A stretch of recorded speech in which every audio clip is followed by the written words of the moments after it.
Audiobook title release That Witch 01 to 1501 by Mu Part 05, Chapter 281 Redwater River Ambush, Part 2. Compared with Lotus, who could only survey the scene from an elevated and distant position, Sylvie's view was much more vivid. Through the thick walls of the soil houses, she could see the soldiers busy themselves in an orderly manner. Everyone was repeating the same single motion.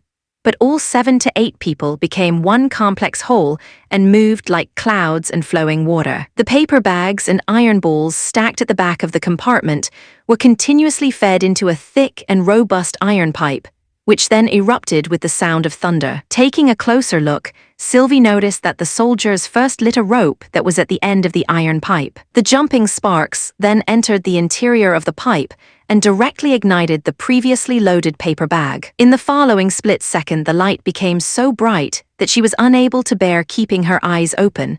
The sparks quickly expanded into an orange-red fireball, filling every room in the pipe. With no further place left for it to go, the still-growing flame then pushed against the iron ball, ejecting it outward as if a giant hand had thrown it out. Within the blink of an eye, the iron ball turned into a shadow rushing in a straight line towards the ship sailing on the river. Its strength was so great that it directly drilled through the planks, leaving a fist-sized hole in the side. Although its speed slowed down a lot, the iron ball's power could still not be underestimated. When it hit one enemy that was trying to climb out of the cabin, it immediately tore him in two. It was Sylvie's first time witnessing such a scene that without the blade of a sharp knife or the edge of a sword, depending on just one of those plumb iron balls, it was possible to tear a person in two. Due to witnessing the scene from too close, it even felt as if the blood and guts had splashed all over herself. The still not stopped iron ball then hit several more people, not only cutting off their 4 limbs but also shattering their heads. For a moment, the cabin was full of flowing filthy blood and red and white internal organs. Sylvie suddenly felt her stomach rolling over and over, and stomach acid came rushing straight along her throat. Blurg! The scene in the hold of the ship suddenly faded under her chaotical emotional state. She was no longer able to keep on using her ability. Sylvie forcefully interrupted the connection to her Eye of Truth, giving up to the impulse to throw up instead. What happened? Lotus was startled, so she immediately came over to support her, then worriedly asked, "Are you okay?" The prince, also noticing her discomfort, turned around and handed her a handkerchief.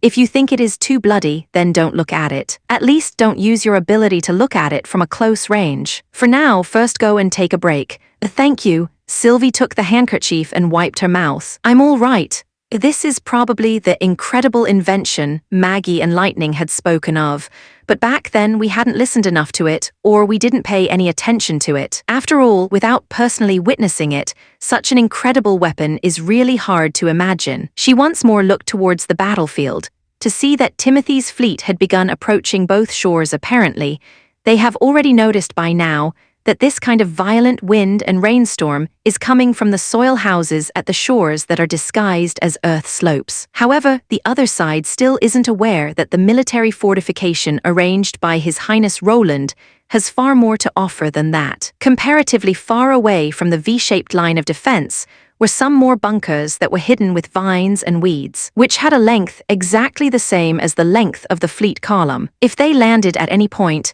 they would just fall into another pincer attack laid out for them from the beginning. The only way to avoid this would have been if they had turned the bow around and withdrew without even the slightest hesitation. The soldiers in the bunkers were all holding identical long and round iron instruments. These didn't shoot out round iron balls, but rather a single sharp but tailless arrowhead. It didn't seem as if it had the same unstoppable power as the iron balls, but when it hit the target, it still turned any armor useless before drilling deep into the flesh of a person's body. Sylvie guessed that the enemy had planned to launch a counterattack after going ashore and lining up. However, the soldiers within the bunkers never even gave them the opportunity to do so. Just as with the previous attack, they also didn't need to show their faces this time. Instead, they aimed at the target with their weapons, easily pulled the trigger, then sent off a rain of arrowheads, similar to a summer storm splashing down on the enemy. Confronted with this kind of rapid fire, without even being able to swing their own weapons, The enemy was unable to resist for long before the front lines totally fell apart. The people who had already left the ship all turned around, wanting to return aboard, while the people still aboard were waiting for the others to flee. The body of the ships substantially began to sway, until the gangplank was no longer able to support their weight and fell into the water, drowning many of them, while some other people trying to climb the wall of the ship were also killed off, which turned the whole scene into utter chaos. It's time, after waiting until this moment, the prince put down his observation mirror, turned toward Iron Axe and ordered, "Take the reserve and clean up the battlefield. If the lead knights were lucky enough not to be killed during the battle, arrest as many as you can. I want to ask them some questions." "Yes," Iron Axe answered as he saluted. He then looked at Sylvie, "Go with Iron Axe and ensure that no one can slip away." Sylvie nodded and followed after the first army commander as they moved away from the observation hill. She suddenly understood why His Royal Highness Roland would dare to openly protect the witches here in the corner of the mainland. With such a dominant force in his hands, it isn't known whether the church will be able to beat him even if they sent out their God's punishment army. If Lady Tilly can also get her hands on these weapons, maybe there will come a day when us witches will be able to return to our homeland. Asterisk as he looked down at the paralyzed sailboats standing at the river shore, Roland finally let out a breath of relief. The moment the enemy had decided to land and launch a counterattack was the moment they were fated to lose the battle. Merely relying on poles and paddles to turn around the bow would have been a very slow process, even more so under a constant artillery attack, which might have been the reason the opposition hadn't turned around and withdrawn. They might have thought that instead of suffering a beating without the slightest chance to hit back, it would be better to hurriedly reach the shore so that they could organize the team for a counter-offensive. However, it would be difficult to completely sink a wooden sailboat by relying on the field cannon's iron balls, which weighed a mere 12 pounds. Even if the hull had been covered in holes, it still wouldn't be enough damage, and the ship would still remain floating. So, while they might have suffered heavy losses as they turned around, they would have at least have been able to save one or two of their ships. But by choosing to land, their whole fleet was doomed to be wiped out. Compared to the last surprise attack at Longsong's stronghold and border town's defense battle, the enemy wasn't even able to start an attack at all this time.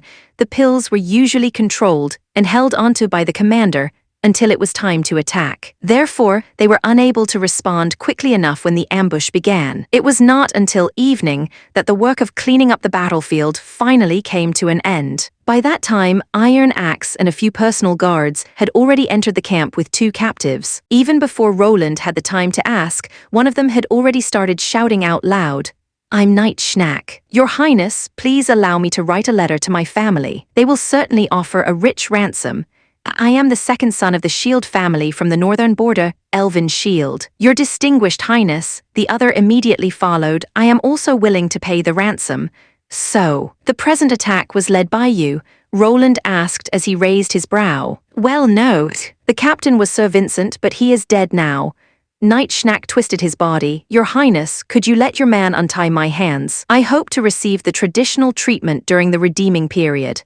"I do not need a ransom," the prince said while shaking his head. "The target of your coming to the Western Territory, the plan, as well as the further intention of Timothy. Tell me everything you know, and I will probably give you what you deserve." Please forgive me, I can't tell you that," Sir Schnack said after hesitating for a moment. "I have already vowed my loyalty and devotion to His Majesty Timothy." The young man of the Shield family said, "This would be against my oath." "Then so be it," Roland answered, not taking exception to it. "Take them away for now." After the guards had brought them away, Roland glanced towards Iron Axe and asked, "I heard that you served as the Patriarch's guard during your stay in Iron Sand City, and that you are excellent at gathering intelligence through interrogation, is that right?" "Yes, Your Royal Highness," Iron Axe stated. "There are very few people who can hide information from me." "Well, I will give these 2 men to you for interrogation." Roland turned to leave. "Your manner and methods are not limited. As long as you get enough information, everything is acceptable." Iron Axe got shocked and began to say, "The ransom. From the beginning, I have already said that I don't need payment," Roland coldly said. "When the questioning comes to an end, treat it as if they had fallen during battle." This is what they deserve after oppressing and seizing commoners, then coming to invade the Western territory. He added within his heart, Chapter 282, Stage. Chapter 282, Stage. The day after returning to Border Town's castle, Iron Axe brought all the information that he'd been able to gather during the interrogation. These people were only Timothy's advance troops. Roland asked with a frown. That is indeed the case, Your Highness, Iron Axe answered while nodding, just like you have previously guessed. Sending one militia troop after another is Timothy Wimbledon's combat tactic. Apart from the Western Territory, Timothy has also used the same method to deal with Garcia Wimbledon's port of clear water. Is the force completely made up out of commoners? Not all of them. Some of those people are also criminals or rats, but most of them are refugees who have been seized from all across the country. He replied, According to the enemy knight, these people have all been pressed into service. First, they got lured with some verbal promises, and then later they had to take those pills. As a result, they have no other choice than to accept being controlled by Timothy.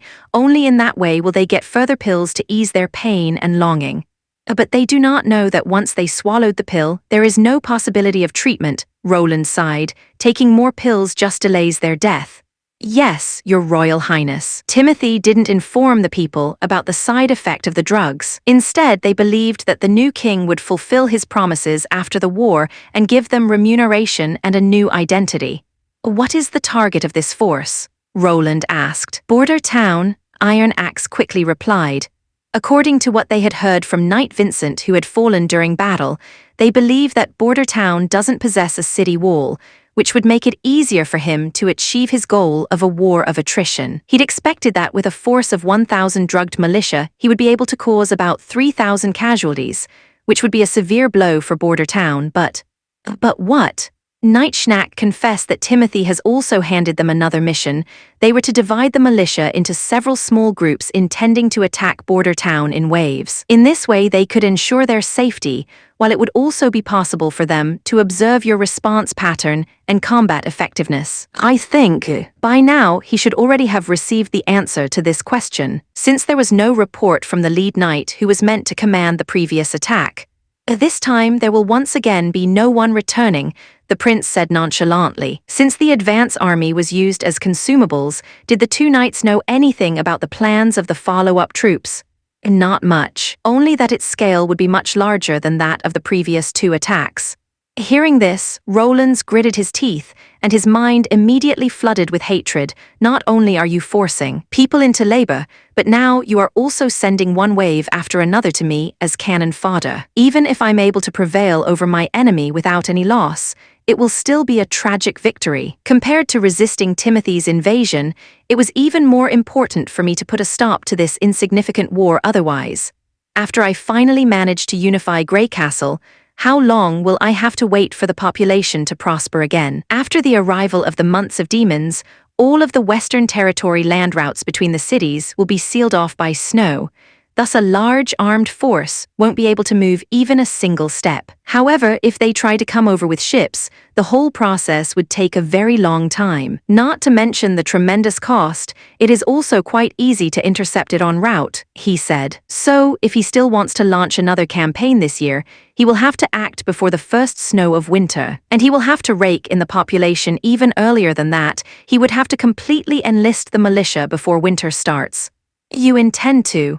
Roland closed his eyes and started to gather his thoughts. Then he said, I want to delay this war. Do you want to send him an envoy or a diplomatic letter? I'm afraid that it is unlikely that Timothy Wimbledon will do as you wish. Iron Axe said in a low voice. No, that wouldn't be very useful, Roland said slowly. Ultimately, if I want to dispel all of his thoughts of starting another offensive, I will first have to reduce the population he can enforce. Secondly, I will have to make him realize that a war of attrition would not make any sense, and also implant a fear of what would happen if he ever tries to invade the Western Territory again. Originally, I had intended to have Barov spread the news that the Western Territory had opened up new land, and in this way attract those people living outside of the cities. But now it seems that this would have been much too slow, and the measure is also too conservative. If I want to gather those people before Timothy can lay his hands on them, it will have to happen in the same way as the last trip to King's City, by taking the initiative to go and recruit them. The most important area is the Southern Territory, which has been suffering under the constant flames of war, followed by the northern part of the kingdom. I estimate that I will need to dispatch the first army if I want to carry out this plan. If you merely want to recruit, I believe that a team of 50 people would be enough, Iron Axe suggested without hesitation. After all, we won't operate in the city vicinity, so there will be no need to worry about any confrontation with the enemy.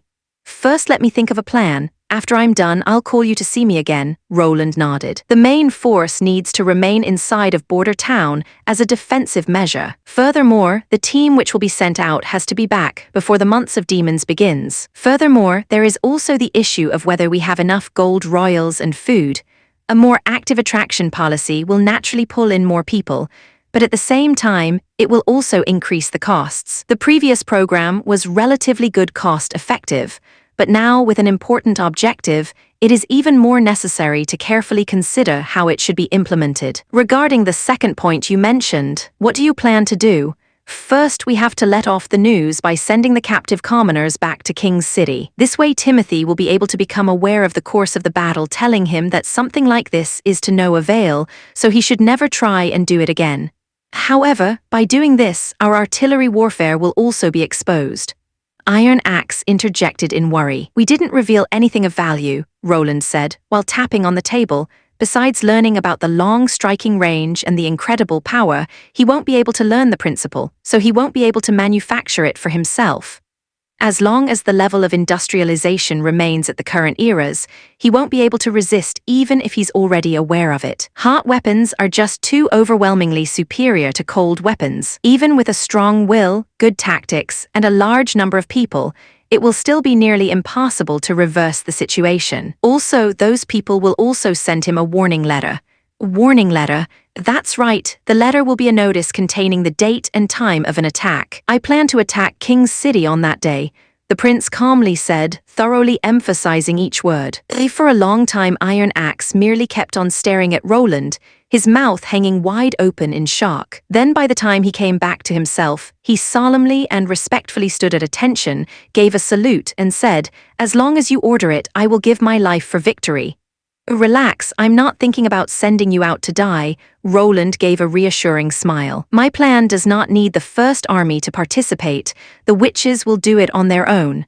How is it possible to make Timothy afraid of the Western Territory? I think that nothing else than a direct attack against the palace would ever shake him to his roots. All thoughts of dispatching troops should vanish after he realizes that there is no place where he will ever be safe. Roland envisioned the dropping of leaflets out of planes during later generations. However, instead of delivering leaflets, Roland intended to send Timothy 2 bombs, the so-called surprise attack of a bomb dropping from the sky. The possibility of directly killing the new king with it was minuscule, but as long as it could play a deterring role, it could still be considered as a successful mission. However, whether the other side would stop insisting on launching a large-scale attack, because of this would be very difficult to determine. Roland was clearly aware of the fact that the pattern of the battle for the throne had changed. He was no longer so weak that he needed to disguise himself and hide, as he did at first after crossing over. It was now finally time for him to show his hand. Step by step, he was climbing up to Grey Castle's political stage,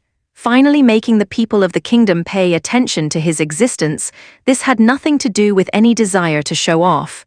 Rather, it was intended to propagandize the power of his territory. It was useless to obtain a kingdom in ruins and fields that were plastered with corpses. He hoped that with this declaration, even more people would be motivated to travel to the Western Territory and stand by his side. As the sun sunk behind the mountains, Roland opened the windows of his office. The evening breeze brushing past his face, no longer was it burning hot. Instead, it contained a trace of chill. Autumn was approaching. Chapter 283, Hydrogen Balloon Delivery. Chapter 283, Hydrogen Balloon Delivery. On the third day after the start of fall, the fleet from Margaret's Chamber of Commerce docked at Bordertown's pier. This time, the size of the fleet had already returned to the scale of the past.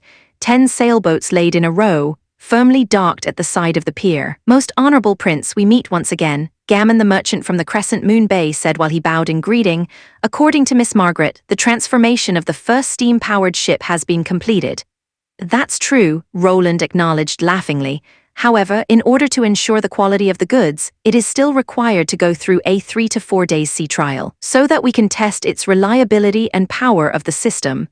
"I am really looking forward to seeing it in action," Margaret said while happily clapping her hands. "That's about the time we will have to wait for the fleet to unload anyway, so we will stay here and wait for it. May I ask if it is possible to go about and look around during the sea trial?" "Of course. It is, after all, an entire new kind of ship. Its handling is completely different from any sailboat in the past, so I will have to show you how to operate it anyway. However, according to the schedule, this will only happen tomorrow." Roland gave them the signal to follow and said, "For now, the most important matter is for you to relax your tired body. Have you had any lunch yet? I have a sumptuous banquet prepared in the castle hall. Every time we come to visit you here, there is a very satisfying meal for us to enjoy." Margaret covered her smile and confessed, "By now, I am really hungry, and my stomach is already crying out loud. Those wheat cakes and pieces of dried meat are as hard as stones, and also very difficult to swallow."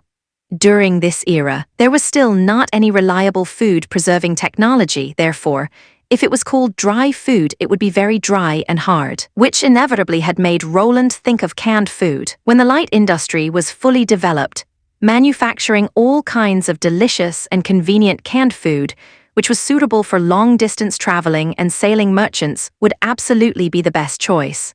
When the feast came to an end, Hogg patted his belly with a satisfied smile on his face and said, "This bowl of mushroom soup made me unable to stop my tongue from swallowing. I also seem to have tasted some seafood. It also had the flavor of stewed chicken and pig bones. The skills of your court chef is truly quite excellent. I much prefer the dessert that was served after the dinner, which is called ice cream." "Correct," Margaret said. "I'm guessing that you made it out of milk and honey, then froze it using saltpeter into its current state of crystalline ice.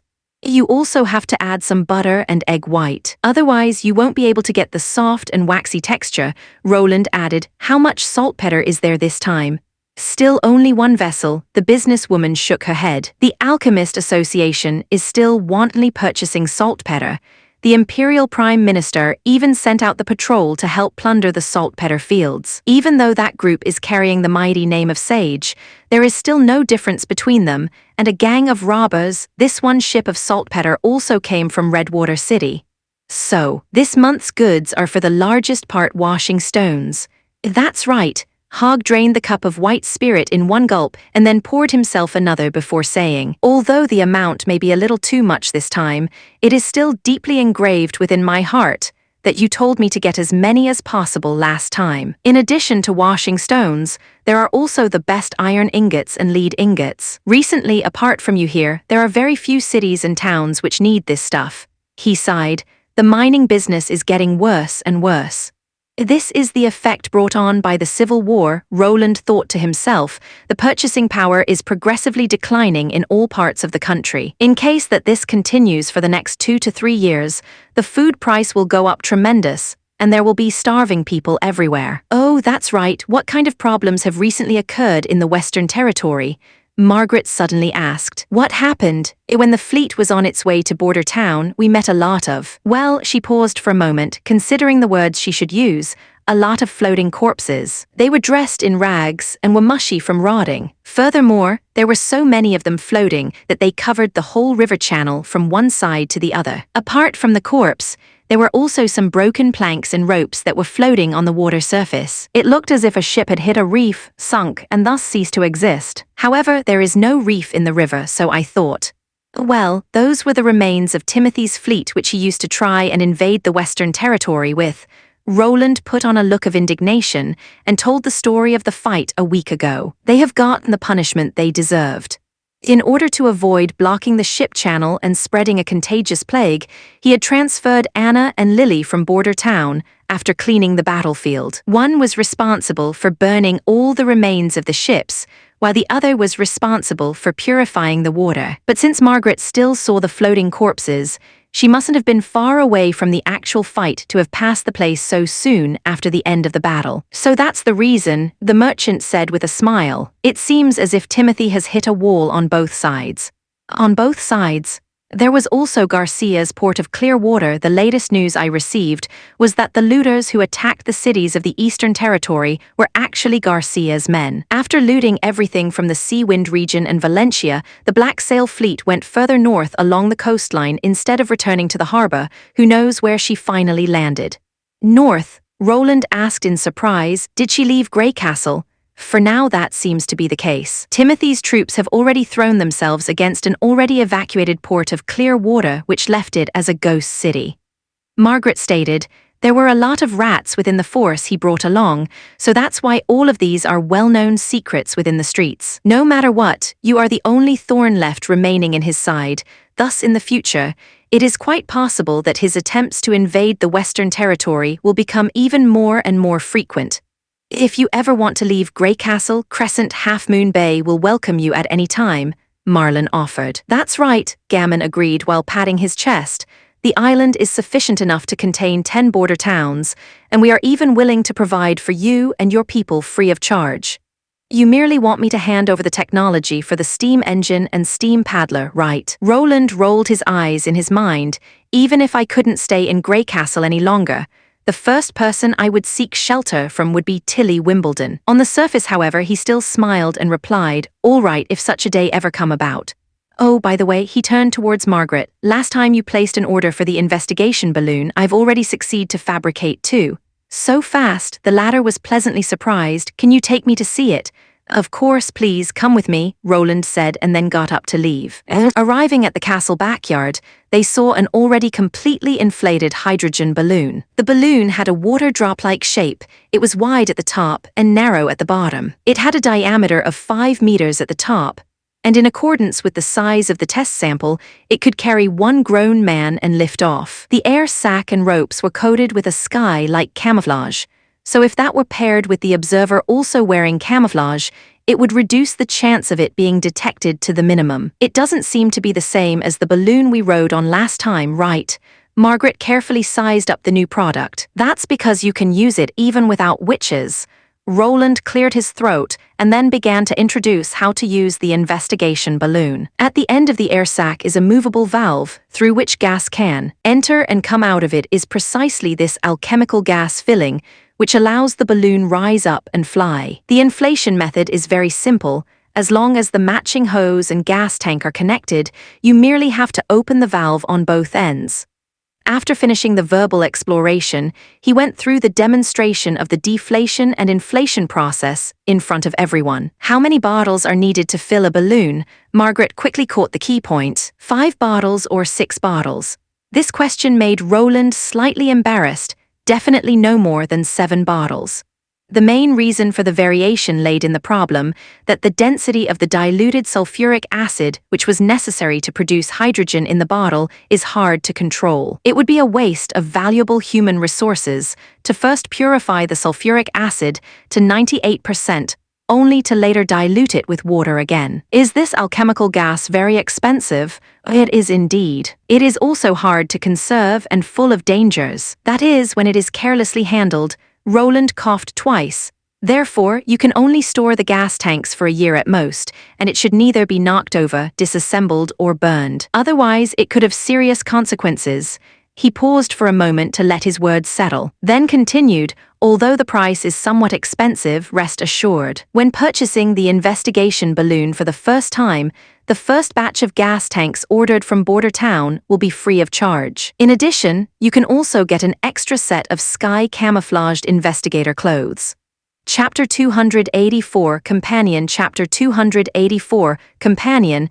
It was only after the fleet had departed that Roland could finally breathe out in relief. Finally, the treasury is filled up once again. A total of 8 steam engines were handed over to the 3 merchant guilds. From those 8, 3 had been produced by Factory No. 2, which was set up with the assistance of the Crescent Moon Bay caravan. Roland had to acknowledge that regarding the artisans from the fjords, no matter if it was their innate skills or their capacity to learn, all were far higher than that of border towns' miners or blacksmiths. After grasping the operating procedure of the machines, their passing rate for finished products immediately began rising. Perhaps after another 2 more months, the production capacity of Factory No. 2 will have caught up to that of Factory No. 1.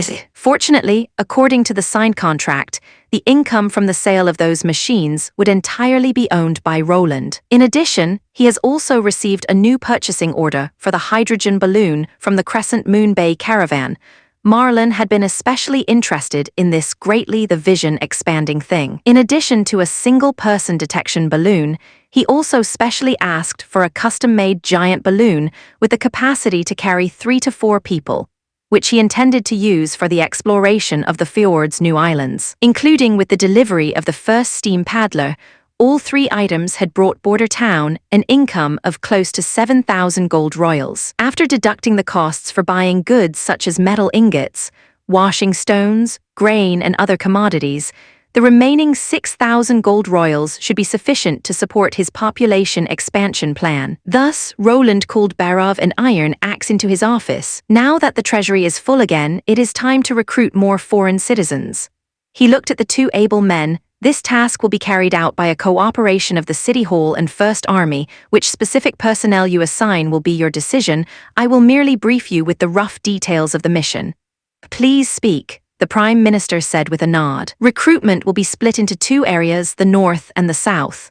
Roland took a map and placed it on the table, then spread it out in front of the other 2, especially the area between Eagle City and Port of Clearwater. I suspect that Timothy regards these people as members of Garcia's group, thus turns them into useless people who he can consume as he wishes. Therefore, you need to rush over to be the first who tries to rope them in. The team sent out by the City Hall will be responsible for attracting the nobles, artisans, and other literate people, while the First Army's main task is to recruit the commoners. Compared with the previous propaganda missions, this time the strategy must be more active. Do you understand what I mean by that? Iron Axe hesitated a moment and then asked in uncertainly, you mean dragging along by force? Keek, such a method isn't necessary. Roland coughed twice.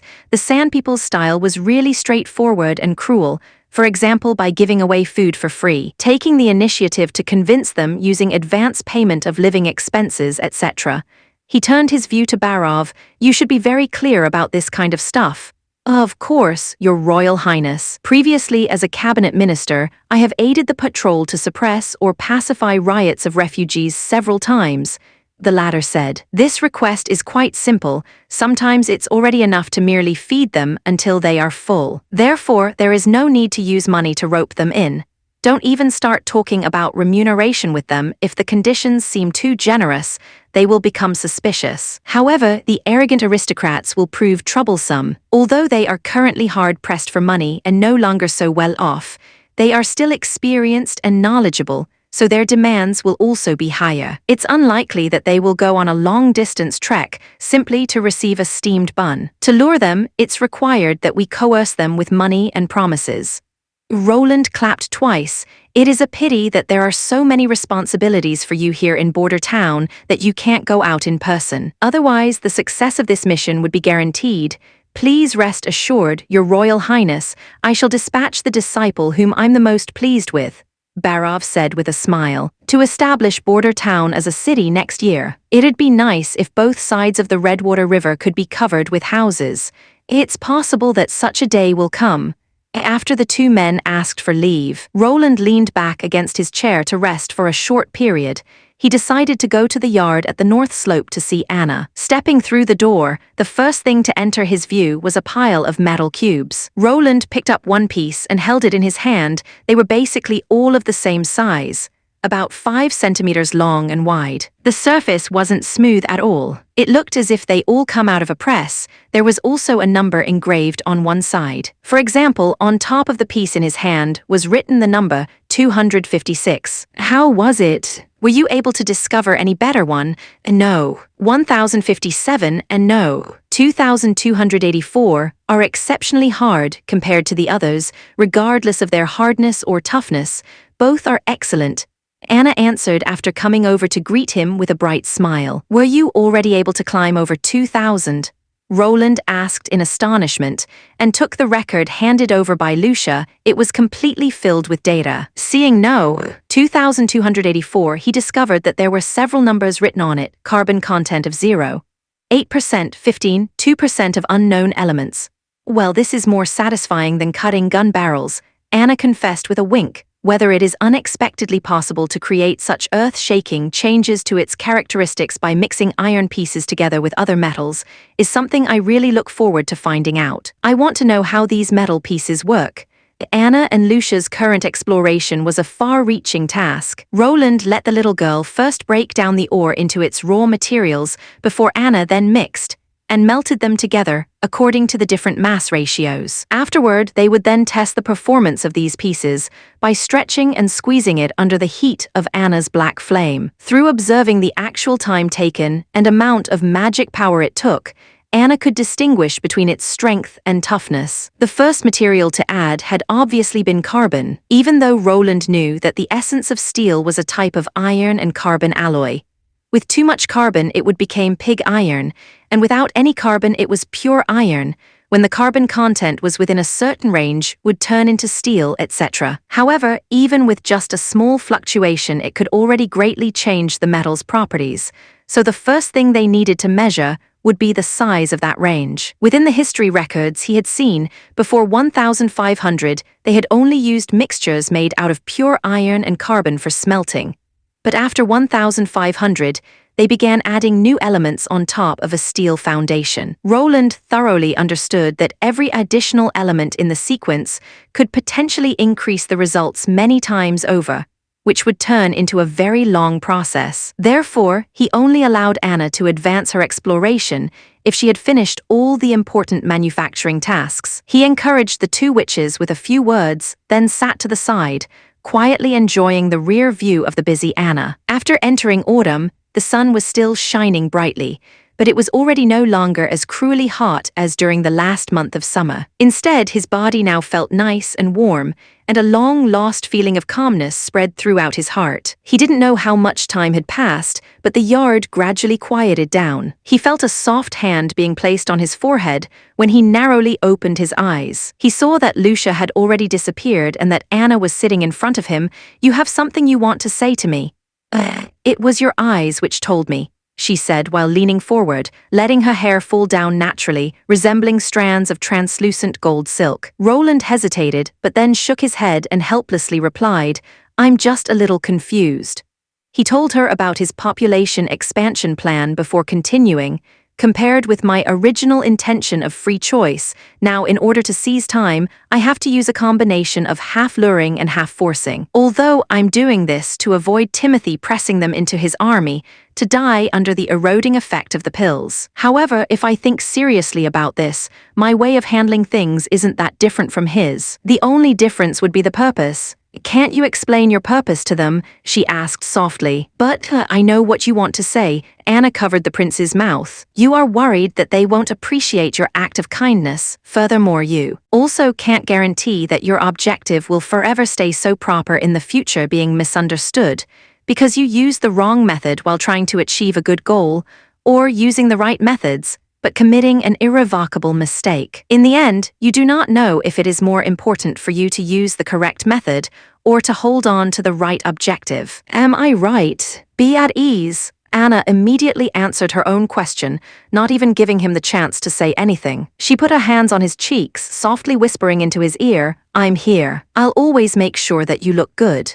Chapter 285, Answer. Chapter 285, Answer. Sleeping Island's living environment became better by the day. The further Tilly rose into the air, the more she could see of the coming and going crowd and the bustling market. This place was no longer the secluded place where 300 witches had all been living in isolation. Through negotiations and agreements, some of the fjord's islands like Crescent Moon Bay, Twin Dragon Island, Sunset Port and Shallow Water Town had all established trading routes with Sleeping Island, even going so far that some ordinary people from overcrowded island villages had decided to settle down on Sleeping Island. Although they were currently living in the outer region of the island, far apart from the witches, Tilly believed that there would come a day where Sleeping Island would become one big city. The fusion was a slow-moving process, but it left one brimming with expectation to see the result. The best news, however, was that no matter if the witches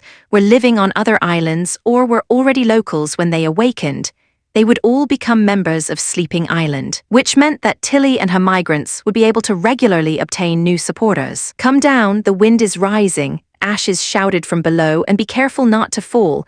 "I'm fine," Tilly waved her hand. But all of a sudden, her body dropped down. Only after falling a short distance was she able to stabilize herself again.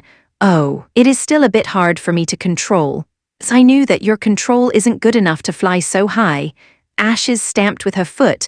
"Next time you will only fly at a lower height or go over to the sea. If you don't come down immediately, I will climb up the roof and catch you myself." All right, I got it." Tilly indeed felt the wind growing stronger and stronger, so she decided to no longer to show off or try to be brave, instead gathering her magic and releasing it so as to slowly land in the garden. "Next time, if you want to do something like this, call Molly first." Ash's eyes were wide open as she reprimanded her. "At least her magic servant could catch you if you were to fall. As long as I keep up the magic supply, it is impossible to fall. The worst that could happen is that I couldn't control the direction." She took the glove with the blue magic stone off and handed it to Ashes.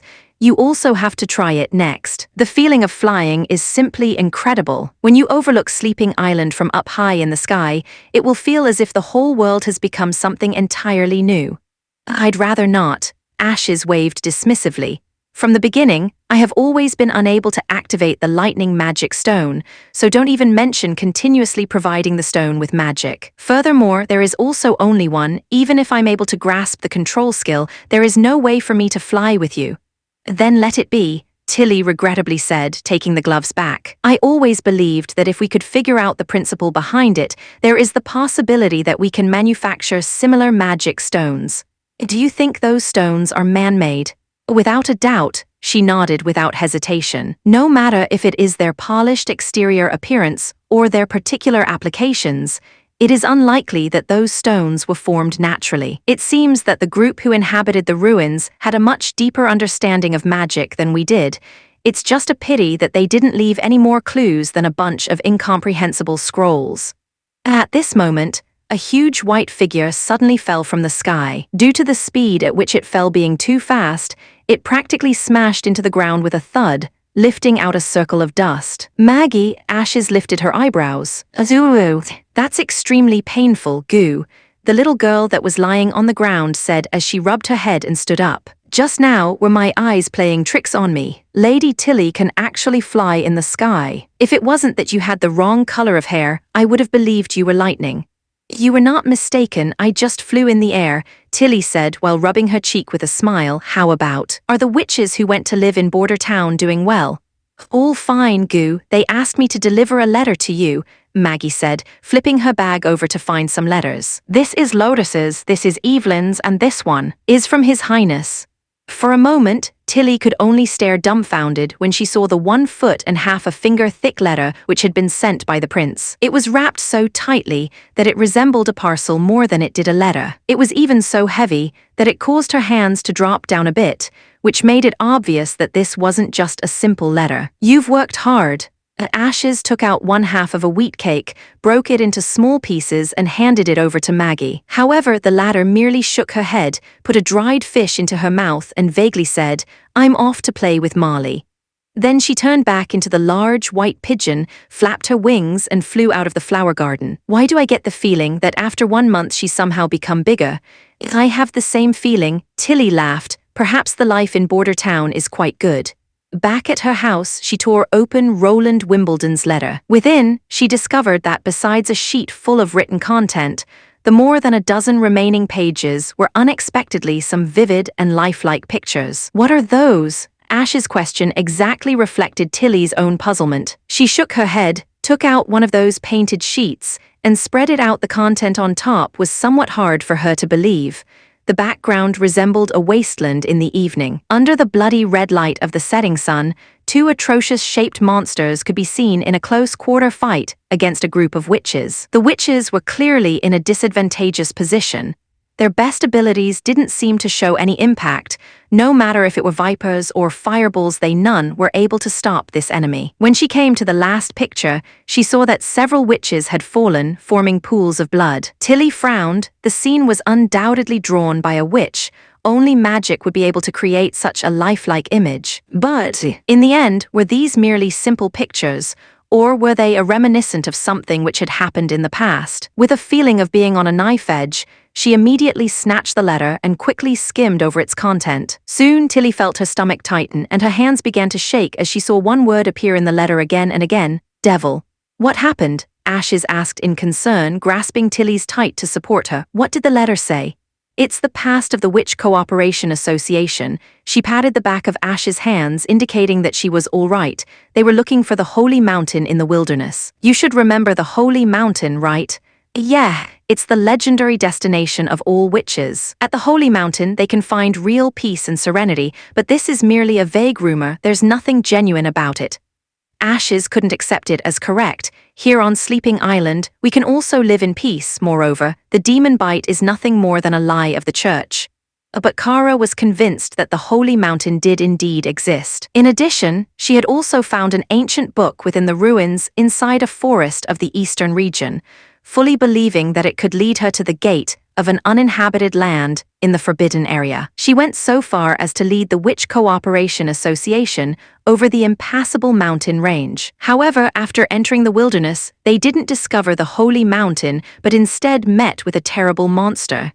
Tilly said in a small voice. The one from the painting, Ashes gasped. That's right, Tilly confirmed, showing a somewhat dark expression. The letter said that they possess extraordinary strength, moved nimbly and can control demonic beasts. One of them could even release lightning from its hand. Just like a witch. From the more than 40 witches in the beginning, only 6 people survived. Then in their desperate situation, they decided to rely on the help of the Lord of Border Town.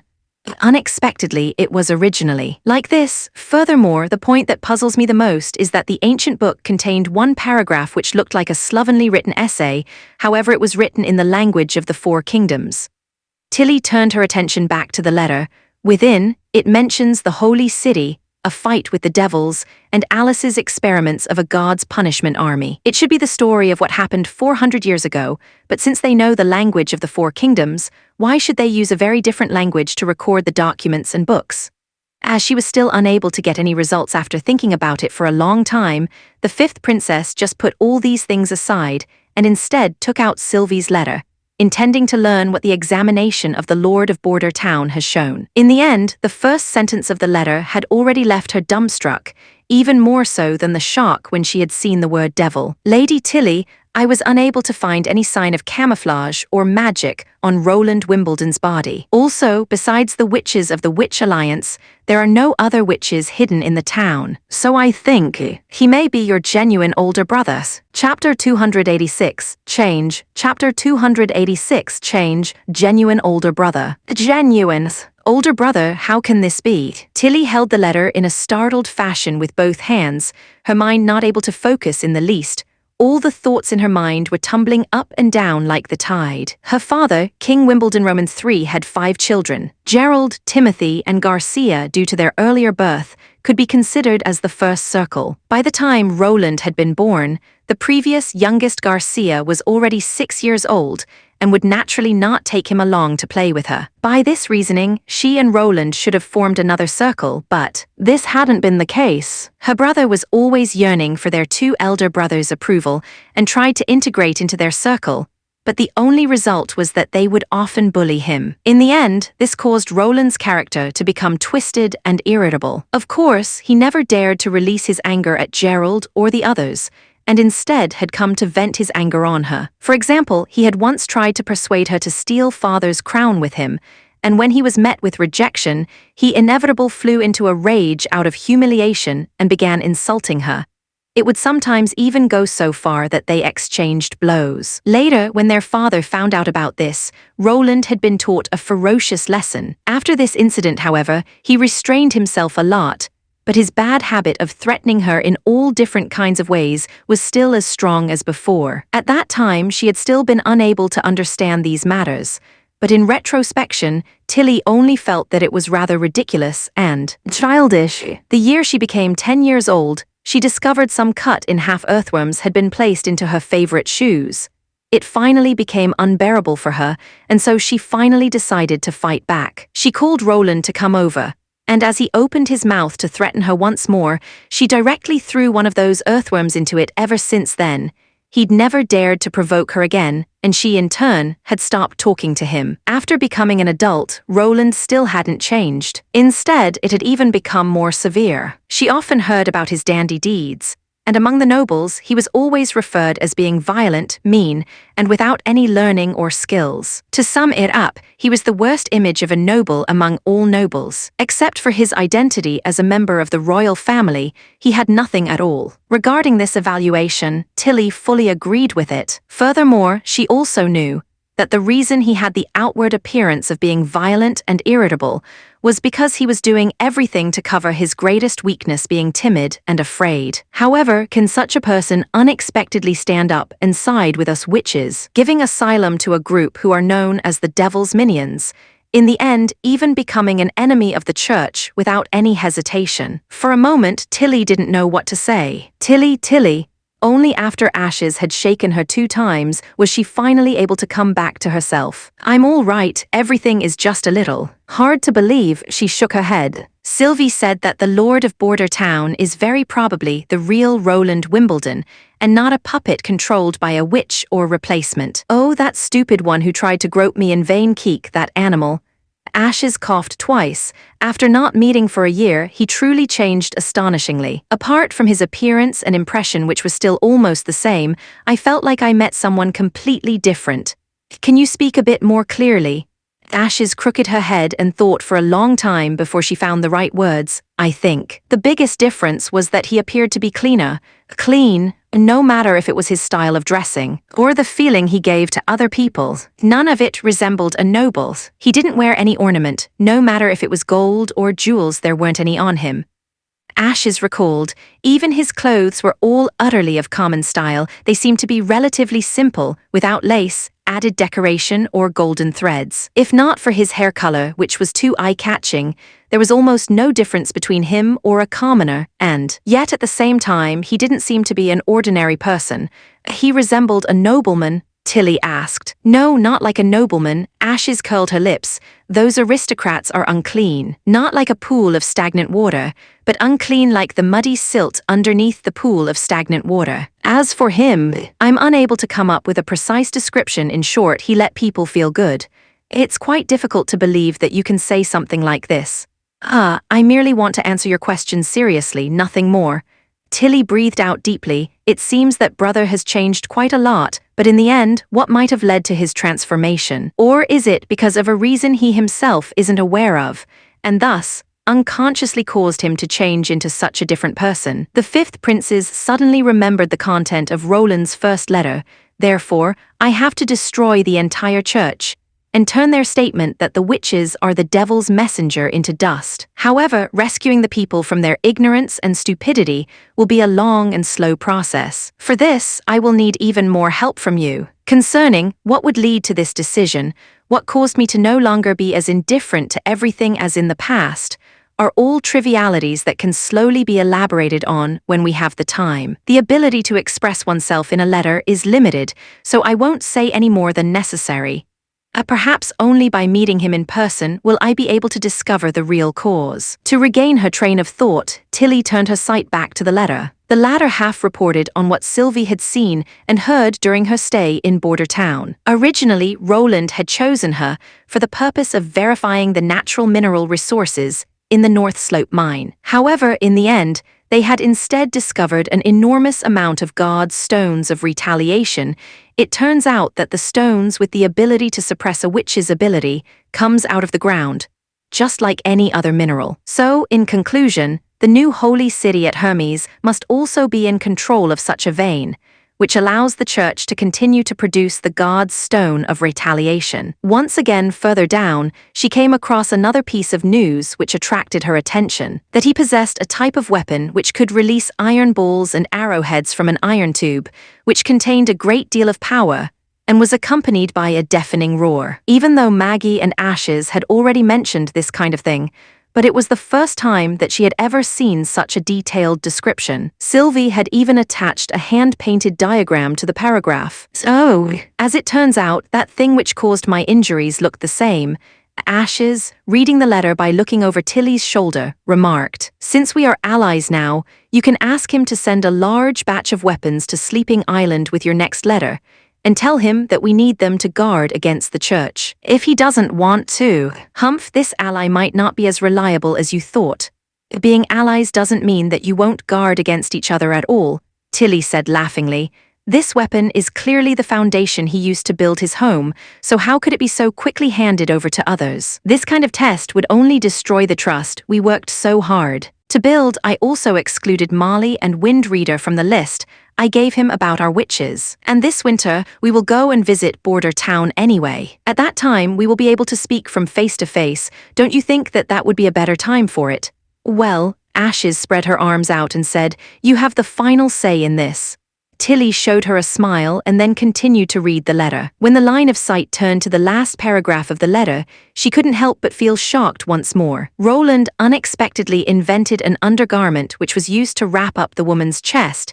He even went so far as to present it to every grown-up woman in the Witch Alliance. This is simply too absurd. It is known to send personal clothes as a present, but only between lovers. How could he hold on? Tilly suddenly remembered a story which had spread throughout King's City. Apparently, there was a time when Roland had presented some young noble ladies with skin-tight corsets, but among them, there were some who had immediately thrown it back into his face, which later turned into a joke among the nobles for some time after. This indeed sounds like something he could do. Tilly suddenly felt tangled up.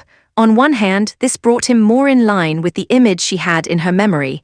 On the other hand, she now felt that it might not be so good to go and meet him. In the end, should I not go to meet him in Border Town this winter? The fifth princess thought to herself in distress. Chapter 287, Preparations for the Soap Factory. Chapter 287, Preparations for the Soap Factory, Western Territory, Border Town. The amount of washing stones purchased from Silver City filled 4 ships, and had taken several days to unload. Now that there were enough raw materials, the soap mass production plan was officially placed on the agenda. The necessary buildings, like the factory and warehouse, had already been set up long ago.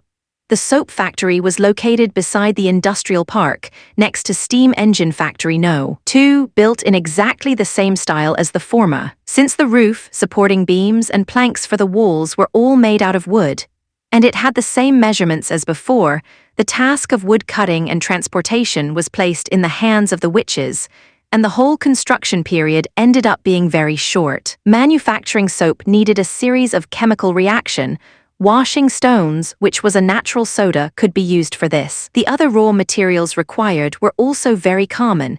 In addition to soda ash, he also needed an enormous amount of milk of lime and fat. After soaking the milk of lime, or to be more precise, the lime inside the water, it would settle down at the bottom of the cloudy water inside the receptacle. By mixing it with sodium carbonate, it will react and produce caustic soda, and by adding fat in turn, it will react to produce high-level fatty acid and glycerol. While the former product was the soap, the latter was a critical raw material for explosives. Prior to manufacturing perfumed soap, Roland had already tested this entire chemical reaction process in the castle backyard. The basic theory was the same, but if he wanted to expand from the small amount of trial production to start mass production, he still needed to develop a consistent industrial production process and norms. But what was even more important to him were the professional chemists needed to guide the manufacturing process. This was the reason he had called the chief alchemist into his office. "Your Highness, you previously asked me to develop a sulfuric acid mass production system.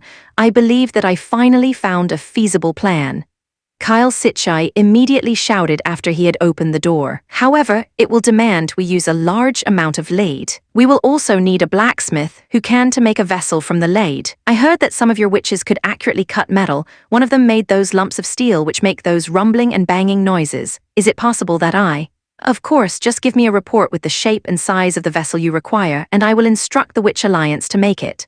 Roland impatiently waves with his hand, indicating that he should take a seat, The reason I called you over today wasn't to question you about the acid production system. Instead, I want to discuss another task with you. Your Highness, these days I'm really busy. I don't have the time to do any other work, Kyle said, shaking his head repeatedly. The acid mass production system is a tough challenge. I have to finish at all costs. He paused and then added, and it is a daunting challenge. My disciples are also out of the question. All of them are aiding me in preparing this task. None of them can leave. Rest assured, you won't have to lose any time about it, Roland said comfortably. He took a mouthful of tea before he continued. It isn't necessary that you transfer any of your beloved disciples to take over. Simply sending over a few apprentices should be good enough. What will be their task? To make soap. More precisely, to make a cheap version of the perfumed soap which you can buy at the convention market, which, with the exception of its scent, provides the same function as the perfumed soap and can be used for bathing, washing clothes, as well as cleaning tableware. Are you speaking about the saponification reaction mentioned in elementary chemistry? Kyle asked while stroking his beard. The one that uses the reaction of caustic soda and fat to produce alcohol and salt. I have to say, hearing standard chemistry terms come out of the mouth of an alchemist is a very strange feeling, especially since I am the one to come up with them, Roland thought while forcing himself tea. Restrain his smile. Instead, he spoke with a deathly earnest expression. That's right, the saponification reaction, as has been written down within the ancient book. It was because of this foundation that I was able to produce perfumed soap. In that case, what do you need me to do? If it is not very important, I suggest we shift the production to a later date. After all, even if your subjects are unable to take a shower for several days, it won't cause any problems. It should be good enough if they just soak their clothes, meal plates, and other such things directly in the river. It's crucial, the prince said slowly, stressing each word. To say it more clearly, making soap is unimportant. However, it is the byproduct of the production process that I desperately need right now. Do you mean the alcohol? Kyle couldn't believe what he had heard. That's right, exactly the alcohol. You may also call it glycerol. Roland stated, it is a very valuable raw material whose importance is not inferior to the two acids. Okay, Kyle shrugged and said. However, as I already have stated it, I don't have the time to do it myself.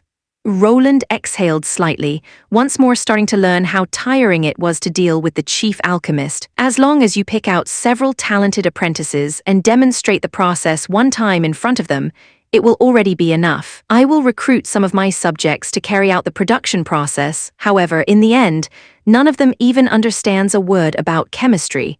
So there have to be some people to check on every segment. After pausing for a moment, the prince continued to say, you can also treat it as a never-before-practiced chemical test if placed in the alchemic workshop. This process may mean the discovery of some new alchemic formulas, enough to earn an apprentice the title of an alchemist. Those last few words were probably what persuaded Kyle in the end. If you say it like this, I'll need an entire afternoon to teach the apprentice what they require. Excellent, Roland smiled. You should also know that the most important thing about the process is ensuring that enough caustic soda is produced.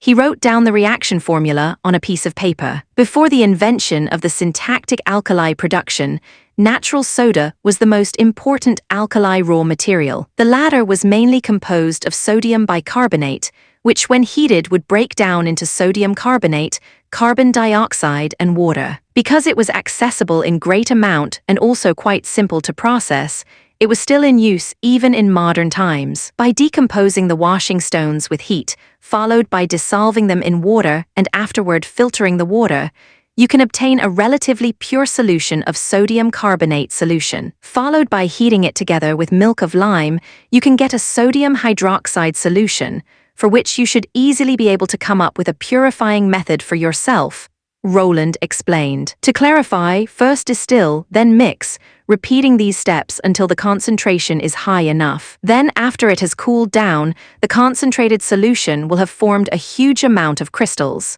These were the details written in the elementary chemistry. Since those two alkalis had several nicknames, such as caustic soda, lye, soda ash, sodium hyposulfite, sodium thiosulfate, soda crystals, etc., it was incredibly easy to get them mixed up, which made it an important subject of a knowledge test. The reason why he could still clearly remember it to this day was because he was initially required to know the textbook's related content by heart. I understand, the chief alchemist said, looking over the equation of the chemical reaction from start to finish. But Your Highness, what's to be done in regards with the fat?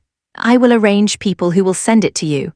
Animal fat was an expensive resource during this era, however. During the previous seed-collecting mission, his personal guard had brought back the seeds for olive trees from fallen Dragon Ridge, which now gave Border Town a reliable source for vegetable oil. Even though there was currently only a small plantation at the castle backyard, but since leaves had the ability to hasten ripening, harvesting a pile of fruits each day was no problem at all. The extraction of olive oil was also very simple. When the fruit became ripe, they simply used physical strength to squeeze the oil out, and afterwards sieved it so as to filter out the flesh and seeds. Finally, after a brief description of the requirements and necessary preparation for the soap and glycerol production, Roland permitted Kyle Sitchai to leave the office. From now on, when the soap factory started its production, Roland would obtain a steady stream of glycerol. And with glycerin, he had finally made a big step towards getting real smoke-free gunpowder and powerful explosives. TN Sodium Carbonate. Ed. Saponification Chapter 288. Teacher and Disciple Chapter 288.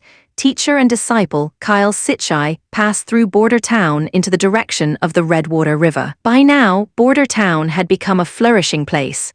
It was hard to imagine that this place had started out as nothing more than an outpost used to detect the movements of the demonic beasts. The ground beneath his feet was grayish-black and solid. Both sides of the street were lined with neatly arranged single-story houses, different to the residential building in the other district. These houses weren't used for a living. Their interior was much more spacious than the other residences and was somewhat similar to a small warehouse. According to His Highness, these houses would be used as stores. In front of the single-story houses was one deep gutter, which was covered with stone slates. It was like the boundary line for the Black Street. In addition to this, at intervals of one segment they had also planted a big tree at the roadside, sandwiched between two houses.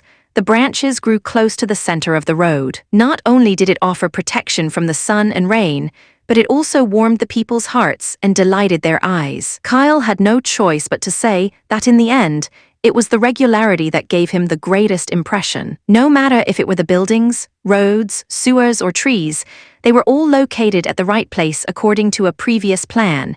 Each was carefully selected for quality at a level not inferior to that of a lord's flower garden. The experience of wandering through the streets of Border Town was equal to wandering through the Duke's district of Redwater City, although the latter's buildings was more concentrated and were even larger than these.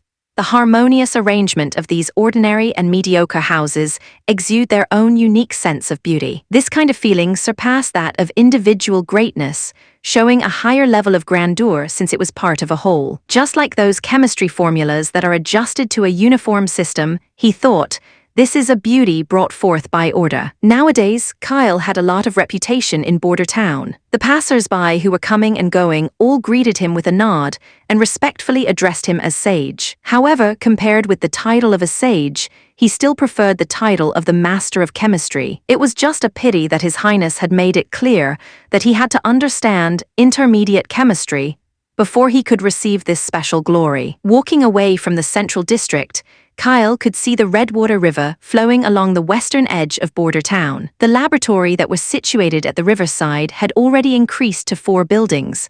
However, because of their lack of workforce, the last 2 were temporarily idle. Kyle was prepared to immediately call for his apprentice to complete His Highness' mission, but was stopped by a soldier wearing the uniform of the First Army. Your Excellency Sitchai, a sailboat arrived at the docks with more than 50 civilians, the soldiers said after giving a salute. Due to the number of people being too large, and because they also aren't merchants, a squadron of the garrison decided to stop them at the docks. Among them there was one who said that he wanted to see you. He claimed to be an alchemist from Redwater City named Chavez. Kyle shouted, simultaneously grabbing the soldier's shoulder, "Take me to see him." Together with the soldier, he went over to the dock district. There he saw a familiar silhouette come into his view. Chavez had indeed arrived. Honored mentor. The moment the other side saw Kyle, Chavez immediately waved his hand to get his attention. These are the alchemists and the alchemy apprentices I have invited. Kyle turned toward the garrison captain and explained the situation. Have every person you're holding come over. I will take them to the city hall so that they can register. Yes, your esteemed self, but please allow me to send a squad to escort them. No harm. In reality, the so-called escort was dispatched to control and keep a close watch over them, to avoid someone separating from the group and sneaking into Border Town's central district. But this was also an established rule set in place by His Highness the Prince. Therefore, Kyle also didn't have any intention of interfering with it. Honored teacher, in the end, what is going on? Why would they especially dispatch someone to look after the docks in an out-of-the-way border town like this? Chavez walked over the moment he was released and started complaining, sounding somewhat unhappy. Moreover, they were even stricter than the guards protecting the city walls of a major city. They asked for my name, surname, and origin. Even when I attempted to change their mind with silver royals, it proved entirely useless. Silver royals? Kyle asked with interest how many.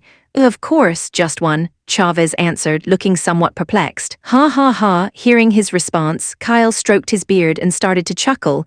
It is only natural that it hadn't worked. You have to understand, their salary is already set at 15 silver royals each month. 15? Yes, compared to those city patrols who rely on the blackmail of merchants and traveler to make a living, the living standard of the First Army is much more comfortable. But this is also the reason why extortion, looting, or accepting bribes are so strictly prohibited. Once discovered, they will immediately be expelled from the army, and at the same time they will be put into the dungeon to await trial. Although Kyle wasn't an official minister of the city hall, as the temporary substitute for the Minister of Chemistry, he had still attended several conferences. Thus, he came to have a precise understanding of these upper layers of policy. Don't tell me that they are really able to restrain their hands, Chavez asked, slightly suspicious. There still exist some who are unable to control themselves, but all of them have been sent to the mine to serve out their sentence. Kyle twitched his lips, then asked, didn't you notice any unique aspects about Border Town when you arrived? There were a lot, the young alchemist scratched his head. For example, along the river channel, there were many people who were chopping wood and repairing a road. However, they were already so far away from Border Town, in the end, where does the road they are repairing lead to? Furthermore, what purpose do those iron towers along the river shore serve? Do they store drinking water? He paused. Oh, that's right. Before our arrival at the piers, I actually saw an iron bridge which was still under construction. It wasn't made out of wood or stone. I'm sure it was made out of iron. Also, didn't the bridge seem much longer than any you have ever seen in your life before? Chief Alchemist asked smilingly. Therefore, since you've arrived here, you shouldn't keep hold of your life experience from Redwater City. This is an entirely different kind of city, of course. At present, it is only a town, but it is already amazing enough. It is the same with elementary chemistry. Before you have seen it, you would never be able to believe that something like it would be possible. He didn't know why, but as he said these words to his apprentice, he felt indescribably carefree and joyful within his heart. Unknowingly, he had already came to regard himself as a citizen of Border Town, which meant he was only taking some pleasure in showing off his new home to a visitor. After the completion of the registration, the City Hall's officials arranged the residences for the apprentice, while Kyle Sitchai immediately pulled Chavez along and returned to his house. Though I knew that you would accept my invitation, I still didn't expect you to come so soon. Chaves looking somewhat embarrassed as he bowed and confessed, I should have agreed from the beginning.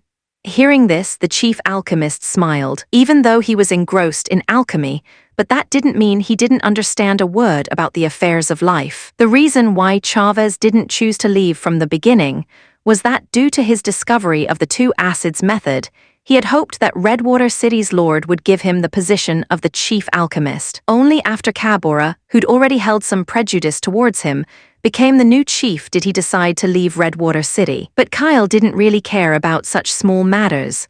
Longing for the position of the chief alchemist of the workshop had always been the ultimate goal pursued by alchemists. Do not cherish your previous work. Alchemy is meaningless here. All your past achievements in the field of alchemy are not even worth mentioning. In this place, only one thing is worth pursuing: chemistry. Chavez took a deep breath and then said, I understand. Even though you may get your own house assigned to you, but sleep here for tonight, since we haven't talked for a long time. Back when he had taught Chavez his alchemy skills, he had pulled his young disciple along and talked with him all through the night, and if they became too sleepy, they ended up squeezing into the same bed. The other party apparently understood his meaning and immediately answered in an excited tone, "Yes, mentor."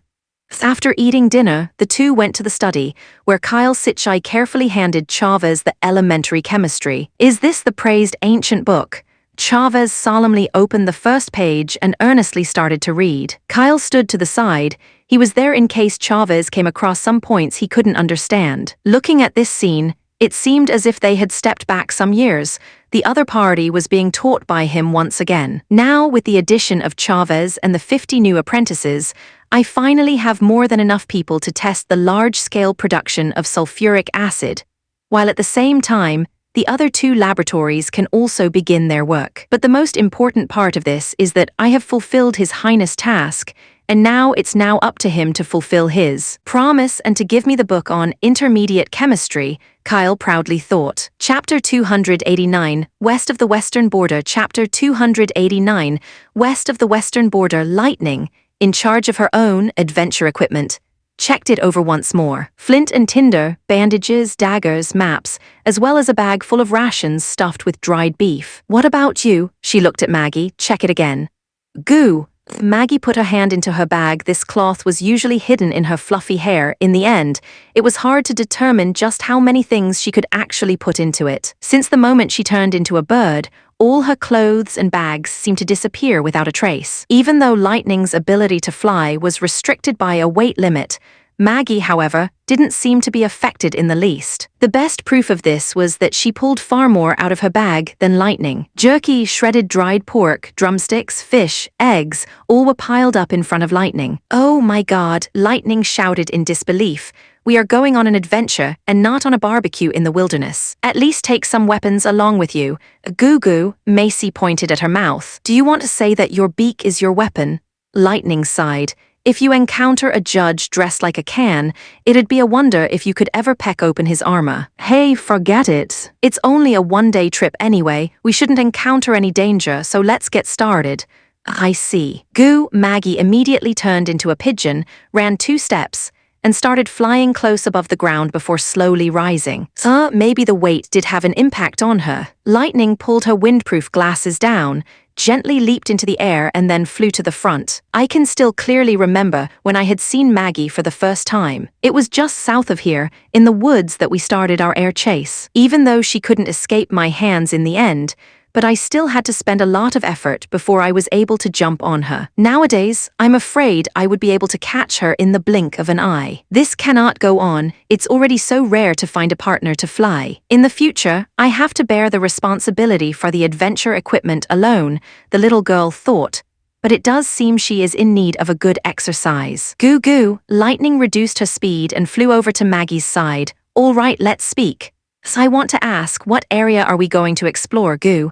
The pigeon's mouth opened and closed repeatedly. "The western end of the concealing forest. I want to see how big the forest actually is in the end," Lightning said. She pulled out a map from her bag and spread it out in front of them, pointing at a blank space on the western side, and said, "We will also be able to fill out this missing piece as we pass by, and maybe we can also see where the Redwater River comes from." When Maggie had returned from her mission to the fjords, Lightning immediately began preparing for the expedition. Whenever they had free practice, His Highness never cared where they flew off to. Furthermore, the little girl also had a secret in her heart, which she couldn't tell her counterpart. She was afraid of exploring the forest alone. This was simply an extraordinary shame and humiliation for an explorer. But she could not deceive herself. Ever since her trip to the stone tower, she had developed a fear of the deep forest. At the thought that the horrible monster might be hidden in the woods, she could not help but want to escape as quickly as possible. Fortunately, she was still the daughter of the greatest explorer. Thunder had once mentioned to her a method of overcoming fear, which was by approaching it a bit, then observe it and coming to understand it. Ultimately, you will discover that your fear is not so terrible, because the roots of these obstacles are all planted in your own heart. This time the adventure was exactly Lightning's attempt to get rid of her fear, and together with Maggie as a companion, she felt that at least her heart was a little more emboldened. The route she chose was also very secure, flying westwards along the Redwater River, never going deep into the forest, which she presumed would make it very unlikely for her to encounter any devils. After they've taken the route once, Lightning would try it alone next time. She totally believed that one day, she would be able to go out alone to draw a complete map of the Western Territory, visit the Stone Tower again, and also uncover the truth about the Holy City Takilla.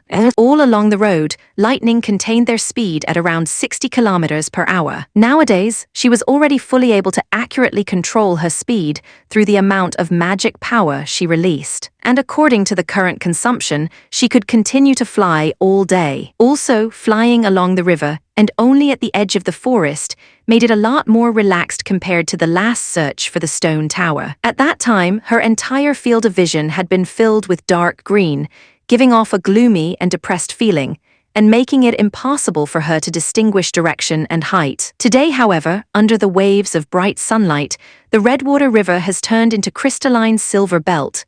Coupled with Maggie's constant chatter in her ear, Lightning's fear was quickly fading. Quick look, there are mountains in front, Goo. At last, Lightning also saw the incomparable mountain even though it was still far away.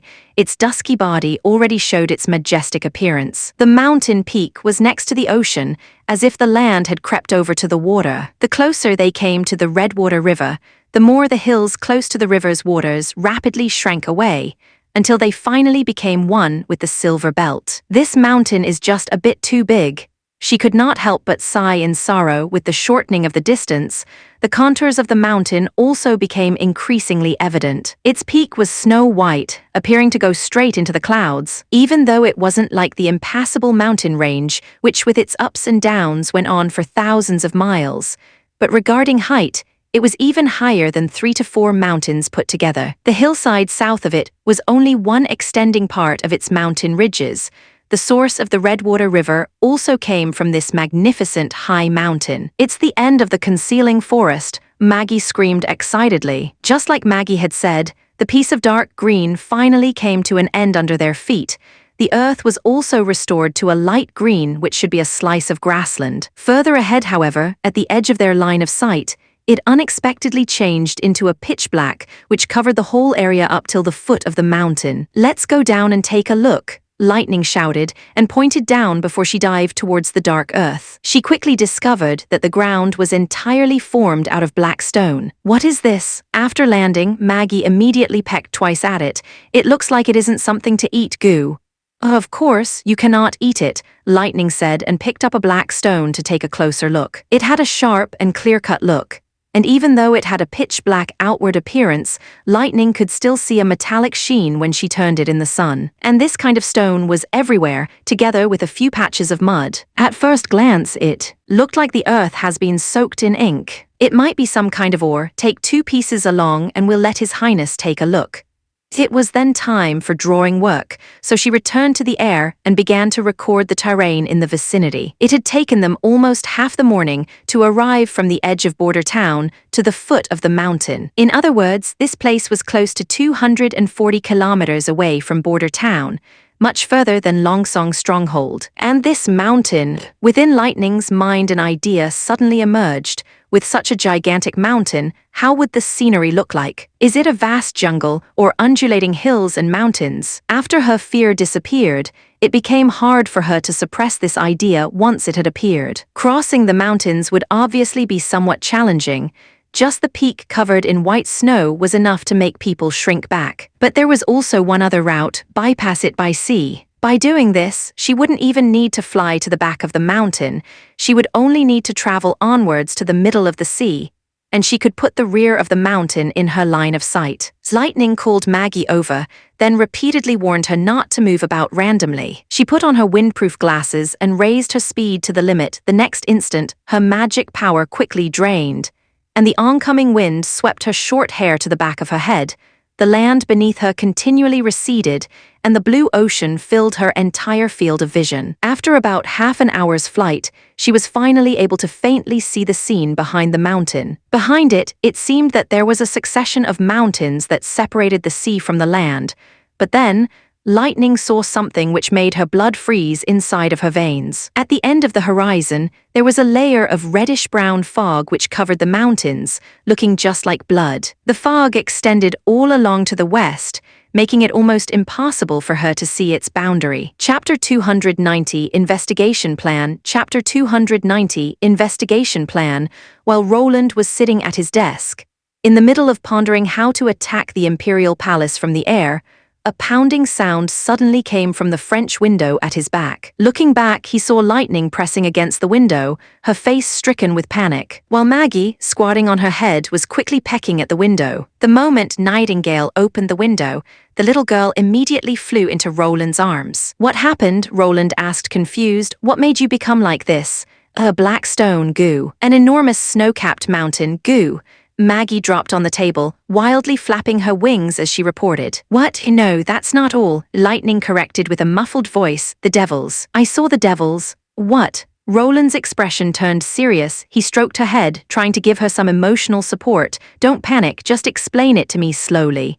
After a while, Lightning freed her head from the prince's embrace and looked at his face. Her golden bright hair looked like a complete mess, and around her eyes were two circles, which formed light red mark. Apparently, she had forgotten to put on her wind protector in her panic to flee at high speed. "I wanted to draw the border of the concealing forest, so we flew westward along the Redwater River. At its end, we found a mountain." After listening to the narration of the details of what she had seen and heard, Roland couldn't help but to stare with big eyes into the empty air. The snow-capped mountain with the red mist that those devils need to survive lays to the west, at our back, and it is only 200 kilometers away from here. He looked at Nightingale, who nodded and said, "I'll call the other sisters." Soon after, the witches came together for an emergency meeting in the castle office. After Roland told them what Lightning had discovered, the witches who had experienced that one night of slaughter all exposed the same disturbed expression. Especially Leaves, who had killed the two devils with her own hands, could not help but cover her mouth and cry out in a small voice. "Your Highness, I recommend we scout out the land covered in red mist further." Scroll was the first to speak.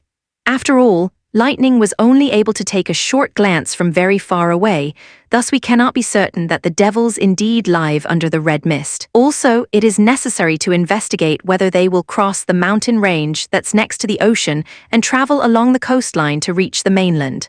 "I agree with Scroll's standpoint," Wendy answered and nodded in agreement. "Although they are very powerful, it is always better to prepare to defend than have your hands tied and wait to be captured." As the two oldest witches of the Witch Union, Scroll and Wendy had always been the pillar of many sisters' hearts. Thus, even though some of them still showed some sign of fear, none of them seemed like they only wanted to sit still and wait for their death. Roland preferred this kind of response, and he could see that no one was expressing any objections. The basic plan was already set like this. The crucial point now was to decide how they would implement it. "We could use a hot air balloon for the investigation," Anna suggested. "The cloud gazer is already covered with a sky camouflage, so we can use clouds as cover and fly over the ocean. In addition, you can also take Sylvie along," Nightingale stated. "Her ability is perfect to deal with this kind of situation." "Right," Roland nodded. "Furthermore, I will also be going." "Your Highness." The second the words had left his mouth, the three, Wendy, Scroll, and Nightingale, shouted at the same time to stop him. "You can't take this risk yourself." "It's not that I will be taking any risks." Roland waved his hands to calm them down before explaining further. If they had the ability to pass over the high mountain or the sea, they would already have spread all over the four kingdoms by now. However, the reason why they are still gathered in the land to the far west is simply because they are not as fearful as in your imagination. Still, there was another reason he hadn't mentioned. In regards to judging the level of development of a different kind of civilization, he was far more experienced than any of them if he could lay his eyes on the devils and their city. It would be a great help in developing the path to follow in the future, and also to come up with a tactic to repulse the enemy. But Wendy's face was still filled with hesitation. "Do not worry, we will just take a look from a distance," the prince said and showed a reassuring smile. "In case I came to the conclusion that a distant investigation was dangerous, I would never permit you to go." All right, but you have to take me along with you.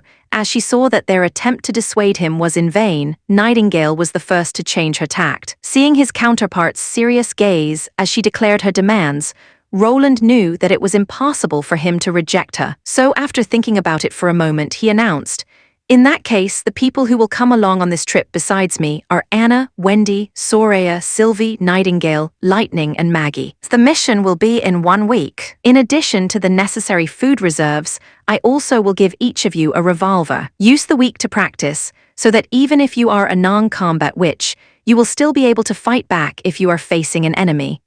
Since the hot air balloon's speed of flight was far less than Lightning's, Roland feared that they would need a whole day to travel a distance of more than 200 kilometers. They would therefore have to camp one night in the wilderness if they wanted to complete the investigation. Taking this into account, dry food, tents, and weapons were a must. "Yes, Your Highness," the witches said in chorus. After the crowd had departed, Roland finally had time to look at the black stone that Lightning had brought back under such great effort. "You said that this kind of stone was everywhere at the edge of the forest." Yes, by now Lightning had calmed down, but even while sitting at the mahogany table, her legs were still swaying. The red flush on her cheeks also had not faded. Furthermore, the nearer to the foot of the mountain, the larger, the more black stones there are. Looking at it from high up, the area covered by these black stones is more than a dozen times bigger than Border Town.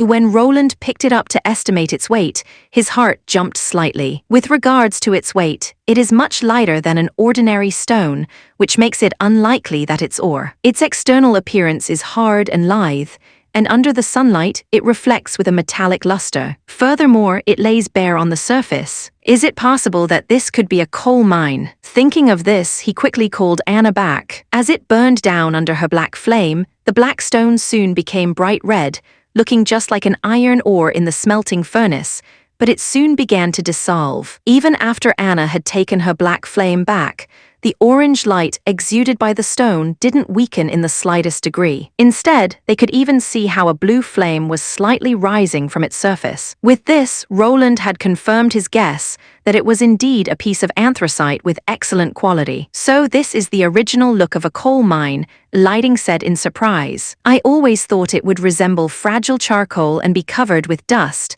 so that if you touched it with your hand, it would make your palm dirty. Of course, only after going through a crushing and dilution process will it look like charcoal briquette and coal cake," Roland explained laughingly. "Most of the extraction that comes out of a coal mine look like stones in general, and of course, the higher the quality of the raw coal, the stronger will its structure be. In the end, they will become just like these stones, showing a reflecting luster on their surface."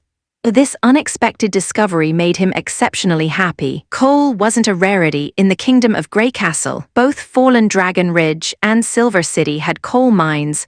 Their yield was mostly used to fuel kilns or personal heating. But in fact, its range of use was extremely broad. Before the extensive spread of the internal combustion engine, the smoke of burning coal had covered about half the sky. While using it for coal coking, it could replace charcoal for smelting iron into steel, and would be much more environmental friendly than wantonly cutting down trees. Even after humanity had entered the electrical era, coal could still be refined into coal gas, hydrogen, and asphalt, or it could be used to generate electricity. It was thus regarded as a cheap fuel of high quality. Holding an open coal mine in hand was clearly much better than relying on imports. The only question was how to exploit it. Roland moved his gaze to Lightning's newly drawn map. It seemed that the construction of steam-driven cement boat was imperative. Ed. Coke Chapter 291, Advance Notice Chapter 291, Advance Notice within the Royal Palace of the Kingdom of Grey Castle. Timothy was tightly grasping his scepter, while he looked at the chief alchemist Rayleigh Kenneth standing within the audience, showing such a pleased expression. "Were you able to get a clue about the alchemy recipe taken by the deserters?" "Sure. Your Honored Majesty, this is the latest snow powder developed by the Alchemy Association. Please permit me to demonstrate it now," Rayleigh said with a deep bow. After receiving the new king's approval, he waved in the direction of the crowd behind him, two disciples holding a bag in their hands immediately stepping forward. He spread 2 sheets of white paper over the ground and poured out the snow powder within the bags on top, forming two separate lines. One of them was ash gray, while the other was much darker, being almost ashy black. Your Majesty, please take a look. The lighter one is the snow powder originally used during celebrations, while the darker one is the latest development, the fast-igniting snow powder. Rayleigh took out a flint, ignited the powder on top of the papers. The light snow powder merely began to burn slowly and emitted thick billowing smoke, while the dark-colored one burned all the powder in one breath and also spread over to the white paper below. What does that mean? Timothy asked with a deep frown. The toy that my dear sister got didn't only burn a piece of paper. Of course not, Your Honored Majesty, Rayleigh said, as a big smile began to spread over his whole face.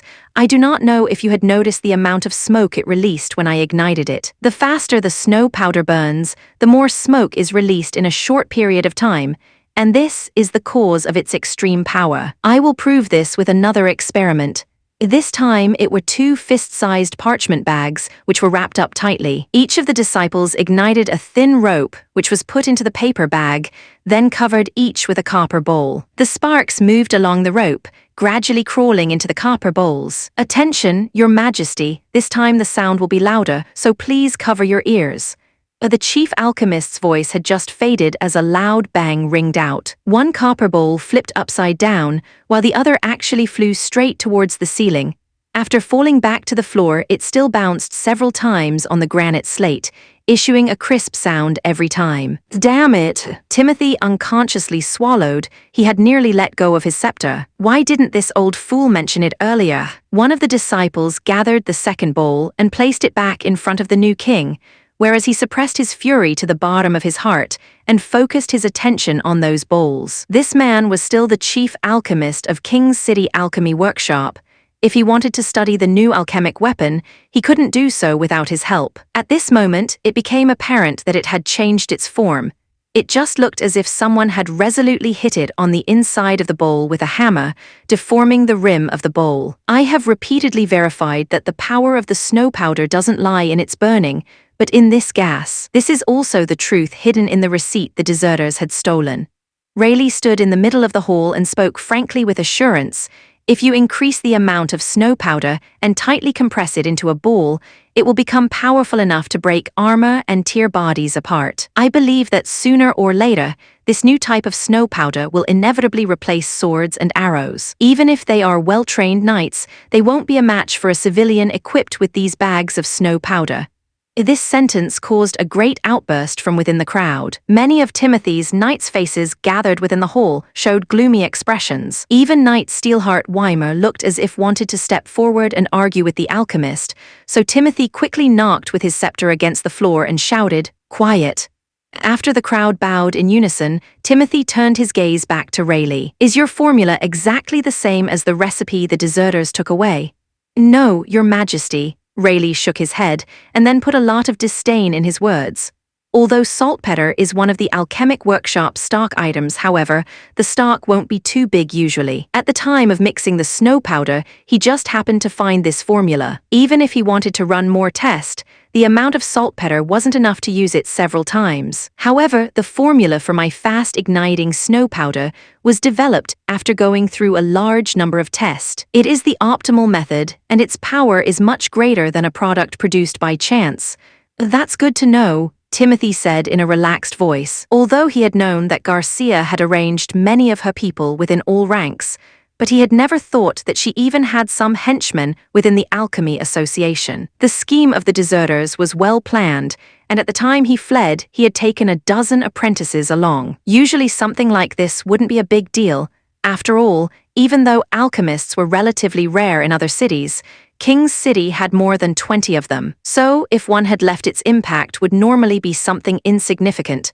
But this time, the man had discovered a new highly lethal kind of snow powder before leaving, and instead of contributing it towards the alchemic workshop, he had left without a trace the very next day. In the end, Timothy's spies were only able to capture some of the remaining confidants, but failed to intercept the entire group of deserters. The moment he learned about the news, Timothy immediately ordered his imperial prime minister to purchase all of the saltpeter capacities within the city and requested the alchemic workshop to reproduce the desert's snow powder formula as soon as possible. And today, after waiting for 2 months, they finally showed some results, which made him feel quite satisfied. Even if this man's respect for him was a bit lacking, he was still pleasing to his eye at this moment. After settling his thoughts, Timothy cleared his throat and said, "You did well. For your contribution, I will grant you 25 gold royals as reward. Additionally, I will also open a snow powder workshop in King's City's inner city,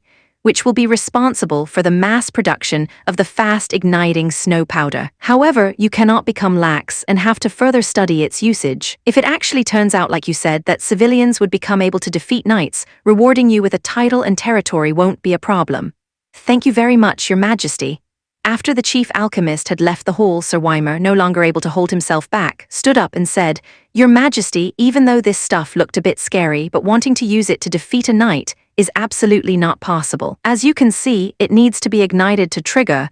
Its killing range is also only half a step or so. At that distance, against a civilian, I have dozens of ways to instantly send them to the ground. Even granted that they are able to use it at a close distance, I can still take advantage of the ignition time to strike and kill my opponent before calmly leaving." According to Rayleigh's way of speaking, it is clear that he had never been to the battlefield. "We also think the same, Your Majesty," other knights followed up. "That's why I let him continue to search for a better way," Timothy said, "for example, by shortening the ignition time or making it throwable, and so forth. Of course, no matter what kind of weapon they use, I'm also convinced that a knight will be better than a farmer."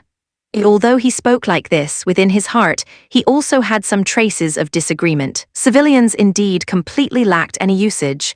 They were cowardly and ignorant and also afraid of dying. But if controlled by pills and equipped with snow powder, they could become a powerful weapon. At least that was if they had needed to storm a city gate or a shield wall.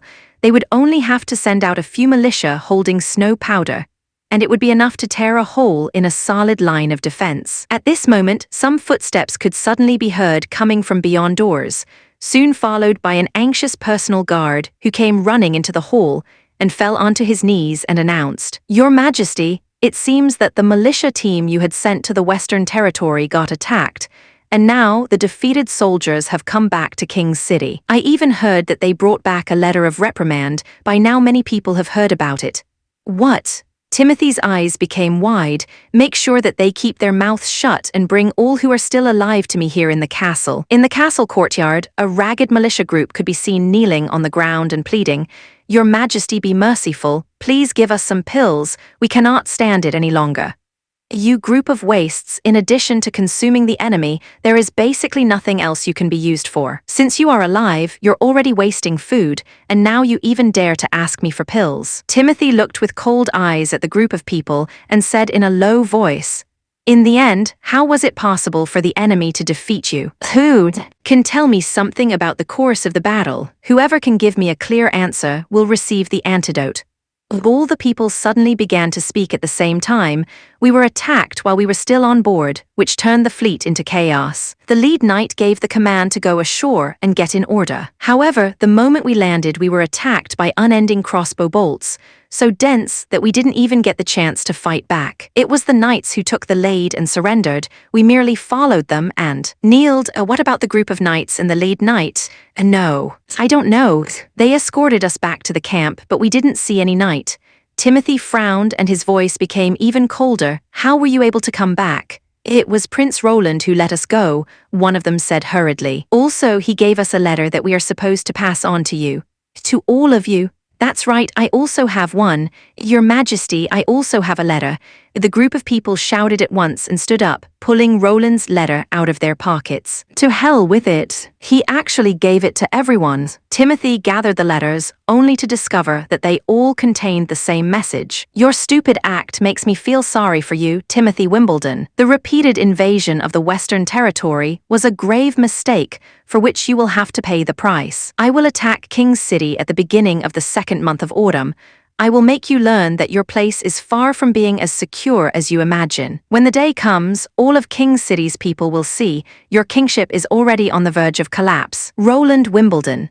Chapter 292, Precision Guided Bombs. Chapter 292, precision, guided bombs the place where they would be practicing shooting their pistols was arranged at the castle's front courtyard. Including Sylvie, all of the witches selected for the investigation team had received a revolver. Roland spent 2 days to let everyone become familiar with and master the posture needed to shoot a gun, before they switched over to shoot with live ammunition. The major part of the training was divided into aiming while shooting from 10 meters and paced shooting from 5 meters distance, so that they could cope with a surprise attack or an open attack of the enemy. During the posture training, most of the witches were still able to imitate the pattern, but the moment they fired their first shot, the truth was soon revealed. Especially when the deafening sound of gunfire split the air, for most of them, their first reaction was to block their ears, turning the observing Nightingale's brows straight. Except for Anna. Whenever he looked at her,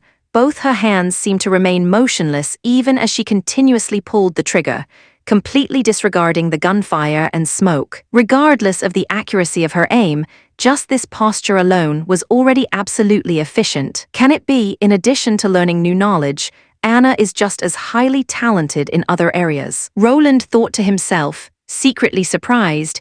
Even though these are black gunpowder bullets, this is still a large caliber revolver with a strong recoil. So how it is possible for her arms to remain so stable, and how is she able to shoot continuously? Stepping behind her, full of curiosity, he saw 2 black flames sticking against the handle of the gun and holding it firmly in the air, while Anna was only keeping a virtual grasping position, not even touching the real revolver. After he pat her on the shoulders, he saw her taking out 2 black flames from her ears as she turned around. She gave him a come and praise me expression and said, "How about it? I always hit the target." Roland didn't know whether he should laugh or cry, but since he didn't have any better options, he loudly declared, "Everyone, no one is allowed to use their ability to assist you with the practice." Why? So that you won't get flustered in case you meet an enemy carrying a god stone of retaliation, Roland explained. He sighed and reached with his hands to help plug Anna's ears. Like this, you won't be afraid, all right? Yes, Anna's eyes were brimming with happiness. She turned around, changed the bullets, lifted the gun and aimed. "Maggie, quickly come over here. I also need someone to block my ears," Lightning shouted, full of envy. Goo, the latter pointed at herself, the gun still in her hands. "You cannot shoot the gun after turning into a bird anyway," the little girl said with a wink. "You help me first, and I'll help you cover your ears later." Goo. The other witches in the castle were also attracted by the successive sounds of gunfire. Gradually, they all gathered at the castle's front courtyard, many of them looking eager to also have a go. At the end of the day, almost everyone had come up to experience how to use a revolver for themselves. Roland's heart was deeply moved as he looked upon this diverse group of women, all in high spirit, as they fired the weapons they were holding. Even now, he could still remember the appearance of each witch when he met them for the first time. Previously, Anna's hands and feet were thin and weak, just like bamboo poles. Her eyes had lost all signs of life and always had a monotonous expression. The area between Nightingale's eyebrows always contained traces of stormy clouds. Her smiling expression also had nothing to do with her mood.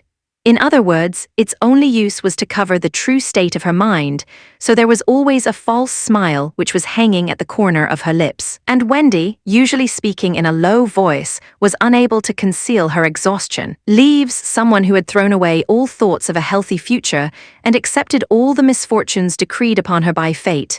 And Lily, like a cat, ever on guard. Furthermore, there was Lightning, Mystery Moon, Hummingbird, Scroll, and so on. After experiencing being oppressed, being framed, and being hunted, they were already lucky to be able to survive. As for where they were supposed to go, they absolutely had no time to ponder over that. Nowadays, however, they were already completely differently from how they'd been in the past. The witches were now emitting a unique charm.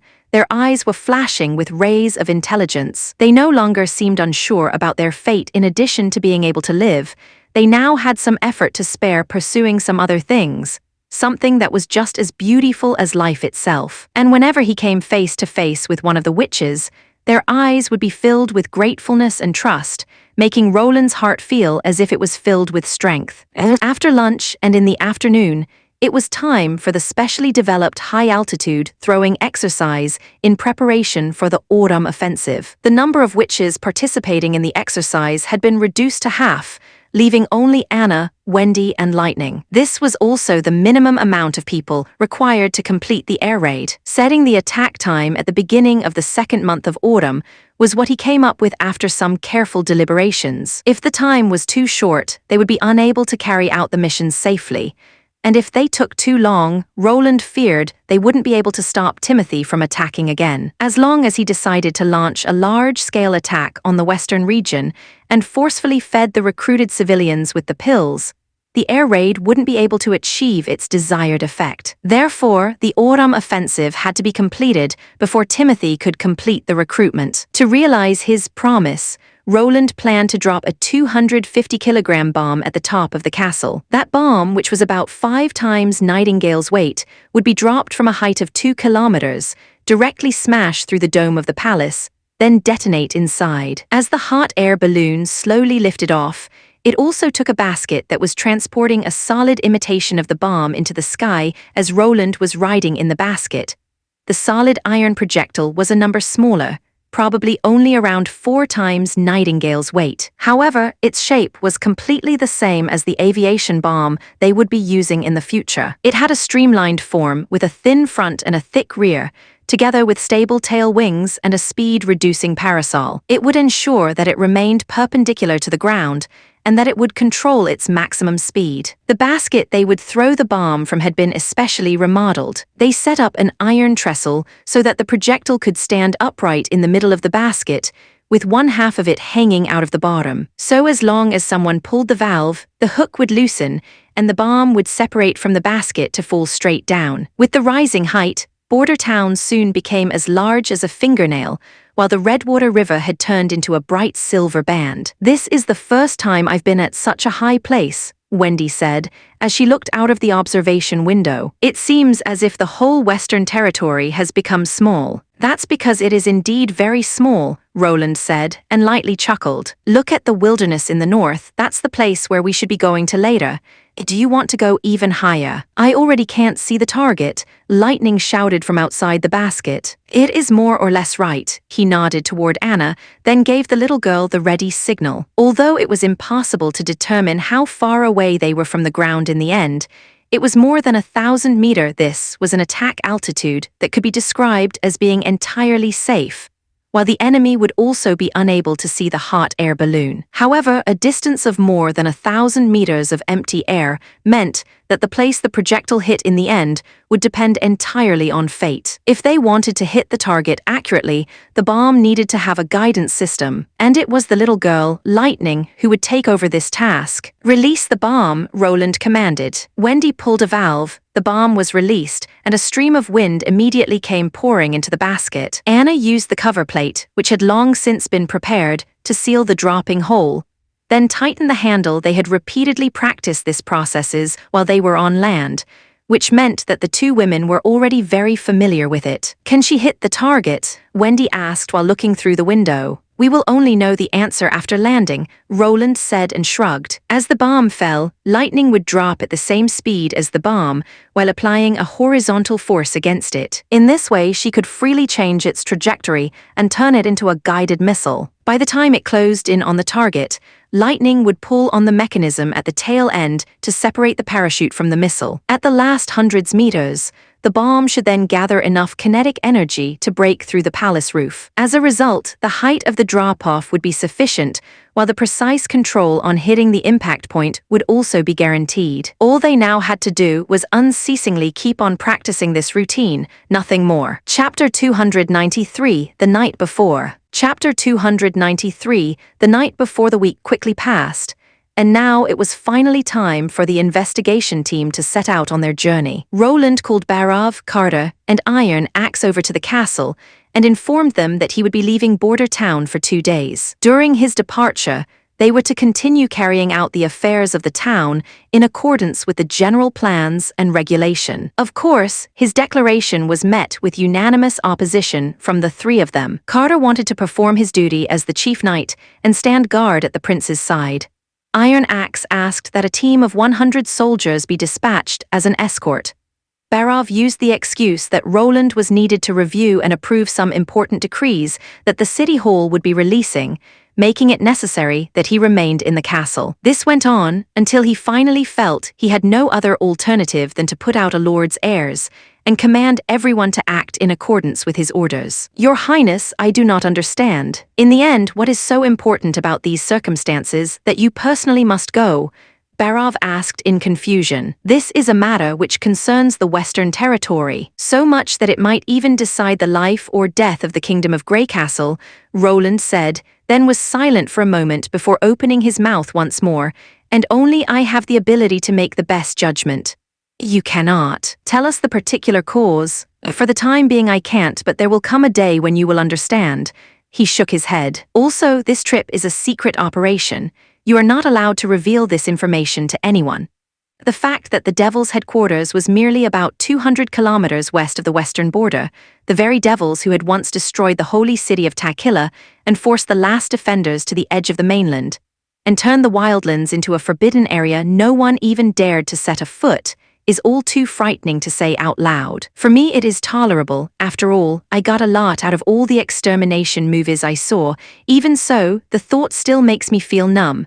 For them, however, I'm afraid that others cannot simply accept something like that. Once the news is leaked, it will only turn into more trouble. In case it was to cause a panic among my subjects, it might even lead to many people fleeing from the Western Territory. Thus, at present, it is not the right time to declare the truth. After finishing all political affairs, Roland and the witches entered the hot air balloon and lifted off, leaving the castle front yard and heading into the sky, in the directions of the snow-capped mountain. Your Royal Highness, if we assume that it was indeed the Church who has been fighting against the devils 400 years ago, does that make them good or bad?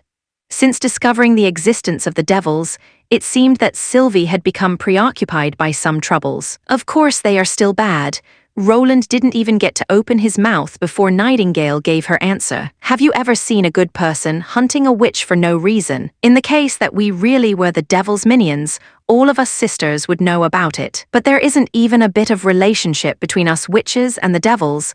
The demonic bite is also a complete myth. However, the other person still observed Roland, seemingly waiting to hear his answer. He thought for a while, then started to speak. First of all, it is still not confirmed that it was the Church who had fought against the devils. If they had indeed made such great sacrifices, for what reason would they conceal all the information about it and destroy the past? This news would have been the best way for them to expand their base of believers. I am afraid that we can only answer the questions truthfully if we are able to find more clues about the past. Also, good and evil cannot be distinguished so easily. It is always dependent on the place you are standing at. Roland paused for a moment to give her a smile, then he asked, however, I believe what you really wanted to know was if I would go to the Church to fight with them against the devils, isn't that right? Sylvie wanted to say something, but in the end she couldn't deny it. The Church and I are incompatible. Even if there were any witches, I would not be able to stand on the same side as them, he said. That is even more now that I have all of you by my side.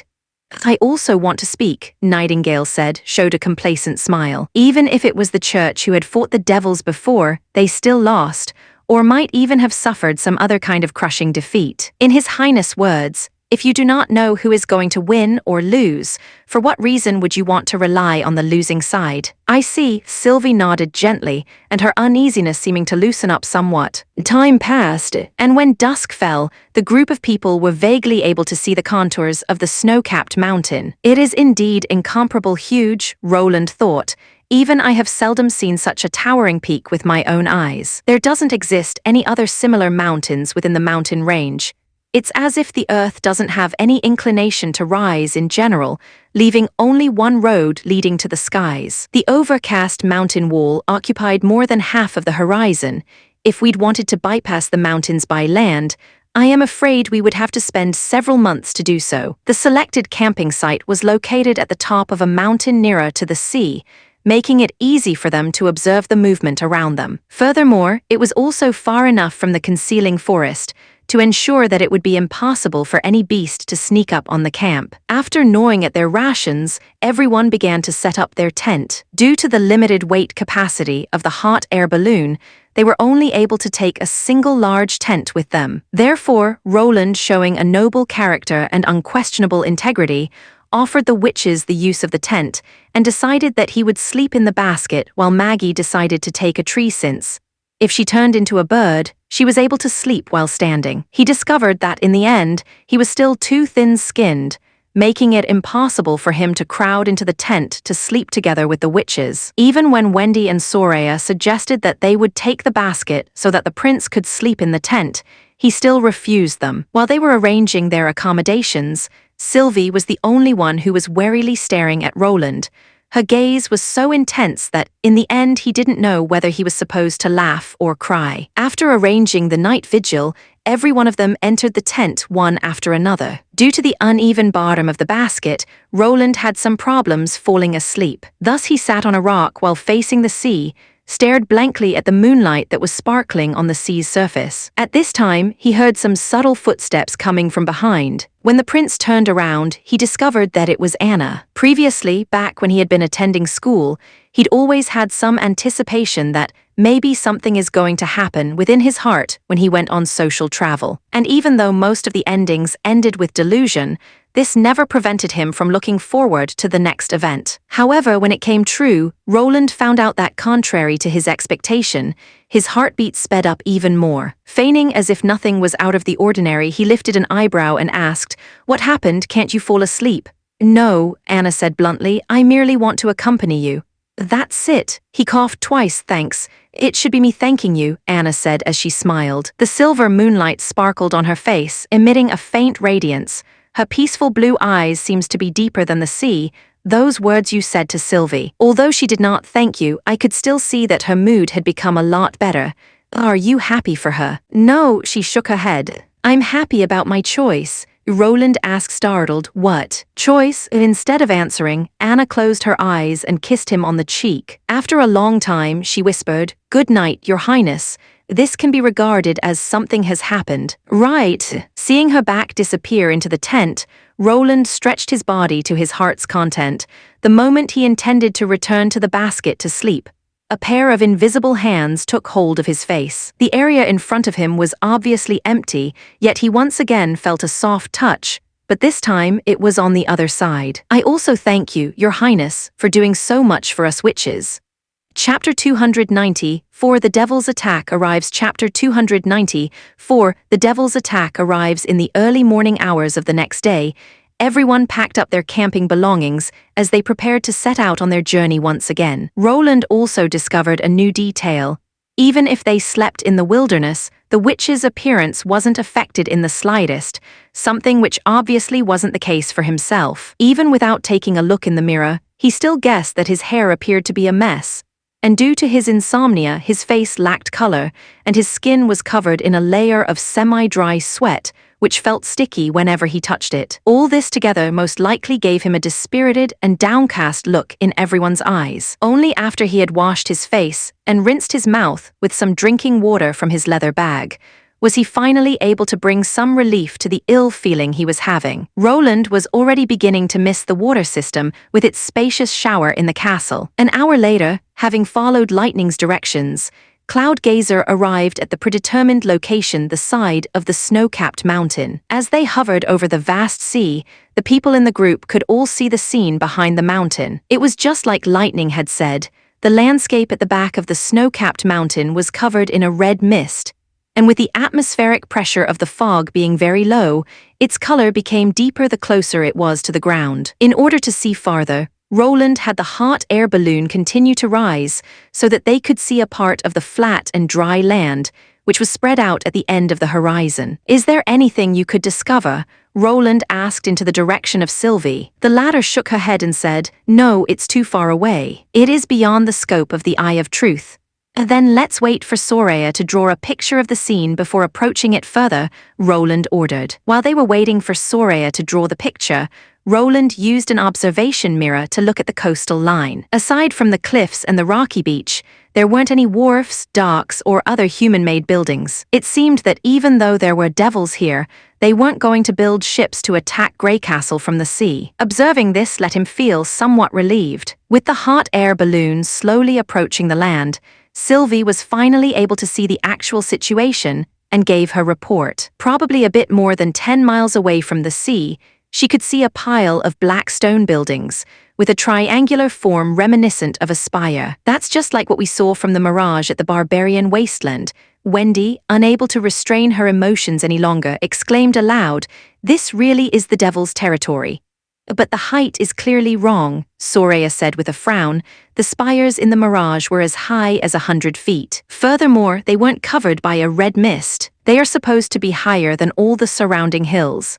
"Maybe, at that time, you saw the Devil's City, and what we see here is closer to a Devil's Town," Anna guessed. "Therefore, we can conclude that the Devils possess a kind of intact and unique urban system, and that they also belong to a higher evolved species that is keen to expand its territory and kill." Roland thought to himself, "Please, there mustn't be too many of them. What can you say about the inside of those spires?"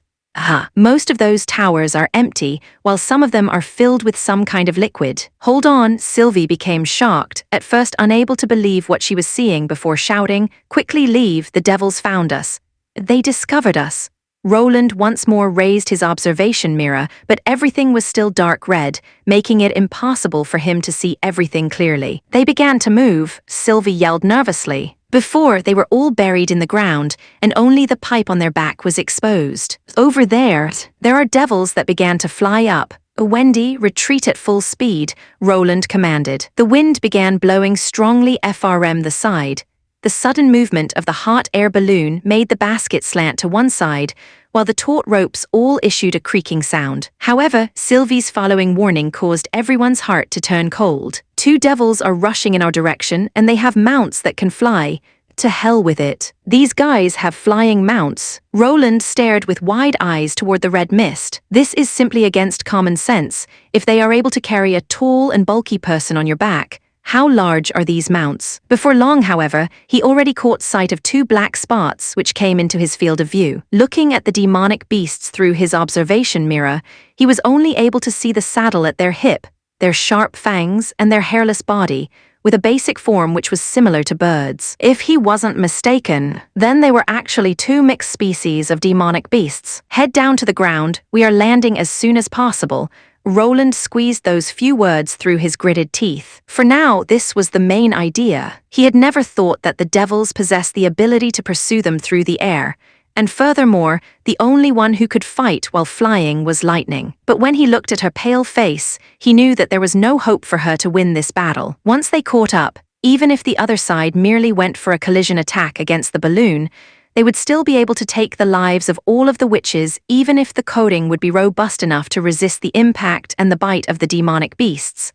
Under the resulting violent shaking, it was most likely that they would all fall out of the basket and drop into the sea like stones. And at this height, there was no difference between hitting solid ground or falling into the sea. By now, the devils had come so close to the hot air balloon that even without the help of the mirror, Roland was already able to see these winged mixed species, and the big and sturdy enemy it was carrying on its back. "Be careful," Sylvie shrieked again. "They are getting ready to throw their spears."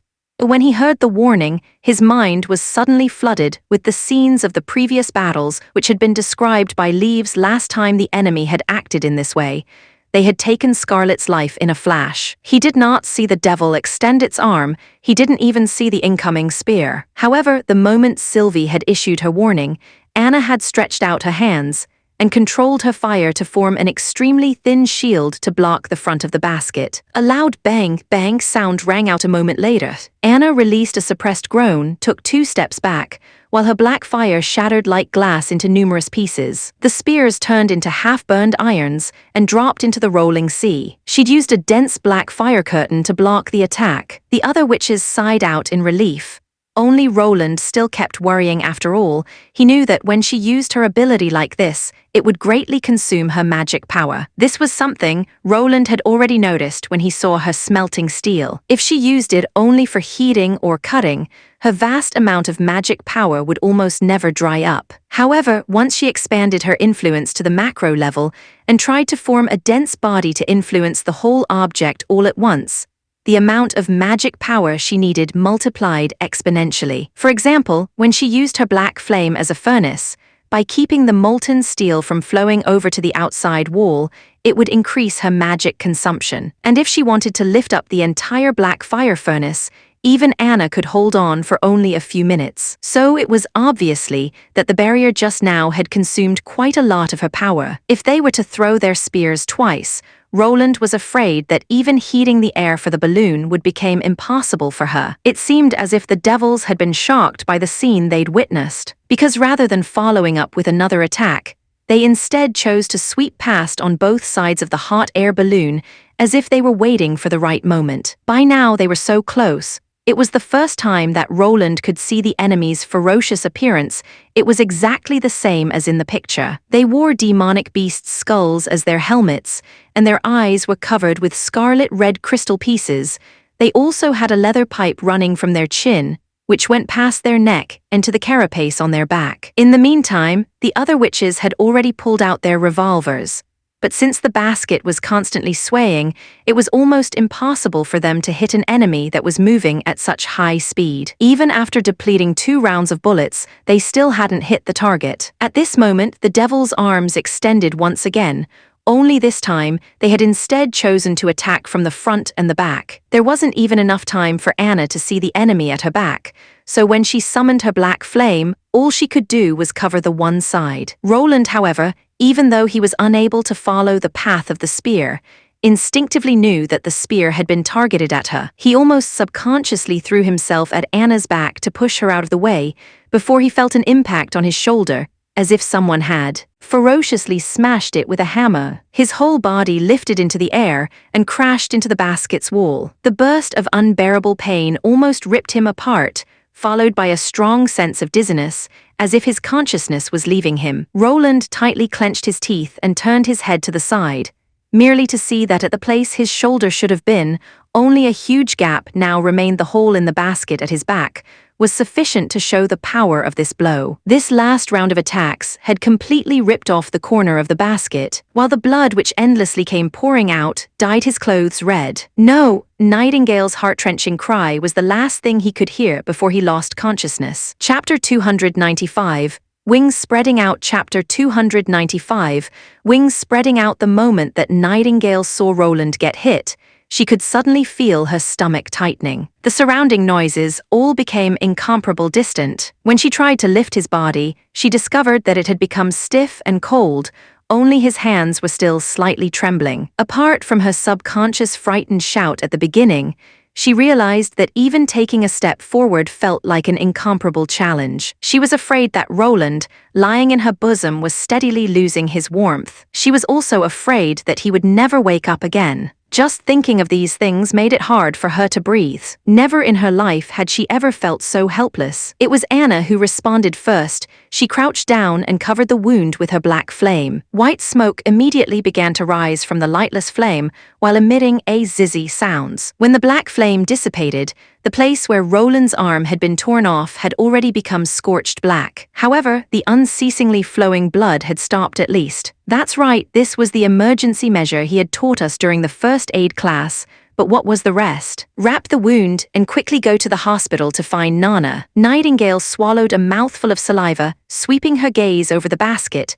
No, Nana isn't with us, she's in Border Town. We have to go back. We must go back as soon as possible. She slowly turned her head to the southeast, looking in the direction of Border Town at this moment. The devil's fierce appearance, with them baring their fangs and brandishing their claws, came into Nightingale's view once again, pulling her thoughts back to the current situation inside the basket. The panicked shouts of the witches, the cracking sound of the revolvers, and the low growls of the enemy all came back into her perception. After the coldness subsided, all the various and disorderly thoughts in her mind finally came together to become one. Don't try to beat the devils if they catch up. We are unable to return to Border Town. Lightning, Anna exclaimed anxiously, protect the hot air balloon. Although the little girl's complexion was pale, after looking towards the still unconscious Roland, she gritted her teeth and nodded before she flew out of the basket. No, Nightingale thought. Just by looking at her appearance, it is clear that she cannot handle the devils. Like most witches, Lightning has no experience with fighting a real enemy. I am the only one here who can defeat the devils. Nightingale took a deep breath. She forced all of her thoughts concerning the wounded prince behind a makeshift veil at the back of her mind. The two devils are still flying, forming a pincer attack, one at the front and one at the back. Their throwing arms were as skinny and shriveled as firewood. Perhaps it will still take a comparatively long moment before they can fully be restored. But from the hot air balloon to where they are is approximately 50 meters, a distance I'm utterly unable to cross. If she cast her fog high up in the sky, it was incredibly easy for her slip through and fall.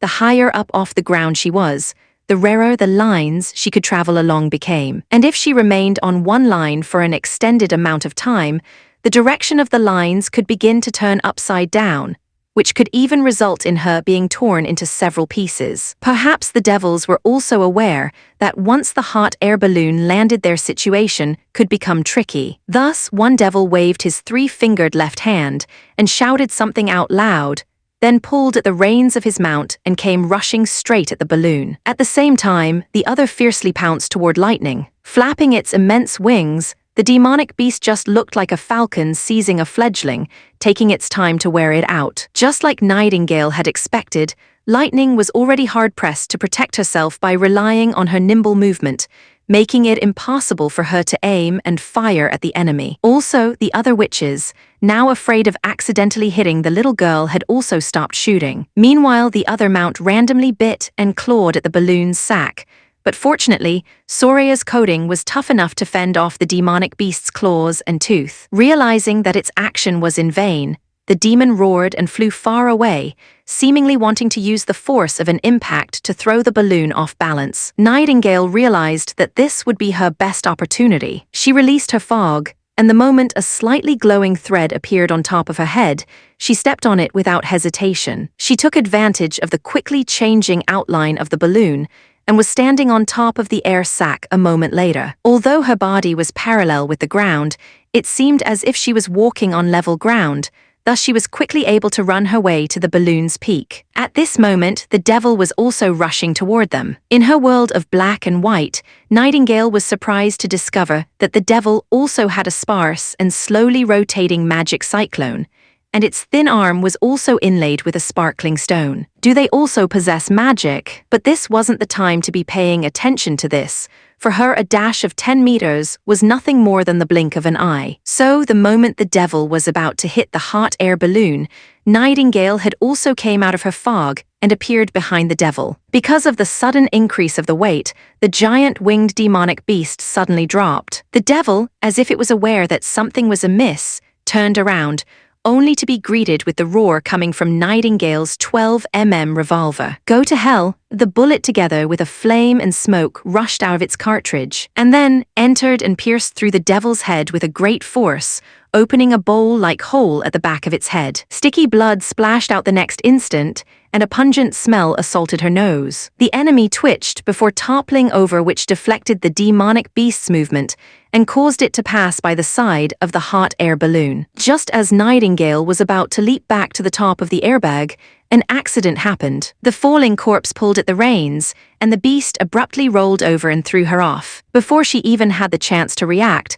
Nightingale was already out of a safe return distance. Although the hot air balloon has been reducing its height, at the moment it was still hundreds of meters above the sea. Stepping into the fog while falling was no different from committing suicide if Nightingale couldn't control her posture and bump into whichever thin line was available. She'd immediately be cut into two. Nightingale! She heard her sisters cry in horror, but everything seemed useless. Lightning was currently fighting against the other devil, while Maggie, even if she changed into a seabird, would still be unable to carry her. Thus she knew what would happen next. The speed of her fall accelerated more and more, and when Nightingale looked down, the ocean, which was originally a blur, revealed its true form. The rolling and splashing waves became more and more clear. It didn't look as if she was falling. Rather, it was as if the sea was coming towards her. The nearer the inevitable moment came, the clearer were her thoughts. Nightingale closed her eyes, and once again seeing the moment she'd first met Roland. She'd sat on the edge of the bed and was playing with the dagger in her hand, waiting for the grey-haired fourth prince to push open the door and enter. The flickering fire, the door, and the bedroom gradually began to fade, ultimately only leaving his smiling face behind. Her only regret was that she wasn't able to accompany him to the end. Goo goo! Suddenly, a series of high tweets sounded. When Nightingale opened her eyes, she saw a white figure rushing straight down, throwing herself at Nightingale's chest. It was Maggie. Just when she wanted to say something, the pigeon began to emit an eye-piercing bright ray of light, her body began to expand immediately, and a pair of enormous flesh-like wings opened themselves at her back. Her feathers all fell off, and her bird's head became both fierce and terrifying. She looked exactly the same as a flying demonic beast. Ahul! Maggie released a deafening roar, caught Nightingale with her claws and yanked her upwards. The latter half rolled around in the sky before landing on the bird's broad back. What exactly is going on? Nightingale was completely shocked. Ahul! Ahul! Maggie shouted once more. Apparently, she wanted to remind her of something. This time, even without translation, Nightingale was able to understand the other's meaning. Although she couldn't understand why Maggie was able to change into this form, but right now, the most important thing was to defeat the devil. Come on, she shouted. Chapter 296, Demon. Chapter 296, Demon. The situation reversed the instant after Maggie, carrying Nightingale on her back, joined the battle. Being forced to give up the pursuit of the nimble lightning, the devil released an angry howl, rolled around and dived down, throwing itself against the fast-incoming Maggie. The arm, which hadn't been fully restored yet, raised another spear, then expanded so quickly that the skin began to crack, and a bloody mist began spraying out. Even though it spent all of its power, the thrown spear, which was thrown this time, no longer had its original might. At least now, Nightingale was able to see the trajectory of the spear. Maggie! She patted the back of the giant creature beneath her, then released her fog and stepped into it. Ahul goo! At the same time, Maggie's body began to sharply reduce in size, once again turning into a pigeon. As the huge target suddenly disappeared, the spear sped past the two with a whistling sound before falling into the sea. At the next moment, Nightingale reappeared from the fog, and Maggie returned to her demonic beast form. The whole process of dodging had been as natural as the moving clouds and the flowing water. The devil let out a painful, anguished wailing. Its arm began to shrink, until it was only an inch thick, then broke, just like an overstrained branch. But its left hand was still firmly gripping the reins, moving the beast to confront them. Looking at its posture, it seemed as if it wanted to crash into the two of them, as if it had given up all thoughts of ever returning. However, Maggie obviously never intended to fulfill its wish. Moments before the collision, she suddenly let her body drop, letting the enemy pass by instead. When she regained her balance once more, Nightingale had already disappeared from her back. The latter was just like a ghost as she appeared behind the devil. The enemy hurriedly tried to untie the rope it was holding. However, Nightingale would obviously never give it the chance to do so. It was as if she was releasing all of her pent-up anger as she pulled the trigger, and the gunfire sounded out continuously. This round of shooting not only broke the carapace at the back of the devil, but also ran through its chest. The enemy issued a series of hoarse sounds, gasping for air, and quickly collapsed into the evaporating bloody mist. And lastly, the now masterless demonic beast also died under lightning's attack and fell into the sea, disappearing soon after. The cloud gazer slowly landed on the shore. What should we do next? Nightingale asked anxiously as she looked at Anna. It seemed that she'd only been able to stay cool-headed during the battle. We're so far away that even if we flew through the whole night, the hot air balloon will still take until midnight before it can reach Border Town. Anna stated their situation. Therefore, Lightning and Maggie have to carry His Highness on her back and set off in advance. No problem, Ahul. The giant beast, lying with its head at their side, opened its mouth and spoke. I also have no problem with it. We will deliver him. The little girl's expression seemed somewhat gloomy, probably thinking about her capability as an explorer. The fact that she'd been too afraid to fight the enemy had caused everyone to fall into so much difficulty. Nightingale touched her head. No one has ever been good at it from the beginning. This isn't your fault. Together, the witches tied the still unconsciously prince onto Maggie's back. After they finished, Lightning took her place beside him. They then soared into the sky, flying all the way along the Redwater River while heading towards Border Town. "And we," Wendy asked, "my magic will soon run out. Continue to fly as far as possible. Perhaps the enemy will dispatch a second troop to look for us. This place is still too close to the snow-capped mountain. We have to leave it behind as far as possible." Anna said, "Wait until we reach a safety zone. We will then look for a place to hide and make camp." Her decision was unanimously endorsed by the remaining witches. When Cloud Gazer rose again, there were only 5 people left in the basket this time. "In the end, how have the devils been able to discover us?" Soraya asked, feeling puzzled. "Both the hot air balloon and the basket are painted with sky camouflage. Furthermore, at the height of 2,000 meters, it is hard to identify us even by using an observation mirror." "There was a colossal devil," Sylvie said while knitting her brows. "It crouched on the top of one of those black spires. It had a head that was larger than its body. Its head was covered with countless eyes. Even though I merely gazed at it, it immediately turned all of its eyes towards me. And hundreds of devils came rushing forth from within the ground. It was as if the whole area had started boiling. There really exists such a monster?" Soraya gasped in shock. "There is still more. Those 2 flying mounts were also very strange." Anna voiced her thoughts. After getting hit by the bullets, the blood flowing out of them wasn't black as you would expect, but rather a deep blue. "This is entirely different compared to the mixed species we'd encountered during the months of demons.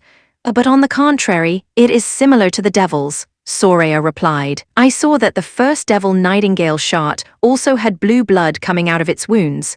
In the end, aren't they demonic beasts?" Sylvie asked. "That I do not know, but it is great that Maggie can change her appearance into theirs," Wendy exclaimed. "If it hadn't been for her saving Nightingale, we would all have been in danger.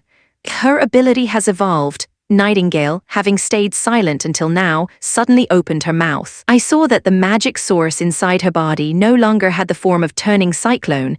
It has turned into a fixed shape, instead a pair of outstretched white wings."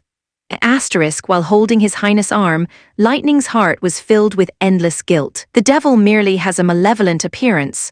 When in the sky, with its large body, it wasn't able to respond quickly. If I just left the basket to block the enemy at the beginning, His Royal Highness wouldn't have been so seriously injured. To bravely step forward and protect one's companion is the unshirkable responsibility of an explorer. Whenever Thunder went on an exploration in the fjords, he would always take the lead whenever they encountered any danger, taking everyone along so as to break through all incoming crises, whether it be against pirates or a monster from the deep sea.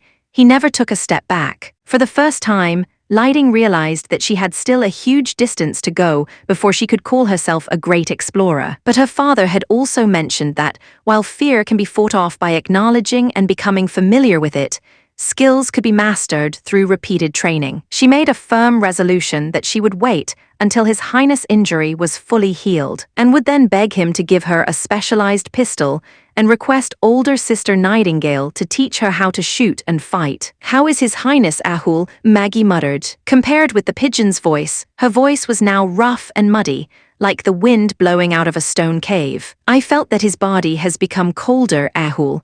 The little girl clenched her fists and turned around to fly back to Maggie, only to see that Roland had closed his eyes. His lips were pale, and together with his messy grey hair, he even seemed to be somewhat lifeless. The blood on his clothes had already solidified, while the black burn wound looked like a spectacle which was too horrible to endure. She gently placed her hand on his neck, feeling for a weak beat to prove that His Highness was still alive, only to feel the skin under her fingertips was frightening ice cold. "How much magic do you have left?" Lightning estimated the rest of their journey. "We will have to go at full speed."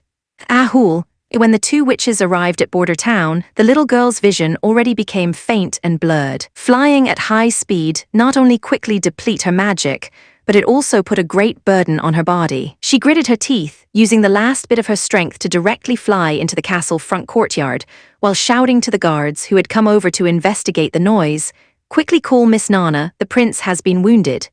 Chapter 297, A Burning Hot Heart. Chapter 297, A Burning Hot Heart. Roland opened his eyes. He was lying on a soft bed, with the familiar ceiling above his head, matching every crack in his memories. "This is my own bedroom." He turned his head, and at his shoulders on both sides, whether it was the left or right one, they both looked to be in a good condition. And as he tried to move his hands, he also didn't come across any problem. It's as if everything was just a long dream. He knew, however, that it hadn't been a dream.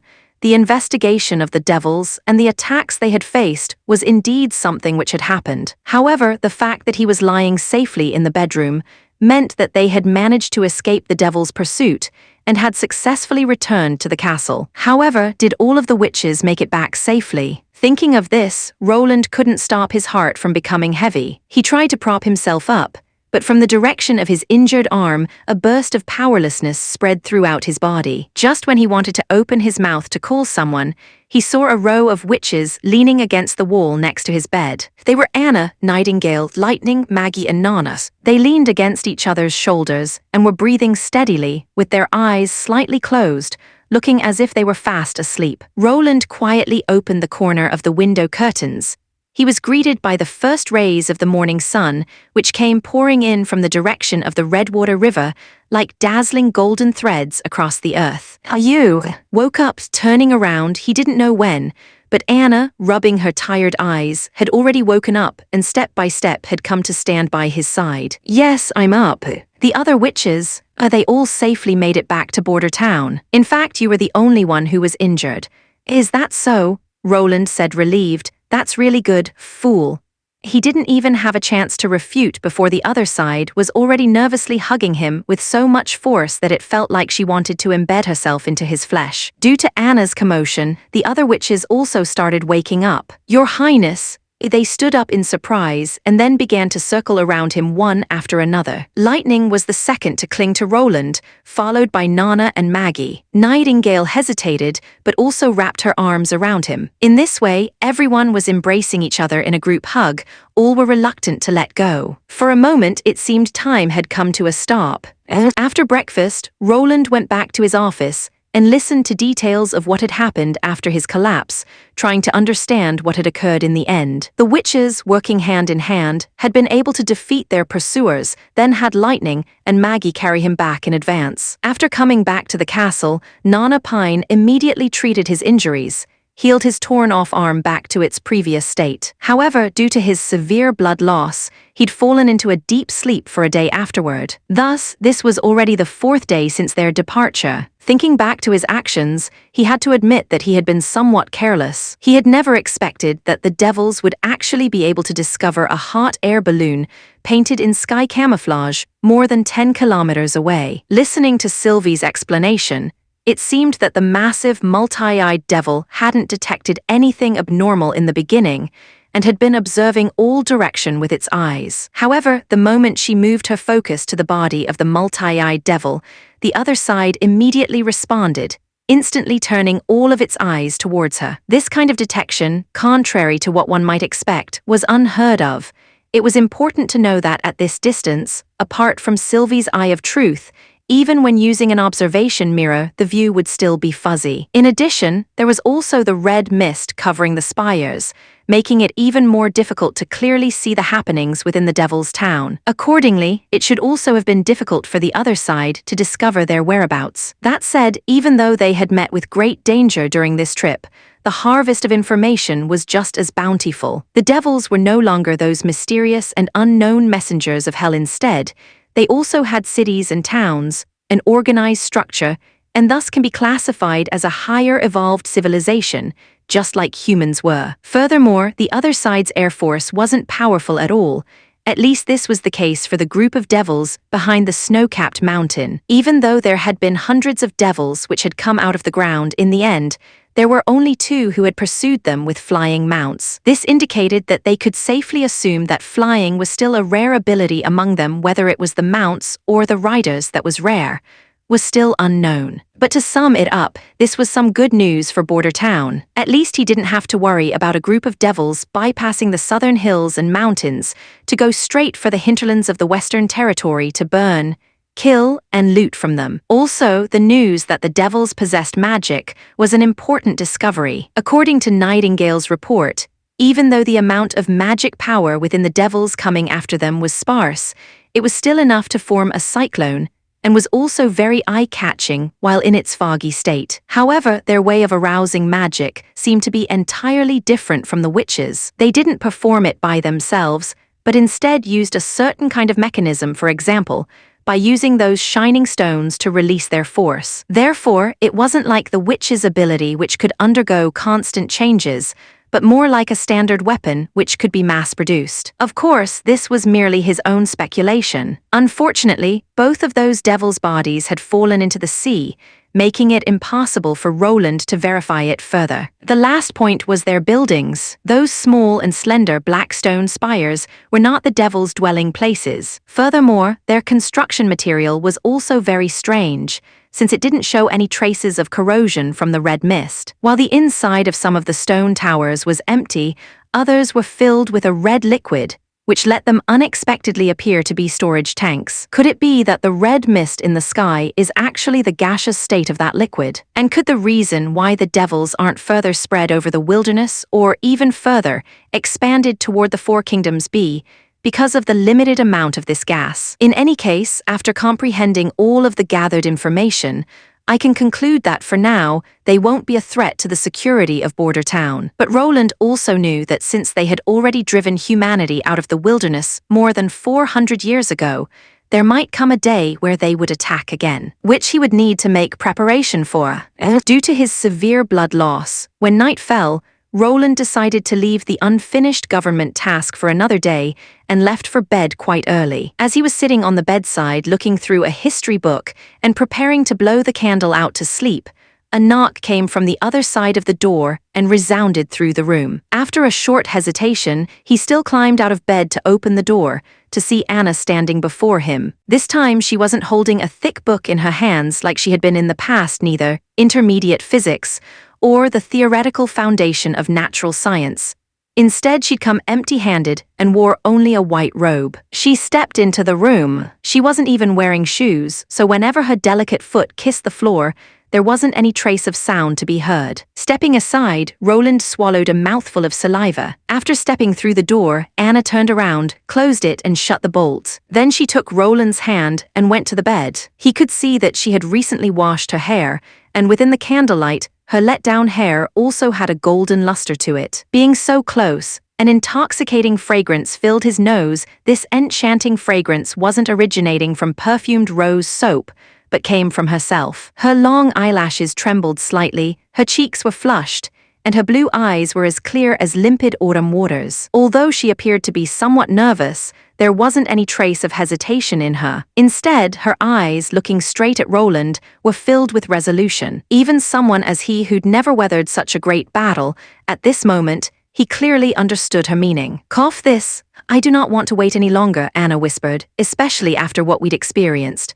She paused. "I don't want to regret anything." Chapter 298, Dream. Chapter 298, Dream. "I see." Roland put his hands around her, carried her by the waist, and set her gently on top of the bed. This simple action was already enough to make him breathless. He opened the thin blanket and went to lay on the bed next to Anna with her head nestled on his arm. "The next step should be foreplay." Roland discovered that he was much too nervous. "It can't go on like this. As someone known as an experienced person, I cannot make a fool out of myself in front of a little girl. Maybe I'll be able to ease the mood with a light chat, and then do the action, for example. Maybe some lines from a porno." As he was still racking his brain, Anna's soft voice sounded in his ear.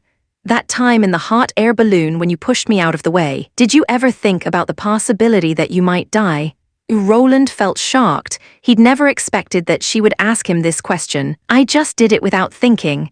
You are someone who will become the ruler of Grey Castle. You are also the hope of us witches," she whispered. "I am unworthy of you doing so much for me.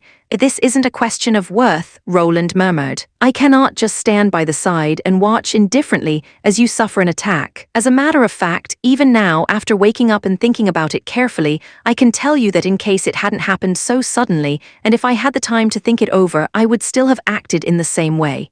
There is nothing I can do to prevent you from doing it again, right?" "Yes, there is nothing," Roland said as he pinched her nose with his other hand. Anna's eyelashes fell, and after a moment of silence she opened her mouth once more. "Can you tell me something about your past? I would like to know more about you."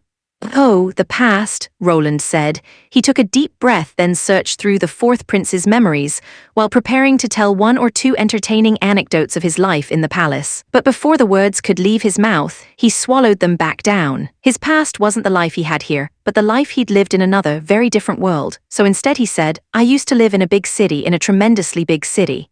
Yes, Grey Castle's King City is several times larger than Border Town.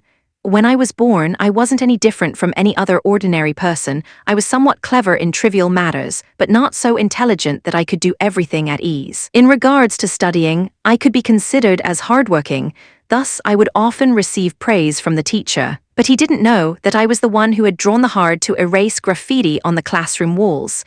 He certainly wouldn't dare to blame you. Anna murmured. Haha, that's unlikely. It wouldn't have been necessary for him to do anything to me. He merely needed to inform my parents.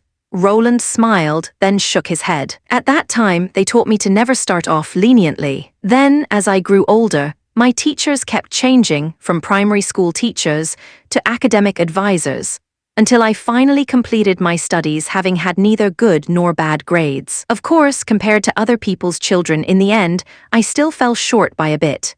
He half closed his eyes, being able to speak about his experiences after altering them a bit and no longer concealing them, gave him a feeling of freedom he hadn't felt in a very long time since he'd crossed over. Since his arrival, he had been playing the role of the prince, but right now, he felt as if he was returning to his past, as if he was only lying in a hotel room designed to fit a classic style, together with the girl he liked, making one another feel safe and warm. Thanks to this, his nervous mood also gradually relaxed. Is perhaps now the time for the next step? Roland turned his head slightly, only to discover that Anna had already closed her eyes, and her chest, snugly placed at his side, was calmly moving up and down, looking like a kitten which had stepped into the land of dreams. He just stared blankly at her for a moment, but soon after he couldn't stop himself from laughing out loud. So it was like this. She was also tired. Think of it, to conceal their whereabouts.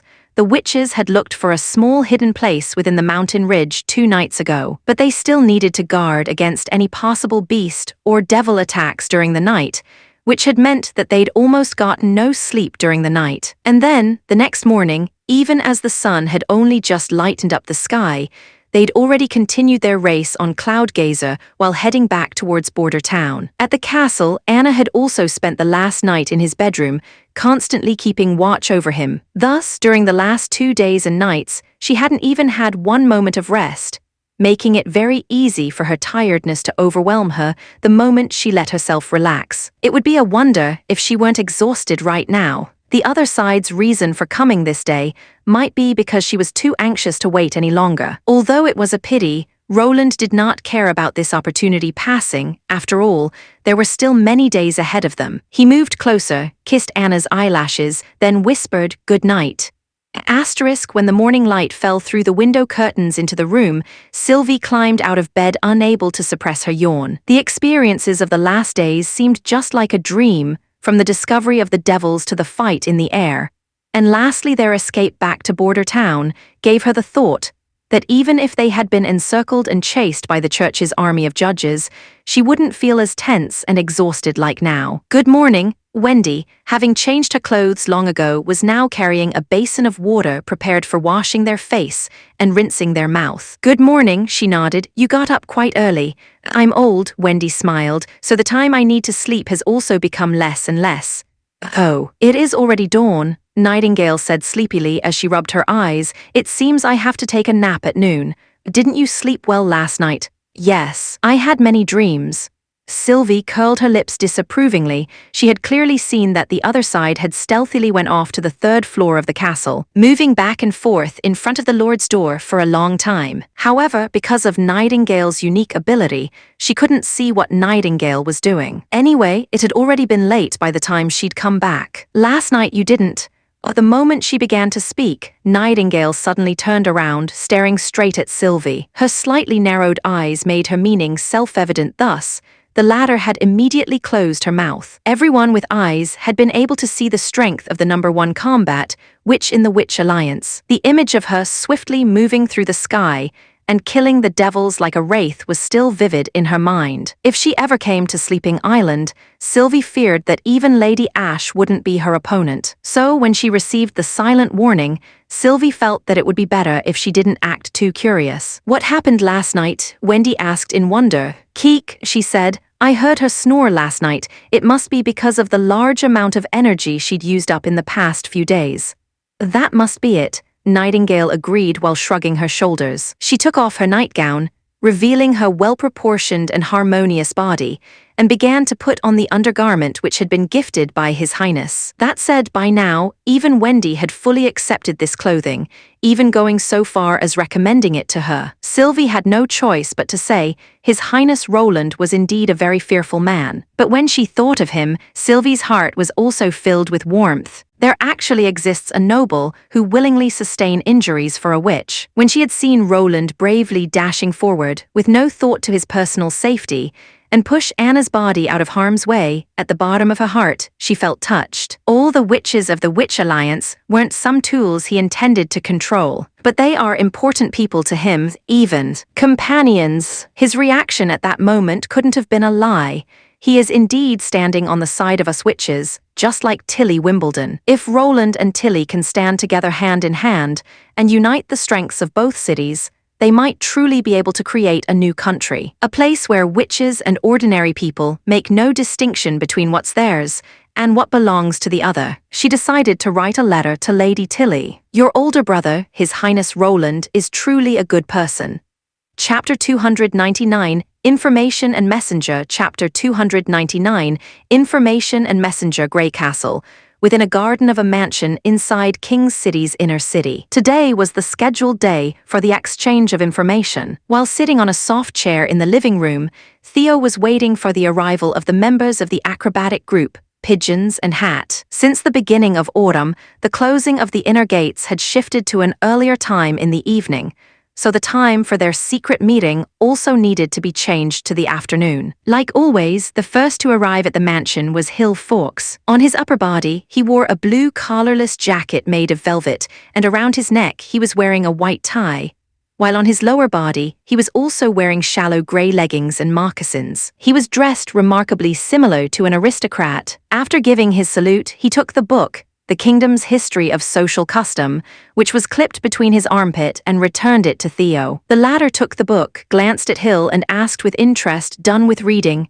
"Yes," Hill nodded, then hesitated a moment before asking, "Won't you teach me some wrestling, fencing, or maybe assassination techniques?" "Why? At the time of the demonic diseases outbreak, you said you were going to train me to be a qualified spy." He scratched his head. "But so far, you've only been giving me these strange books to read." "Are you speaking about the kingdom's history of social customs?" Theo asked as he took a cup of wine and threw 2 ice cubes into it, then went on to say, "This isn't something you should call a strange book. Within it is written the origin of the nobles, their traditions and heraldry, as well as the specialties of all the ions within the kingdom. As a spy, you must first be experienced and knowledgeable to roughly be able to distinguish between the information with value and those without. As for fencing and assassination," he smiled, "I never intended to let you infiltrate into some organization or penetrate deeply into the enemy territory to scout for information. That kind of task is dangerous, yet requires a lot of time and effort. Before we put in so much effort, it might be better if we directly step forward and bribe the informed people with gold royals." "But you cannot buy everyone," Fawkes insisted. "And those organizations from which not even a drop of water can leak out are equally awful targets to try and insert an eye in. Without putting in 10 to 20 years of effort into it, it is unlikely that one can submerge into them." Theo shook his cup and drank a mouthful of ice wine before he further said, "There are only 2 things required from a qualified spy: distinguish between information and keep yourself hidden. The reason I gave you these books was to lay the foundation for you to be able to identify information. As for the second point, as a former member of the acrobatic troupe, you should already be more experienced with it than I. For instance, the clothes you are wearing today are excellent." Just as Hill Fawkes was lowering his head to think about the meaning of these words, Clown and the others finally arrived at this remotely placed residence. "Everyone is present," This being the case, we'll start at once, Theo said, put his cup down and opened a notebook. Who will be the first? I'll go first, sir, Rocky Mountain, the tallest and strongest person among them, said. There's a new batch of people who have moved into the camp east of King City. This unexpected message made the personal guard's brow jump slightly. He hadn't expected that the first news he received would already be something bad. Since Timothy had lost more than half of his royal knights, the garrison built on the outskirts of King's City had now become the base for the militia. All the rats, refugees, and criminal Timothy had drafted were placed in the strategically placed camp east of King's City before they would head into battle. It's just a bit longer than a month that a team of more than 1,000 militia had last left for the Western Territory, but they already found new people to replenish. How many have come? There are only 200 or 300 people at the moment, and it seems that most of them came from the Northern Territory. Apart from them, there are also some blood sale rats, but the ratio of those are 1 to 2. There aren't many rats left who are willing to leave. Keep a close watch on their movements, and whenever more than 200 new people come to the camp, you have to report to me at once, Theo ordered. Yes, sir. These people only have one use, which is to be used as a consumable after being fed those pills. Now, after the Queen of Clearwater has gone northward, there is no longer any opposition at the southern border. Thus, Timothy will undoubtedly continue his attack on His Royal Highness's territories. I have to send this information back to Border Town as soon as possible. The next one to go is this humble clown. This one bears some confidential information, or to be more precise, information shared due to the wondrous influence of alcohol. Clown said in an exaggerated manner. I'm unable to verify whether it is genuine or false, but according to a group of merchants with a lot of face and a nose for money, this story can be regarded as the truth. They've said that Garcia Wimbledon's Black Sail Fleet has appeared in the Kingdom of Eternal Winter, where they launched an attack against the church, and with this also bringing the siege on the Wolfshark Kingdom's city walls to a stop. The merchants were all preparing to take advantage of the time before the beginning of winter and wanted to try and sell some needed goods. The Queen of Clearwater actually went to the Kingdom of Eternal Winter. This information came somewhat unexpected for Theo. However, it wasn't important whether this information was true or false, since she has chosen to leave Grey Castle and sail northward. It was equivalent to having given up her right to fight for the throne. That's it. All right, I know that the source of the matter is a bit far from Grey Castle. He stuck out his tongue. Next time I will make some inquiries about more immediately useful information. Keek. Hill coughed twice. Sir, I found some new clues regarding the task you have entrusted with. Timothy has opened a new workshop in the inner city, recruited a lot of clay artisans, and is also shipping the recently acquired large amount of saltpeter to that place. However, the workshop is heavily guarded, which made it impossible for my people to learn anything more about what the saltpeter is being used for.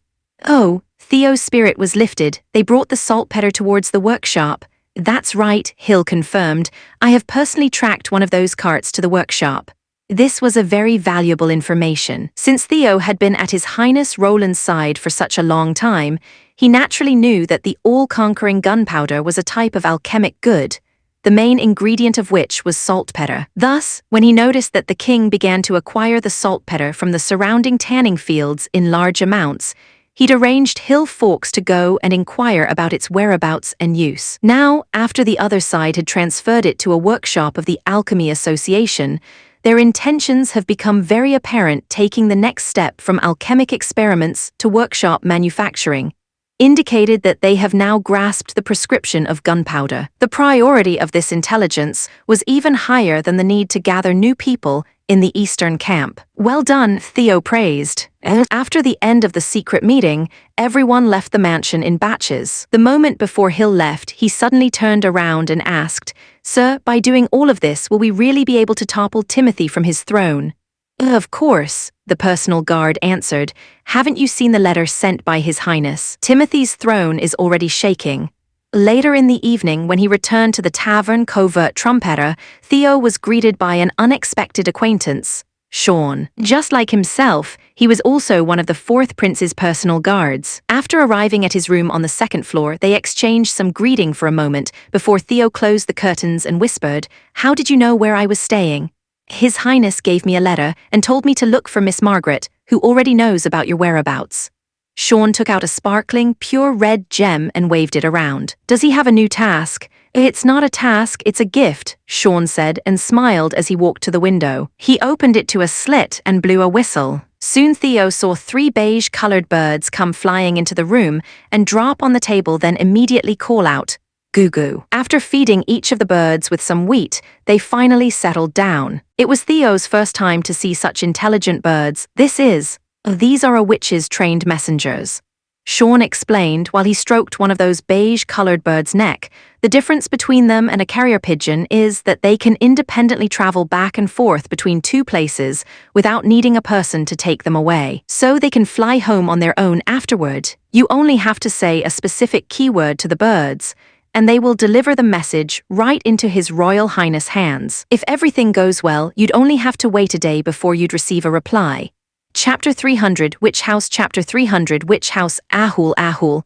At the newly rebuilt castle backyard, Maggie, fiddling with her wings and tail, was moving around under everyone's appreciative gaze. Although Roland had already heard about it from the witches' own mouths, when seeing Maggie's demonic beast form, for the first time, he still felt genuinely shocked. This enormous brown-skinned bird was 10 meters long from the top of its head to the top of its tail. It had a wingspan of around 15 meters. Its wings were similar to the fleshy wings of a bat, and when facing the sun, he could clearly see its thin blood vessels and its skeleton. Likely because its body was too long, the bird had 4 limbs altogether, which was as thick as an adult arm with claws at their end, which it used to support its body. However, the most eye-catching thing was the head. It had 3 eyes, forming a triangular shape on both sides of its head. Furthermore, the rest of the head was an entirely bloody mouth, which was able to open itself as wide as a sacrificial bowl, very unlike a normal bird's beak. Whenever Maggie opened her mouth to speak, she'd expose a row of sharp teeth and a long tongue, a sight which caused the other witches to shout out in fear. "Is this the devil's flying mount?" Leaves exclaimed. "Fortunately, we didn't run into such a monster during our time in the wilderness, or we would have never been able to run away. If not for her evolving and getting this new ability, I'm afraid I wouldn't have been able to come back," Nightingale said while petting Maggie's smooth neck. "I will prepare a pocketful of small pieces of grilled fish for you every day. Ahul, I know, I'll pour some honey over them." Hearing this promise, the bird's tail began swinging more cheerfully. "Those fish are obviously all mine," Roland secretly sighed. "Without permission, she just takes the kitchen food to reward others. Don't make it sound as if you are doing something great. All right, then let us check your new skill according to the old rules." Ahul. After a morning of endless repeating, Roland obtained all the details about Maggie's new beast form. Following the previous convention of magnification, her brown-skinned giant bird form was larger than the original devil's mounts. In addition, her lifting capability was also increased, allowing her to carry 2 witches. However, the flight speed she could maintain when fully loaded was only about 80 kilometers per hour, which compared with lightning was much slower. Anyway, Maggie's strong point was that she had sufficient enough persistence to carry heavy weights without having to reduce the height she was flying at, unlike lightning. At the same time, this new transformation also consumed more magic. But after completely changing into a giant bird, no matter if she was flying at a high or a low altitude, or carrying 1 or 2 people, her magic consumption remained extremely little. The only issue to consider was her own physical power. Nowadays, the amount of magic power Maggie could contain within her body had also increased by a significant margin, allowing her to jump from a place at the bottom of the Witch Alliance to among the middle level, meaning that she could now change her form 7 to 8 times a day. Apart from this, through Maggie, Roland could confirm one of his previous speculations. The witches' chance to evolve was due to their understanding of their own ability, regardless of whether they grasped this kind of knowledge through learning or in a sudden flash of realization. It could always provoke a change of their ability. This also implied that there existed a possibility for natural evolution as long as they lived long enough. There would always be 1 or 2 lucky ones who could rise above others. When one compared their first ability with their ability after their evolution, it was like comparing heaven and earth. so much that even something rotten could become something mystical. Was that the reason why the church was trying to suppress the wild witches? After consuming lunch, the Lord's Castle area welcomed a major event. After nearly 4 months of construction and decoration, it was finally the day that they would put the witch house to use. Looking at the merely 3-layer building, with less than 50 suits, Roland sighed endlessly. When placed into the future, this kind of house could only be regarded as being at the level of a self-constructed countryside home. But here, it represented the highest degree of architecture in the mainland, not because of its scale, but rather the technology behind it. It was the first house made out of a mix of bamboo reinforced concrete and bricks. Roland could still remember how Carl, pouring the first column of reinforced concrete, had said to him with all sorts of feeling welled up in his heart, that cement could originally also be used like this, that it can be shaped into any desired form when mixed with cobble and also be used anywhere in the house. Your Royal Highness, I think it won't be long until the stonemason occupation disappears from the masonry work. Apart from the beams of the roof, all the other floors of the witch house were made out of precast concrete slabs. When he looked at those pieces of concrete slabs with holes in the middle, Roland felt like he'd returned to the time of his childhood, only back in the 80s. Could this kind of ancient building material still be seen? However, by the time he was 10, cast-in-place concrete floors had already replaced it, and in time the technique had been completely abandoned. And now in Border Town, the backward technique of precast concrete slabs was once again reborn. The witch house was located on the left side of the castle, forming together the letter L. After the expansion of the garden, its area was 3 to 4 times larger than before. So even with those 2 buildings, there was still enough open space left for Leaves to improve her various kinds of fruits and crops. Evelyn, with a somewhat anxious and frightened feeling, checked into the brand new house. It was already more than 1 month since she came to Border Town, but until now it seems that besides serving His Highness wine, she had done nothing else. Furthermore, with merely 5 points in the last exam, she was also at the bottom of all of the witches. Although Scroll had never announced the results to the public, this kind of thing was easy enough to guess as long as she did some private inquiry. Even Honey, who only spoke to birds the whole day long, had gotten 7 points. She suddenly felt that there was no difference between herself and an idiot. Even so, she couldn't detect any difference in the way His Highness treated her and the others. He would still find her to talk about the characteristics of the wine from time to time, often under the pretense of bringing a newly made, painfully burning white spirit. Furthermore, she had also got 1 gold royal as last month's salary, something which aggravated her feeling of insecurity even more compared to the other 4. She felt like nothing more than a freeloader. There is actually a kitchen dedicated to cooking next to the living room. In addition, there is a strange little room which they'd painted white. Quickly come and look, Candle opened the bedroom door and started talking excitedly. Evelyn responded weakly without strength. What happened? Are you feeling unwell? Candle asked in concern while squatting down in front of her and feeling her forehead. You're not too hot. Then she suddenly laughed and said, Don't tell me, are you missing sleeping in one bed together with our sisters from the Witch Alliance? For a moment Evelyn was silent, then whispered, We have been here for over a month, right? More or less. Lotus is responsible for the construction of the new wall, which she will soon be finishing. Honey is in charge of training new messengers, and Sylvie even accompanied His Highness to investigate those terrible monsters. She said frustrated. Only I still have nothing to do. I didn't even get an arranged training plan. My exams results were also the worst. I really do not know why His Highness wanted me to come. Oh, after pondering about it a bit, Candle answered, Why don't you go and ask him in person? His Highness, Roland is Lady Tilly's brother. You have seen how he treats us witches with sincerity. Even Sylvie, who always kept saying, Keep away from Roland, be vigilant of the prince, has changed her words, and even went as far as saying some words of praise yesterday. Candle shrugged. As long as you asked him with someone else present, it is impossible that he will chew you out, isn't that right? It seems her words contain some truth. Evelyn thought, in order to no longer torture herself, she decided to act in accordance with Candle's suggestion. Chapter 300, 1 Balm and Wine. Chapter 300, 1 Balm and Wine. The day after the witches from Sleeping Island moved into their new home, Roland called City Hall Premier Minister Barov to his office. I want you to issue another recruitment notice, Roland said, while he pushed the first draft of details in front of Barov, a week-long temporary job for about 10 people, preferably women. Barov picked up the paper, read it again before asking, "Your Highness, excuse me, what is starch? Do you know about wheat flour?" The Premier Minister hesitated. "Are you referring to coarse powder or fine powder? Wheat grains, after grinding, can be baked into bread or wheat cake. And if instead of using it you go a step further and filter out the bran, you get a fine powder. The output of the latter is only 6/10 of the former, and bread baked with it is softer, but its price is also very high, so only powerful aristocratic families are able to afford it."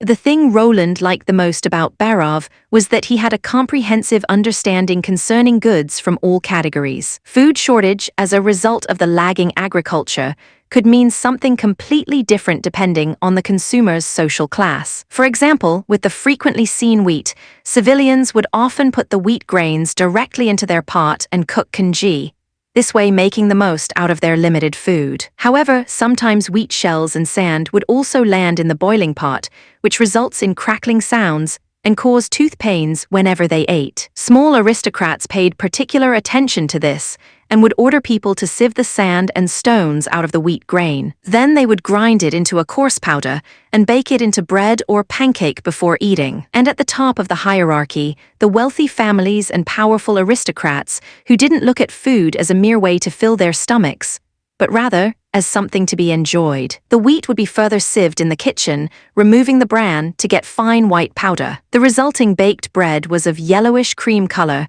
and when eaten not only tasted exquisite, but also had a much sweeter flavor. The basis of starch is a fine powder which then goes through another purifying process, Roland explained. "After you hire the people, I'll send someone who will instruct them on what exactly we need them to do. Then, continue to process." Barov couldn't stop himself shouting out loud in shock. "How much wheat will they be needing for this?" "I do not need too much, only 300 or 400 kilograms. Roland paused before opening his mouth again. "Fill up a basket that is about the size of my table." Barov nodded and asked further, "Why do they need to be women?" "Because they will do things more carefully. Moreover, I want to see more women following the path of a worker, instead of being idle at home." Roland suddenly had an idea, so he asked, "At present, it seems that the education of border towns' women's classes are progressing more quickly, right? Although the head of the Ministry of Education is Lady Scroll, the situation is indeed like this. They can't do much more than taking care of the children and do housework, so they spend most of their time increasing their reading and writing skills. That being the case, I request that after the next round of examination, you will take the lead for the city hall and recruit a batch of female apprentice, in that way gradually expanding the proportion of women posts," Roland commanded. "Your Highness, there is no precedent for it," Barov complained. "If they only have to be careful, my apprentice aren't worse than any woman." "If there is no precedent, we have to create one," Roland bluntly said. "This is also the easiest and quickest way to increase the labor force without expanding the total population. If all women can take on a small task in building border town, my available staff will double. The only thing I'm asking you to do is to lead people to change their view. As long as the pay is attractive, I think they should come over on their own one by one." After Barov retired, Roland heard Nightingale's laughter next to his ear, followed by her asking a question. "What kind of delicious thing are you planning to make this time?" "Starch. It's not something you can eat," Roland said after taking a mouthful of tea, "even though you can indeed get some pretty good food from the leftover materials after processing. First soak fine wheat flour in water, then rub and scrub it until the water had entirely blanched, then move on to another water basin and continue. In the end, it will become a sticky mass known as gluten. The gluten can be used for deep fry or stir fry, and has a texture which is both pliable and tough. When smeared with honey or sprinkled with flavoring after leaving the pot, all in all, it made for a very delicious meal." But Roland's focus was not on food. By sifting and afterward letting the milky white water stand still, it would form a precipitation which was precisely the starch he was looking for, and was also a main ingredient used in manufacturing explosives. Since the experiments with nitroglycerin hadn't started yet, there was no possibility that he would have access to TNT, so nitro-starch was his most immediate opportunity for making powerful explosives. It also shared the same manufacturing process as nitrocellulose. The finished product had a low sensitivity, and couldn't be ignited by an open fire. Instead, one needed to use a fuse for it to detonate. Furthermore, it was more powerful than TNT, and had thus been widely used as a substitute for it during the two world wars. With highly pure starch, the alchemic apprentices, who already knew the manufacturing process for nitrocellulose by heart, should also be able to quickly prepare a batch of nitrostarch. After lunch, just as Roland was planning to go back to his room to take a nap, he suddenly heard someone knocking on his door. 9 out of 10 times, it was Anna who would come to find him at this hour. So when he heard the knocking sound, his heartbeat immediately began to dance. Can it be, after falling asleep last time because of her exhausted, she decided to come over at noon? Come in. However, the door creaked as it was pushed open, and Roland started when he saw Evelyn standing outside. This, now, isn't what I've been expecting at all. He coughed twice, then showed a reassuring smile as he asked, "What's the matter?" Hearing his question, Evelyn entered the room and walked over to the edge of the table and bowed down in salute. All in all, she seemed a bit nervous. "Your Highness, I would like to ask you a question." "Don't tell me it is going to be the same question again. Why are you so kind to us witches?" However, in accordance with treating them like comrades, it was important to be as warm as the spring wind, so he smiled and said, "What question do you want to ask?" "You. Why did you want me to come to Border Town?" For a moment, Roland was slightly surprised. Can it be that she doesn't like the taste of the wine? "My kind of ability isn't only inferior to Sylvie's, it is practically at the same level as Lotus and Honey's," she whispered. "It's just wine tasting. However, a monthly salary of 1 gold royals is already enough for you to hire a specialized wine brewer from King's City. What are your thoughts about those wines? At first I thought they burned too much. Only by slowly drinking them was I able to accept them. As for those 3 wines mixed with ice cubes, fruit juice, and syrup, their taste is richer. But that is merely my personal opinion," Evelyn replied cautiously. "My family's pub only sold cheaply priced wines and diluted ales, the aristocracy's tendencies. I do not know anything about that." As it turns out, she isn't questioning the wine. The prince breathed out in relief. He got up and opened the bookcase, then took out a jar of ale from the top and put it in front of Evelyn with the question, "Can you turn this jar of ale into the wine I brewed?" "I think that shouldn't be a problem." She stretched out her hand and held it above the jar. A moment later, the yellow ale began to change. In the wake of the rising bubbles, the ale became more and more clear, until it finally turned as crystal clear as plain boiled water. Yet Roland could already smell its strong alcoholic fragrance. Unable to stop himself, he dipped his finger in a little, then put it into his mouth. It tasted bitter and burning at the same time. This was the taste of highly purified alcohol. Roland couldn't help but begin to laugh while saying, "That's the reason I picked you." Looking at the puzzled Evelyn, he patted her hand and explained, "I'm going to set up an alcohol factory." "No, a brewery. Would you like to be the chief winemaker?" Chapter 302, The Bugle Horn of the Decisive Battle. Chapter 302, The Bugle Horn of the Decisive Battle at the Palace in the Kingdom of Eternal Winter. Flames were raging within the fireplace. Compared to Grey Castle with its 4 seasons, here the summers were especially short, and the autumn was only like an advance notice for the impending arrival of a severe winter. There wasn't even enough time to change into shorter garments before the cold wind came back once again. Garcia Wimbledon sat on the throne with a fox fur coat draped over her shoulders, listening to the complaints and demands of the nobility. She didn't like the palace. The pillars, walls, and floors were all built out of snow-white stones, each piece polished until it was smooth and shining, just like ice in general. Despite the fact that she already had 2 additional layers of cushion on her seat, she could still feel the bitter chill of the cold iron chair. "This damned castle is like an iceberg, absolutely frustrating. I'll wait for the situation to stabilize, and the first thing I'm going to do after that is to smash all of the walls and floors to bits, then relay it with dark brown granite slabs afterward." "Your Majesty, I hope you can bring justice for me," a noble said, looking at her with a scowling expression. Prior to this, he had used a lot of words, where in fact a few would have been sufficient. At the time when the church was occupying the kingdom of endless winter, some nobles who had done many evil deeds had been put on a public trial which had been presided over by Archbishop Heather. Most of the nobles had been sent to the gallows. However, this guy was among the lucky ones and had only been punished with the confiscation of his assets, which had then been equally divided among the victims. "I can understand your request. Private property shouldn't be plundered." Garcia pondered for a moment and then slowly said, "But the specific amount is hard to define." "Well, if you can provide me with the testaments of the last 5 years of financial income and expenditure, I can evaluate an average value and give you a part of the seizures as compensation. But the mob has looted my house, and I'm afraid the records are. Then I can only follow the published announcement and compensate you according to your title." Garcia interrupted, "Take a look around you. They are all nobles who have suffered from looting. If I give you more, some of them would end up getting less." "That's right. Only God would know if the number you reported is the truth or not. Why are you so troublesome, Knight Halon? These gold royals aren't yours. You have it already quite good. Just take a look at your associates. They can only go to heaven and find God to demand compensation."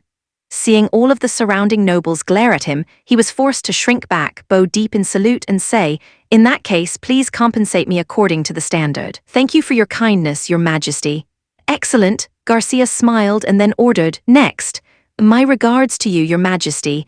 A white-haired old man stepped out of the crowd and caressed the glittering silver heron family emblem on his chest reverently. "Marquis Bodo, I remember that the church's thugs didn't attack your territory." "Yes, that's right," he nodded. "Not that they didn't want to, rather that they couldn't. The inundated snow ridge is difficult to attack, so my knights were able to block all of the invading bandits. However, my child wasn't as fortunate. On the day of the riots, he was on duty within the imperial palace, and for the purpose of protecting the queen, not only was he killed by the believers, but his body was also hung above the city gate. It was not until you arrived in the kingdom of eternal winter that he could be freed from his humiliation." "That's truly a tragic story."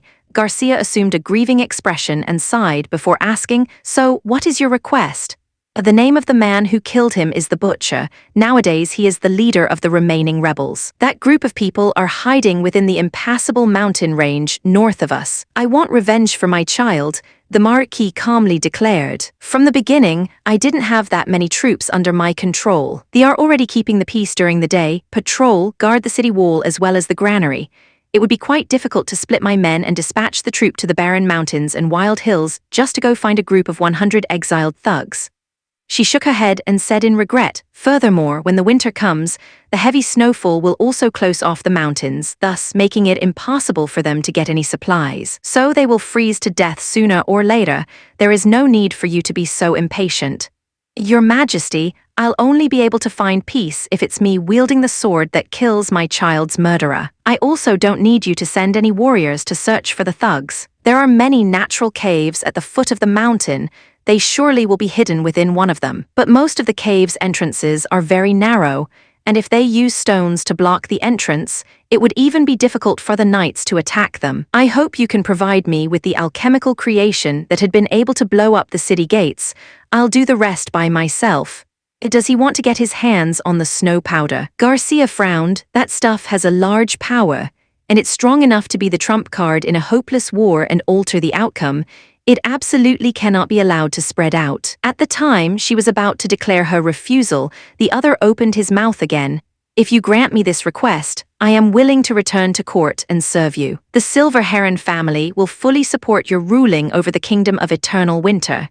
This sentence then made Garcia swallow her words. At the time the church executed the queen, they also killed some chief ministers. Here, the Marquis of Bodo has a lot of prestige. If he were to serve as my prime minister, all the remaining nobles would follow along. To some degree, it can also make up for the deficient administration and also turn around this awkward situation. This request is not too much, she thought for a while, then after finally coming to a decision she said, "But I cannot put the alchemy powder directly into your hands. When you require it, I will send a special alchemist who will provide you with assistance to blow open the hole." After the end of the court session, Garcia returned to the back room, where Ryan was already waiting for her with a cup of warmed fruit wine. "Thanks for your trouble, Your Majesty. As expected, those nobles were all taken over by you. In this way, even if we don't depend on the Wolf King, you can still swallow the entire kingdom of eternal winter slowly." "As long as there is no church," the queen said as she shrugged. The church, in their act of striping the nobles of their rightful inheritance, had pushed them to her side. Now, with the support of those very people, coupled with the crippling of the church's former base of power, it had been very easy for her to gain a foothold in the capital. But if she wanted to control the kingdom of eternal winter, she still had a long way left to go. It was here where the people were influenced by the church the most. When she dispatched her black sail fleet to wipe out the church's bases in other major cities, they had continually suffered under the attack of the believers. Therefore, it was crucial to form a coalition with the Wolfshark kingdom, not only so that they could resist the church together, but also to weaken the influence the church held over the population by accepting people from Wolfshark kingdom. As for those stubborn civilians, it will be all right if they are just cleanly killed off. Oh, by the way, a messenger from the Wolfshark kingdom has arrived with a letter for you, Ryan informed her as he took an envelope from his pocket. Because you were dealing with government affairs, I didn't dare to bother you. Garcia opened the envelope, took out the letter, and began to read the letter carefully. Is it bad news? The church has sent out troops once again, she said in a low voice. They've taken the land route and are heading straight for Wolfshark City. They've already broken through several of the recently set up defensive lines. What? Ryan started with big eyes at her in disbelief. Then he said, the months of demons will be coming soon. Don't tell me they've set out while completely disregarding the new holy city. Showing a frowning expression, Garcia sat back in her desk. She knew that the church would never let them go, but she hadn't expected that the other side would move so fast. If they had just waited with the war until spring next year, her preparation would have been complete. However, the enemy apparently didn't want to give them any space to breathe if she just sat idly while the Wolfshark kingdom asked for help, and the kingdom got destroyed as a result. It wouldn't be long before it would be her turn to disappear. But this also contained an opportunity. If she could make the church waste its forces on the city walls of the Wolfshark city, they would be facing a great disaster when the demonic beasts invaded Hermes at a large scale. They might have sent out the god's punishment Amy, but by now she also had formidable weapons like the snow powder, the hard-to-extinguish Black River water, the demonic fire powder, as well as Wolfshark City's towering city walls. With all this, she would surely be able to consume a large number of their vital forces. Thinking until here, Garcia commanded, pass along my orders. The Black Sail Fleet is to get ready for battle. This year, we will be spending the winter within Wolfshark City.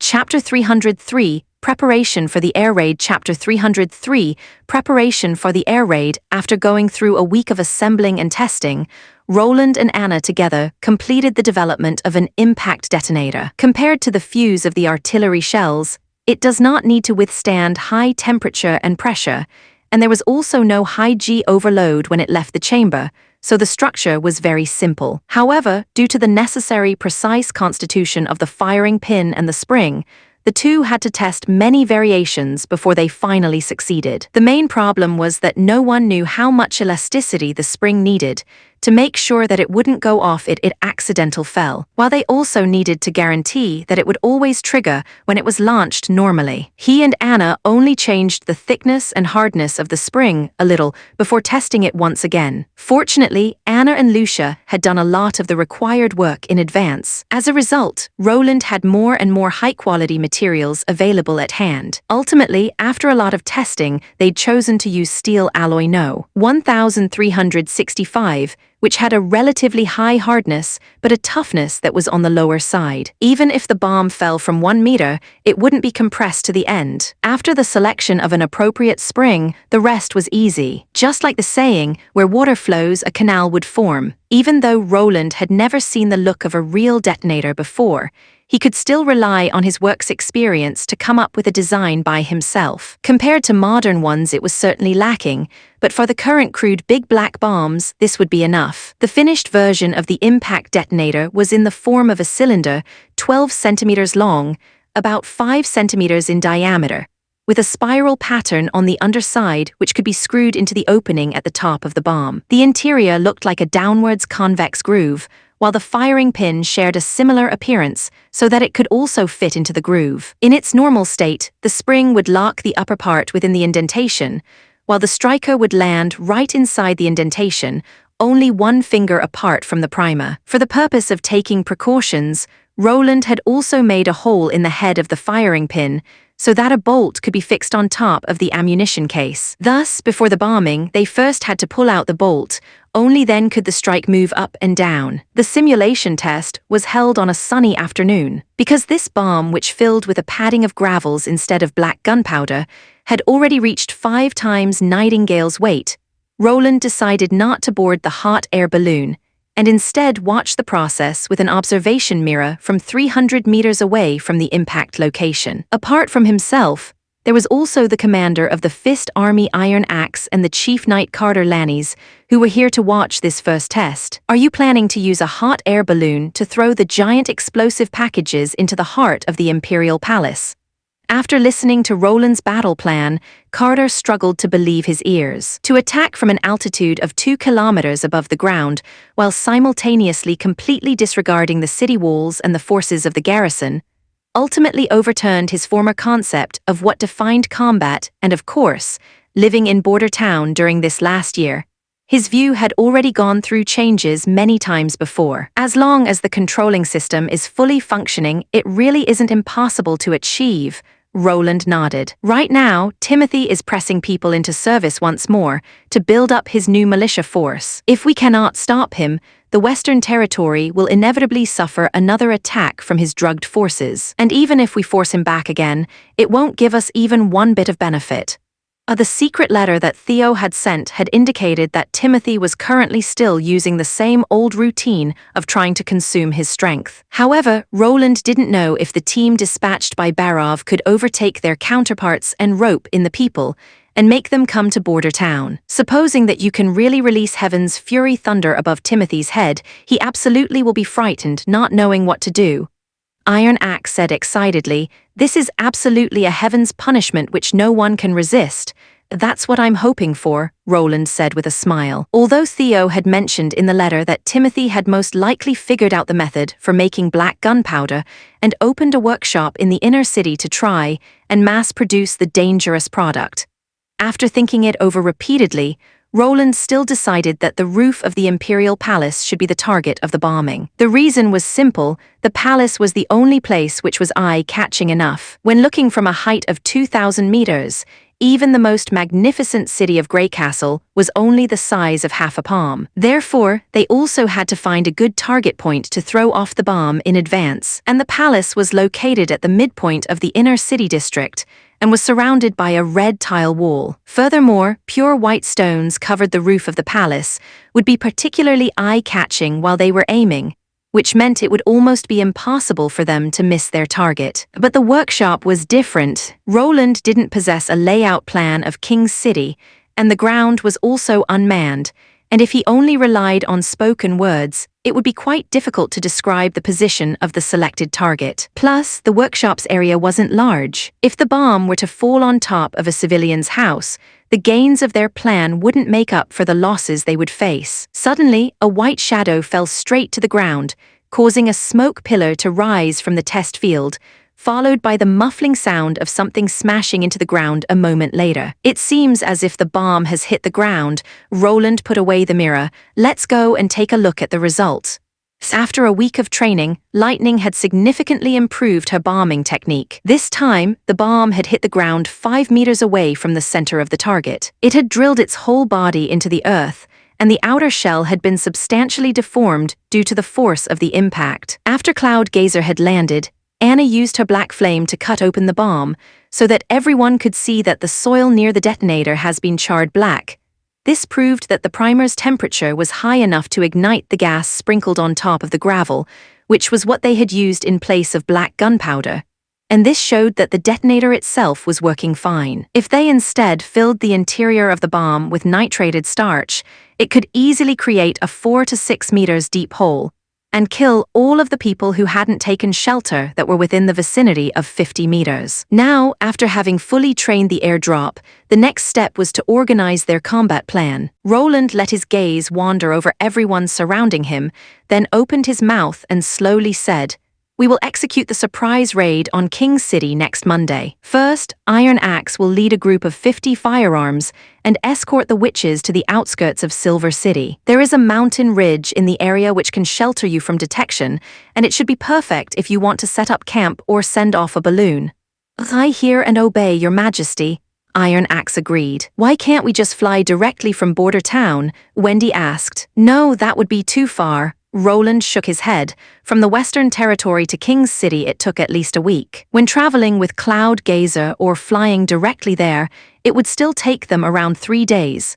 Together with the return trip it would be 6 days. Furthermore, after the installing the dropping mechanism, the basket would only have enough space to carry 2 people, which meant that Nightingale would be unable to follow them. With the exception of Anna, none of the other witches had any fighting ability, so making them spend 6 nights in the wild it would be much too high a risk, which was something that would be impossible for him to feel at ease about. By starting from Silver City, you will be able to complete the bombing in just 1 day and return even before the sun goes down.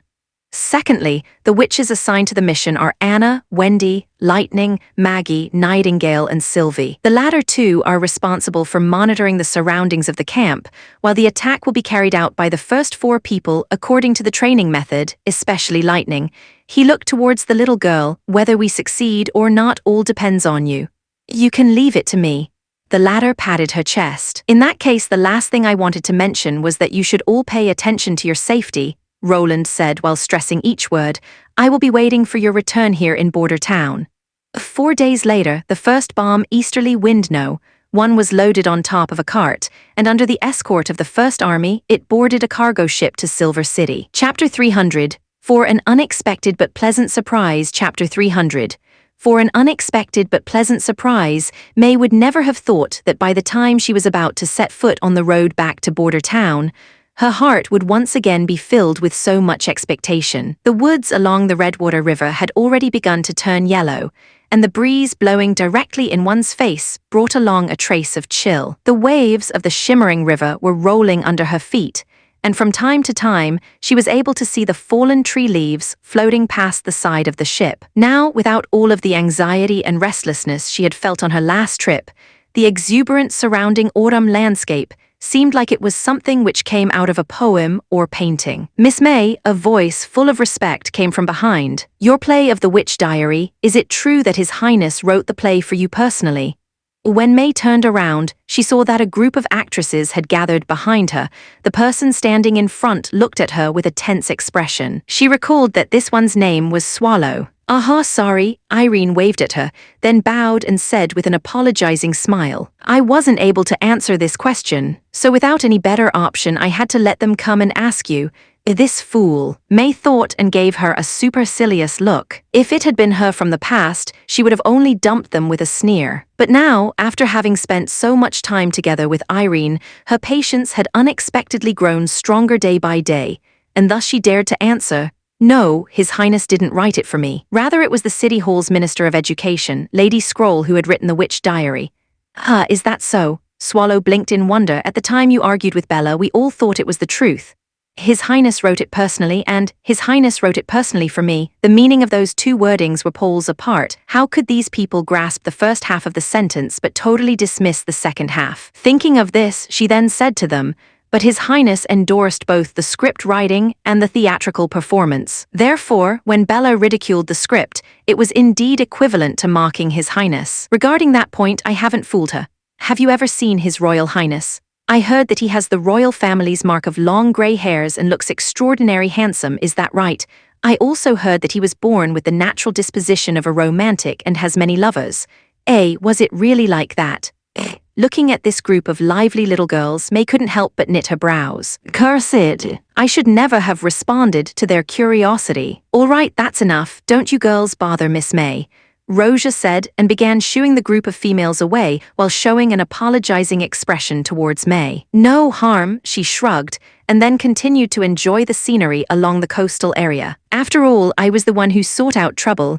I do not understand. Roja scratched her head. Why did you want to take them along when we left? Of the 35 people, only 2 people have stood on stage before, while 26 of them have not yet completed any of the courses for their drama classes. According to what you'd previously said, they cannot even be considered as baby chicks. They are still inside their eggshell, yet to hatch. Even if the Lord's requirements for the play are not so demanding, I'm afraid that even His Highness would find it difficult to accept them. In case you want to retaliate against Bella, you should have tried to court some more experienced supporting actors. I didn't intend to let all of them perform. Ah, the other side froze in place for a moment. They can read the scripts for a play, isn't that right? May asked laughingly. Although they still have a long way to go until they can enter the stage, all of them can at least read and write. Don't tell me you haven't discovered it yet. His Royal Highness is currently exactly in need of that exact skill. She paused for a moment. Do you truly think that His Royal Highness Roland Wimbledon loves drama so much that he recruited us for a play? This.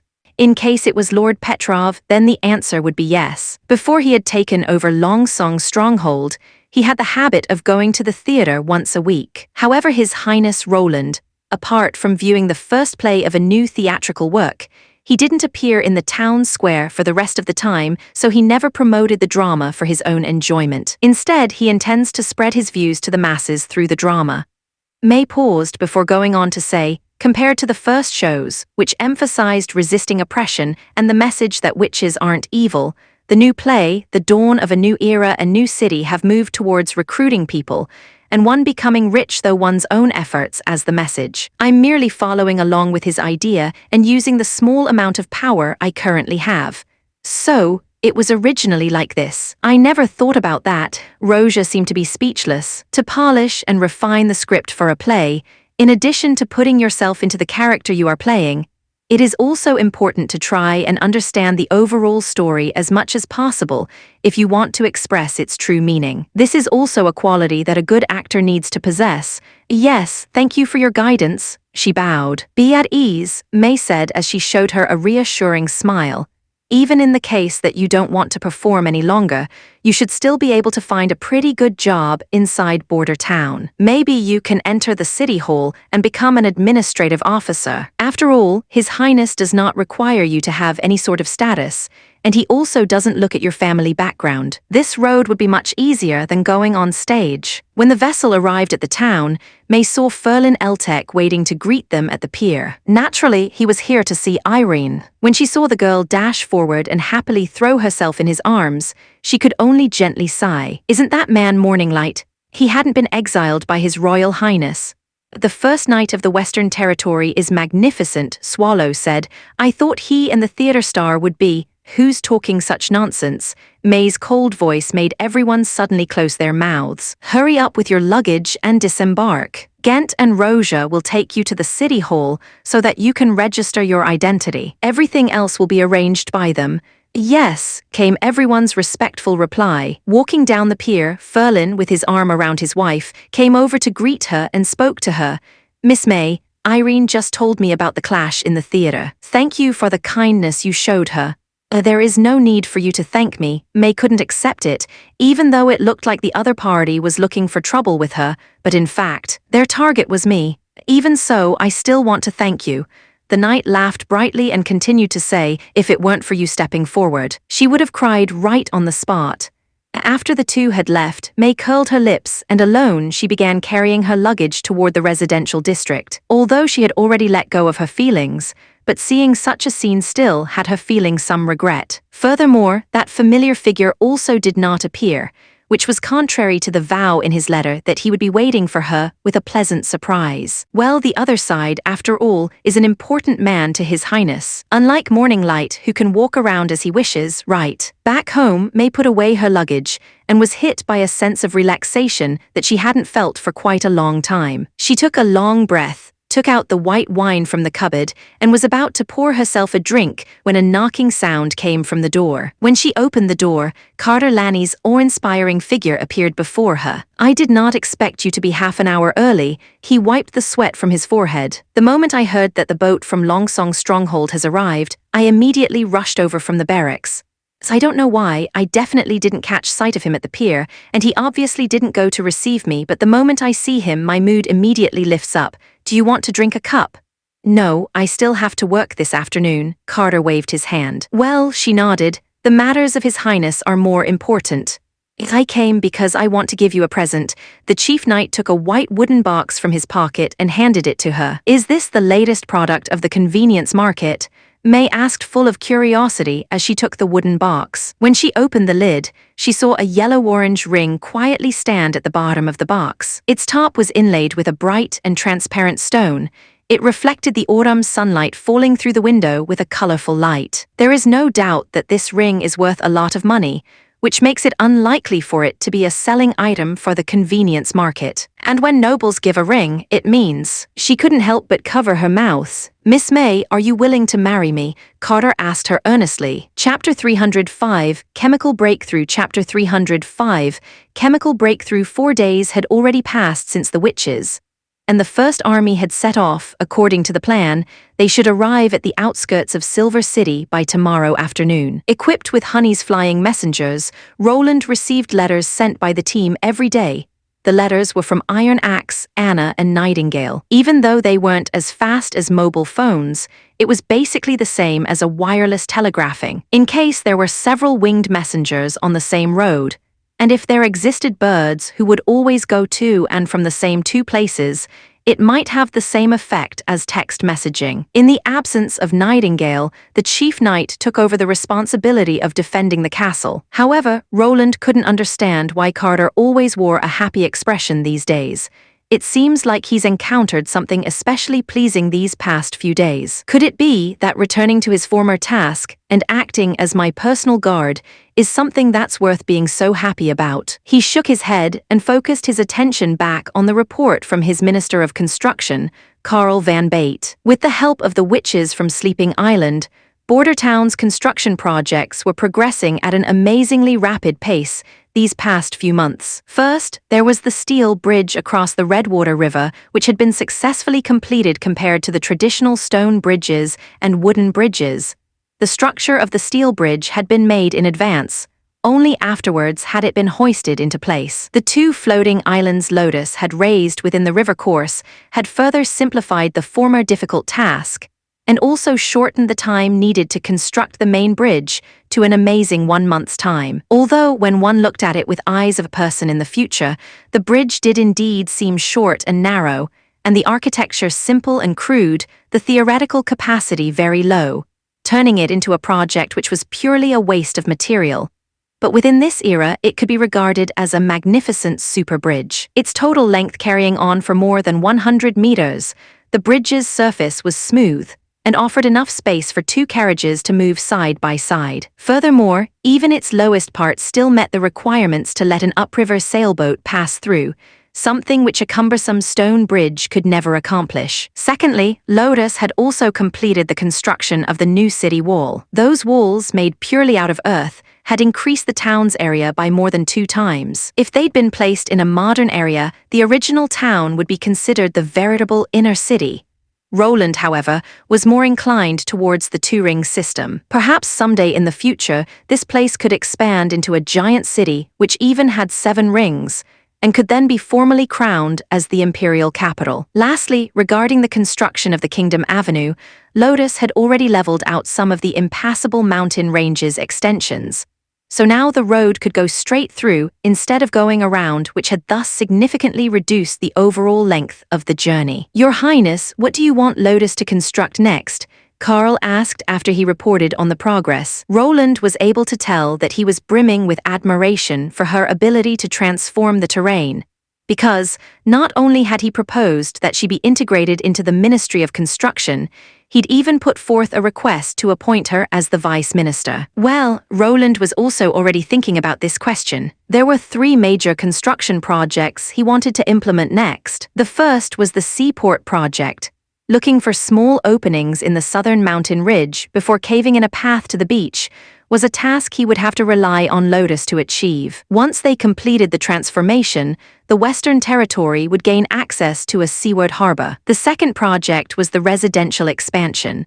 Although City Hall had invested a lot of the workforce and financial resources to step up the construction of residential quarters, with winter soon to approach, by now there were nearly 3,000 people who would be unable to live in a warm brick house. Nowadays, erecting wooden sheds and simple shelters simply couldn't meet the requirements to resist the cold, so they needed a group of cave rooms with thick walls and kangs if they wanted to solve this problem. The third point was to set up a dock.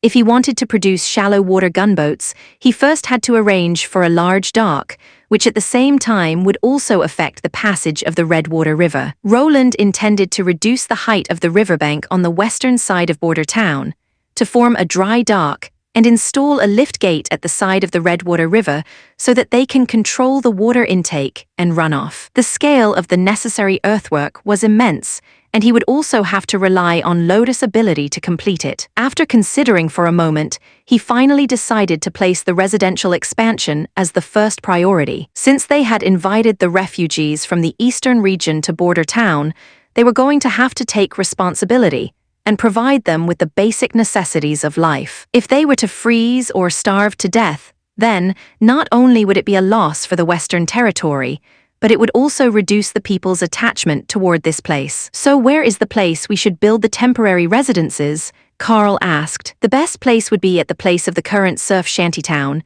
Roland glanced at the map. That place is far from the defense line of the city wall. They can also use the cover there to protect themselves from the wind coming from the impassable mountains. After the Minister of Construction left the room, Roland had just planned to take a short nap in his chair when Kyle Sitchai arrived at the door. Your Highness, the large-scale acid production method you have requested has been successfully developed. Hearing this sentence dispelled Roland's weariness immediately. He showed a smiling expression on receiving such a pleasant surprise. Roland stood up and said, "Really? Take me to see it." When their group came to the laboratory at the Redwater River, he saw a few grey jars and a kiln set up beside Laboratory No. 5. Each jar was the height of 2 people and had a pipeline connected to the top, which had a smooth shape, which had clearly been cut out by Anna. "I pay my respect to you, Your Highness," a very young-looking man said toward Roland and bowed. "I presume you're Chavez." Although he had already learned about the several alchemist apprentices and outstanding alchemist that Kyle had brought from Redwater City, today was still the first time that he saw the other's appearance. "You even remember my name," Chavez said astonished. "Mr. Sitchai has mentioned you plenty of times before," Roland explained and patted his shoulder in encouragement. "Keep up the good work." Then, looking over to the chief alchemist, he asked, "How will this thing produce acid?" Kyle stroked his beard and said with a smile, "The successful manufacture is entirely according to a derivation of an equation of the elementary chemistry. You see those kilns, the purified sulfur will burn in the kiln, and through further heating the gas produced will pass through the pipes and into a lead jar."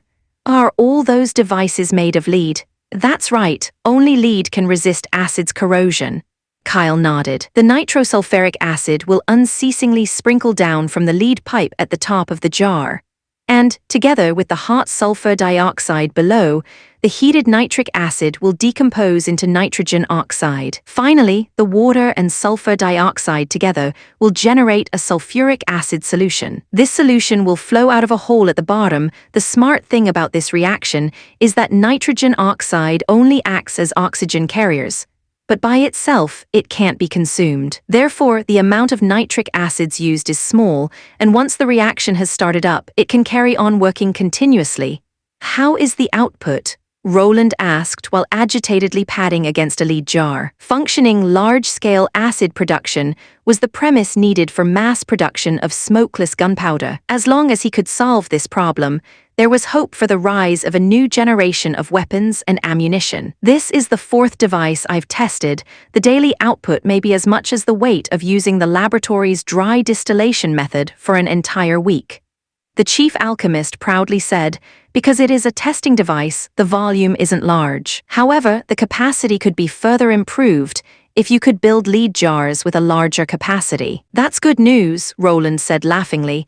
"Wait until Miss Anna comes back, and you can set up a larger acid plant right away. If the lead isn't enough, you can use iron instead.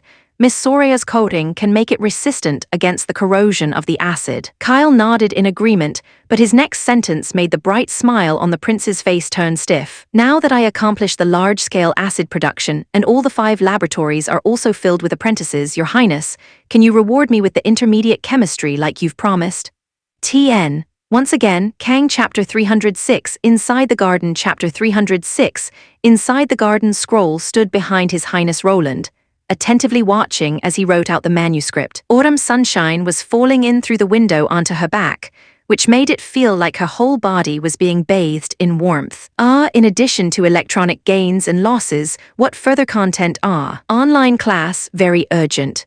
From time to time, the prince would write something onto the paper and then began to lean his forehead on his hands while he pondered and said some difficult-to-understand nonsense. At first, Scroll was a little worried about the prince's health, but later on she discovered that this was His Highness' normal state when he was trying to recall his knowledge, merely that today's symptoms seemed to be much more severe than ever before. Unfortunately, I cannot help him. Scroll lightly sighed. If there was a witch who could help him in this regard, I am afraid there is only one, Anna. She had already noted down all the content of the previous books His Highness had written in her brain, but it was merely noted down, nothing more. The past knowledge about those math and natural principles was something much deeper.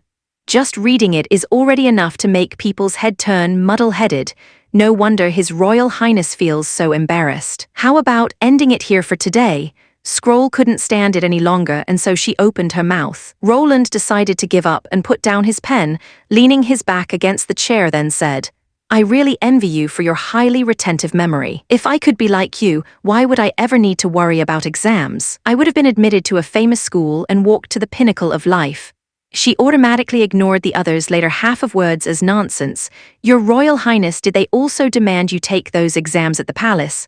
Yes, or how to separate which prince is more outstanding than the others, he mumbled to himself. In fact, sometimes it is not good to remember everything, Scroll said with a smile. For example, bad experiences, or the times when you felt deeply hurt or sad, or when you are unable to forget when your life was still happy.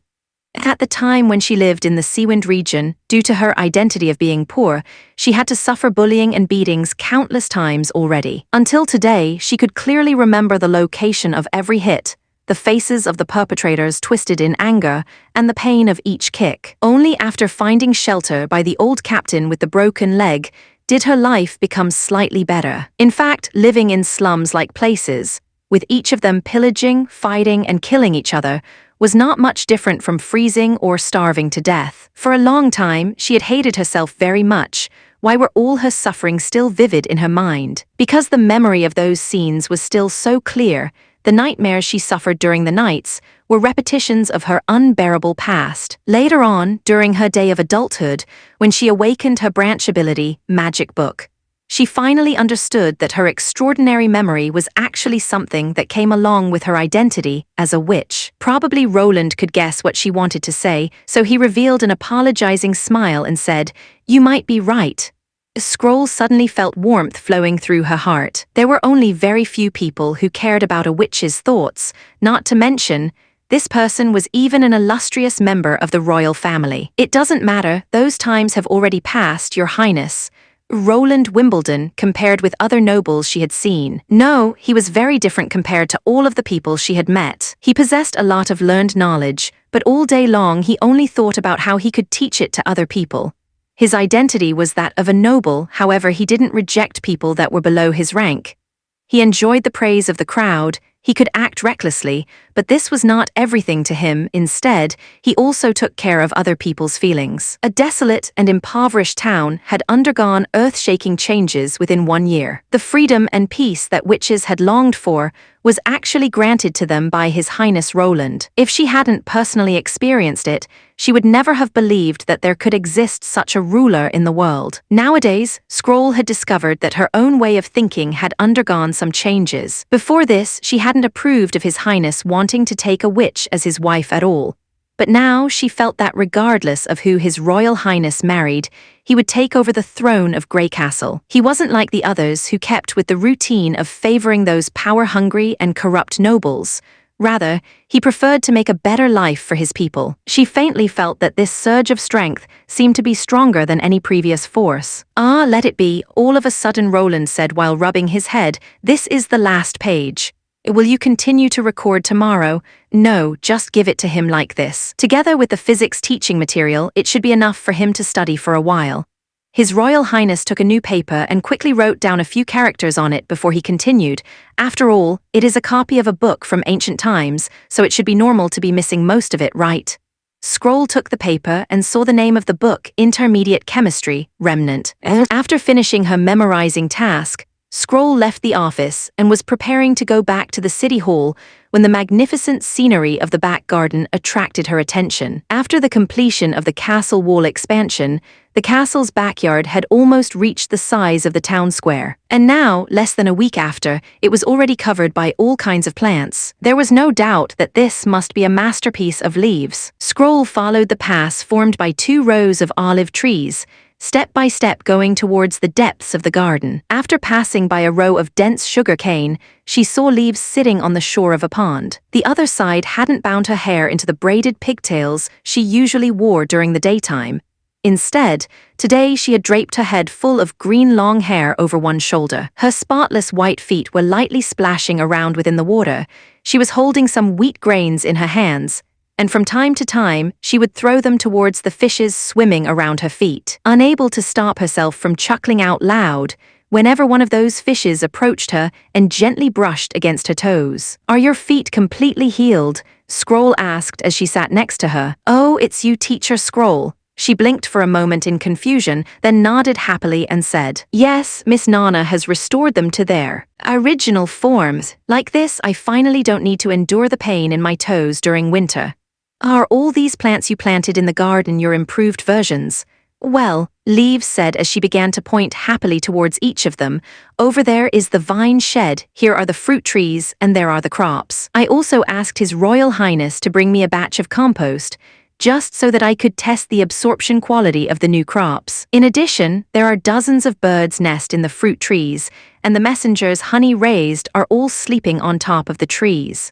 Scroll lovingly stroked her hair and said, "I thought you would be the first witch of the Witch Alliance to evolve. After all, when we were within the impassable mountain range, the ability you displayed wasn't below that of Kara." His Royal Highness said that the possibility to evolve one's ability comes along with the understanding of our ability. "Plant cells do indeed make people feel they are unfathomable is what I've thought long ago, but now I think that at the root of it they are all the same. You see, a bundle of tiny grass when fused together can change into flexible vines, but if they were different, how could something like that ever be possible?" Scroll opened her mouth, but she didn't know whether she should comfort her or agree with her, so finally she said, "Your ability, even without evolving, can already do so much for His Highness." "I feel that it is not far away from me," Leaves said, shaking her head while her eyes were filled with bright light. "Animals are living, plants are living, and even several parts of them together are living as well. Birds need trees to build a nest, while their droppings once again bring nourishment to the trees. A forest can provide a living being with everything it needs, while at the same time the forest extends due to the provided moisture of all living things." She paused. "Look at this garden. I think I already found a way to move forward. TN. We are still searching for people who want to help with the release that Witch Wiki Chapter 307, Death from the Sky Chapter 307, Death from the Sky. The hot air balloon was flying 2,000 meters above ground, which was something Lightning had measured by flying vertically up towards the sky. When she raised her head, it seemed as if the clouds she could see were almost within reach, looking like a loose cotton. However, if she really wanted to touch them, she would still have to fly a few hundred meters or so further up. The whole hot air balloon was painted with blue and white patches, which from a distance gave it the exactly same appearance as the sky. Furthermore, they themselves had also put on camouflage clothing. The same was even true for Easterly Wind One. According to His Highness requirements, it was important that this surprise attack was sudden and came from undercover. Therefore, the First Army had even gotten off the boat before they reached Silver City's pier and walked to the back of the nearby mountain. Under Sylvie's surveillance, the team was able to avoid all eyes, not drawing anybody's attention from beginning to end. After they finished setting up camp, Cloud Gazers slowly took off. They would carry out the bombing mission on the next day. After spending 1 week on the street, today was the beginning of the first month of autumn. Due to the insufficient possibilities to observe from inside the basket, Maggie flew out in front of the balloon like a white shadow, taking over the responsibilities for directing and investigating their route. Even from such a high altitude, after changing into a white-tailed eagle, she was quickly able to identify the roads connecting the towns and the carriages that was traveling on them at this point.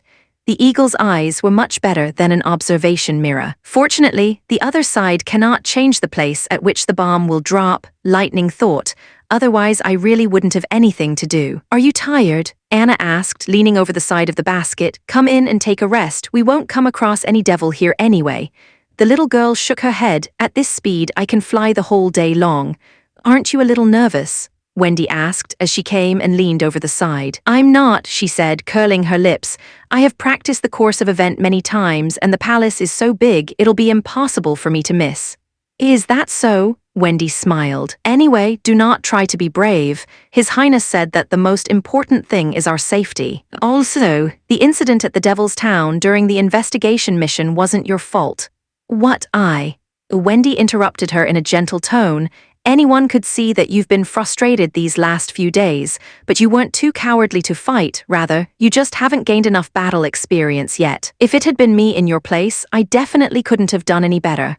Indeed, Nightingale possess reflexes and skills which most of us witches don't have, Anna added in comfort. You might as well come in and have a rest. The amount of magic you will need to adjust the impact point of the bomb won't be a small amount. Hearing the comforting words coming from the two, Lightning sniffed gently, then bowed her head as she entered the basket. Even before she had landed, Wendy had already wrapped her into her bosom. No one blames you, so you should also not blame yourself, understand? Okay. After flying for an entire morning, Maggie flapped her wings and returned to Cloud Gazer to report to the other three. The King's City of Grey Castle is in front of us. We are almost there, Goo. Lightning immediately flew out of the basket and lifted the lookout mirror, only to see that it was exactly as His Highness had said. King City's city wall was such a grand sight that it was still clearly visible even from so high up in the sky. It arose from the earth, just like a blue-green-colored crooked string as it described the scope of the city. Furthermore, the fingernail-sized white spots in the middle of the grey block seemed especially eye-catching. According to the first plan, they would first drop leaflets all over King's City before releasing Easterly Wind No. 1. But after going through several test runs, they finally had to accept that there was not any possible way for them to control the direction the papers would fall when releasing it from a height of 2,000 meters. Even if they were to add some extra weight, it still wouldn't work. Trying to reduce their altitude, however, meant they would then easily be discovered. After all, Cloud Gazer's size was just too big. If that was coupled with the stream leaflets dropping from the sky, attracting the eyes of the crowd below, it would become very difficult for them to hide. Therefore, His Royal Highness had decided to cancel the leaflet part in the end. Instead, he had shifted the task to Theo so as to inform the public of the news that they were the ones who had thrown a bomb at the palace. Wendy manipulated the airflow so that the basket came to a halt above King's City. Everyone ready? Pull up the valve, Lightning said while nodding. Then she could only hear a loud humming sound as the heavy bomb started moving away from the basket, falling straight down to the ground. As the weight suddenly reduced, the hot air balloon began to fly upwards. Regarding the following step, she had already knew them by heart for a long time. Under the airflow caused from it dropping down, the parachute at the end of Easterly Wind No. 1 opened, and so Lightning could easily catch up with the bomb. She then began correcting its trajectory a little at a time. The witches of the Witch Union weren't unfamiliar with King's City at all. When they'd moved westwards on their journey to the Holy Mountain, they had hidden themselves within the city's slums for several months. One of the reasons for this was to gather food, and another was to attract new blood, during which time Soraya and Echo had come to join the Witch Cooperation Association. Although Lightning hadn't experienced it herself, but she had often listened to them speaking about this. Compared to other cities, King's City was very strict in implementing witch hunts. On top of the flight of steps at the outer city's public square, witches would be executed almost every month. As a result, they had stayed there for the shortest amount time, because with every day that passed, they would have to suffer the pain of seeing another sister pass away. Therefore, Lightning had no favorable impression of this bustling capital city. If she could end the rule of the person responsible for it by dropping a bomb on top of their head, she would be glad to do so. If Roland was the one ruling the Kingdom of Grey Castle, all those tragedies would never have happened. Isn't that right? She now had the chance to correct this error. Under the whistling sound of the wind, the scene below continued to expand. And soon, the details of the palace at the middle of the inner city started becoming clear to Lightning's eyes. Compared to the size of the living places of the commoners, the palace was many times larger. Its main buildings were made up of a dome, a banquet hall, and a tall castle tower. The rest were auxiliary buildings such as stables, barracks, warehouses, and so on. Taking into account the steep walls of the castle, the roof structure was very complex and not very usable for the impact detonator. Thus His Highness had decided that the Imperial Palace's hall would be the target of the attack. As the height dropped sharply, the parachute quickly reached the point of detachment. Lightning pulled the release mechanism and let the parachute separate from the bomb, then picked it up and quickly began rising towards the sky. Before their departure, Prince Roland had repeatedly told her that she had to rise high enough and reach a safe position before the bomb hit. By no means should she ever turn around or go and take a look at the explosion, but the young girl was still tempted by her curiosity and was unable to restrain the impulse to lower her head, only to see a dazzling flash of light rise from the top of the hall and rapidly expand in all directions. The incandescent light quickly turned into a bright orange-red, only to be followed by a rolling cloud of smoke and dust which slowly faded out. This process lasted only 1 instant before suddenly an ear-splitting sound of an explosion bombarded her ears, almost making her lose her balance. Lightning really wasn't inexperienced with the booming sound of artillery barrage on a battlefield,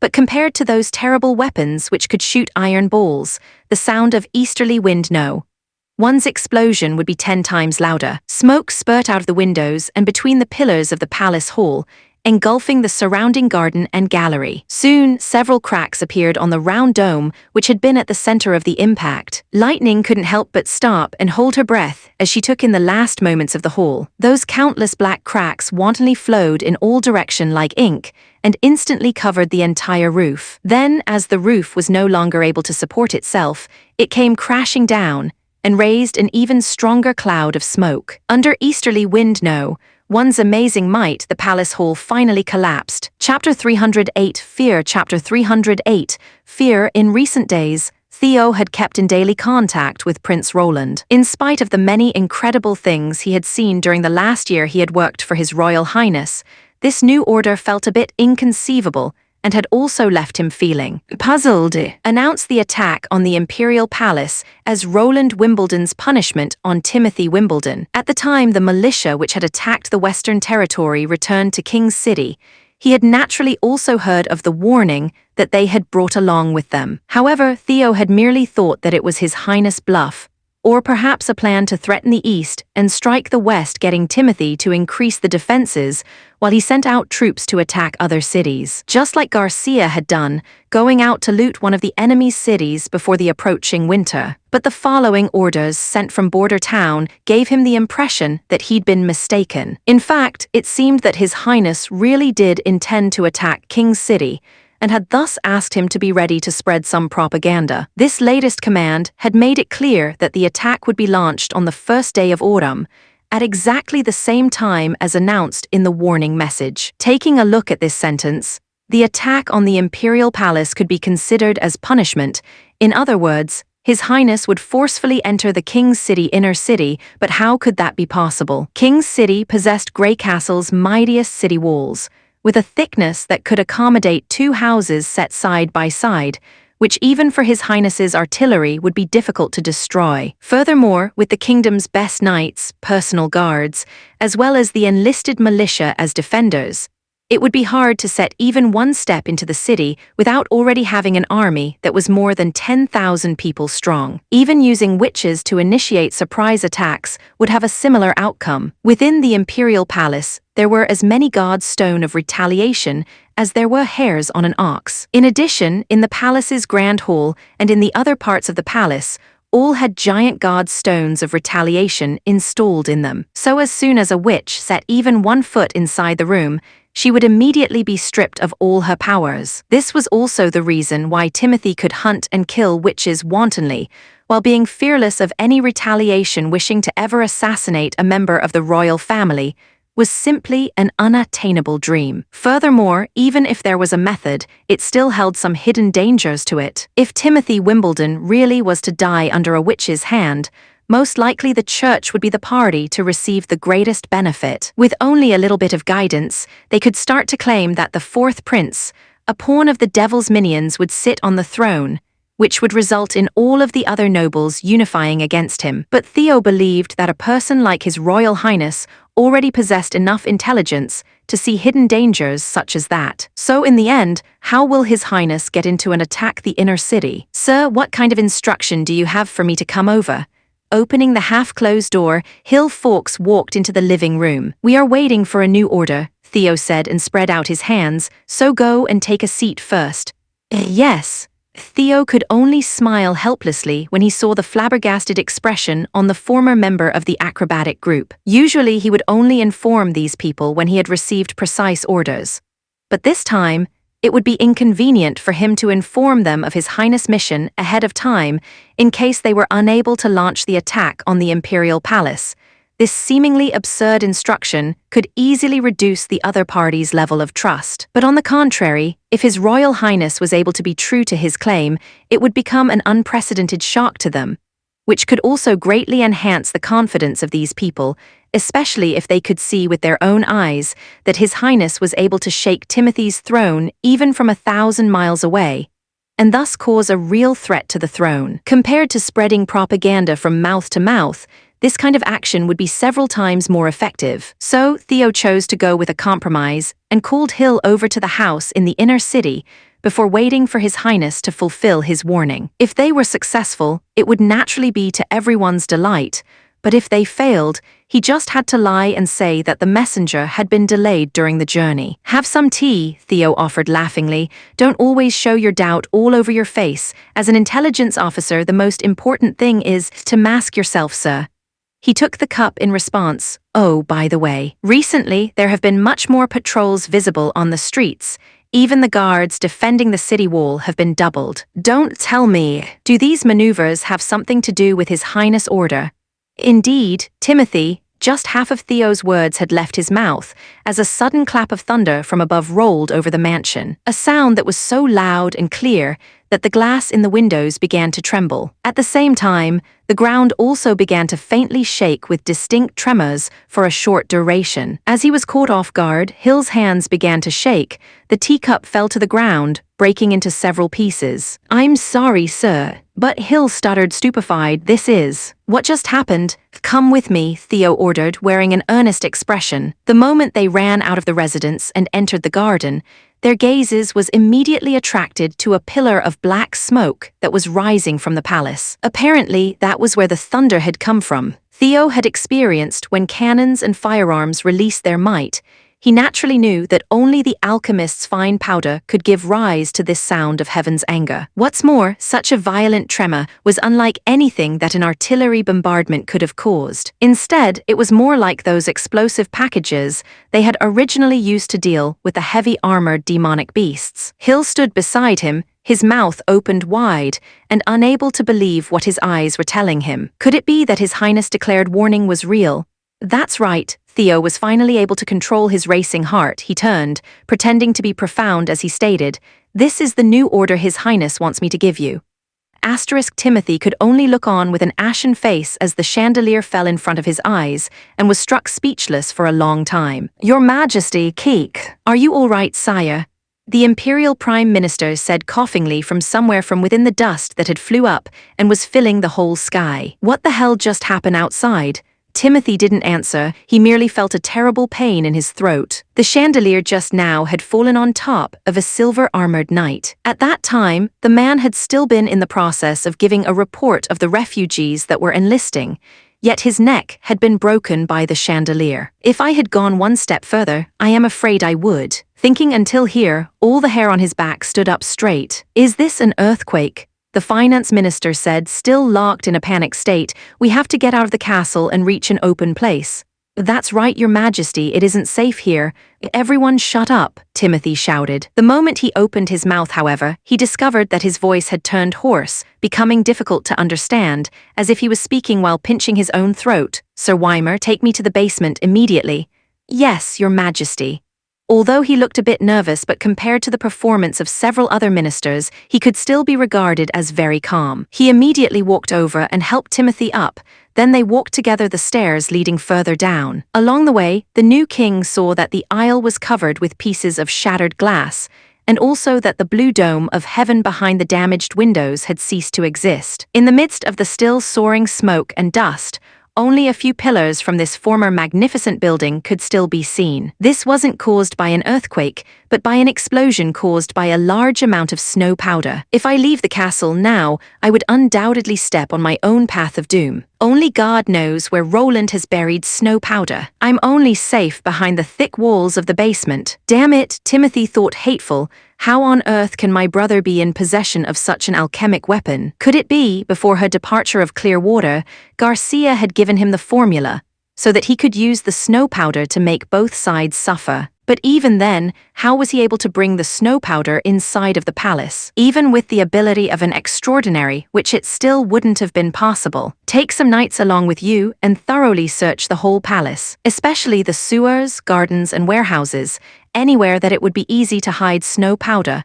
Timothy immediately ordered toward Knight Steelheart after reaching the basement. If you find any suspicious character, noble or commoner, immediately arrest them. All attendants and servants who enter or leave the palace should be thoroughly searched. None of them can be spared. As you bid, Your Majesty. After Sir Wymer had left, the new king discovered that his back was now covered in cold sweat. Roland has actually done it, regardless of how he had done it, since he could hide the snow powder inside the palace this time.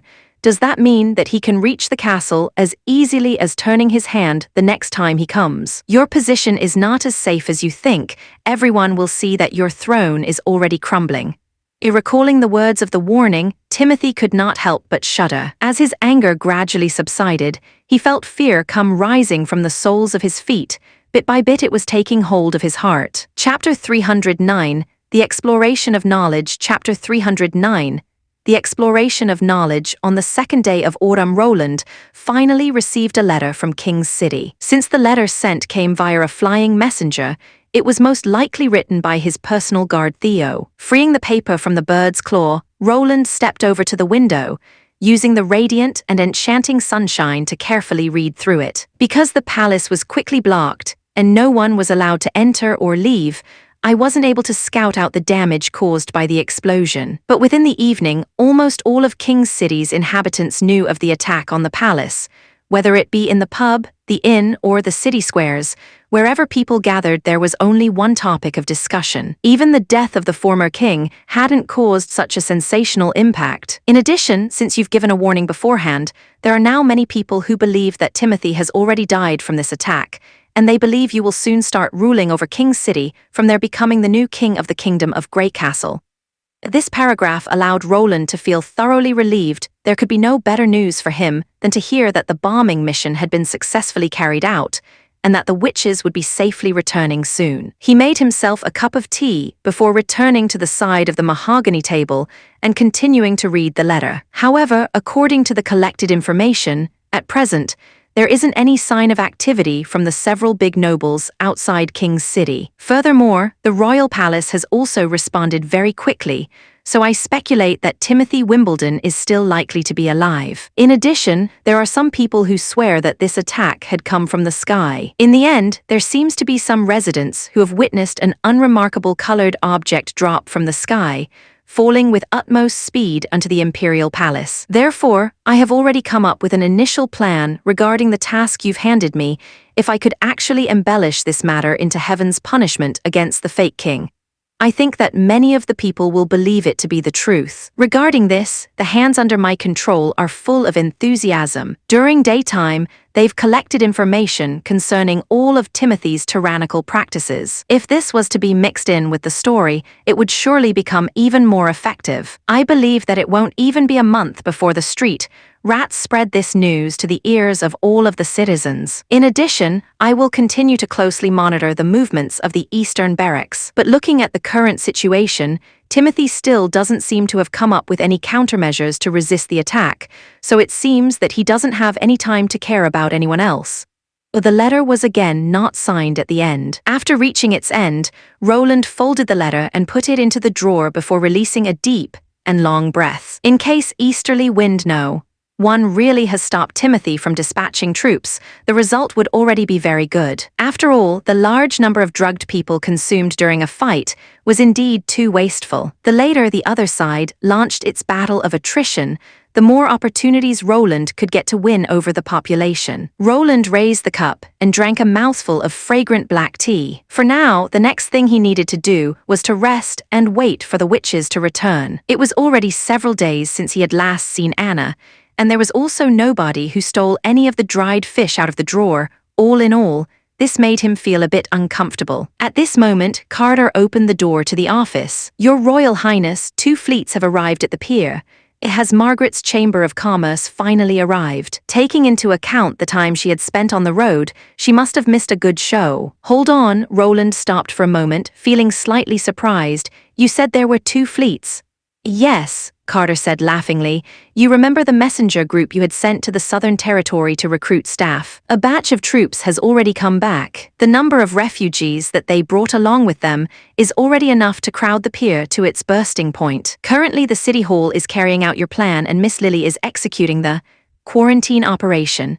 "Ah, right, you're talking about the program to eliminate the existence of plagues or similar threats." The chief knight coughed twice. "This group of people number about 400 or 500 people in size." "Do they?" Roland couldn't prevent the corner of his mouth from rising. "It seems as if it was just moments ago when we spoke about the possibility of this matter, but now it's already started to show results. It seems as if the number of temporary houses Lotus needs to prepare has increased yet again. Let's go and take a look."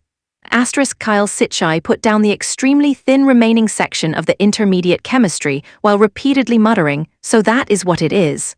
"Mentor?" Chavez asked anxiously. Since the time he had received the intermediate chemistry, Kyle had been unable to find any sleep within the last 2 days, almost reading through the whole ancient book overnight. Chavez himself had also taken a few glances at it, but the book's content was too abstruse and much too difficult to understand. "I'm fine." The chief alchemist's voice didn't contain any trace of weariness. Instead, it appeared as if his spirit was trembling with excitement. Even though the corner of his eyes may have contained some dirt, his 2 eyes were still bright and full of fire, and looked nothing like a person who had just gone through a sleepless night. The times when the mentor delved into alchemy, they mustn't be easily disturbed. This was a rule which each disciple need to abide by. So, having waited until now, Chavez finally dared to open his mouth and speak. "This book. This disciple doesn't understand what is an atom and what is an electron. You are already a qualified alchemist, so you mustn't call yourself a disciple. According to His Highness, we are colleagues now." Kyle paused. "As for your question, I do not know how to answer it. In fact, when His Royal Highness Roland gave me the intermediate chemistry, this book was also attached to it." Chavez looked at another book on the table. On the cover was written, "Theoretical Foundations of Natural Science." Sitchai. Mentor, he wasn't accustomed to using such a familiar form of address yet. "It looks as if it closely follows alchemy." "No, it completely lacks any relation with chemistry." "I also thought the same," Kyle said while stroking his beard. He sighed, then continued to speak. "However, after reading through a few pages, I discovered that I have actually been totally ignorant of this world." "What?" Chaves was stunned. "Alchemy is the study of the composition of substance, the essence of elements. If they could be considered as knowing nothing about it, then what difference was there between other people and monkeys? I mean the concept behind it." The chief alchemist's voice was full of excitement, and also satisfaction. "We think that alchemy is just alchemy, that it is the research of scholarly knowledge. We say to ourselves that the sun rising and falling and the flowers blooming and fading are things which have no relation to us. Isn't that right? Those who are good at observing the sun and the stars become astrologers. As for the plants," Chavez was slightly disgusted, "only farmers and herbalists would study them." "That's why we know nothing at all." Kyle shook his head. "From the beginning, this book tried to connect everything together, whether they it be stones, flowers, thunder, or fire, all are made up of the same thing, all follow the same set of rules. Not only does chemistry react according to these rules, even the sun rises and falls, and the flowers bloom and fade according to it. This rule is so precise that as long as the conditions are the same, the result will also always be exactly the same. Chemistry is only a small part of this." How can this be?" I also find it hard to imagine. He unfolded the periodic table of elements. In intermediate chemistry, it describes the form of these elements: one big ball surrounded by numerous smaller balls. The big ball decides which kind of element it is, and the number of balls in the outer ring determines the characteristics of the element, and this very list is arranged according to this law. They are as neatly lined up as a parade of soldiers. Now I also fully understand the meaning of His Highness. Why we can, without ever having seen or come into contact with this element, are still able to deduce its properties and reactions. Because even the smallest reaction, like the loss or addition of those small balls, won't involve any changes to the big ball at all. This is also the reason why elements don't disappear during a reaction; they will only ever transform. For a moment, Chavez pondered about what he had heard and then asked, "Do you believe it? These theories are too misty, and they cannot be verified by the eye, so how are the people who wrote the book able to know of it?" "I do not know, so I cannot answer your previous question," Kyle said while showing a smile, "but it doesn't matter whether you believe it or not. The key is that it provides a perspective I have never imagined before. In the end, it allows me to look at it through another door, and behind that door, there isn't only just chemistry." Speaking until here, his voice came to a stop. Unfortunately, His Royal Highness wasn't able to record everything. Perhaps he was unable to understand it himself, so who knows what he might have missed. Chavez wasn't able to comprehend everything he had heard, just like when he had become an apprentice. When he'd first heard the terms used by alchemists, it had been like hearing people speak in another language. And now, he once again had this feeling. But he wasn't worried. As long as he followed his mentor, he would be able to learn this so-called theory of all living things are interconnected. Compared to the chief alchemist, the thing he lacked the most now was time. After a moment of silence, Chavez asked, "But why did His Highness use different colors for the names of the books?" Showing an expression of surprise, the chief alchemist let out a cry, "Ah." Then he said, "This is something I'd actually ignored. Could it be that he'd casually used them?" But he quickly shook his head. "No, if they were colored black and red it could be the case. But these types of colors are especially difficult to make. It is unlikely to be unintentional. In other words, His Highness deliberately used them." Elementary chemistry was blue, theoretical foundations of natural science was also blue, elementary mathematics was green, and intermediated chemistry remnants was written with purple paint. It didn't stand out when you looked at each of them alone, but if placed together, it was particularly eye-catching. Probably for appearance sake, Chavez guessed. Chapter 310, The Purified. Chapter 310, The Purified Main stood on top of an arched hillside, overlooking the city ahead of him from a distance. Last time, Wolfshart City's walls had looked far different from what it looked like now. The walls were built with stones from the Kingdom of Eternal Winter, appearing clean and white, just like the teeth of a newborn wolf. However, within just 3 months' time, its appearance had been completely changed. Breakages had been filled with the local black boulders, and the gaps which they couldn't mend in time had been blocked with wooden palisades. The blood-soaked stone had lost its pure white color and turned into a reddish-brown instead. Looking from the distance, the current walls looked rough and seemed to be covered with dirt, like wolf teeth that had experienced years of wind and frost. Compared with its prior appearance, they now looked more like the teeth of a ravening predator, like the time when they were tearing their prey apart, which was the most fearsome sight to humans. The church's army had set up their camp about 5 miles outside of Wolfshart City. In order to prevent the former Queen of Clearwater from raiding the old holy city, they hadn't brought along the same size as last time. The army of judges and the baggage teams were both around 5,000 people, while the God's Punishment Army had a total of nearly 800 or so. However, with their secret siege weapon and the Purified, Maine had full confidence that they would be able to clear out this nest of wolves. "Your Excellency, the siege beast is in place and ready to attack." A priest came to the top of the hill to report to him. "What's the status of the Purified who are controlling it?" "They are also prepared to launch." Mayan lifted the observation mirror and looked toward the direction of the siege beast, only to see 2 fearsome steel beasts lying within the farmland 2 miles away from the city walls. Both sides were surrounded with obstruction boards and had a grass-covered roof over them. If you didn't take a careful look, it would be difficult to detect this ferocious weapon with its uncanny shape. Moving his line of sight forward, he saw a lineup of the God's punishment army. These were the transformed soldiers of the church's most devoted believers, standing straight in the autumn wind, all of them motionless. Only when the enemy fought against them would they really be able to understand just how terrifyingly powerful these extraordinary warriors were. Unfortunately, they couldn't act autonomously and would only act according to the orders issued by the commander during battle. However, the commander has never appeared publicly in the church, and during battle would fight from within the ranks, disguised as a member of the God's punishment army. So, except for the 3 archbishops and the Pope, there was no one who knew his true identity. "Very good," Maine said as he nodded in satisfaction. "Return to your position and wait for the attack horn to sound." "Yes, Your Excellency." His next task was to meet with the purifieds that the Pope had sent. When he thought of those 2 witches, he could not help but frown. They were as different as black and white compared to the other witches of the church. Even during the march to fight, they were still carrying on with their own things. If they were one of his own purifieds, they would already have been punished with a flogging.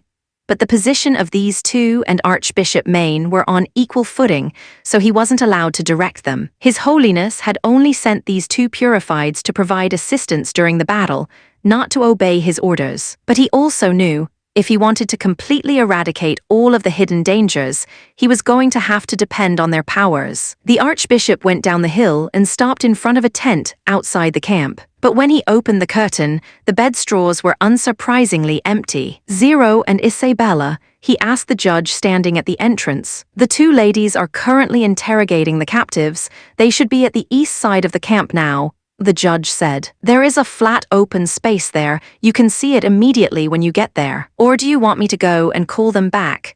"If it would be enough to send you to call them, I wouldn't have needed to come here to begin with." "But they are playing with the captives again. Aren't they tired of playing?" "No, it's all right. I will look for them myself." He soon found the place the guard had told him of, only to see 2 women stand in the center of a level ground. One of them was leaning forward, her head next to the ears of 3 prisoners whose hands were tied together, and whispering something to them. The expression on her face was gentle but focused. Her white long hair and her robe was dancing in the wind, just like a flawless spirit. The other woman possessed an impressive figure and had a head full of golden curly hair, and from time to time she would release a sweet-sounding and clear laugh. "Have the surrounding judges immediately vacate the area." Maine instructed his personal guard to send instruction to the presiding judge. "The same is true for the people responsible for looking after the captives. Tell them that there is no more need for them to look after them." "As you bid." At this moment, the blonde witch also noted their arrival. She informed her partner and quickly walked over. "Your Excellency," the blonde witch said while giving a slight bow, "why did you drive the audience away?" "The trial was just about to begin." "Ms. Isabella," he nodded back. "The all-out attack on Wolfshart City is about to begin, so interrogating the prisoners has become meaningless now. Furthermore, these people can't tell us more than the other spies we've caught along the way, and that was only a pathetic amount of news. If possible, I hope you and Zero can immediately rush over to the front line." "Don't worry, since we are already here, we couldn't let such an important enemy just walk away," Isabella said while spreading out her hands. "As for the trial, there is nothing I can do to stop her. How about you can just act as the audience? It won't take them that long anyway." "The same as before." "Well, the rules will be basically the same," she laughed. "Zero really likes this kind of game. If it's like that, then quickly get started." Damn it. Even though Maine's face became expressionless, inwardly he was burning with anger. Speaking of this judgment game, it would be more appropriate to look at it as a cat playing with a mouse. The captives had to escape a predefined range or defeat the witch. Only by doing this could they obtain a slim chance of survival, and this chance to live was extremely slim. But the bait was still good enough to lure out the mouse. It already seemed difficult to achieve, but in fact, it was something they would never be able to reach. The reason for scattering the judges who were responsible for safeguarding and monitoring the purifieds was that the upcoming process couldn't be considered as entirely fair or just. The others' action wasn't in accordance with the behavior of purified, so seeing this, He was afraid that it might waver their faith in the church. "Just wait until I take over the position of the Pope.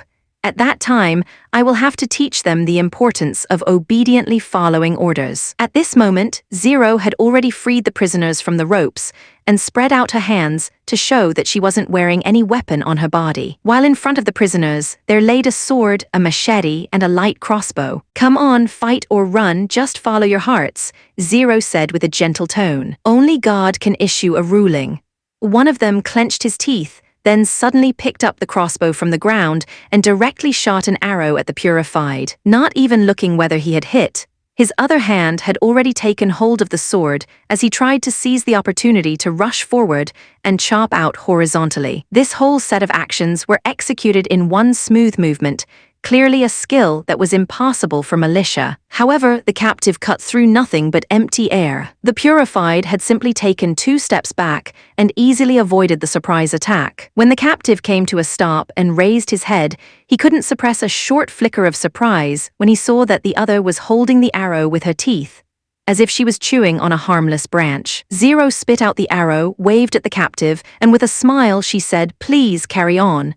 The captive stared blankly at her, his hands trembling slightly. Maine could see that all the courage he'd gathered with such difficulty had already left him again. Even if the fight were to continue, it would only last for one more exchange. Sure enough, after hesitating for a moment, the captive raised his head and roared like a wild boar, then raised his sword and darted toward the unarmed woman. But this attempt was too stiff. Even with closed eyes, Maine could guess at the result just within his half-a-lunar cycle-long contact with Zero. Maine had already become aware that her powers were almost limitless. Even though she wasn't an extraordinary, she still possessed innate battle skills not inferior to them. These skills weren't in her supernatural strength or resistance, but rather in her extremely skillful technique. Even if she couldn't use any magic, she was still a dreadful enough soldier. The witch moved her body slightly to the side, easily avoiding the opponent's hack. Then her pair of seemingly fragile hands clamped the prisoner's head, and using his forward momentum, she softly moved it. This slight flick only released a light cracking sound, but as if the other side had suddenly lost all the bones in his body, he immediately became limp and fell to the ground. She turned her head and looked to the 2 remaining captives, then said, "Now it's your turn." Chapter 311 War of Mortals, Part 1. Chapter 311 War of Mortals, Part 1. Seeing this scene, one of the other prisoners turned and ran away, which caused Zero to look somewhat disappointed. She turned into a ray of light and entered the fleeing captive's body, who immediately stopped his steps. The captive's eyes turned white, and his body began to undergo strange changes. This wasn't Maine's first time seeing such a scene, but no matter how often he saw it, he couldn't prevent a chill from arising within his heart. A dim ray of light burst out from within the captive's body, and his body began to twist and deform until finally changed into the very appearance of the purified who had entered him. He knew that this wasn't a simple act of replacing and slaughtering, but what exactly happened during this transformation process, Maine was afraid that only the Pope or the people involved could fully understand. Zero took a deep breath and went back to the last prisoner. He was the youngest of 3 captured spies, probably only 14 to 15 years old. His young and inexperienced eyes were filled with shock and fear, unable to accept what had happened just now. "Now you're the only one left," she whispered, "Aya."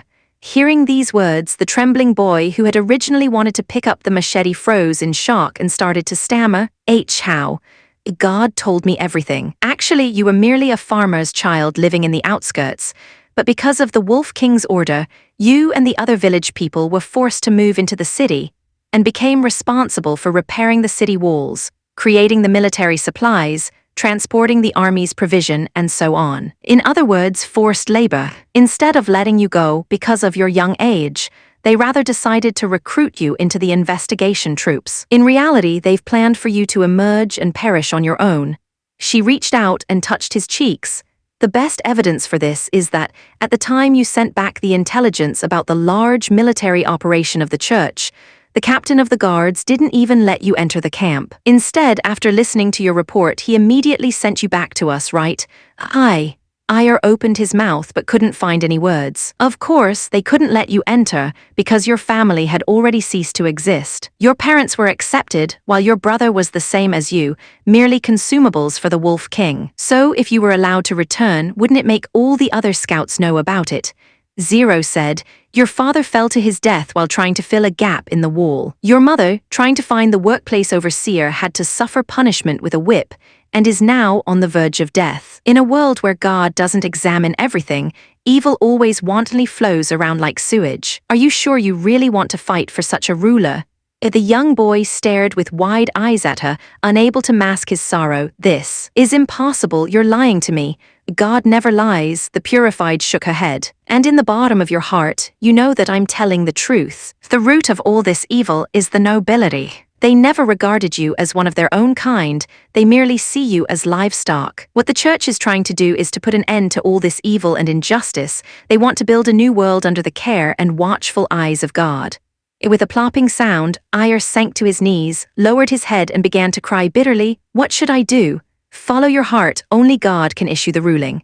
He choked with sobs and said, I was wrong. I am willing to tell you everything I know. I will do anything I can to save my mother.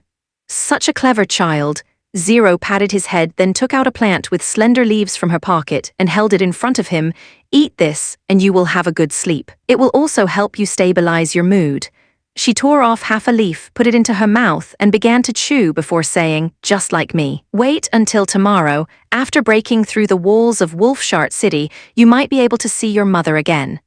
Maine puckered his brows. The peacefully sleeping bracken was something used in the making of dream water. It didn't show any effect on witches, but when taken by ordinary people, it was a very severe poison, which required that they intake the winter flower to neutralize its toxicity. Sure enough, after eating it, it didn't take long until the prisoner's face turned ashen. He forcefully gripped his throat and looked with an expression of absolute disbelief at the smiling purified, only able to release some incomprehensible ark sounds. His own fingernails quickly tore open his skin and blood vessels before the blood that came splashing out dyed his neck bright red. His painful struggle continued for half an hour until his body gradually turned limp and he finally stopped breathing. It's such a pity that God didn't forgive your sins, Zero said while smiling. Then she walked over toward the Archbishop and bowed in greeting.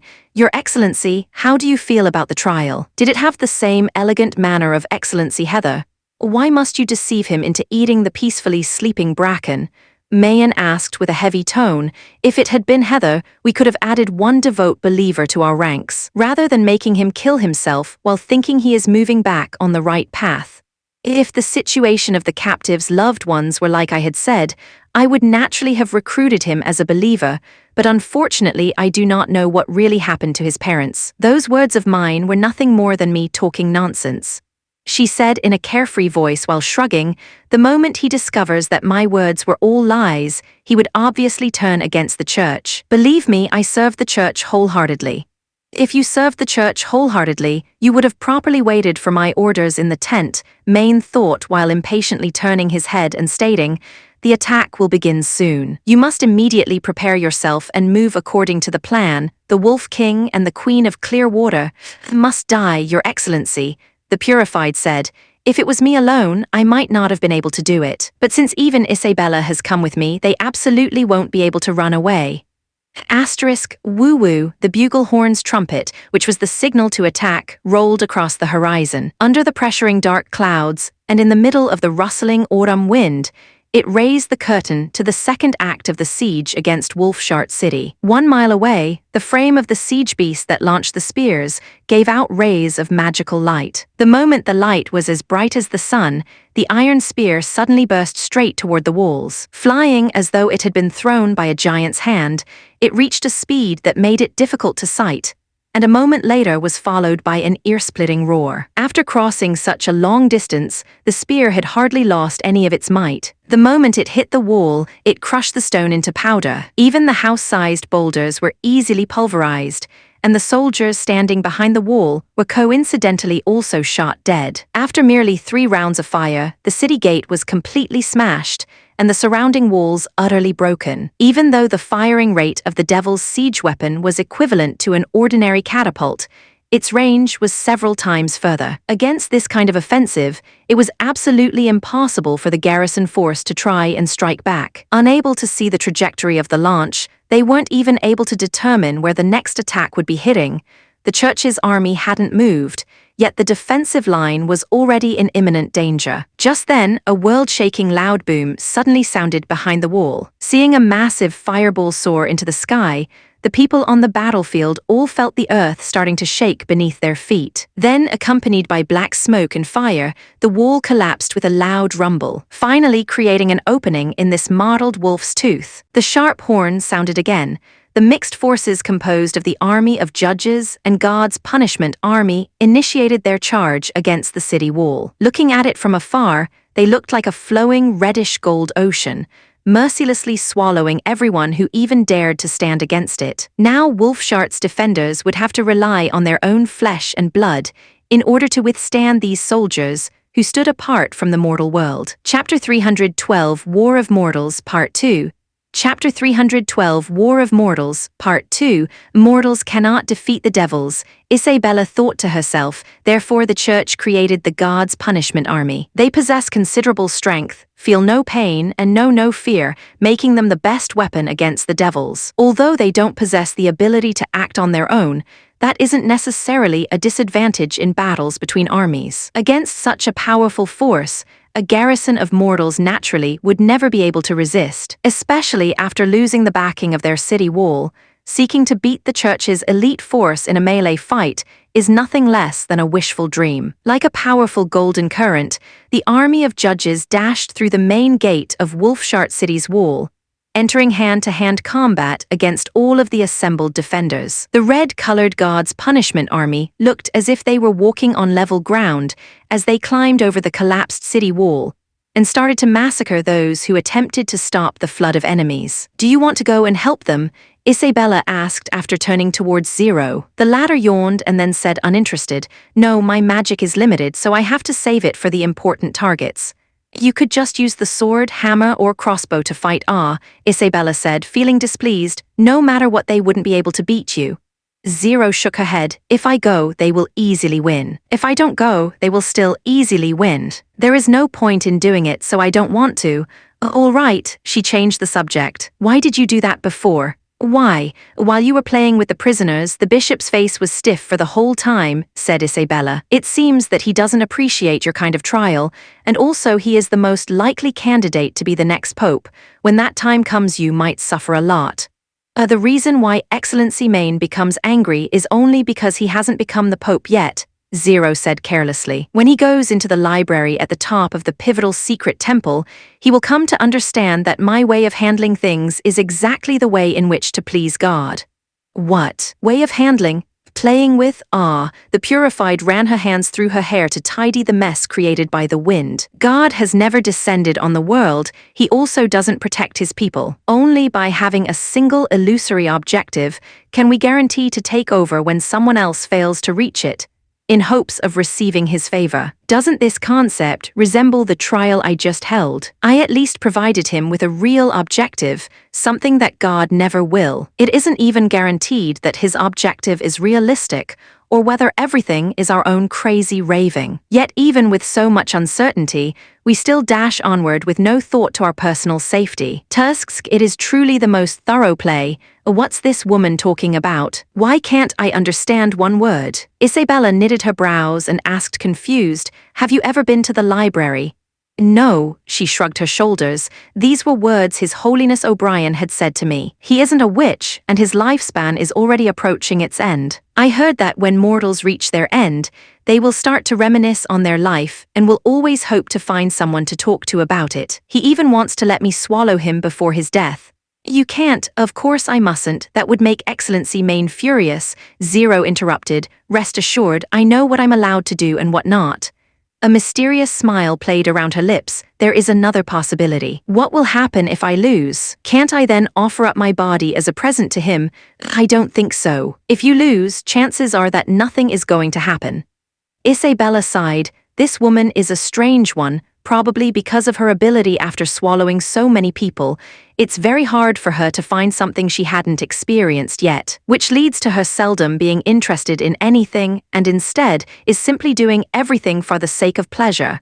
Furthermore, only an unusual pleasure will suffice. Isabella moved her line of sight back to the battlefield. A group of desperados suddenly appeared from the gaps in the city wall and started charging into the ranks of the gods' punishment army. Most of them came to a screaming end at the end of a spear, but there were still a few who managed to slip through the net. The sound of explosions began to rise, followed by smoke rising to cover all of the gaps within the wall. This should be the new alchemy weapon which started to appear during the last siege, she thought. It seems quite powerful, thus it would be a good choice to use it against the demonic beasts. But using it in an attempt to deal with the gods' punishment army is just a quick way to commit suicide. If it weren't for those pills, they would never even have dared to approach the soldiers of the gods' punishment army. On the other side, the mighty current of the Golden Ocean slowed as raging flames suddenly emerged on the path through the city gate, isolating the soldiers who had already entered the city from the judges still standing in front. Some people who were caught by the flames desperately started to roll over the ground to try and extinguish the flames,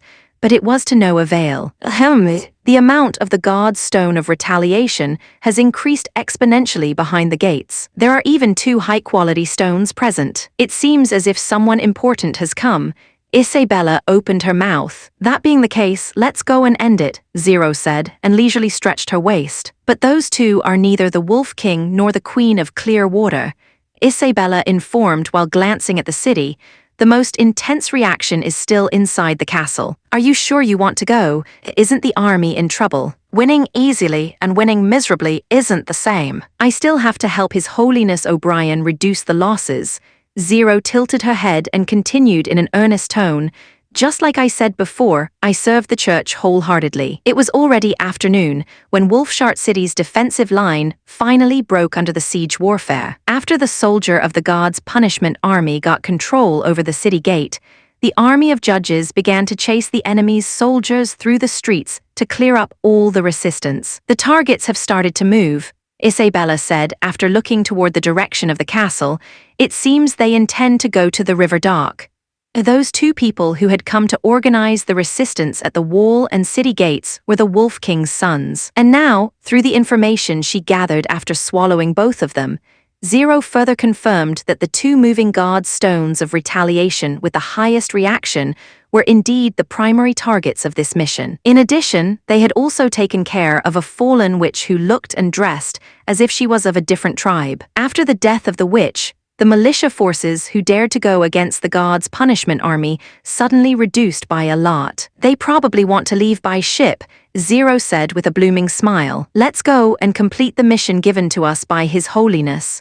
The action of the other side made it clear that they were very cautious. On their way toward the docks, they changed routes several times, and when they finally arrived at the pier, they didn't board one of those huge ships with black sails, but instead chose the small sloop of a merchant. But no matter how hard they tried to cover their whereabouts, in front of the constantly monitoring Isabella, their movements were immediately exposed. The moment the Wolf King and the Queen of Clear Water boarded the deck of the ship, 2 people came over from the other side of the pier. There were 20 additional soldiers on top of the ship. Most of them were personal guards. When they saw the 2 appear, they immediately knew that something was amiss without even needing to think about it. Thus everyone drew their weapon and jumped off the vessel, throwing themselves straight at the purifieds. It was once more time for Zero to display her superior fighting skills. She was empty-handed as she seized the sword of a personal guard and drew everyone in to start fighting against her. With every sword stroke, she made an enemy collapse,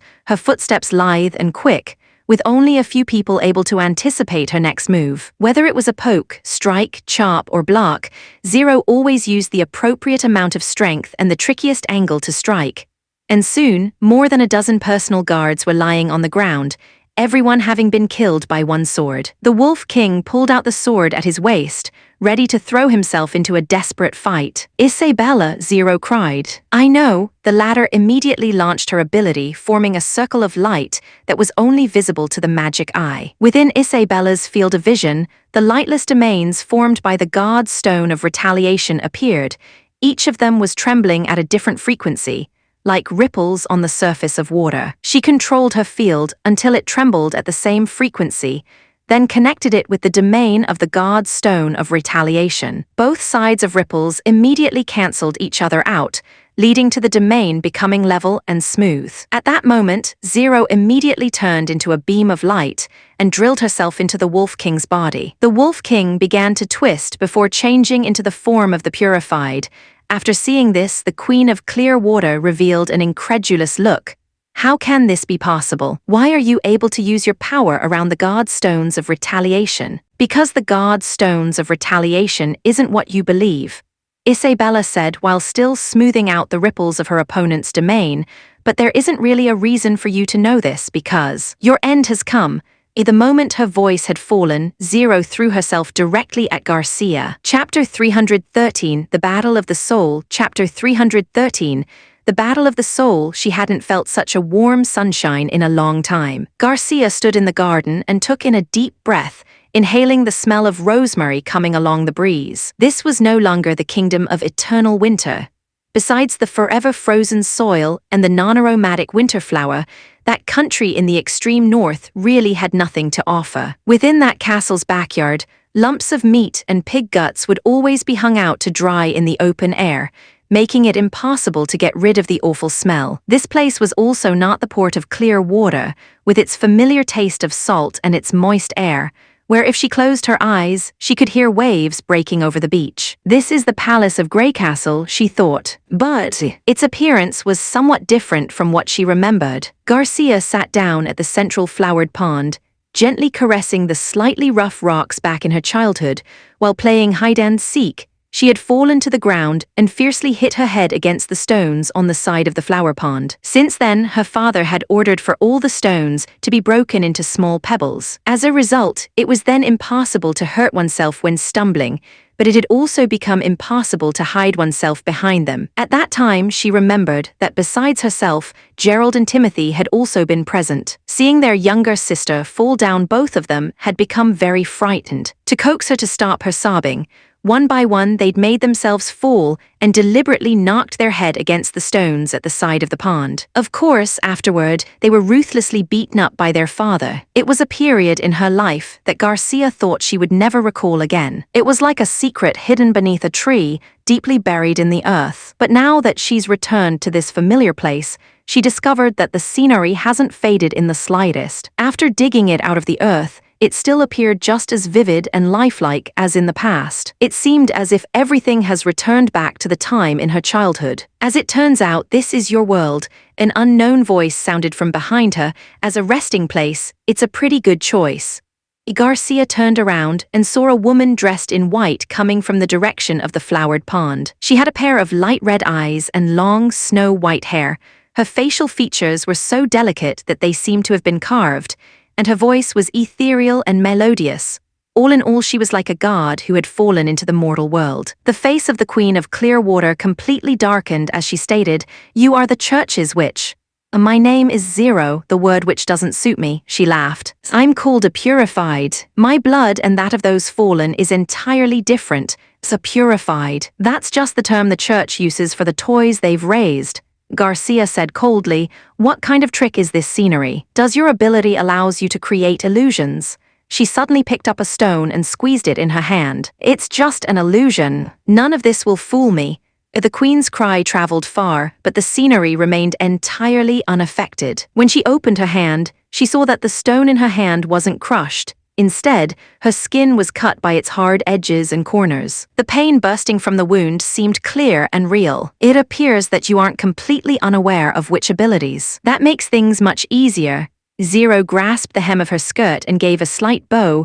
"Welcome to the world of consciousness. I call this place the battlefield of souls. It is here where we will carry out our fight. The winner gets everything, the loser loses all. Just as God proclaims in the Holy Book, souls, battlefield." Garcia stared blankly, trying to digest what she had just heard, when she suddenly felt a sharp pain coming from her lung. She didn't know from where the pike had come, but somehow Zero had directly thrusted into her chest. Her breathing immediately turned heavy. When she tried to open her mouth and shout, not even the smallest of sounds came out. Meanwhile, Zero turned the pike around and fiercely pulled it back. Blood came spraying out of the wound, soon covering half of her body. Garcia sank to her knees, trembling as she tried to cover her wounds, but due to the enormous blood loss, her consciousness had already begun to blur. The next moment, she found herself standing at her former place in perfect condition, the shadows standing a few meters away from her, as she had never left her place to begin with. What happened? Garcia opened her mouth wide, taking in a deep breath and illusion. Her hands were still fiercely pressing against her chest, and she could still feel an aching pain at the place the wound from a moment ago had been. Lowering her head, she saw a large spray of blood scattered around her feet. This is the basic rule. One's consciousness isn't immortal, Zero explained, spreading out her hands. The pain of every death will feel real to you. It will slowly consume your mental and physical strength, and when this sense exceeds your limits, it will be time for your eternal rest. Every time you die, your body will return to its original state. An average person can withstand at most 3 to 4 times, of course. I have also seen a lot of determined individuals who manage to go through 7, 8, or even more deaths. She explained gently. Although I am looking forward to your performance, I can also understand if you give up. After all, the feeling of continuous death is an unbearable suffering. At this point, choosing to escape isn't a cowardly behavior, especially when the outcome has already been decided. Finished speaking with the dropped pike in her hand and a great sword on her back, she leaped forward and tried splitting Garcia apart. The latter stared with wide-open eyes. She is wearing a white gown. There is no way for her to hide such a huge weapon. All these weapons are coming out of thin air. Suddenly, the other's words reappeared in her mind. This is your world. I call it the battlefield of souls. One's consciousness isn't immortal. Everything is real to you. The great sword chopped down, but instead of cutting the former queen of Clearwater in two, it slammed against a huge iron shield. Confronted with the huge unexpected rebound, Zero lost her grip on the sword as it flew into the air. At the same time, her body was also forced a few steps back. Garcia, because of the great strength she'd used to deflect the heavy blow, fell to the ground. The end is already destined. She ground her teeth and sneered. Previously you said this is my world, didn't you? The moment the words fell, she popped up, and a crossbow suddenly appeared in her hand, immediately releasing the arrow at Zero. Simultaneously, a crucifix raised up behind her and firmly trapped her body. In a flash, the crossbow arrow drilled into the abdomen of the purified, immediately causing a suffering expression to appear on her face. After gasping twice, Zero opened her mouth. That surprised me. Cough cough. As an ordinary person, just accepting this is already very hard, and not to mention using your own consciousness to retaliate. You just proved why the Queen of Clearwater is able to cause Maine so many headaches. Thank you very much for your praise, Garcia said while picking up the spear that had fallen on the ground. If it weren't for you talking too much, I would never have been able to comprehend the wonders of the world of consciousness so quickly. Now should I put some more holes in you? Zero laughed challengingly. For now, I'll let you do as you like. When Garcia stabbed her for the 10th time, the purified finally died. She had deliberately avoided piercing any of the fatal points, slowly moving from the hands and feet toward the abdomen. At first the purified had cried out miserably, but later on her voice had gradually started to break. Next, that animal should be restored to her original state, right? However, this is the Palace of Greycastle, it's my home ground. Since it is possible to change the environment and objects at will, I cannot lose. Sure enough, the body of the purified flashed in a white light. In the blink of an eye, all of her wounds had disappeared, and Zero once again opened her light red eyes. Garcia lifted the pike, readying to send her to her death once again, but suddenly everything changed. The hands bound to the crucifix easily broke the rope, kicked against the pike, then instantly appeared at Garcia's side and delivered a strike with her raised hand. Before Garcia could respond, she had already lost sense of her body. With a loud bang, the headless body collapsed, yet the other's hands were still empty. How can this be? After her restoration, the Queen of Clearwater clutched her neck and took 2 steps back and felt somewhat uncertain. Just now, did she use her empty hands to cut off my neck? Seeing the broken hemp rope and the blood on her hands, it became apparent that the previous scene hadn't been an illusion. If you couldn't understand the nature of the world of consciousness, how could I get a real fight? Zero smiled and said, "You seem very puzzled about how I got my hands out of the thick rope, isn't that right? In fact, this isn't so difficult to understand. The winner gets everything, the loser loses all. Among those people whom I've swallowed, there is a class of witches who are unusually powerful. Their might is boundless, their body is nimble, and they don't need to fear the effect of the God's stone of retaliation. You might not know of them, but the church has a particular term for them: extraordinary." She opened her hands. "It is impossible to beat me by only using common methods. If you want to survive, you will have to double your effort. Now it's my turn."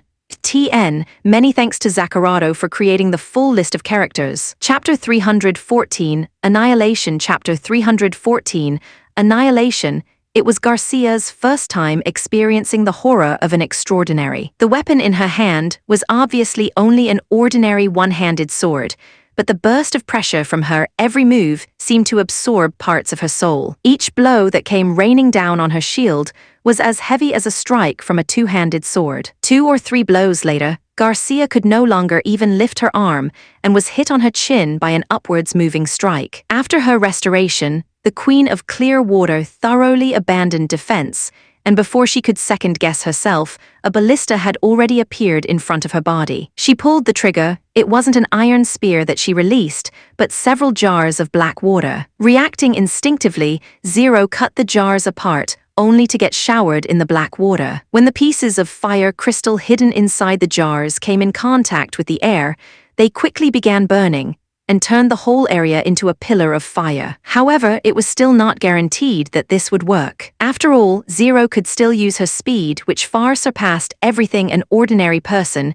could ever achieve to move around the flower pond, while the ballista couldn't even turn around. Thus, Garcia had no other alternative than to rely on raising the stone walls embedded with spears to restrict the purified's movement. In addition, she turned the flower pots surrounding the pond into explosives by filling them with snow powder, and hid several pits into the ground, setting up a formation of deathly traps. After killing the other side several times like this, Garcia discovered that her breathing gradually became heavy. Beads of sweat started running down her forehead, and waves of dizziness started to attack her mind, leaving her almost unable to keep standing upright. "Well done," the once again reborn purified said. She wasn't taking advantage of Garcia's weakened state and was instead clapping her hands. "That you are able to do all this far surpasses my expectations. However, there is something I forgot to tell you. Even though you can use your consciousness to change the environment and venue in this world, it will consume a much larger amount of energy than creating completely new things. The amount is even similar to one's restoration. You should already be feeling the weakness and exhaustion taking over your body. Maybe after your next death, you will already fall into an eternal sleep." "Ah, that's still better than getting one's neck cut off," Garcia panted heavily.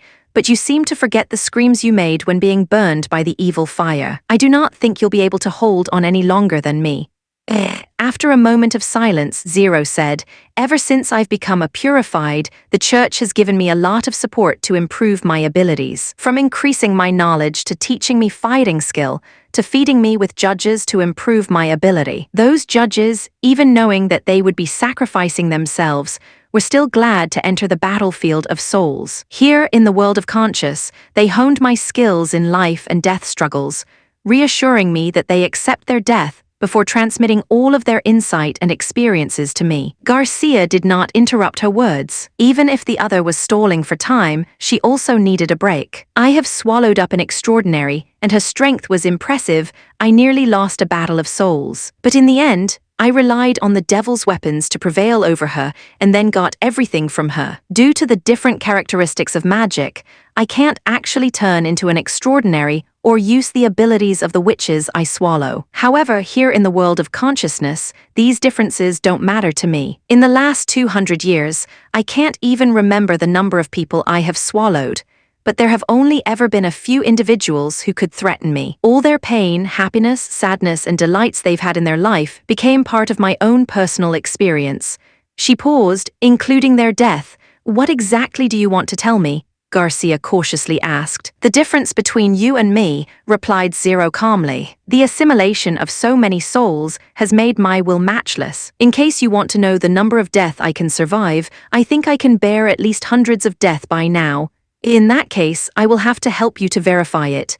She scoffed, but inwardly her heart sunk. When looking at her demeanor, it doesn't seem that she is merely bluffing. From the time at the pier, where she cleanly and easily killed all their personal guards, it could be seen that this purified possessed fighting skills that went beyond her age. If that's the case, I need to use even more powerful weapons. Quickly, what can I think of that can easily kill even an experienced super witch? The Battle of Souls isn't a contest to decide who has the greater imagination. Zero said, as if she already seen through her. You cannot make yourself impervious to sword and spear without foundation, nor can you summon the weapons which destroyed heaven and earth from the legends of ancient times. Things you cannot understand you also cannot create. What we have seen and understood is the key to success. Then I'll just cover the whole garden with strong snow powder, even you will be unable to avoid it, Garcia declared coldly. Even if I die, at least I will drag you down with me. Even if killing me doesn't have the least bit of importance. The Purified looked at her with eyes full of pity. In that case, let me show you the real power of the church. Suddenly, a red light appeared behind Zero and condensed into a ferocious-looking war chariot. Its shape had such extreme dimensions that it immediately crashed against the walls of the garden. To Garcia, the two sharp metal spears at the top of its head looked like the report given by one of the Wolf King's personal guards, a kind of never-before-seen ballista which was attacking the walls. Both its range or power are at unprecedented levels. Don't tell me that this monster in front of me is what the guard has been speaking about. Then she heard a loud hum. The thick and solid spear directly broke through the layer upon layers of barriers Garcia had set up, not even bothering to spend any power to tear her in half, as she was immediately sent flying backward. As she flew, she could see her own organs and blood being left behind. In unbroken succession, the war chariot continued to shoot those spears. Thus, soon after being restored, she again suffered the same death. She didn't even have enough time to create the snow powder and take the enemy down with her. Under the constant pain, her consciousness gradually became blurred. The earth began to shake. Cracks appeared in the sky, lightning flashed, thunder rumbled, and the garden burst into a blazing fire. A strong will can only delay defeat. It cannot change the outcome. Close your eyes now, Zero said. You've held it for long enough. Rest in peace. In the moment her voice fell, the whole world broke apart. Is it over? Isabella curled her lips. Shouldn't it be done in an instant? You've already changed back into your original appearance, but for quite a while now you haven't said a word. I thought you really failed this time. I found some fascinating things in her memory. Zero opened her eyes. This way of thinking makes me sigh. Uh-oh. There are still things which can make you sigh. Isabella said carelessly, that kind of strange alchemy powder should be something you have found out, right? Well, the alchemist called it strong snow powder, and the composition is quite simple. All the needed components are the most common things in the workshop. If it's like that, then let us go back to the Holy City to report. We have already fulfilled all the orders given by His Holiness O'Brien. She spat out. This battle will continue for at least 3 to 4 days, but now without a leader or witch to guide them, those remnants won't count as a threat to the gods' punishment army. Let's go, Zero nodded. Hold on, Isabella shouted for her to stop. What happened? Was it an illusion? Obviously, there's no change in her appearance from before. But why do I feel that the look from her light red eyes has become somewhat different? Isabella carefully studied her counterpart but then shook her head. No, it's nothing. I guess I'm just overthinking things. Chapter 315, Celebration Feast. Chapter 315, Celebration Feast. A grand celebration banquet was being held in the main hall of Border Town's castle. In addition to the witches, the high-ranking staff in City Hall and the First Army all fully attended this feast. There were the nobles Barov Mons and Carter Lannies, and also Iron Axe and Kyle Sitchai, who were from a civilian background. Especially for the latter, Roland had to spend a lot of effort to persuade him to come out of the laboratory and attend this, according to him, meaningless banquet. To include his subjects in this joyful event, besides giving a public speech, he'd also ordered the kitchen staff to bake a large amount of white bread by using the leftover refined starch from manufacturing explosives, and distribute the bread to all of the townspeople. As long as they were in possession of an identification card, they could get a limited amount of delicious food at the city hall. Even while the First Army was on their way home, most of the town's inhabitants had already learned of their victory in battle. Of course, they may not necessarily understand the purpose and significance of the expedition, but as long as there was free bread, it counted as a day of celebrate for them. This was also Roland's first time imitating those lofty banquets hosted in King's City. There was no barbecue and no large pieces of stewed meat. All the food was cut into small pieces and splendidly arranged on spotlessly white plates. At the edge of the table stood several basins that contained all kinds of seasonings, so that they could flavor their food according to their own taste, similar to the buffets of later generations. "Welcome back," Roland said, carrying 2 glasses of wine to Anna. "The journey must have been hard for you." "You already said that at the pier." Anna took 1 glass, and my answer is still the same, it wasn't hard. When their glasses faintly touched each other, her eyes were filled with a sweet smile. Seeing this, Roland had to struggle to resist the impulse to embrace her on the spot. Instead, he went on and exchanged a celebration cup with the other witches. "What about me?" Lightning shouted. "You'll also get your share," Roland said, calling over a waiter from whom he then took a glass of cider for her. "Work hard." "I demand to drink white." The little girl looked at him with big eyes. After thinking about it, Roland finally decided to fulfill her wish. After all, this kid's curiosity had always been quite high, so if he refused her all the time, maybe she would learn from Nightingale and sneak into the kitchen, but she'd be stealing wine instead. "All right, but only 1 drink." "Yeah." When Roland handed her a weak white wine mixed with ice and grape juice, she suddenly approached and gave him a kiss on his cheek. "Cake. Is this the custom from the fjords?" "Sure," Lightning nodded seriously. "That's what my father told me." Because it wasn't the first time they saw it, the other witches of the Witch Alliance didn't feel that it was too strange. However, Sylvie's eyes became round from shock, before throwing an accusatory glance at Roland, and saw he was moving along while wearing an awkward expression. Does there really exist such a custom of kissing the head when celebrating heroic deed in the fjords? Then it was time to exchange a toast with the ministers. When it came to the chief alchemist's turn, the man leaned over and whispered, "Your Highness, since you gave me the intermediate chemistry, I have already read it twice, but there are still a lot of things that I can't understand. If you are talking about that subatomic constitution of matter, that part involves a lot of physical knowledge, so you have to read another book to understand it." Roland pointed out, "So, I suggest that you first read the elementary physics before going through the remnants of the intermediate chemistry again. This way, many of your doubts should be answered." "That's what I was going to do, but..." He hesitated for a moment before continuing, "Your Royal Highness, why are the colors used on the cover of each ancient book different? Does it have any special meaning to it?" "That is..." Roland pondered for a moment. "The color represents the requirements and time needed to comprehend it. It was like this," Kyle mused, "from green to purple. So it seems that the deeper the color, the more profound is the knowledge recorded within. In that way, advanced chemistry must surely be black." "No, it is orange." Kyle got startled. "Why?" Roland smiled. "Who knows?" Halfway through the banquet, Roland stepped out of the hall and went to the castle terrace. Standing in the gently blowing evening breeze, he couldn't help but feel a slight chill. Half of autumn has already passed, he realized.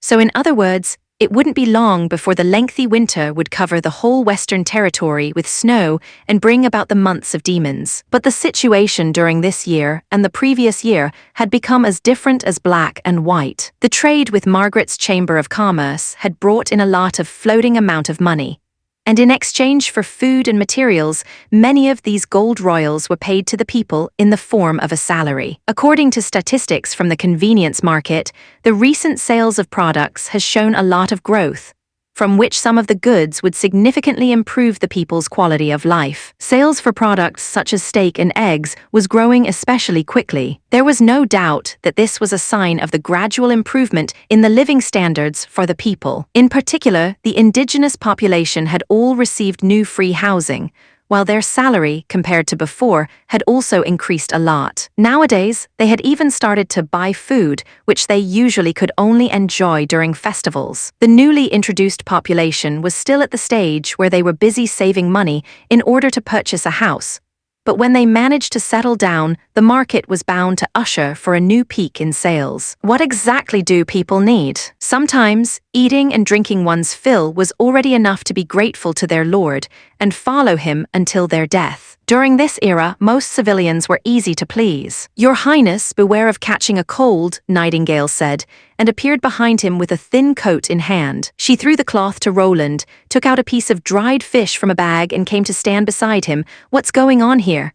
"Nothing," Roland said, showing her a smile while he put on the coat. "I just suddenly had the urge to see my territory." "It seems the town is still very busy," Nightingale said, and pointed to the still brightly lit town square. "It's already night time, and there are still so many people who haven't gone home."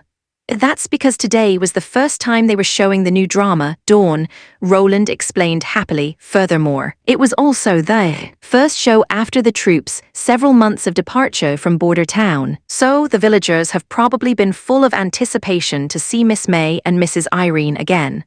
But that being said, Miss May would soon become Lady May Lannies. He actually had never expected that his own chief knight would act so decisively to hold the hands of the Star of the West. When the other side had informed him with a sincere face about his intention, he was first stupefied for a while before he was finally to respond. The wedding of the chief knight needed the approval of his lord, but Roland naturally had no objection to this kind of happy event. In the end, the wedding for the two was scheduled for after the end of the Months of Demons, more precisely, for the day when Border Town officially became a city. "It was a dead place when I first snuck into this town," Nightingale exclaimed, "but now, even while standing in the castle, it seems I still feel the joyful atmosphere surrounding us."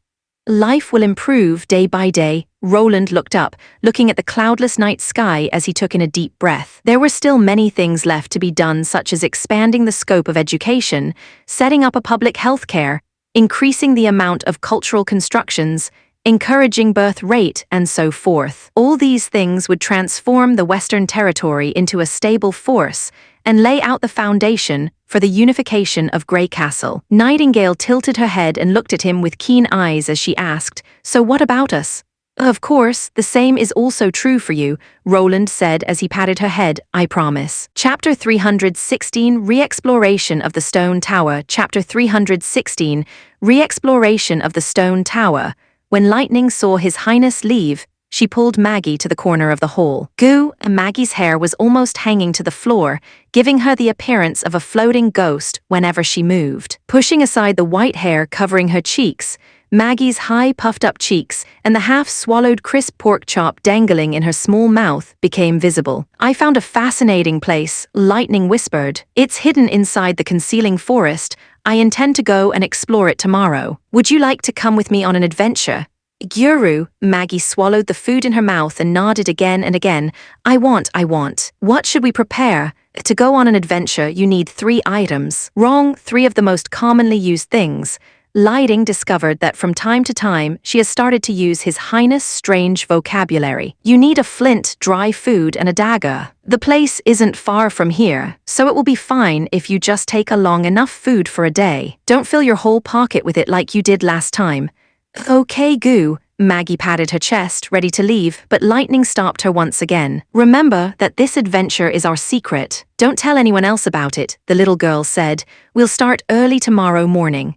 Looking at Maggie's back, who couldn't wait to get back to the table full of food, she curled her lips and began to think about their plan for tomorrow. Despite the success of the bombing mission and meeting His Highness' expectation, she found that her flying has become much less flexible than before, as if something was holding her back. Whenever Lightning raised her speed, she would always have the feeling that a devil was chasing her. This obstruction was brought by fear, she realized. Furthermore, the source of her fear was the exploration of the stone tower.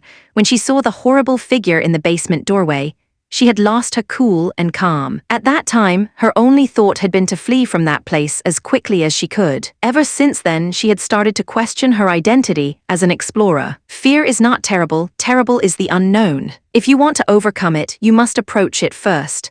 Within her heart, Lightning silently repeated her father's teaching again and again. Tomorrow she might encounter real danger, but an explorer should not be afraid of risk. nor should they shrink back. If she couldn't get over it, she was scared that she would never be able to fly freely again. This was also the reason why Lightning decided to keep the adventure hidden from His Royal Highness and act without authorization. According to His Royal Highness' plan, the exploration of the stone tower was scheduled for after the months of demons, and would be a cooperation between the First Army and the witches. However, she was worried that by that time, even if they visited the stone tower once again, it would be hard for her to see it as somehow fulfilling the idea of conquering the fear, only daring to approach the danger zone by relying on the strength of everyone, just couldn't be called an adventure. Afterward, His Highness may scold her, even going so far as confiscating her ice cream, and her sisters from the Witch Alliance would surely also be worried,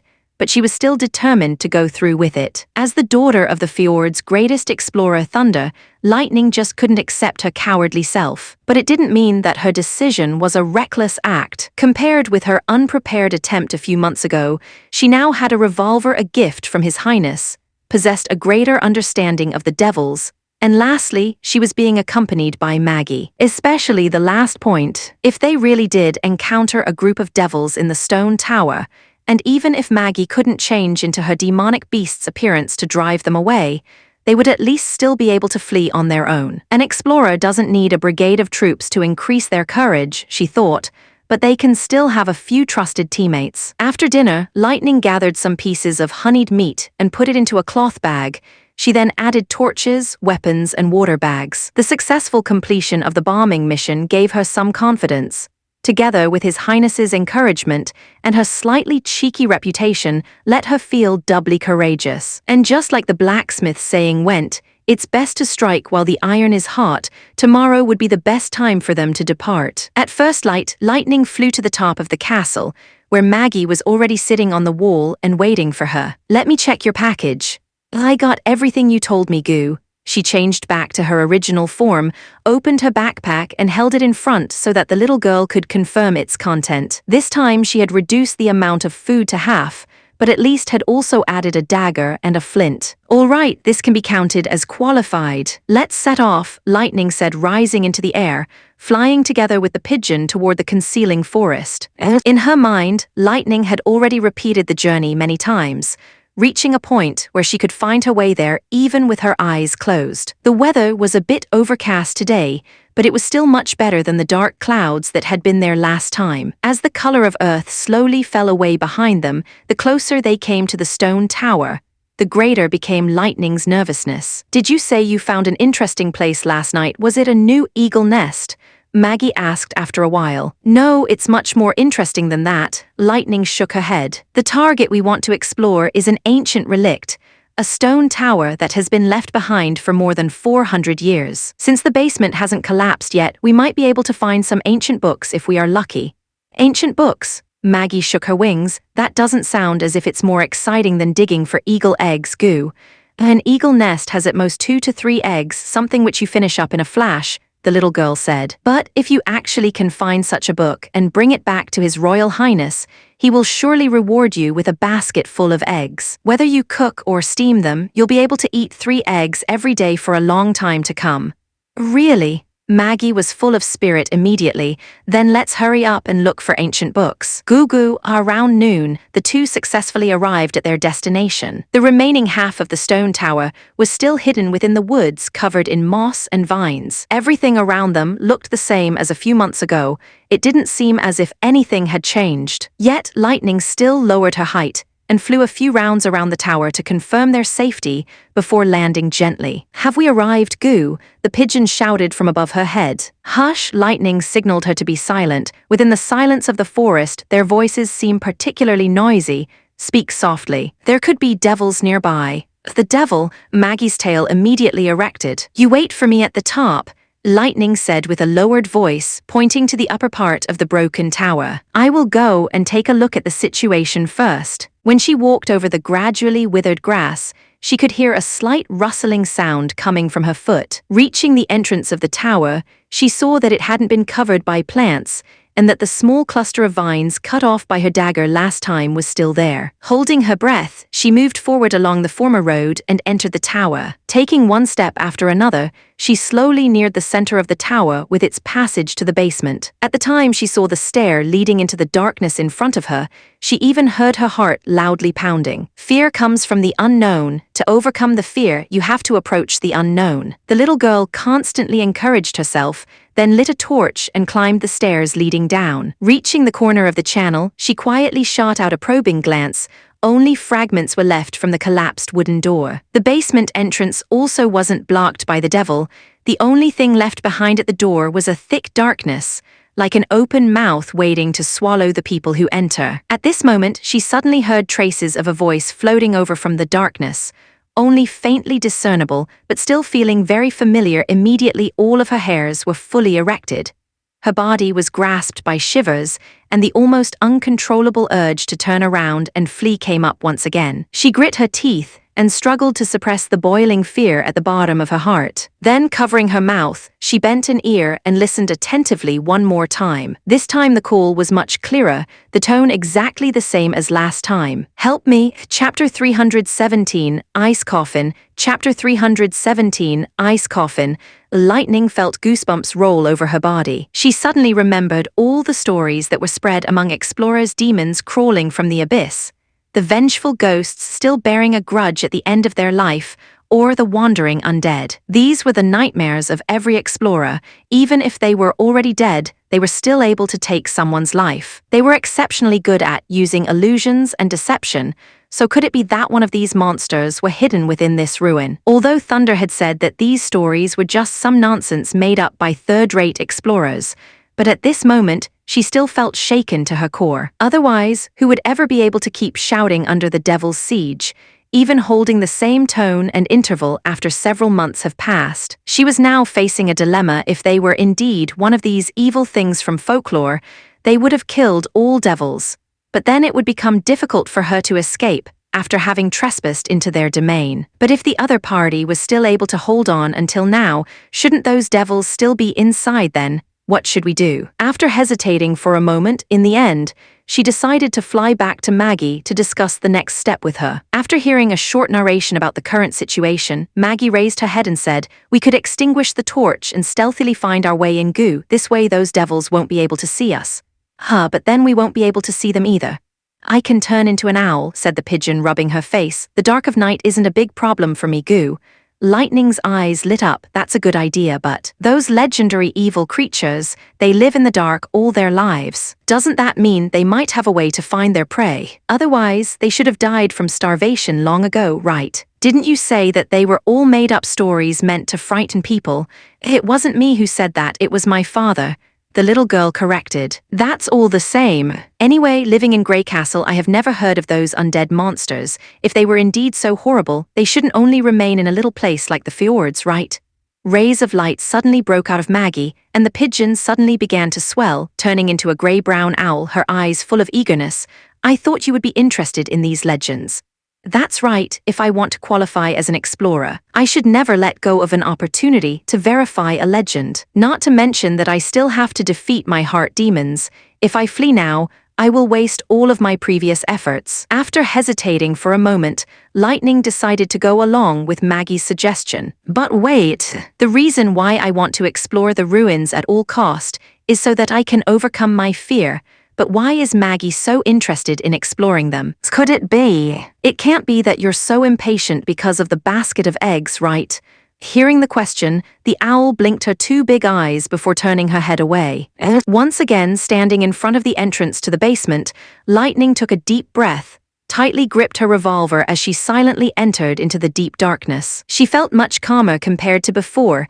That was probably because Maggie was squatting on her shoulder. The ground under her feet felt very wet, even so far that they could encounter some puddle of water from time to time. This area was the terrain's lowest point, thus the rain falling over the tower would slowly come to gather here. Although the basement was equipped with a drainage system in general, after facing wind and rain for hundreds of years, These hidden ditches were most probably already clogged up since an earlier time. Maggie patted her head with her wings, signaling that there were stairs leading downward in front of them. Lightning slowed her pace, and carefully, little by little, she searched her way to the edge of the stairwell. Then, after having cautiously gone all the way down the stair and turned a corner, she suddenly saw a light appear ahead of them. A soft yellow light coming from the end of the stairs, penetrating all the way through the dark, which, when falling onto the ground, would be reflected in shaking waves. She carefully studied this for a moment, only to discover that the slight shaking on the surface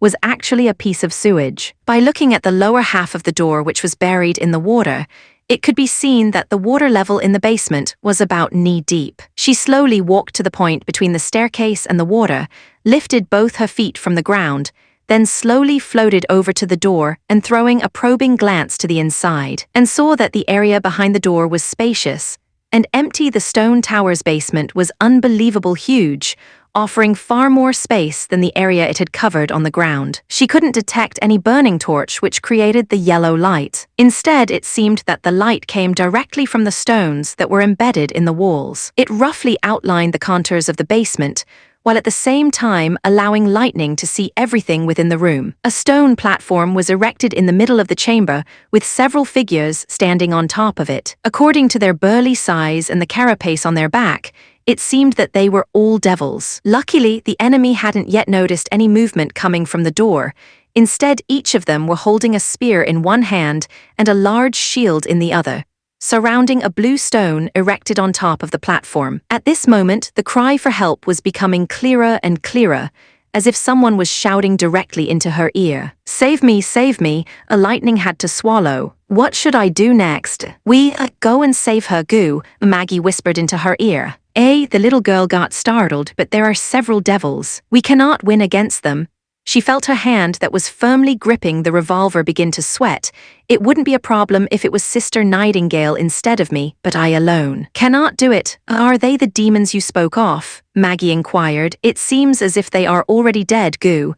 What? Dead? At the moment her voice fell, Maggie had already thrown herself into the air, flying toward the stage, giving Lightning quite the scare, stunning for a moment. Otherwise, she would never have forgotten to pull her friend back. But when she finally came back to her senses, Maggie had already thrown herself against one of those devils. With no other option left, Lightning clenched her teeth and raised her gun, trying to remember all the important points that Nightingale had taught her. But what she then saw was completely unlike what she had expected. When the owl pecked a devil twice, it crumbled down, just like a piece of broken stones after experiencing countless years of wind and frost, turning into a pile of floating ashes. What's going on? Lightning stepped beside Maggie and looked at the other three devils in amazement. Looking at them under the weak yellow light, she discovered that their bodies were covered with tiny cracks, and that spiders had spun nets between their legs, looking through their hideous helmets.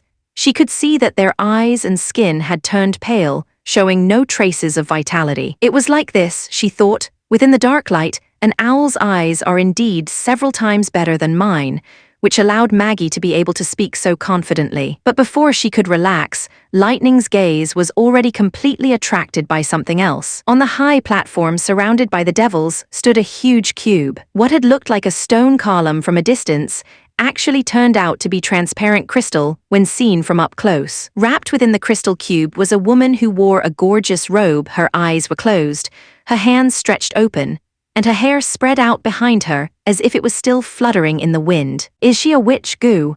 Maggie asked as she flew to the top of the crystal, then fiercely pecked against the surface. However, this time it didn't crumble into countless pieces, but instead sent out a sharp and clear hitting sound. Very hard, Goo. I do not know, Lightning murmured as she laid her hand against the crystal. A cold chill penetrated her skin. The crystal's surface was covered with thick dust, which made it obvious that the woman had been in this sarcophagus for a very long time. Yet her expression was still so lifelike. Her eyebrows were raised into a frown, looking a bit confused, but even more than that, they also seemed a bit anxious and worried. Save me! The sound could be heard once again. It was coming from behind the crystal. Chapter 318, Unknown. Chapter 318, Unknown. Roland scratched over the surface with a brush, writing a long paragraph on paper. Before he came to this world, he had only drawn mechanical blueprints using the computer. At that time, he had already thought that there would only be small chances where he would ever need to write characters using a pen.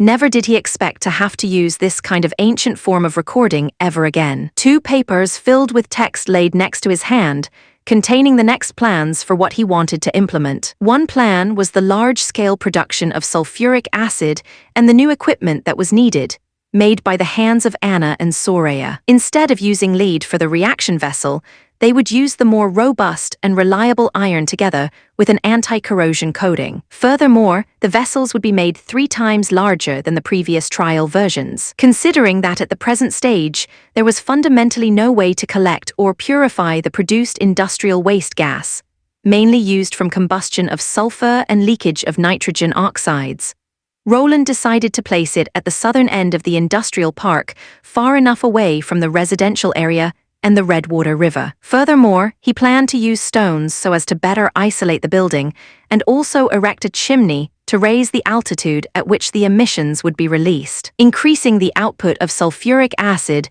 was of great help to enlarge the scale of concentrated nitric acid, so putting this equipment into production would be the most important task at present. The content of the document were instructions to Kyle Sitchai to select a group of disciples who will be specializing in the production of sulfuric acid. In addition, Barov also needed to recruit some reliable local residents who could work as auxiliary handymen, raising the number of staff required for the chemical plant to around 100 people. The second document was the formation of a public health care system. To be honest, Roland wasn't familiar with this subject. Talking about it, he didn't even understand a single thing about modern medicine. However, this didn't prevent him from using his common sense to develop a plan which meets all of their current needs. First of all, the biggest task of this department would be to give publicity to modern scientific discoveries. Things such as boiling the water before drinking it, the fact that meat has to be fully cooked before eating,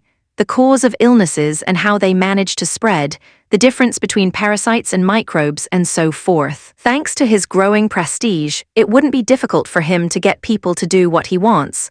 But if he wanted them to understand why they should do something, he would need someone to do the publication and education for him. It would be useless if they only spoke once about these things. Instead, it had to be repeated 7 or 8 times, maybe even dozens of times, like those slogans that were hanging at the edge of the field. If they continually spoke about it, their view would always become accepted in the end. The second part was encouraging the birth rate. Since the city hall only had a limited number of staff, Roland did not want to set up a separate family planning department. Thus, he temporarily also placed this under the public health care's responsibility. The population was always the most scarce resource in this era, and the best way to confront this was by leading people to give birth to more lives. Nana's ability completely erased the risk of giving birth and many of the other thorny problems. And with her help, the postnatal survival rate would almost be around 100%. In order to avoid the abandonment of baby girls,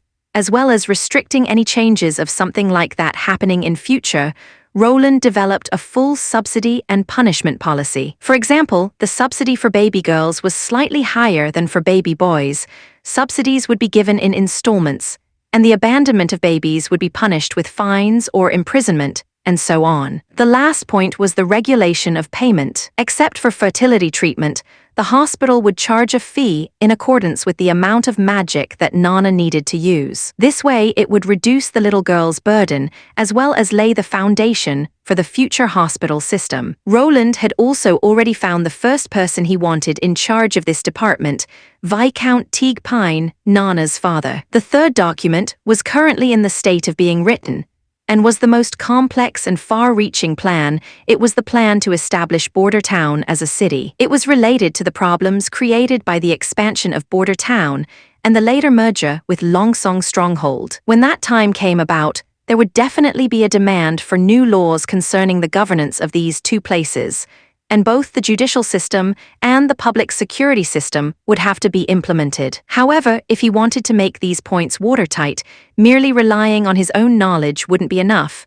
Thus, Roland intended to draft a list first, and later discuss all the details with City Hall Premier Minister Barov. After finishing the introductory part, Roland felt some pain in his wrist from all the riding, so he went to the window to take a break. Today's weather was very gloomy, and from morning to afternoon he had yet to see the sun. The sky was consistently being covered with dark clouds, and gave the impression that torrential rains would soon be coming. The chilly autumn wind swept over the castle backyard, and Roland heard the olive leaves rustling. At this moment, a black spot appeared on the horizon, flying in the direction of the castle. "It's lightning," Nightingale's voice came from behind him. "She probably went to the concealing forest to pick some mushrooms again," Roland said with a smile. Usually, when they weren't on investigation duty, the goal of Lightning and Maggie's practice was left up to themselves. Therefore, it was entirely reasonable for them to not come back to the castle to eat lunch. According to the two, they would often be somewhere in the woods looking for some eggs and honeycombs, or catching some strange animals to barbecue and eat. It was likely that all explorers would ultimately transform into Bear Grylls. Although the bird-kissing mushrooms mainly grew on trees, he could not help but always think of the story called The Mushroom-Plucking Girl. "Your Highness, your smile is a little strange. Keek, I had to think of a little short story. Do you want to hear it?" "Okay." Roland cleared his throat. "Once upon a time, there was a little girl. She liked to gather mushrooms." Wait, the shadow was slowly growing, but contrary to what they expected, it didn't fly over the castle, but instead lowered her altitude and went straight to the window of their office. Feeling shocked, Roland opened the window only seconds before Lightning directly flew into the room without stopping. "Why, Your Highness?" Hardly had she landed when she already started to shout in excitement. "I found a witch." "A witch?" Roland asked, full of curiosity. "Where?" "In the stone tower hidden within the concealing forest." Lightning pointed to Maggie, who flew into the office just at that moment. "She can testify." "Goo-goo," Maggie agreed. "Stone tower?" He frowned. "Carefully tell me what happened from the beginning to the end." After listening to Lightning's narration, Roland could not help but suck in a mouth of cold lump. This fellow is too bold, actually only taking a pigeon along she dares to explore a ruin which contained devils. But what's even more frightening is that there is still a witch sealed inside these ruins. Of course, there is also the possibility that she could be an ordinary person sealed away by a witch. In any case, this is incredible news. What was the cry of help? "It is coming from this thing. I found it on a table behind her." Lightning pulled a palm-sized square box from her pocket. At first glance it looked just like a small makeup mirror. However, when she opened the lid, Roland saw a red gem embedded inside of it. And when Lightning pulled a trigger next to it, the anxious-sounding voice of a female suddenly appeared in everyone's ears. "Save me!" Hearing the voice, Roland's body began to shudder. The sound seemed to flicker, sometimes appearing near, sometimes coming from far off. It was indeed somewhat horrifying. If he imagined himself hearing this distressed voice after entering a dark underground chamber, he would certainly turn around and flee without any hesitation. "The gem contains magic," Nightingale appeared behind them and said in astonishment. "Within it, I can see a weak magic whirlpool, just like inside a witch's body." "Well, it seems to be a magic machine which continuously repeats previously spoken words. With this, the probability that the other person is a witch has increased. Did you find any other stones inside the basement of the stone tower?" "I didn't take a closer look. Also, many parts of the room were flooded." Lightning shook her head. "At that time, I only thought about coming back and telling you about this news as soon as possible." Never do something like this again, especially if you want to go to a dangerous place. You should first ask for permission. Roland patted her head, then looked over at Nightingale. "Call Iron Axe and all of the members of the Witch Alliance over to the office. The exploration of the relics will be scheduled earlier than planned." Chapter 319, Autumn Snow. Chapter 319, Autumn Snow. After the others arrived, Roland informed them about Lightning's discoveries from beginning to end. A transparent crystal coffin in the basement of an ancient ruin, without any sign of corrosion even though the environment is damp and moist. A magic stone which regularly released a call for help, and devils broke into countless pieces upon contact. "What do you all think about this?" "You mean she could be a witch?" Anna pondered. "If she is still alive, we can probably learn more about what happened 400 years ago. It is also possible that she isn't a witch, or even from that era," Scroll said after a moment of hesitation. "Furthermore, Furthermore, she might not necessarily be on our side, Leaves added. This sentence left Roland slightly shocked. Indeed, if these remains had been left by the church, it is more than likely that the other side could be a member of the church. Also, according to Lightning's description, she was wearing a gorgeous gown, which could mean that she was a high-ranking member. In the case that she was an ordinary person, everything would be all right, but if she really is a witch, then dealing with her would be quite tricky. Looking at the fights Ashes and Nightingale had been in, it could be seen that it was impossible to predict the kind of attack a witch could perform beforehand. Furthermore, there was no clear dividing line to rank witches by strength. The extraordinaries might be unable to contend against witches with unique abilities even when they were wearing the God's Stone of Retaliation. And if combat witches were surprise attacked by support witches, the situation would be equally worrying. No one can guarantee that her ability won't pose a threat to the Witch Alliance if she held any malicious intent towards us, unless we wake her within the influence of a God's Stone of Relation. You're all crazy, how can you even think that she won't be on our side? Lily, grasping her forehead, could no longer sit still and decided to interrupt. She should be from more than 400 years ago, how could she still be alive today? It goes without saying that witches all die young, even if they possess the strong body of an extraordinary witch.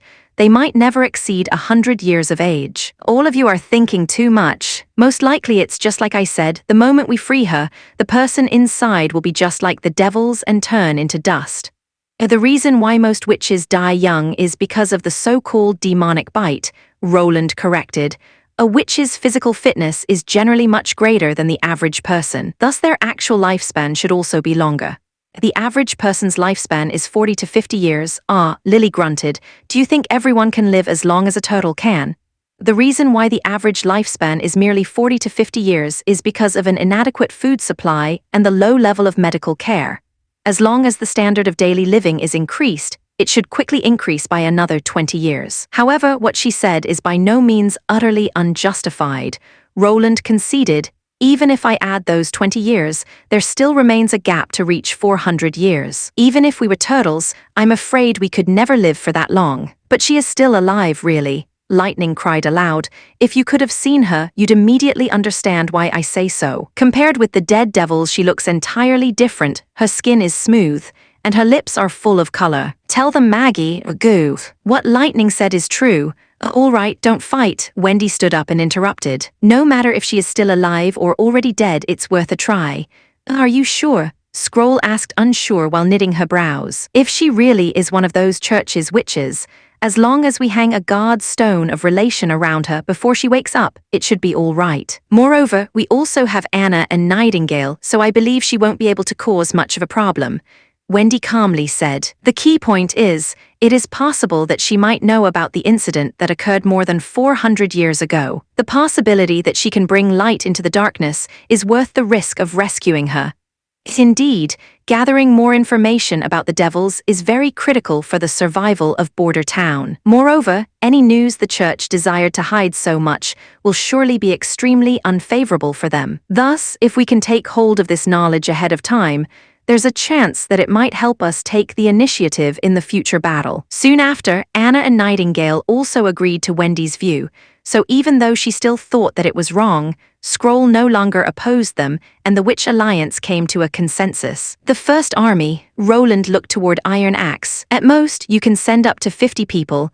The latter started to talk. Your Highness, you already sent out several squads to assist City Hall to recruit refugees from the other regions. By now, there are only around 500 left in Border Town. Even though Timothy has encountered Heaven's wrath, there's still a chance he might become desperate and launch a large-scale assault on the Western Territory. Thus, the First Army needs to have enough soldiers to guard against a possible attack from King's City. I understand, Roland said while nodding. A size of 50 people is a little small if they happen to have to face a long-range attack from the devils who can throw their spears from out of view.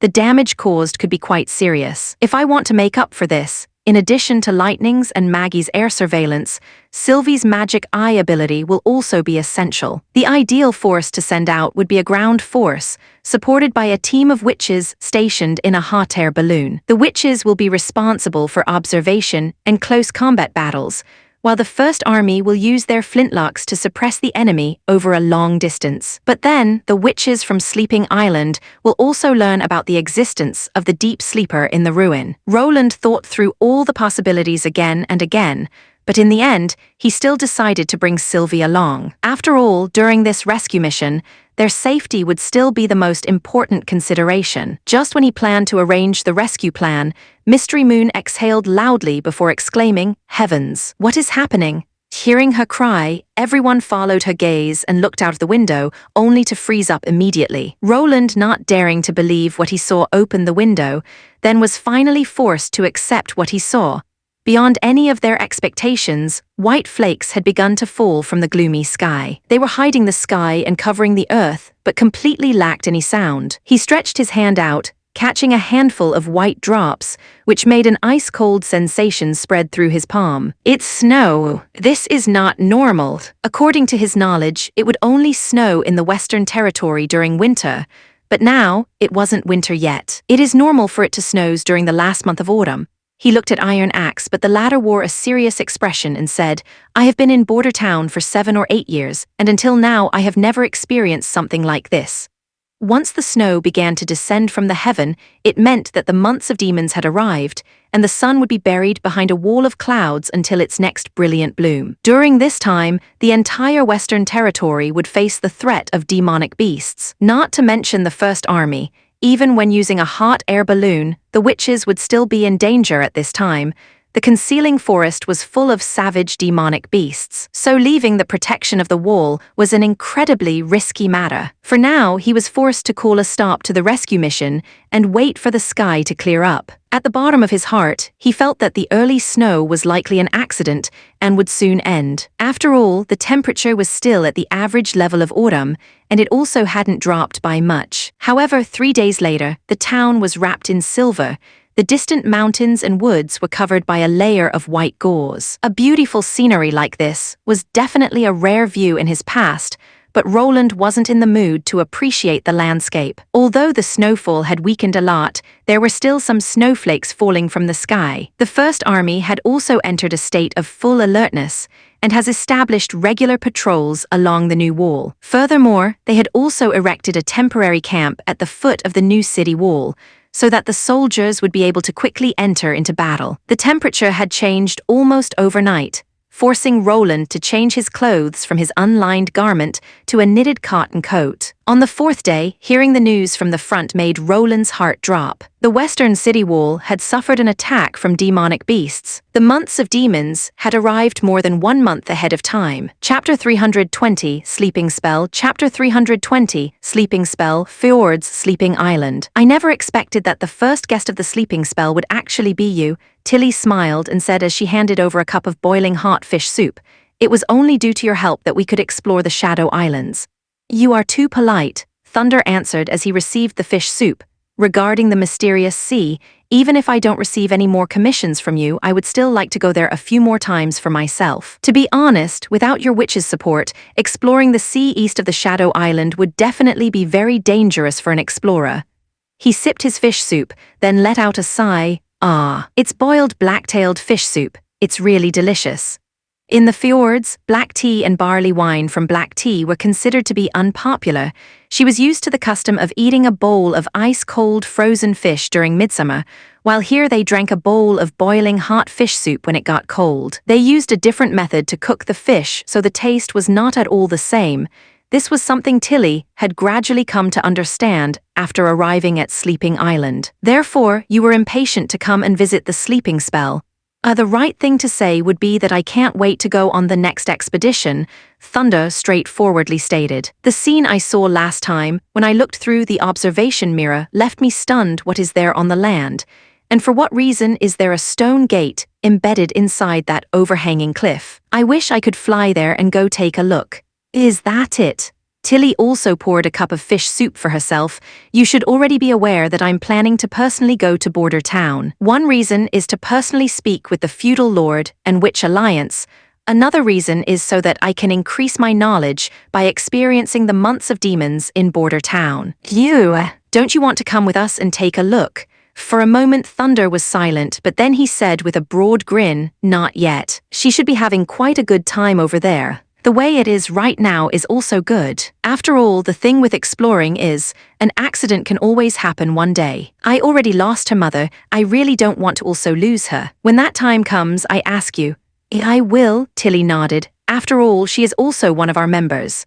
Speaking until here she stopped and showed him a smile before continuing, "But business is business. Even though you have helped us a lot, you still have to take the costs to employ our witches on the table." "Of course, business is business. That is the way of the fjords." Thunder drained his bowl of fish soup before he laughingly agreed. "So who did he hire?" As she saw that Thunder had left the palace, Ashes entered the hall from outside, sitting cross-legged before Tilly. "Magic servant Molly, the door of random orbit and puppet remote shadow." Tilly spread out the contract. In the end, the fee was set at 4,800 gold royals. "The payback is very generous, right?" "If 4,000. Ash's eyes became big. Where did he get all the money from? "Don't forget, Thunder is the most famous explorer in the fjords," the fifth princes said laughingly. "No matter if it is the discovery of new routes or finding treasures when exploring new areas, all of it can bring in plenty of money. It was only because of this that he was repeatedly able to recruit such a large group of experienced sailors who would be willing to follow him to explore those mysterious and dangerous zones. But with witches, he can greatly reduce the risk, and ever since ancient times it has always been thought as a good bargain when one can offset risk with money." "However, is that really okay?" Ashes asked unsure. "The establishment of a bounty guild will indeed bring a lot of wealth for Sleeping Island, but at the same time the abilities of us witches will be exposed, if this ever spread to the church's ears." A sleeping spell was a new guild that Tilly had formed. From it, explorers could hire suitable witches to help them complete their expeditions. Of course, in addition to the main project, they would also provide many convenient services, such as repairing damaged items, producing exquisite works of art, quickly constructing houses, providing insecticide for growing flowers, and so on. As long as the witches don't use their ability to do anything evil, sleeping spell will come to be accepted. Of course, all this was only possible under the premise they announced their abilities publicly. Tilly took Ash's hand. "Didn't I already tell you? I do not care about those gold royals. But I hope that through the Bounty Guild more people will learn about Sleeping Island and thus reach out to us to make a deal." Thunder has a saying I agree with: "Fear comes from the unknown." The same is true for the witches. The fear of the people of the fjords and the Four Kingdoms is nothing more than the slander of the church and the result of their own ignorance. I can't force them to take the initiative to come in contact with us and try to understand us witches. Therefore, we can only step forward and actively go and promote ourselves, telling them again and again that we witches aren't the devil's messengers, and that our abilities aren't strange and unpredictable, that they awaken from ordinary people, and that our essence is still that of a human being. Whenever there is a complete understanding of each other, there will no longer be anything left to fear. She paused for a moment, then continued, "As for the church, they have never cared what we are capable of. They simply send out their army of judges to capture us. They even occasionally send out the gods' punishment army. Furthermore, regardless of our abilities, in front of the gods' stones of retaliation, they are all the same." "I hope you are right," Ashes whispered. "I only know how to fight and kill, but regarding this matter, I'm unable to help you."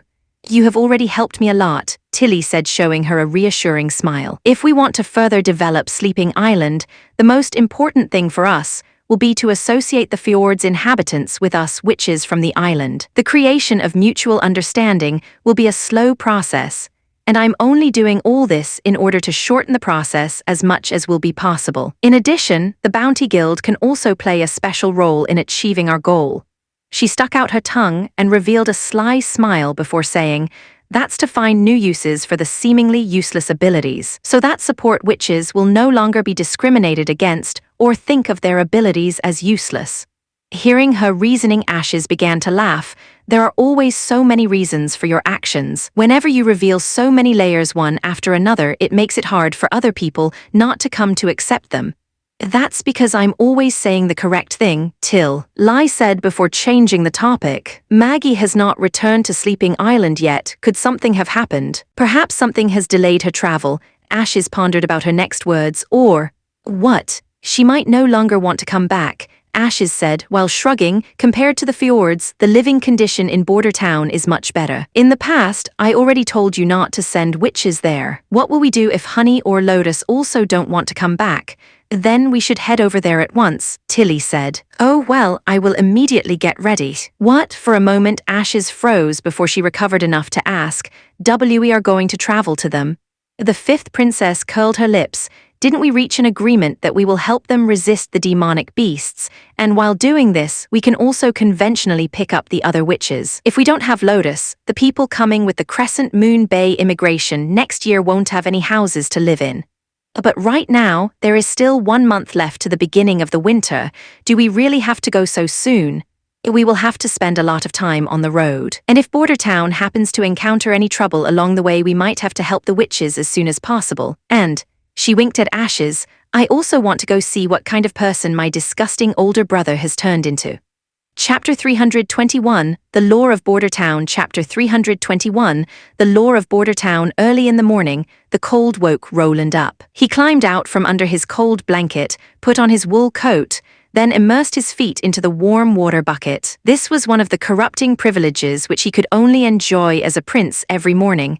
A maid would put out a basin of hot water beside his bed, as well as a clean towel and a cup of warm milk, which would warm up his body almost instantly. Of course, compared to the powerful nobles who had other methods to constantly keep their beds warm, he felt that this was good enough. The former fourth prince had always attempted to invite Tyre over with exactly that thought in mind, but unfortunately, he wasn't able to enjoy it before his death. However, the new Roland didn't enjoy this practice, so when the position became vacant, he had filled it with an elderly but experienced maid instead. In fact, this choice proved to be the right one, since nowadays there were so many witches staying inside the castle, but she still managed to keep the inside and outside of the castle in good order. The fire in the fireplace had gone out long before, leaving only white flying ashes behind. Through the cracks in the open window, the cold wind blew into the room. It was so bone-chillingly cold that it was hard to believe that it was still autumn. Roland dried his feet, then washed the rest of his body with another tub of hot water before going over to the window and closing the small gap he had opened through the night. Even though open fireplaces were very common in this era, he was still worried about the issue of carbon monoxide poisoning, and thus he always left a small gap open before he went to bed. This way, with the fire burning, the temperature could be kept all the way through the first half of the night, but after the fire went out, there was no difference between the temperature inside and outside when morning came. I have to come up with an idea to solve this problem, Roland thought, or I won't be able to sleep in the future. After eating breakfast, Roland took Nightingale, his chief knight, and his personal guards on a routine inspection of the city walls. The vast expanse of grass between the new city wall and the old city has become a vast expanse of white. As they walked over all the thick snow, the soles of their shoes made crunching noises. Lifting his head, he saw a pale gray sky and falling snowflakes that occasionally came floating into the gap between his coat and his neck, bringing with it traces of coldness. He knew that it was very likely that this kind of weather would continue until spring next year. Or it might even be longer. How is the situation at the defense line? It's much better than the last time, Carter Lanny said, looking relaxed. Most soldiers of the First Army have already gathered experience on the battlefield. Furthermore, now that we have these revolving rifles, 10 guards are already enough to protect about 100 meters of the city wall and suppress all the demonic beasts that appear at the feet of the wall. In addition, compared to the old stone wall, the new wall is about half a meter higher, which is a height that is very difficult for a wolf to reach. Due to this, the defense has turned into mere shooting practice for the soldiers. As long as no mixed species appear, these monsters won't ever be able to step 1 foot past the defense line. It seems everything is well. As Roland boarded the wall, all the soldiers he came across gave him a salute, standing straight with their head held high and their chest out. Just by looking at their spirits, it was already clear that the soldiers had completely changed from the time they spent as part of the militia. At that time, although they stood side by side on the wall, seemingly uniformly stabbing with their pike, it was in truth nothing more than a conditioned reflex formed after repeated training. The expression in their eyes was war-numb, their movements were all stiff, and when someone took a closer look, they would immediately see that most of them were trembling slightly. But the soldiers' eyes at this moment were brimming with self-confidence. After going through the ceremony, they immediately turned around and continued to monitor the battlefield. Walking along the city wall toward the concealing forest, the area became much livelier. The temporary shelters for the serfs and refugees was arranged within this area. When Roland looked down from the top of the wall, it seems as if many slopes were arranged in lines parallel to the wall, looking like upward and downwards moving waves. Each of those slopes offered a place for 10 rooms, with an inner structure that was identical to that of a cave. The thick walls were able to maintain the indoor temperature, while the Kang heated the room and a linen cover at the entry kept the cold out. The whole area was divided into 2 blocks. The one close to the wall was called the west side and was used to shelter the refugees, while the east side, set further away from the wall, has been assigned to the serfs. Every day the city hall would send out people to distribute food and charcoal, while the refugees had to take over the task of delivering for the soldiers of the First Army who were protecting the walls. As for the serfs, most of them had all the wheat they needed. With the exception of some people who went out to look for a job to earn some extra money, the others all rarely left their warm houses. At this moment, suddenly, a fierce argument broke out at the junction between the east and west side. When Roland became aware of it, he went over and saw a group of people standing in the middle of the road that passed through the residential area that were arguing out loud. One of them wore a blue and white uniform and seemed to be a clerk who worked in City Hall. It didn't take long for the verbal quarrel to escalate into a fight.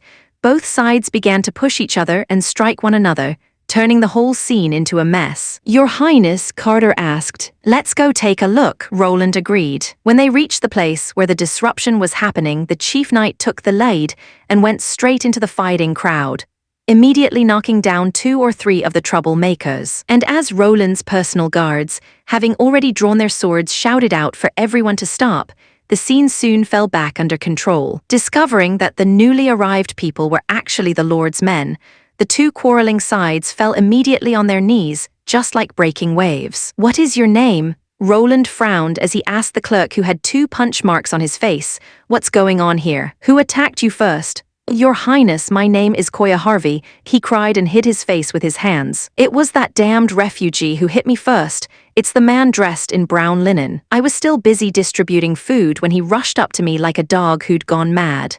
Hearing Koya's words, and after being pointed out, the man wearing refugee clothes turned and said, "Your Highness, things didn't happen as he described it. These people and the serfs conspired to blackmail us. Every time they distribute porridge, they collect money, but at the time you took us in, you clearly told us that it would be free." Hearing him speak left Roland slightly surprised. All of the refugees who had come from the East Coast had been combed through by the city hall.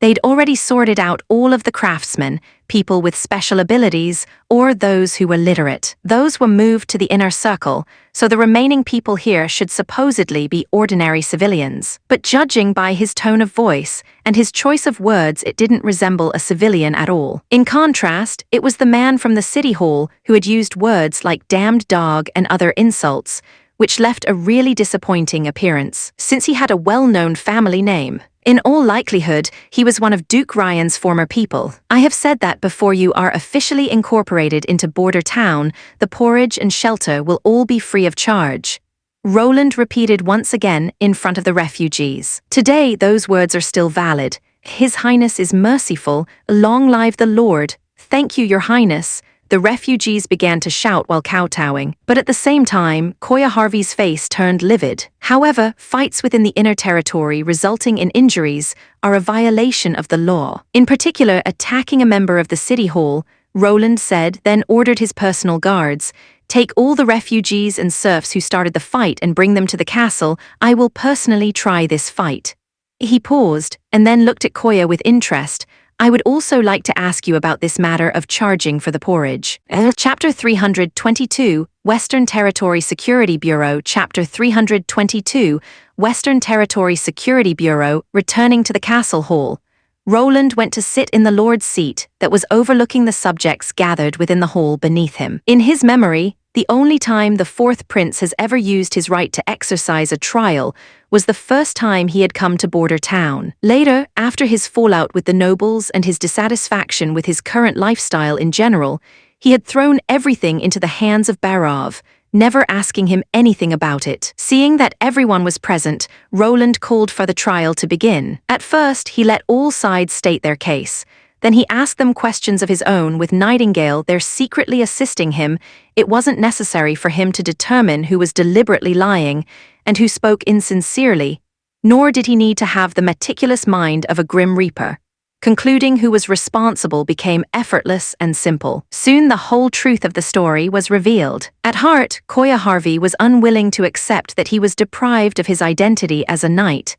At the same time, he had also grown tired of the tedious writing work at the city hall, which resulted into a stomach full of resentment against the refugees. He made use of the opportunity presented by the distribution of the wheat porridge to purposely charge the refugees a fee and instigate dispute between both sides. He deliberately told them that it was because the serfs didn't turn over all their grain that the wheat stock wasn't enough, and for that reason, they could not give out porridge free of charge. In fact, what made Roland the most aggravated was that Koya was only able to charge them for several days, because he had been wearing the eye-catching uniform of the city hall, and that the refugees had been worried about the possibility of retaliation from officials that they kept silent. Until today, when a refugee named Vader had stepped out in protest against his behavior, and from this commotion, everything had then been exposed. When Roland finally understood the whole situation, he felt relieved. An organization on the rise should be brimming with vitality, full of youthful energy. Later on, when the situation was more stable, corruption and rigidity would be inevitable. But that should only be something that happens after the unification with Longsong Stronghold. If those problems were to appear in the beginning, then the organization would be doomed to never go very far. However, it now appeared that Koya had acted on his own, and that none of the other officials of the city hall had been related to this matter. Furthermore, it was only a matter limited to extorting money, and not the thing he had feared the most, which was serfs selling and reselling grain in private. Of course, to some extent, Roland was also the one responsible that the situation had developed to this. Due to City Hall originally being so desperately short of manpower, Roland had placed the surrendered knights under Barav after only giving them a warning about the circumstances, and no further screening or training. The results showed that not everyone had been able to accept the job without complaint, or bear the great mental pain of dropping in rank from a knight to a civilian. Roland called Barav to his side and asked him in a low voice, "What would other lords do in this case?" "Your Highness, there are two possibilities," the latter respectfully replied. "If the offender is a nobleman, after paying a few gold royals the situation would be turned over and they could be let go without any further punishment. While the punishment for a civilian attacking a noble can be big or small, from cutting off one hand to flogging." "But Koya is no nobleman," the prince responded. "I have deprived him of his title." "Yes, that's true, Your Highness. In this way, the disposition will be based entirely on the mood of the lord. There are no fixed numbers." Barav shook his head. Hearing this, Roland began to frown. That it is entirely dependent on the mood of the lord means that in the eyes of the nobility it doesn't matter how civilians are treated. They do not consider them as people at all. In addition to cutting off hands, breaking feet, whipping and pulling fingernails, are there any common punishments? For example, imprisonment. Imprisonment, Barav asked startled. "You mean to simply lock them away? What kind of punishment would that be?" "A prison is only a temporary place for holding the sinner. Sooner or later, they will be brought to trial and their case will be closed. During their imprisonment, you have to feed them the whole time. I'm afraid that it would be a reward for some people."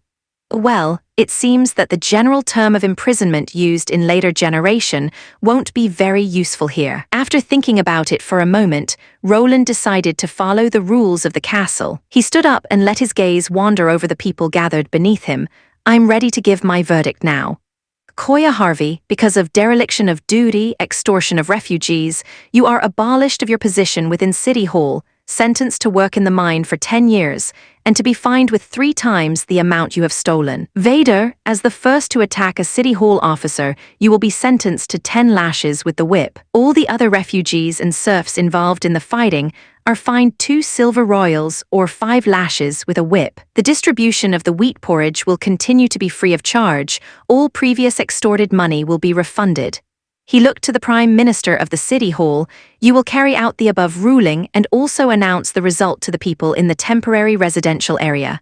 As you command, Your Royal Highness, Barov said. Back to the office, Roland leaned against the back of the chair and stretched.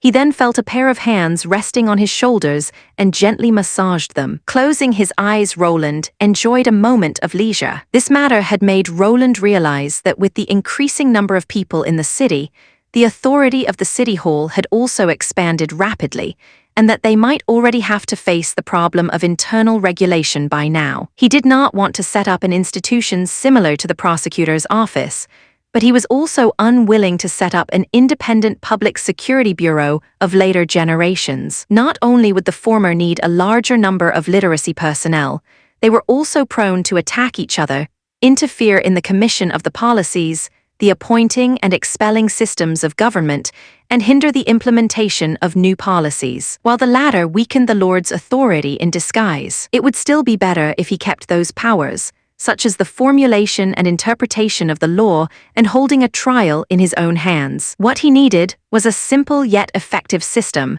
which didn't require many people to play the role of a supervising organization. Roland took hold of one of the hands placed on his shoulders. Feeling her hand being grasped, Nightingale stepped out of the fog and sat on the edge of the table while holding the prince's hand. She then crooked her head and asked, "What's up?" Her slender legs dangled from the table, swaying in the air, forming a perfect curve with her high tube moccasins and her close-fitting pants. Roland coughed twice. "I intend to set up a new department which will supervise the City Hall, as well as arrest other people who attempt to harm the Western Territory or destabilize the community. This department only needs to report to me and will be completely independent of the City Hall or the First Army." Emphasizing every word, Roland went on, "I will name it the Western Territory Security Bureau, and I want the first supervisor to be you." "Me?" Nightingale blinked confusedly. "That's right, only you can easily distinguish the truth of the spoken words. Furthermore, any cheats or tricks will be meaningless in front of you." Roland nodded. "How is it? If you wish, I can provide you with my own afternoon tea's ice cream during winter, and also—" Nightingale gently pinched his hand. "It's unnecessary to say that. I promise I will comply anything, as long as it is something you want me to do." Roland suddenly felt a bit embarrassed. She laughed but didn't let the silence continue for too long and instead said, "But what should I do?" "Well, the supervising part will be very simple." The prince got his emotion back under his control. "I will set up an accusation box at the entrance to the castle area. Thus you only have to check the contents of the reporting letters inside." If he wanted to solve the problem in the least costly way, it would be to use the masses to supervise, as well as make the City Hall supervise itself, just like last year when they had caught the spies during the months of demons. For future generations, this method wouldn't be easy enough to use. No matter if it was the reported target or the reporter themselves, it would need a lot of effort to verify. Simultaneously, there could also be cases of false reports, mistaken reports about correct situations, and not to mention deliberate framing. But in front of Nightingale's ability, these shortcomings wouldn't be a problem. Verifying the information would be very easy for her.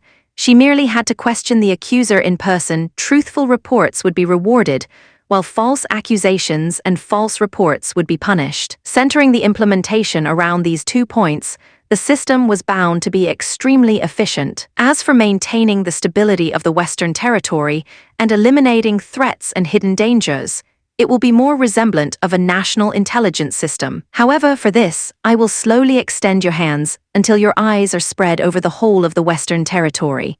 Chapter 323, Ministry of Public Security. Chapter 323, Ministry of Public Security. Roland already had a rough plan of the future public security system for his territory. At present, the town had a population of about 20,000. Besides the local indigenous people, there were also people who had immigrated from Longsong Stronghold, as well as the refugees who have escaped from the eastern region. By the time the messengers sent by Barov came back, they might already have brought people from the northern or southern region of the kingdom, and as a result would further complicate the cultures that the population consists of. With all the different morals, conflicts like what had happened today would only become more and more common. He would therefore need to establish a public security system to separate the First Army's task of patrolling from internal and external violence. He had already thought of this issue before, but had not thought of anything definite because of how few staff he had. However, now that he had the First Army to fight against the demonic beasts, and the population was growing very rapidly, the time to implement his plan had come. By formulating and interpreting the laws himself and holding trials of major crimes, he would be the first and also the final instance. The public security would capture criminals according to the law while also settling civil disputes. The Security Bureau would be responsible for maintaining the purity of the system and to effectively prevent the corruption of the systems. They would also use public security personnel to carry out the corruption cleaning operations and in that way save on human resources. This was the outline for Roland's security system. The ideal situation would be if he could first try to run the security system in Border Town, and by the time he had established Border Town as a city next year, he would expand the system to the whole of the Western Territory. By then, no matter if it was an autonomous lord's territory or not, they would all have to implement the same set of laws and accept the rule of a unified department. Only he alone would be able to stand above the law. As the mightiest noble of the Western Territory, Roland knew that it was unrealistic to say that everyone was equal before the law, nor could he abolish the aristocracy. But at least he could make sure that the traditional system of feudal fiefdom does not exist within his city anymore. If they wanted to get the protection of the Western Territory, they would have to hand over their power of self-governance. As for the head of the Ministry of Public Security, Roland already had the right person in mind for that. Someone filled with a strong sense of justice, while also not being pedantic. Carter Lannies would be a fitting choice. Asterisk when Vader stumbled back to his temporary residence, old man Qkasim came out to welcome him. You? Never mind. It's tolerable, Vader grumbled. His Highness only sentenced me with a punishment of 10 whips. Let me take a look. Qkasim eagerly stepped forward. Go back to the house, Vader said as he walked into the house where the warmth inside immediately dispelled the chill within his body. As the door closed, it appeared as if the inside and outside were two completely different worlds. Compared to the wooden sheds from before which would let through wind and rain, this somewhat low and narrow mud house gave people a sense of comfort. That's right, the locals seemed to call this house cave dwelling. The old man let him lie on the kang, and when he tore off the clothes at Vander's back, he couldn't help but suck in a mouth of cold air. Your back is covered with blood, I'll go get some ash to cover it.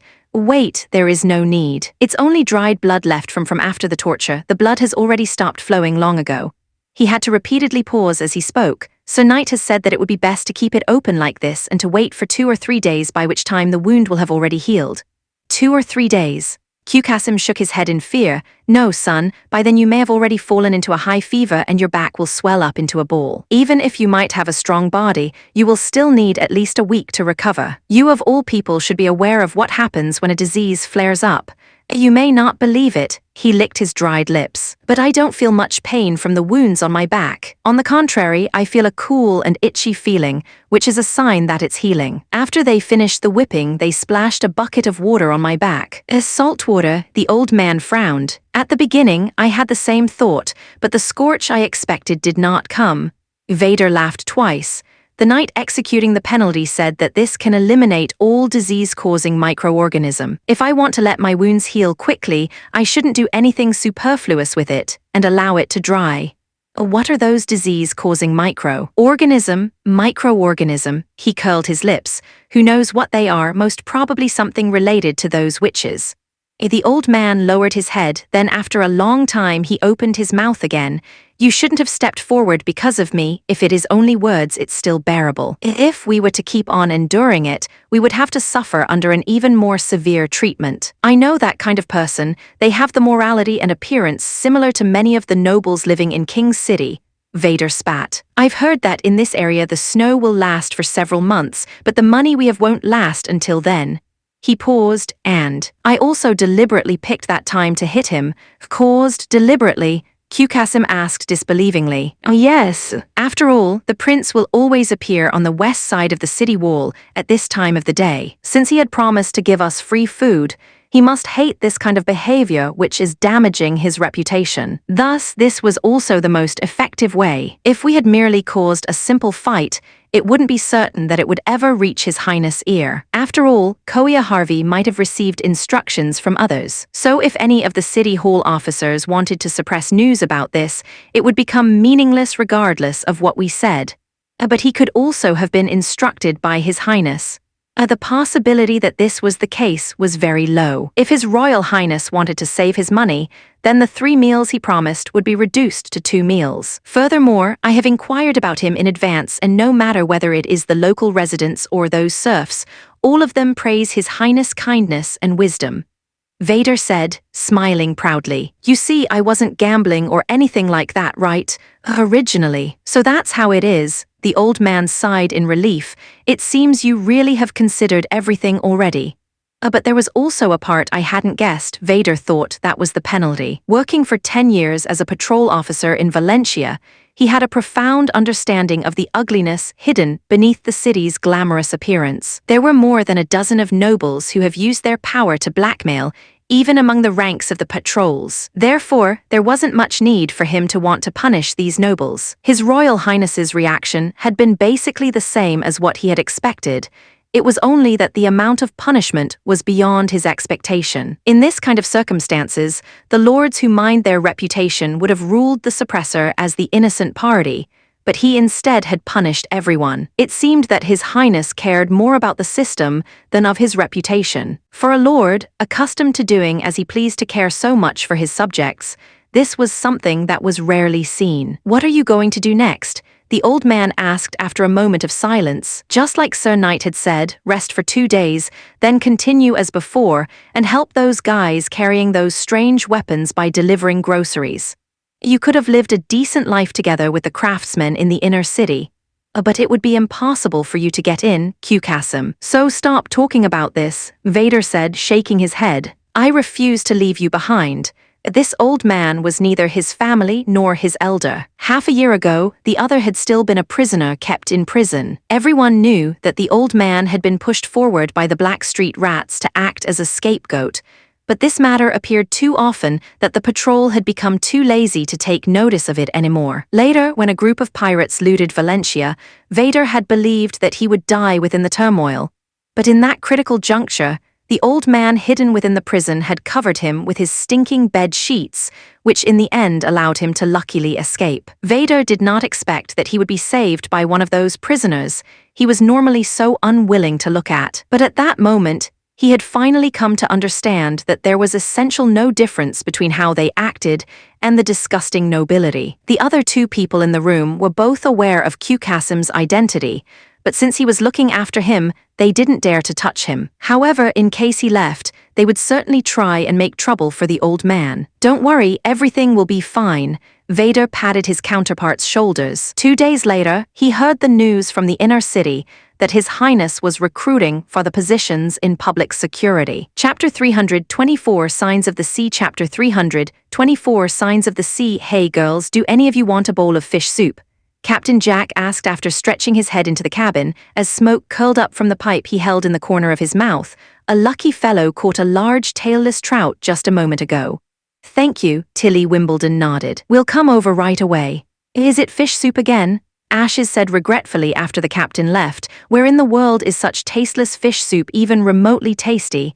You can ask for a little salt if you want to add it to the soup, Breeze laughingly said. Pepper would also be all right, but that's more expensive. I'm afraid Mr. Jack won't want to give it to you. Don't put anything into the soup. Boiled soup keeps its original flavor, while also keeping the quality of the food itself, Andrea said, gracefully sorting her long light golden hair. Lady Tilly, I would presume we were supposed to go to the captain's room.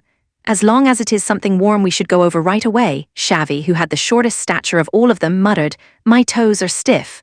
Following along the stairs, the group entered the captain's cabin in the Charming Beauty. One-Eye Jack stood near the porthole, looking at the white track of the rolling waves spreading out behind the ship. This damn weather, how can it suddenly become so cold? he asked, puffing out a cloud of white smoke. "Oh, you three gods, it's supposed to currently be mid-autumn, tilde. Maybe the gods just fell asleep," Ashes said and shrugged. "Pei, you can't say words like that when you are in the middle of the sea," Captain Jack grinned. "The Emperor of the Sea is always keeping his eyes on us," he said and put his hands on his stomach before making a praising gesture. "Let it be for now, we shouldn't think too much of it. Let's first fill our bellies with warm fish soup." In order to fully enjoy the warm food in the captain's room, he did not hesitate to open a big hole in the floor, put a brazier frame in the middle, and fill the space that was left with sand. In this way, he could keep the heat isolated and avoid igniting the whole ship. A large pot of soup was bubbling above the brazier, making a rumbling sound and filling the room with an overflowing fragrance. The 6 people took their shoes off and sat in a circle around the brazier. They buried their feet in the warm sand, completely surrounding their ice-cold toes with the hot gravel and enjoying the warmth from the burning charcoal. Tilly received the fish soup that the captain had offered her and gently blew on the piping hot soup to cool it. Compared to the milky white surface of boiled blacktail fish soup, this bowl of soup was a deep yellow with oil bubbles floating on its surface, giving it a crystal sheen when reflecting the light. When she occasionally saw some green and white specks within the soup, she knew that the captain had taken some goods from his own reserves. After all, due to frequently sailing for several months on end, it resulted in that the crew could hardly ever eat fresh vegetables and fruits. Thus, these soft green onions were obviously some vegetables which he had deliberately preserved within iced saltpeter. The fragrance of the green onions neutralized the fish's own fishy smell and harmoniously mixed in with the ginger and ale, making it taste all the more rich and delicious. When the soup became cold enough that she wouldn't burn her tongue, Tilly drank a small sip before pausing and gently blowing again. She could clearly feel every small mouthful of it. After drinking the soup, a warm current flowed along her throat and into her stomach, where it rested, releasing a nice and warm feeling. The chilliness soon faded, almost as if her body was experiencing a slight fever. "Try and add some pepper," Jack said, pointing at the seasoning jar standing next to the brazier. "In addition to enhancing its taste even more, it will also especially expel the cold. It's even more effective than wine." Although tasting its original flavor is the true meaning of eating food, but I must say the added ingredients are perfect, bringing out the flavor to perfection, Andrea praised. "Won't you drink something?" Tilly asked while looking at Ashes. The latter waved her hand. "I would better let it be. I'm really unable to stomach the fishy taste." At first, Tilly was also unable to accept the habit of the people of the fjords who loved eating fish for every meal. They ate it in all kinds of variations, roasted, boiled, and not to forget deep-fried. Furthermore, there was also something similar to frozen fish sauce, caviar, and other strange preparations. However, after she had forced herself to eat it several times during formal banquets, she discovered that its taste was quite good, and that once she became familiar with the taste of the sea, it could instead further serve as a contrast for the food's tastiness. Like those sun-dried fish, roasted cuttlefish, and even the fried fish with its pungent smell, was something she could by now enjoy eating. "Our high and mighty Miss Ash's appetite has already been corrupted by border towns' barbarous cooking," Andrea said. "It is a pity that the taste of spices and fine salt not only made her lose her ability to identify what's delicious. It now seems that not even any of her courage is left." "What did you say?" Ashes glared at Andrea. "Why isn't it like this?" Andrea issued a series of laughs. "Just a little fishy smell is enough to make you flinch. Willful like a little girl, how do you expect us to believe that you will bravely step forward when Tilly needs it?" "So it was actually like that. It seems you want to provoke me to play with you." Ash's voice suddenly became gentle. "Give up, Border Town has a terrible weapon, far more powerful than your arrows. Even then, I was still able to win the duel. So if you would like to take over the post of Tilly's personal guard from me, you will still need to practice for a few more years." She paused. "I misspoke, you would have to practice your whole lifetime." "You." The corner of Ash's mouth rose as she said. "Besides, the fine food that His Highness Roland invented was not only the layering of spices and salt. Only when you try it will you be able to understand. Remember, don't let your drool drip on your clothes. Lady Tilly cannot afford to lose face." "Nonsense, it will be you." Tilly could not help but smile. These 2 witches were Sleeping Island's most powerful combat witches. They would often fight against each other to determine who would be number 1, Tilly knew, however, no matter if it was Ashes or Andrea, they were also her best subordinates. During the time of danger, they wouldn't hesitate to fight side by side, both working together to build the impregnable walls surrounding Sleeping Island. The two's quarreling lived up the atmosphere in the room, and as she saw the scene, Tilly couldn't help but think of the 5 witches she had sent to Border Town. Are they doing well in my brother's place? At this moment, the charming beauty suddenly began to shake violently. Be careful, Ashes shouted as she grasped the 5th princess. The iron cooking pot on top of the brazier turned over, and the soup that poured out put out the charcoal fire. The brazier standing on the wok was overturned to the ground, the soup poured out the charcoal fire, while the fish meat ended up on the ground. A sharp whistle came from outside. Enemy attack! A sailor rushed into the captain's room and shouted, "Captain sir, sea ghosts are coming." More than one sea ghost. Isn't that another name for demonic beasts? Tilly got shocked. How can they even come to this place? As the group ran out of the cabin, they could see more than a dozen fish monster with crab's legs entering the deck, and some that were still climbing up the 2 sides of the charming beauty. With their 6 legs, they moved fast and nimble like cockroaches, wielding a humanoid arm on both sides of their head. Their humanoid arms had an amazing strength, which could easily break a seaman's neck. Since you are unwilling to accept my challenge, we will have to compete, Andrea shouted as she snapped her fingers. Her fingers began emitting a golden light which turned into a bow firmly held in her hand. The one who kills the most monster is the strongest. No matter, Ashes countered as she pulled her strange sword from her back. I'm on. Chapter 325, Arrow of Light. Chapter 325, Arrow of Light. Tilly poured her magic into the flying magic stone, then jumped into the air, from where she could overlook the entire deck. The crew of the charming beauty was mostly formed out of experienced sailors.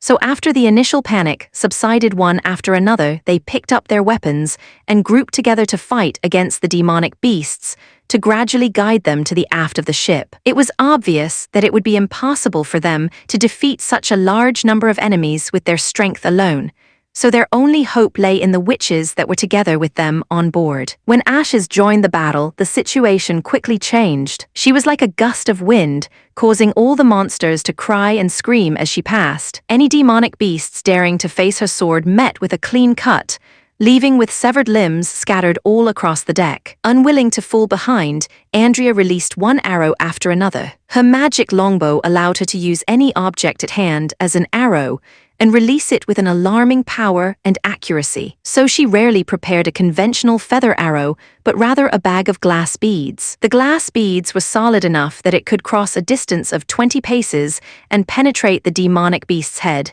turning the brain into a mass of paste, only allowing them to weakly twitch before turning limp, without even managing to release a single miserable cry. Breeze and Shavi pushed their way back and forth over the deck and rescued the injured sailors. Under the protection of an invisible barrier, the demonic beasts weren't even able to come close to them. Even on seeing the demonic beasts quickly being beheaded and their number rapidly beginning to dwindle, Tilly still did not dare to relax. These fish-shaped monsters were clearly not enough to cause the violent shaking that the charming beauty had felt at the beginning. Instead, it was as if there was a huge monster hitting the bottom of the ship from below. Without the protection from Molly's servant, the force would have been strong enough to turn the ship into a piles of broken wood floating in the sea if it managed to hit the ship a few more times. At that time, the witches would just barely be able to protect themselves, while probably only a few seamen would be able to escape, ending up in a fish belly. Just like she had expected, the moment Ash's sword had cut down the last demonic beast, a gigantic shadow, which was much too large to be a fish, appeared in the water in front of the ship's hull. It quickly approached them and once again bumped into the charming beauty. "Be careful," she shouted. Her voice had hardly fallen when the shadow once again passed beneath the bottom of the ship, causing the sailboat to start violently shaking. 2 masts began to issue a series of cracking sounds, as if they would come crashing down at any moment. Fortunately, the shadow didn't attempt another attack, and instead quickly disappeared into the depths from where it could attack the charming beauty with its back, shaping its knife and fork for a satisfying meal. After dropping down back on the deck, Tilly quickly summarized the situation. "We must force it out of the sea, otherwise sooner or later this damn monster will manage to sink the ship." Ashes declared with a frown. I'll try it, Shavi said. Since it's coming from beneath when it hits the bottom of the ship, as long as it gets in close enough, I could use my barrier to stop it. Oh, Emperor of the Sea above, old Jack cried out as he wiped the sweat from his forehead. If it's really as huge as Lady Tilly said, I'm afraid that ordinary attacks would be unlikely to work against it. So how would you kill it? Even if you are able to force it out of the sea, just let me do it. Andrea combed her loose hair back behind her ears as she showed them a confident smile. There is no enemy able to resist my full power within a distance of 10 steps. It wasn't long before the shadow appeared again, but this time it had changed direction and was coming at them from the stern of the charming beauty. Monitoring the situation from high up in the air, Tilly immediately called out a warning. When Shavi heard her, she quickly ran into position and jumped off the ship. Previously, she had firmly tied a hemp rope around her waist, while the other end was in Ash's hand, who could use it to control Shavi's falling height. As the shadow approached, Shavi quickly opened her barrier, splitting the dusky sea water, as if it was separated by something invisible. As the monster rushed into the barrier, its huge bulk stopped, and Shavi let out a pressured groan. Her hands were hanging down beside her body, as if she was using an enormous amount of strength. Looking down, the shadow beneath her feet was rapidly expanding, and the water was rising violently. Quickly pull her up, Tilly shouted as she rushed downwards. Using all her power, Ashes single-handed pulled on her end of the rope. The moment Shavi fell on the deck, a huge sea monster came roaring out of the water, causing waves which made the charming beauty sway heavily. The monster looked like a mixture between a shark and an octopus, with a triangular head which was covered with several tentacles, all of which shot straight toward the deck. Even without hearing its cry, it became clear that the unfathomable impact has made it incomparably angry, as it let its adult thigh-sized tentacles rain down onto the ship, trying to break everything apart. But even from the beginning up until the end, it had no way to penetrate Shavi's defense. Andrea, Ashes bent down, entwined her fingers and formed a step with her hands. Coming, the latter set a foot onto Ash's palms and shouted, "Give me everything you've got." Thrown by extraordinary power into the air, Andrea turned into an arc, and within the blink of an eye, she had already appeared above the monster's head. She summoned her magical longbow, pulling the string to its fullest. Unexpectedly, there were flashes of light breaking out between the bow and its string. Rather than flashes of light, it seemed as if the sun had actually come out from behind the clouds, reflecting across the sea's surface in a golden luster. Go! The light flashed, and with an ear-piercing cry, an arrow made purely out of magic, it drilled right into the monster body like a strike of thunder. The monster's gray-brown skin suddenly swelled, and golden cracks appeared all over its body, before finally, with a loud explosion, it shattered. The huge explosion created ripples across the surface of the sea. Its blood, which was as black as ink, dyed the sea a pitch black, while viscera came falling from the sky like rain. The previously attacking tentacles all curled up and sunk back into the sea together with pieces of the monster's blown-up head. Andrea crashed into the sea. "Zars! Help, help, I can't swim. Who's going to pull me out?" Ashes glanced toward the seemingly tired Shiva before she helplessly sighed. "She is indeed only a handsome fool," she said, then unhooked the sword on her back and jumped into the sea to swim to Andrea's side. As the threat of a sunken ship was lifted, Tilly finally felt some relief. At least she no longer had to worry how they were going to travel on their own to Border Town. But just at that moment, she suddenly felt something cold on her nose. Raising her head, she could not help but freeze on the spot. She could see snowflakes falling from the gray sky, flying around like white fairies, filling her entire field of view. "This is snow?" Tilly asked in disbelief as she looked at the melted water on top of her hand. "Grey Castle has snow during autumn." "Well, it's like I said. The further west we go, the colder it becomes," One-Eyed Jack said as he pulled out his pipe. "It seems you are really returning toward an abyss of suffering." Tilly was unable to answer, only showing a dignified look. Breeze had originally come from the Kingdom of Dawn, which had a favorable climate throughout the year, while Jack was born within the fjords, where even during the strongest winter it was difficult for them to see heavy snowfall. But for Grey Castle's western region, snow had a special meaning. Her court tutor had once said that once the snow began to fall, it wouldn't stop for a long time. Just like the devil's fanfare, it symbolized the beginning of the months of demons, and would only settle after the months of demon had come to its end. Although the beginning of the months of demons isn't at a fixed date, generally it won't start before the beginning of winter. Can it be that Border Town is already under the attack of demonic beasts? Moreover, those sea ghosts would usually only appear east of the burning fire island, but right now there are even traces of them at the most southern corner of the Vortex Sea. I wonder if those merchant ships sailing between the fjords and the Four Kingdoms are also under attack from these monsters. Tilly was starting to feel more and more worried. Navigating through the whirling snow for 2 more days, they finally saw the hazy coastline on top of the horizon. Chapter 326 Contact. Chapter 326 Contact. Is this the place where you landed last time? Tilly asked, looking at the tall rocky cliff standing in front of them. From the moment they had first seen the coastline, the charming beauty had followed it all the way westwards, until Ashes finally shouted for them to stop when they've reached the known beach. "Yeah, take a look at them," Ashes said as she pointed at the top of a cliff. Tilly followed the direction of Ash's finger with her gaze, and saw an orange flag on both sides of the peak, flapping in the wind. Although it was a sandy beach when came here last, those 2 flags prove that we haven't taken the wrong road.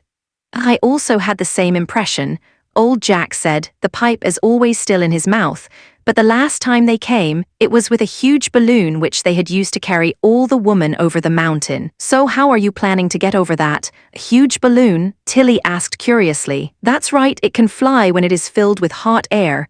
Ashes nodded in confirmation. "It is said that it's one of His Highness' inventions. The principle behind it is to use the power from hot air to carry the balloon and the people inside up into the sky." The 5th princess looked somewhat worried as she stated, "The court mentors have never taught us anything like that." She then spat out a mouthful of white air before continuing, "No matter, I will see him soon, and when I do I will naturally come to know the truth. Let's go ashore." "Are you sure you don't want to wait aboard until he comes to pick you up?" the captain asked, clearing his pipe from Ashes. "How are you planning to cross the cliff?" "Shiva will handle it," Tilly said smilingly. Since it was a naturally formed coastline and no one really knew the depth of the seabed, the charming beauty couldn't approach the shore. So the only way to send the people towards the sandbar was by using the landing boat. When the group of witches stepped onto the thick snow, Tilly turned toward one-eyed Jack and said, "Mr. Captain, please wait here for 3 or 4 more days. Lotus and the others will also need your help returning to Sleeping Island." "Of course," the captain agreed immediately. "Without you witches on board, I wouldn't dare to sail back. Who knows whether those sea ghosts will attack again on our way back home." When everything was said, Tilly went to the edge of the cliff and used the flying magic stone with her ability to head straight to the top of the hilltop. Looking around, the terrain behind the mountain was much higher than the beach. It was almost at the same level as the hilltop. In other words, they would only have to go up, and there would be no need for them to go down again to land. The height of the cliff was about 50 paces, and the magic consumption of the barrier would be increased when used against objects. But such a distance should still be no problem for Shiva. Having slowly come to land beside the 4-woman, Tilly said, "Shiva, I will have to trouble you with those 3. "Yes, Lady Tilly," the latter said, showing a big smile while patting her chest. Then she summoned her invisible barrier. By now, all of them were fully recovered, after having rested for 2 days, since last deflecting all the violent attacks from the sea monster. Waiting until all the people had stepped on top of her transparent barrier, she guided her magic, so that the barrier slowly rose up and soon they were above the hilltop. Then, with Ash's guidance, the group spent half a day until finally arriving at Border Town. The first thing that caught Tilly's eyes was a steel bridge with its unique shape. It spun across a wide river with only 2 bridge piers at the bottom to act as support. Its iron beams neatly arranged, without any unnecessary beam or additional decoration or patterns. The snow laying on top of the deck was in stark contrast to the exposed parts of the Black Bridge, giving it an initial impression of an air of grandeur. "This bridge is really huge," Breeze sighed. "In the end, how many iron ingots did they need in order to create a bridge like this?" "It's just a waste of materials. The traffic problem could have easily been solved with a pontoon bridge. What's the point of building a bridge so high?" Ashes said, making it clear that she thought differently. "Border Town lays at the end of the route of merchant fleets, so which ship would want to travel to a river's origin to do business?"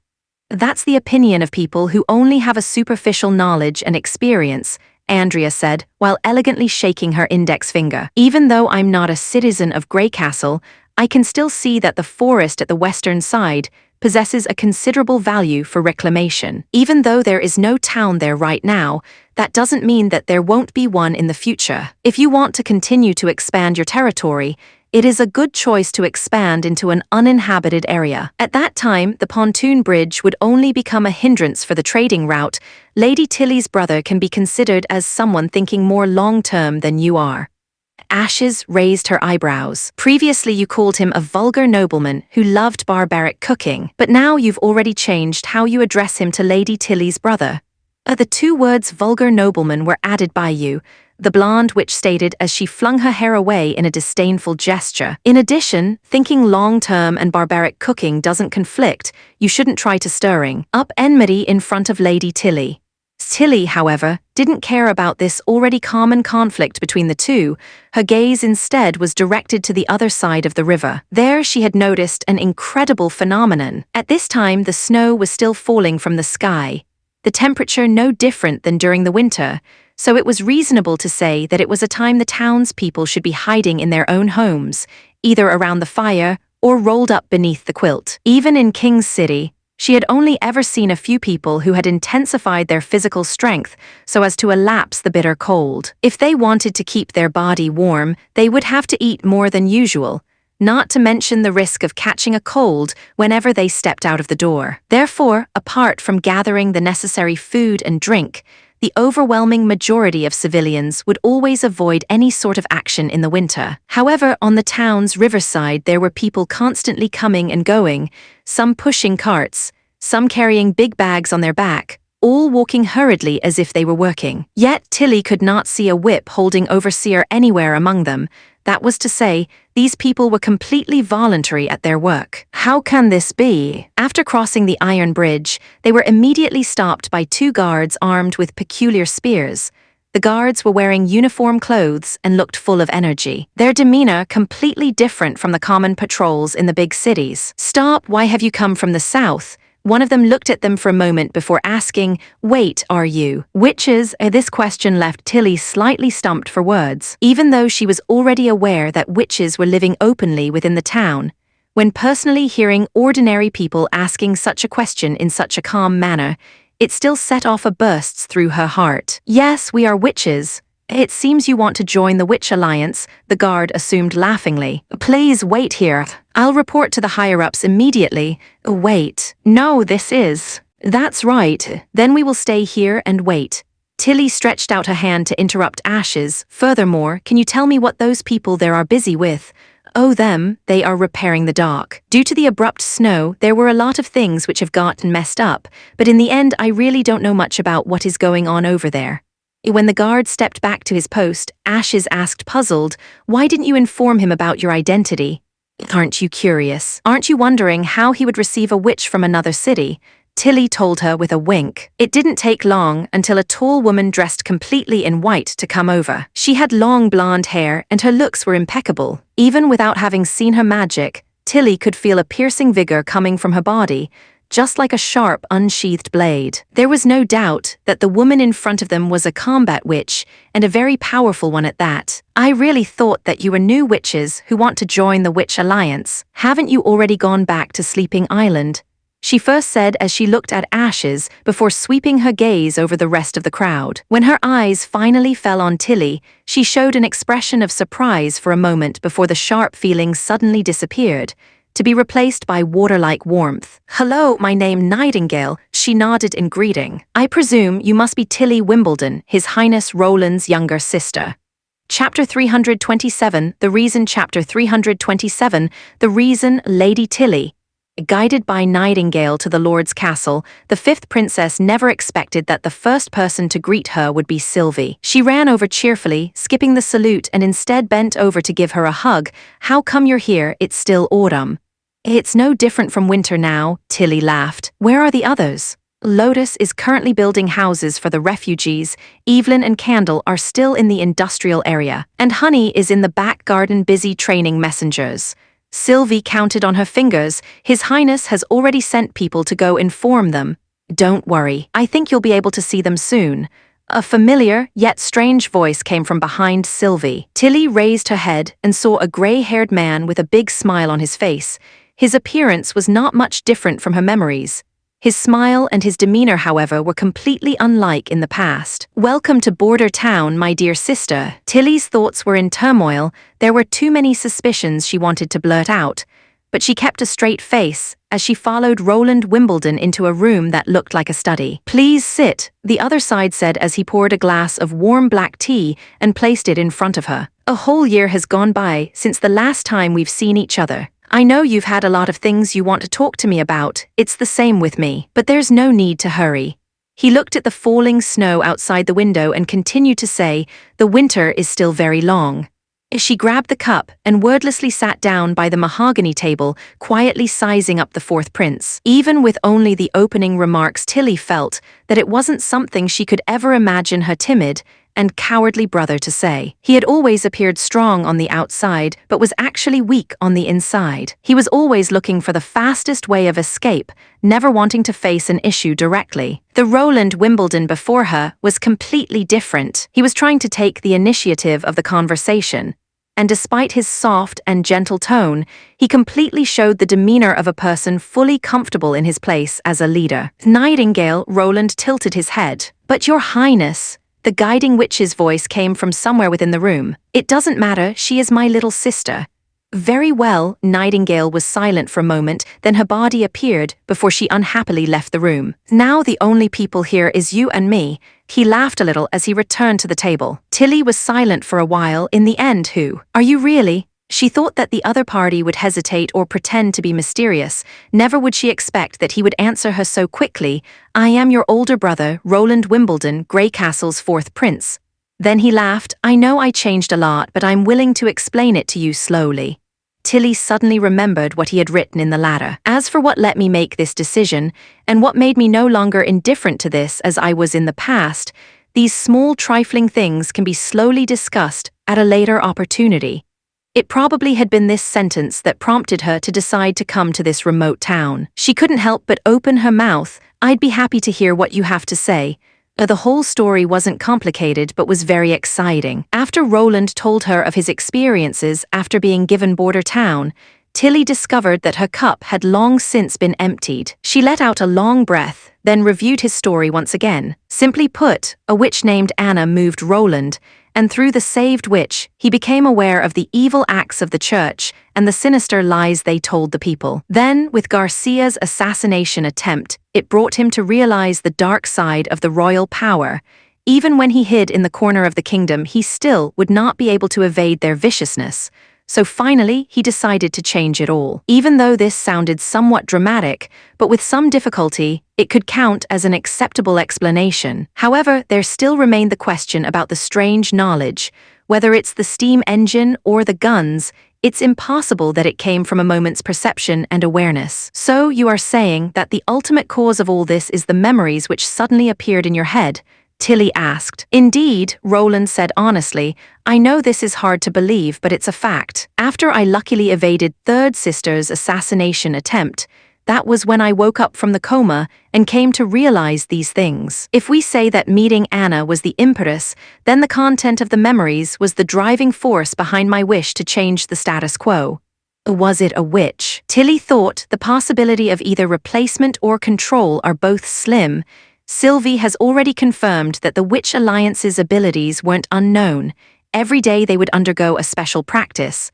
None of them have powers relating to those two areas, not even remotely. The only possibility left was possession. She didn't eliminate the possibility that they had this kind of ability, which allowed them through invade and occupy the body and obtain the other person's thoughts. But this speculation is equally uncertain. No matter how father thought about Roland, he is undoubtedly one of Grey Castle's princes. Therefore, always wearing a god's stone of retaliation was normal for him, and there were always knights and personal guards around to protect him, which made it impossible for a witch who has no hiding ability to get close to him. But even with such a witch, how can she possibly know so many things that are out of the ordinary? When she was a child, Tilly, besides liking to rummage through the palace library, she also received teaching from several white-haired, erudite and multi-talented court mentors.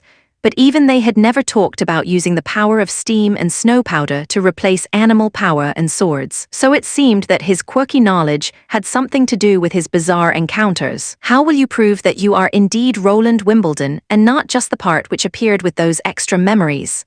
Tilly knew that this question was quite rude. If he were to act like the former fourth prince she knew, he would undoubtedly have exploded into a rage by now, flipped over the table and stamped out of the room. Because I still remember the matters which happened on the court, the other party's tone remained calm. I think it is a person's unique memory that distinguishes the essence of a person. If a well-known witch was to become exactly the same as you, with only her memories not the same, she would still essentially be another person. Even though I have a lot of strange memories, I do not remember where these came from. However, your weeping expression as you left me when I threw you onto the broken glass is still vividly embedded in my memory, so there is the proof. He paused. Of course, I haven't had the time to apologize to you, but I still hope that it will not be too late. Tilly fell silent. The Roland before her eyes wore a clean attire and an expression of sincerity, as if to tell her that it was needless to doubt since it was all true. Obviously, no matter from where she looked at him, the new him was much better than the dandy prince from before, but there were some doubts remaining within her heart. Truly, hard to believe. That's normal, Roland said as if he had seen through her thoughts. There are a lot of things which are unthinkable before you personally experience them. For me, I would never have expected my younger sister would have awakened as a witch, even concealing it from all the people within the palace. However, as I've said at the beginning, this winter is still very long. We will have a lot of time to slowly come to understand each other. It's probably the best solution at the moment. Tilly nodded, then for the next few months. I'm sorry to be troubling you. Let me handle it, you'll love it here.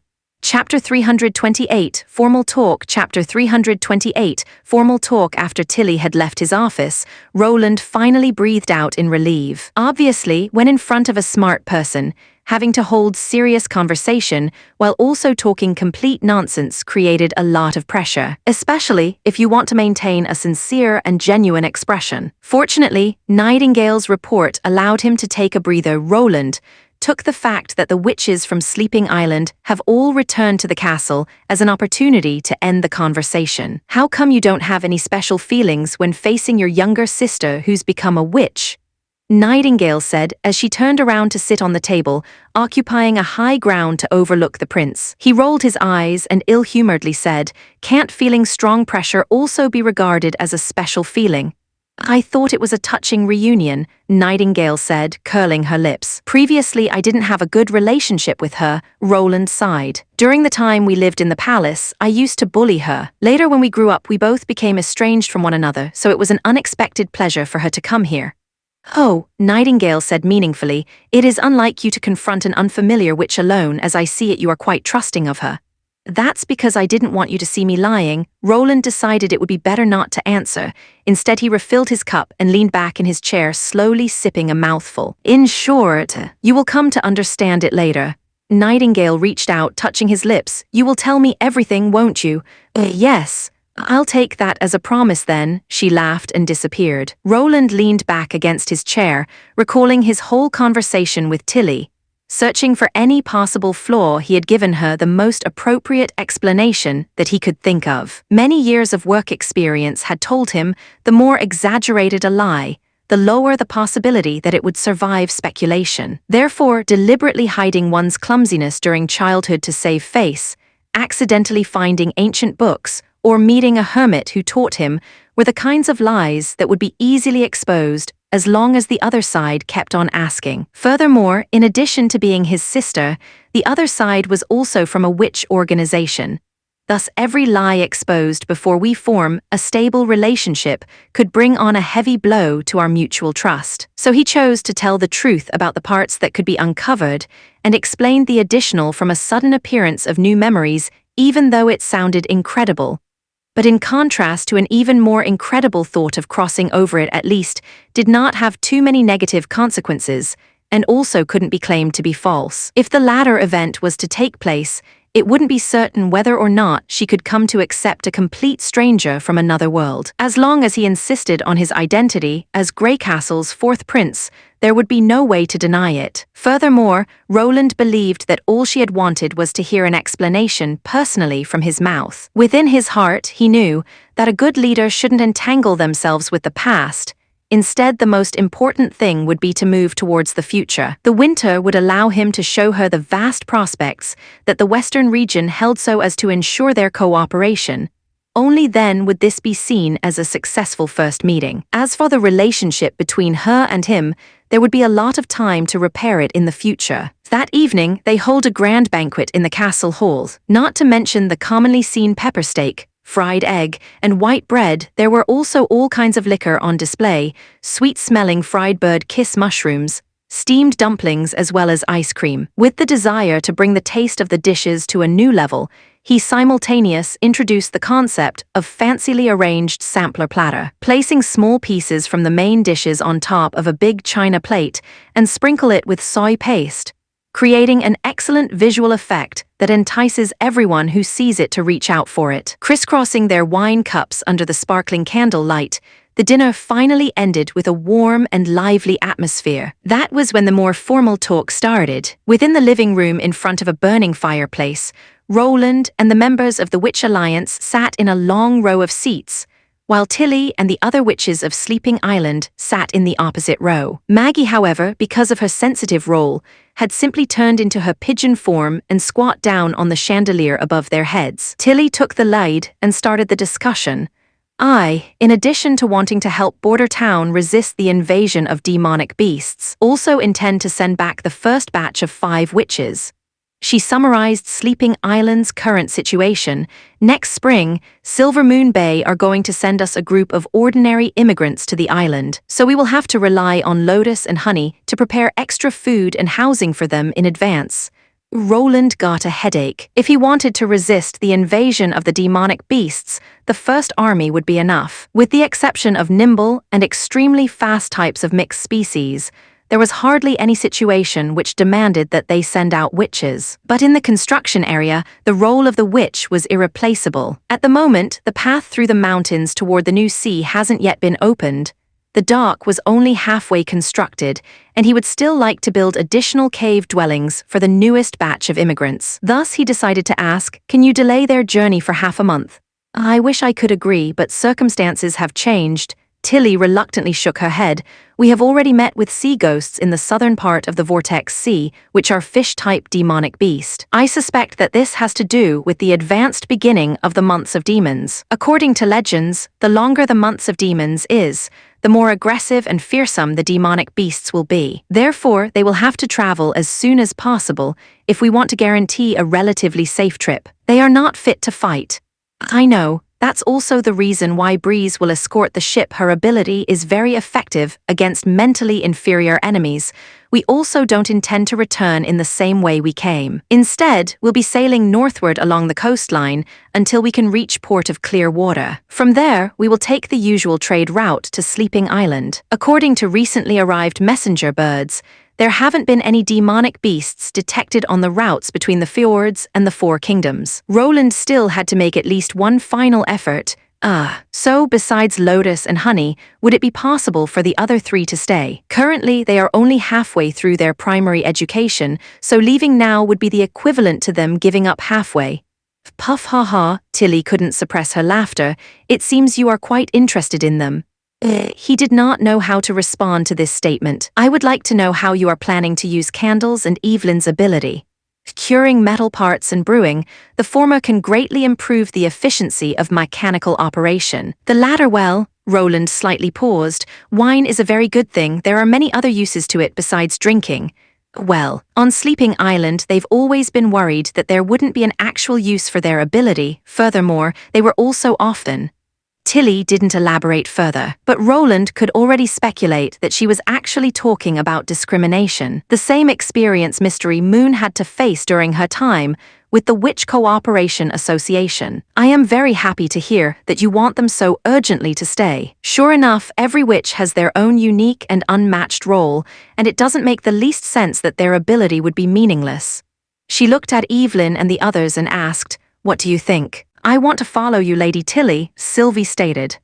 Candle touched her head, "am willing to go anywhere." Lady Tilly, if you need me, I will go back to Sleeping Island. Evelyn fell silent for a moment before she continued to say, otherwise, I would like to stay in Border Town. Sigh. There are still so many things that I hope to learn from Teacher Scroll. Don't be so nervous. I'm not forcing you to choose if you want to stay or go. It isn't a two-choice question. Tilly smiled and shook her head. I just want to know what you think about living in Border Town. You can return to Sleeping Island at any time. The same is true for Lotus and Honey. It is unlikely that they will leave forever. I even hope to invite the witches from Border Town to come to Sleeping Island. We hope that through our efforts, whether it be the North or the South, in the future all witches should be free to live where they want. Don't you think so too, elder brother?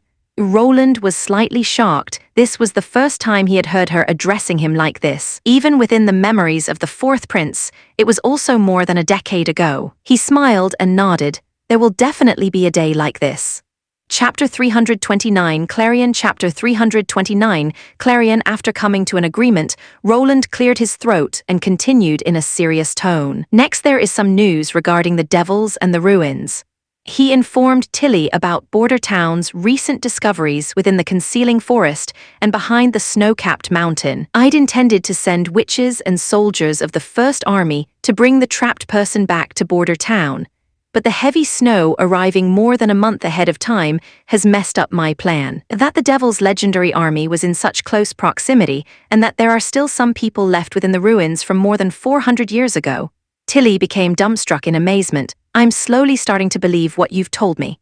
Anna looked at Roland and he coughed twice. According to the scene we observed and the reaction shown, it seems that the devils must have been behind the snow-capped mountain for many years already. I suspect that they are limited to the area covered by the red fog, and thus unable to continue their expansion toward the Four Kingdoms. So, for now, I don't think that they will be a threat to Border Town. Within the next 2 years, I will set up a coastal warning point to monitor their movements. He paused. As for the woman sealed in the remains of the tower, she might know the truth behind the holy city Takilla and the utter defeat of the church. I have the same thoughts. Tilly closed her eyes and pondered about it. Is there any way to avoid taking a land route? Could we perhaps reach it directly from the air? Ashes told me that you have a tool that can be driven by hot air. You want to bring her out of ruins now in the middle of the months of demons?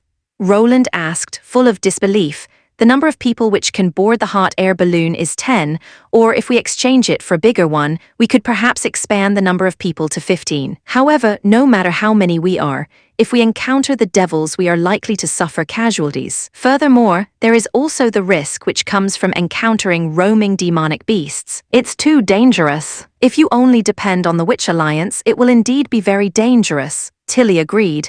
But Shavi and Ashes are here now. With them, the degree of danger will be reduced by a lot. According to your previous statement, the devil's current attack patterns is throwing spears from a far-off distance and using the same amount of strength as an extraordinary. If it is like this, then Shavi's invisible barrier can block several spears, while Ashes could suppress the enemy during close combat. Right now, the Months of Demons is still in its early stages, so the power of the demonic beasts is still not that strong. If you want to go to the ruins, now would be the best opportunity. Roland felt a little hesitant. The last fight with the devils was also an air battle which had been to their disadvantage, so if he wanted to fly over there, he felt quite unstable within his heart. But the words Tilly had said also made sense. Sylvie's magic eye could ensure that they would discover the enemy first. Furthermore, as long as they maintained an altitude of 10 to 15 meters, flying only a bit above the treetop, he had confidence that they could reach the ground before the enemy spotted them. Then, with Nightingale's and Ash's powerful offensive abilities, defeating a group of around 10 devils would easily be accomplished. Even if there were some who managed to slip through the net, the double protection from Shavi's and Anna's shields should be able to assure the team's safety. After irresolutely muttering to himself for a short period, he asked, "Are you really sure you want to go?" "I feel that this might be an opportunity to unravel the mystery," Tilly said frankly. "This year's advanced start for the Months of Demons and the sea ghost emerging from the southern sea vortex is always giving me a bad feeling." Roland's heart skipped a beat. This feeling he also knew quite well. The early start of the Months of Demons was unlikely to be abnormal phenomena caused by climate change. He faintly felt that it had something to do with the devils and the church. In that case, who will fill the ranks? I do not know which witch's border town will send, but I will be going, Tilly declared without hesitation. As far as the eye could see, snowflakes were dancing in the air under the grey sky. After repelling the last attack, Maine and Typhon unhurriedly boarded Hermes' city wall. Some of the snowflakes landed in the black and warm blood river flowing at the foot of the wall, diluting the thick blood as it melted. Fortunately, all this blood belonged to the enemy. While hundreds of soldiers from the God's punishment army stood straight along the wall and were waiting for the launch of the next wave of demonic beasts. Your Excellencies, sir. The shoulders of the army of judges who assisted the God's punishment army shouted while placing their fists on their chest. Most of their faces appeared to be somewhat young and tender, but their eyes also held two distinct emotions, fear and excitement. It seems that some of them are still children, Typhon commented after reaching an open space and overlooking the wilderness. Then he sighed and continued, "When I was their age, I was still milling flour for some nobles. The priority of the God's punishment army is to protect the new holy city, while parts of the army of judges that are more experienced are still caught up in Wolfshart City, cleaning up the last remaining evil elements. Those people are only recently promoted believers. They have never been on a real battlefield before," Maine explained. "The snow has come too early." Typhon hesitated before he asked, "There isn't such a situation mentioned within the Holy Book. The Holy Book is also only written by the Pope, so it's unavoidable that there would be some parts that are overlooked that will appear," the bishop said as he leaned against the ice-cold wall while overlooking the pile of corpses at the foot of the steep cliff. Ordinary demonic beasts would never be able to climb up such a steep wall. The only ones that could threaten the holy city were the mixed species. It's fine as long as it can point out the general direction we need to follow. From the demonic beasts which have appeared, it can be inferred that there are still approximately 10 years remaining. Using 2 years to unify the 4 kingdoms and spending the remaining 8 years to build up the God's punishment army. By then the church should have a large contingent of more than 10,000 people. After stopping for a moment, he went on to say, "Using the firm walls and Hermes' terrain, we will stick to this plateau until the enemy's strength reverses. I'm old, I'm afraid I won't be able to see that day come. It's unrelated to age, Your Excellency Typhon," Maine said in a comforting tone. "There are many people who are unable to see that moment, like Alan, Stone, Lidgy." "And Heather," Typhon added. "Yes, and Heather." He nodded, "But in any case, there will always be people who will carry on our mission and continue to move forward." "Do not say such discouraging words." The old man shook his head, but then smiled as he asked, "Wait, was Zero able to get a hold on the fierce snow powder formula? Did the pivotal secret area already start their test?" "Mortals' toys aren't of any help to the church," Maine said full of disdain.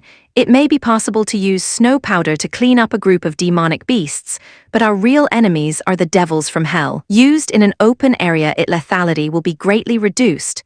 If you want to create a force strong enough to break the devil's heavy armor, you are going to need a very large amount of it. In addition, besides the soldiers from the God's punishment army, there is no one who could go out and throw half a body-sized bag of snow powder over a great distance." "It's like that. What a pity. If you want to beat the devils, there is no time to play tricks," Maine said, stressing each word.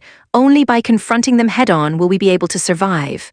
At this moment, from the watchtower to the side of them came the sound of a long-horn blow. One long-horn blow stood for an invading wave of demonic beasts. "Let's go back to the cathedral since there is going to be another fight soon." "Okay." Typhon nodded and turned around to go as the horn sounded again. Woo-woo, 2 long sounds meant that the wave of demonic beasts contained a lot of mixed species. Hearing this, Maine's heart quickened. It was undoubted that the God's punishment army would have to face a fierce battle. But why is it so fast? This is only the first month of the months of demons. However, just as the horn sound ended, the third one already rang up. An oppressive and unbroken sound like the sudden clap of thunder, rolling over Hermes for a long time without subsiding. Woo-woo Maine almost couldn't believe his ear. Looking at Typhon, he saw that the other's face looked as shocked as he felt himself. 3 horn blows stood for a very urgent situation, a situation at which Hermes' survival stood at stake. Even last time, when the demonic beasts were able to reach the outskirts of the cathedral, it wasn't a situation where the blows have reached that number. What did the watchman see? It wasn't long until Maine got his answer. Within the black tide of demonic beasts were two strangely formed enormous beasts. They possessed 4 thick fangs, 4 feet and 2 hands. Their bodies were covered in pitch-black fur, and 1 foot alone already possessed the size of a mixed wolf species. From afar, those 2 beasts looked like moving fortresses. With every step they took, they left a deep mark in permafrost-covered plains. If those demonic beasts which surrounded them were not avoided on time, they would be smashed into the ground by their feet and turned into a pool of flesh and blood. There were several records of them within the Holy Book: the Death's Herald, the Hell's Nightmare, the Devil's Fangs. But what Maine feared the most wasn't their terrible appearance, but what they represented. Why? His mind was completely occupied by horror. Why are those terror-striking monsters, which according to the Holy Book should only appear 5 years before the disaster, already appearing at Hermes right now? Chapter 330, Farewell. Chapter 330, Farewell. The next day, Roland bid Lotus and Honey farewell in the castle backyard. Even though the 2 women didn't want to leave so soon, but when he heard that the charming beauty and its crew were still waiting at the beach, he decided not to delay their departure any further. In this way, he could show off his magnanimity and keep from causing Tilly any further embarrassment. Putting himself into her shoes, he had to recognize that even though she needed to finish their large-scale construction on Sleeping Island first, the fact that they will continue to send the all-important witches to Border Town still counted as a sincere gesture on their part. Since their situation was already like this, he also couldn't be too demanding. In order to avoid a long journey through the snow, Anna and Wendy would be there to send them off using Cloud Gazer. In so doing, they could easily reduce the travel time to reach the beach to 30 minutes. "Thank you for taking care of us these past few months," the 2 witches said while bowing in front of Roland. "It should be me thanking you," Roland said laughingly. "You 2 have made many contributions towards the construction of Border Town, so I have gifts I would like to give to you." "A gift," Lotus said with her cheeks having turned slightly red from embarrassment, while Honey touched her chest and looked over at Lotus and then excitedly asking, "Will we also get them?" Roland took 2 bags from Nightingale and handed it over to them. "Yes, you can have them." Unable to wait any longer, Honey opened the gift and pulled out a long white cloth. "Hey, what is this?" "It isn't a corset." "Keek, it's a scarf." He stepped forward, took the fabric made of cotton from her before wrapping it around her neck. "This way, you won't need to be afraid of the wind and snow pouring onto your neck. Wrap it around a bit higher, and you can even cover your ears with it." Nice and warm," the latter cried out with a contented face. It was unsure whether this was an illusion, but it seemed that Lotus' face had become even redder. "There's more," Honey said after having played with the scarf for a moment. She then took out a small box from the bag and asked, "Your Highness, is this also a gift?" "Yes, open it and take a look." "Wow, it is so clear," she jubilantly exclaimed after lifting up the top of the box. "Lotus, come and take a look. You can clearly see for yourself." It was a small mirror embedded in a wooden box, a gift which was also available at the convenience market. In Roland's life experience, as long as they were women, there was no way they would be able to resist such a sparkling present. Honey's voice, which was filled with excitement, immediately attracted the other witches, and so the Sleeping Island's witches clustered in a group. They used the mirror to look at their own appearance and couldn't help but show an undisguised love and envy towards it. After all, the image reflected by the mirror made using Soraya's reflective coating was far better than a silver mirror, which also allowed Roland to discover a new way he could bribe them. After the gifts were all handed out and the hot air balloon fully inflated, the group boarded the basket and waved their goodbyes to Roland and the other witches. On seeing this scene, it seemed that now that they were about to leave town, they have started to feel a slight bit reluctant to parting ways. "I can't help but admit that this is indeed a good place." Tilly came over to him and whispered, "With a convenient water supply and comfortable rooms. It's very difficult to believe that in just 1 year you were able to transform such a desolate place into its current appearance. Do you regret it?" "You mean that I've sent the witches to your town?" She laughed. "How could that be? As long as they can live a better life, how could I ever regret it? Do not forget, I too am a witch." In the White Garden, Tilly's smile was pure and beautiful, not a trace of color to be seen. If he had a younger sister like this in his previous life, he would have caused a 100% rate for turning heads if he were to bring her out. But Roland knew, compared to her identity as his sister, his actual relationship with her was more like a partner. a natural ally. From yesterday's decision, he could already see that she wouldn't hesitate to take on personal risks to deal with any possible threats. Do you really intend to go to such a dangerous place? Roland asked her. Although you are an exceptional witch in the end, your ability isn't suited towards fighting.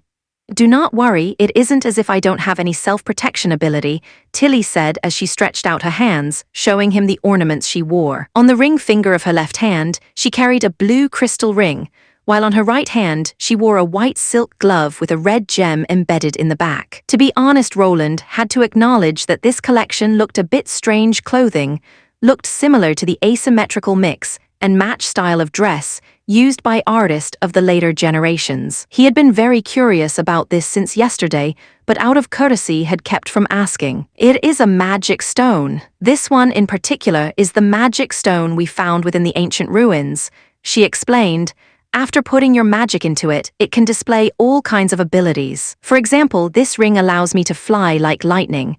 After she spoke, as if to prove her words, her feet lifted from the ground. As if her whole body had turned weightless, she stayed suspended in midair, which had given Roland quite a shock. A witch's ability can actually change through a magic stone. He soon realized the significance this held. If it was possible to order custom-made abilities in batches, a witch's work efficiency would increase drastically. For example, Lotus. If the Witch Union could have several magic stones with a copy of her ability, the construction of the temporary residential area could be completed within a single day. When Tilly landed back on the ground, she pointed at an open space with her right hand, and soon after Roland saw a bright light flaring from her fingertips. After hitting the snow, it left an ankle-deep bowl-shaped hole, which revealing the dark earth of the ground. Does this mean you can use both abilities at the same time? Roland asked in surprise. No, Tilly shook her head. Within a certain range, the magic stone allows you to use one ability. If I push magic simultaneously into two stones, nothing would happen. She smiled. Originally, I didn't intend to reveal this information to you this early on, but after our conversation from last night, I've come to think that I might have misunderstood you. The fact that you've honestly told me about what had happened in the ancient ruins made me happy, but also a little apologetic. No harm, I can understand where you're come from. Oh, that's right, there is still something I want to ask you. What is this corset Honey just mentioned? Roland almost choked on his own saliva. Keek, I have no idea. Maybe you should go and ask Sylvie or Evelyn about it. Well, Tilly shrugged, it seems you still have some reservation towards me. For some time, the prince didn't know what to say. With a wink, she said, let's not talk about this for now. Since last night, I've had a problem. I've been thinking something. If these sites really did belong to the church, why would they leave these magic stones behind? According to what happened to Ashes, it is most likely that the church is raising their own group of witches. Thus, these items should also have a similar importance to them. Even if they wanted to deliberately bury knowledge of the war after being forced to flee from the devils, it wouldn't hinder them from continuing to use these stones. It just doesn't make sense. Does that mean the church doesn't care about this loss at all? Roland thought aloud, only to quickly reject his conjecture. No, they should not be able to mass-produce these magic stones, or it would have been completely impossible for the Witch Cooperation Association to flee. After all, if they had been able to fly, it would have been completely impossible to escape the church's witch hunt. Indeed, I recall that I found a very strange point when I looked through all the books in the palace library about the church and their god. Not only does their historical records stop at around 400 years ago, even their god's origin is somewhat vague. He has no name, no epic legend. Except for propagating his omnipotence, there is nothing. No more details. Compared with the three ancient gods, he appears to be a vague notion with nothing to it. With those 2 points together, I can't help it but feel that something is strange about all of this. What? Roland's heart trembled with fear. It feels as if the church just suddenly has appeared from out of nowhere. Chapter 331, The Key to Art. Chapter 331, The Key to Art. It feels as if the church just suddenly has appeared from out of nowhere. This sentence continued echoing through Roland's mind as he was returning to his office. He closed his eyes and carefully looked through the memories of the fourth prince, but he still couldn't find any relevant information about this. His understanding of the church was the same as that of any other ordinary nobleman. During his time at the palace, the fourth prince never bothered spending that much effort in learning anything useful, so his knowledge concerning the occult was practically a full-on blank space. But if what Tilly had said was true, then the church's propaganda strategy was also rather strange. Taking his former world of religious myths, for example, since the beginning of the world there have always been gods, and the routine everyone agreed on was that the gods were the ones who created the world. Stories such as the creation in 7 days, karma, reincarnation, and so on. Those were legends used to describe the power of the gods, and were a standard part of every religion. Compared to them, the church of this world was quite lacking. But Roland didn't have any more clues to consider, so he shook his head and decided to put such thoughts behind him. Maybe their questions would be answered when they went to explore the ruins within the concealing forest. He went to the window and looked towards the garden, where a huge coating was laid out on the ground in the middle of the vast expanse of white snow. Its bluish-green appearance seemed particularly eye-catching. Nowadays, Soraya was creating a bigger air sac.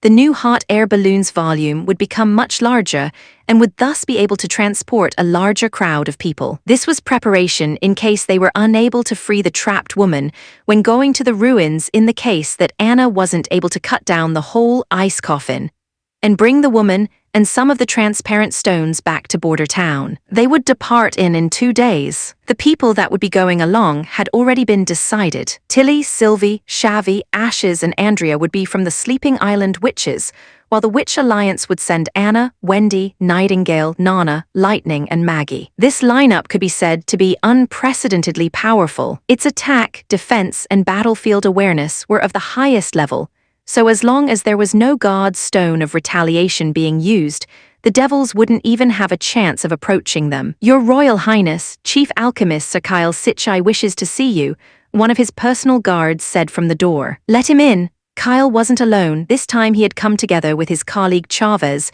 "Your Royal Highness, the outline for your requested large-scale production of nitric acid has been completed." "Really?" Roland stared blankly, but soon after a burst of happiness flooded his heart. This was probably the best piece of news he had heard within these past few days. He stood up in excitement and personally poured a cup of tea for the two chemists as he asked, "Tell me, how did you manage it?" "The credit for this belonged to Chavez," he said laughingly, "so I will let him explain it." "Your Honorable Highness," the young Chavez bowed, seeming somewhat reserved as soon as he opened his mouth. "Your alchemicals?" "No, the chemical reaction used in the laboratory to produce nitric acid is produced by distilling saltpeter to obtain diluted nitric acid, and then it's purified with concentrated sulfuric acid. I tried to put the two together by placing the saltpeter directly into the concentrated sulfuric acid for shared heating. By doing so, I successfully obtained nitric acid. Even more, its purity was very high, so much so that it was possible to observe the phenomenon of fuming which was spoken of within elementary chemistry. Shared heating, but combining those two isn't the same, Roland said, baffled. The temperature used for dry distillation is much higher than the temperature that is used for shared heating. The gas produced by the dry distillation should be nitrogen oxide. Only by bubbling it through water, it would become diluted nitric acid. Concentrated sulfuric acid is only used for purification because of its high boiling point and its strong water absorption, which in turn reduces the moisture content in the nitric acid. This doesn't involve any sort of chemical reactions. I myself also don't quite understand why it happened, but Mr. Sitchai, thinking that my discovery was merely a coincidence, then went and did a couple of experiments. A coincidence? Roland stared at the chief alchemist. Indeed, Kyle said with certainty, the two are not the same, but they still produce the same effect. Following the chemical formula, I guess that there is a component within the saltpeter that reacts with the sulfuric acid, but evaporates in the heat, leaving only nitric acid behind. According to the formula, it looks like some kind of, well, nitrate. It suddenly occurred to Roland that the chemistry textbook did mention that before synthetic ammonia was invented, people had used nitric acid or potassium nitrate to react with concentrated sulfuric acid to produce nitric acid.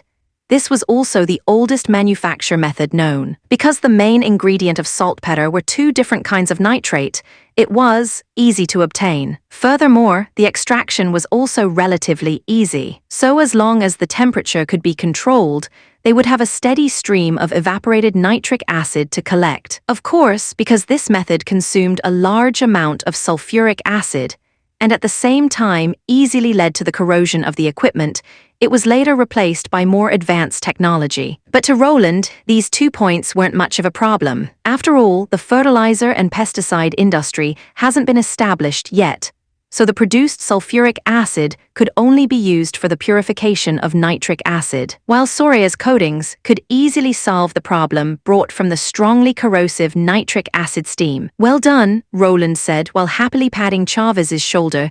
"You were unexpectedly able to come up with such a method by chance. You're unaware of it, but his outstanding luck has already revealed itself within Redwater City's alchemic workshop," Kyle Sitchai said as he raised an eyebrow. Before learning chemistry, the exploration of alchemy was something which relied on luck. Within his early 20s, this kid had already discovered the double acid preparation method and had become the youngest alchemist within the workshop. That was enough to turn the eyes of the other 30 to 40 years old apprentices red with envy. You can imagine how most of them will be stuck as apprentices for the rest of their lives. "Anyway, this is good news for the town," Roland praised. "First, you should try to make a batch of equipment to examine it further. I will let a witch cooperate with you. If feasible, we will then expand the scale of production." "As you will."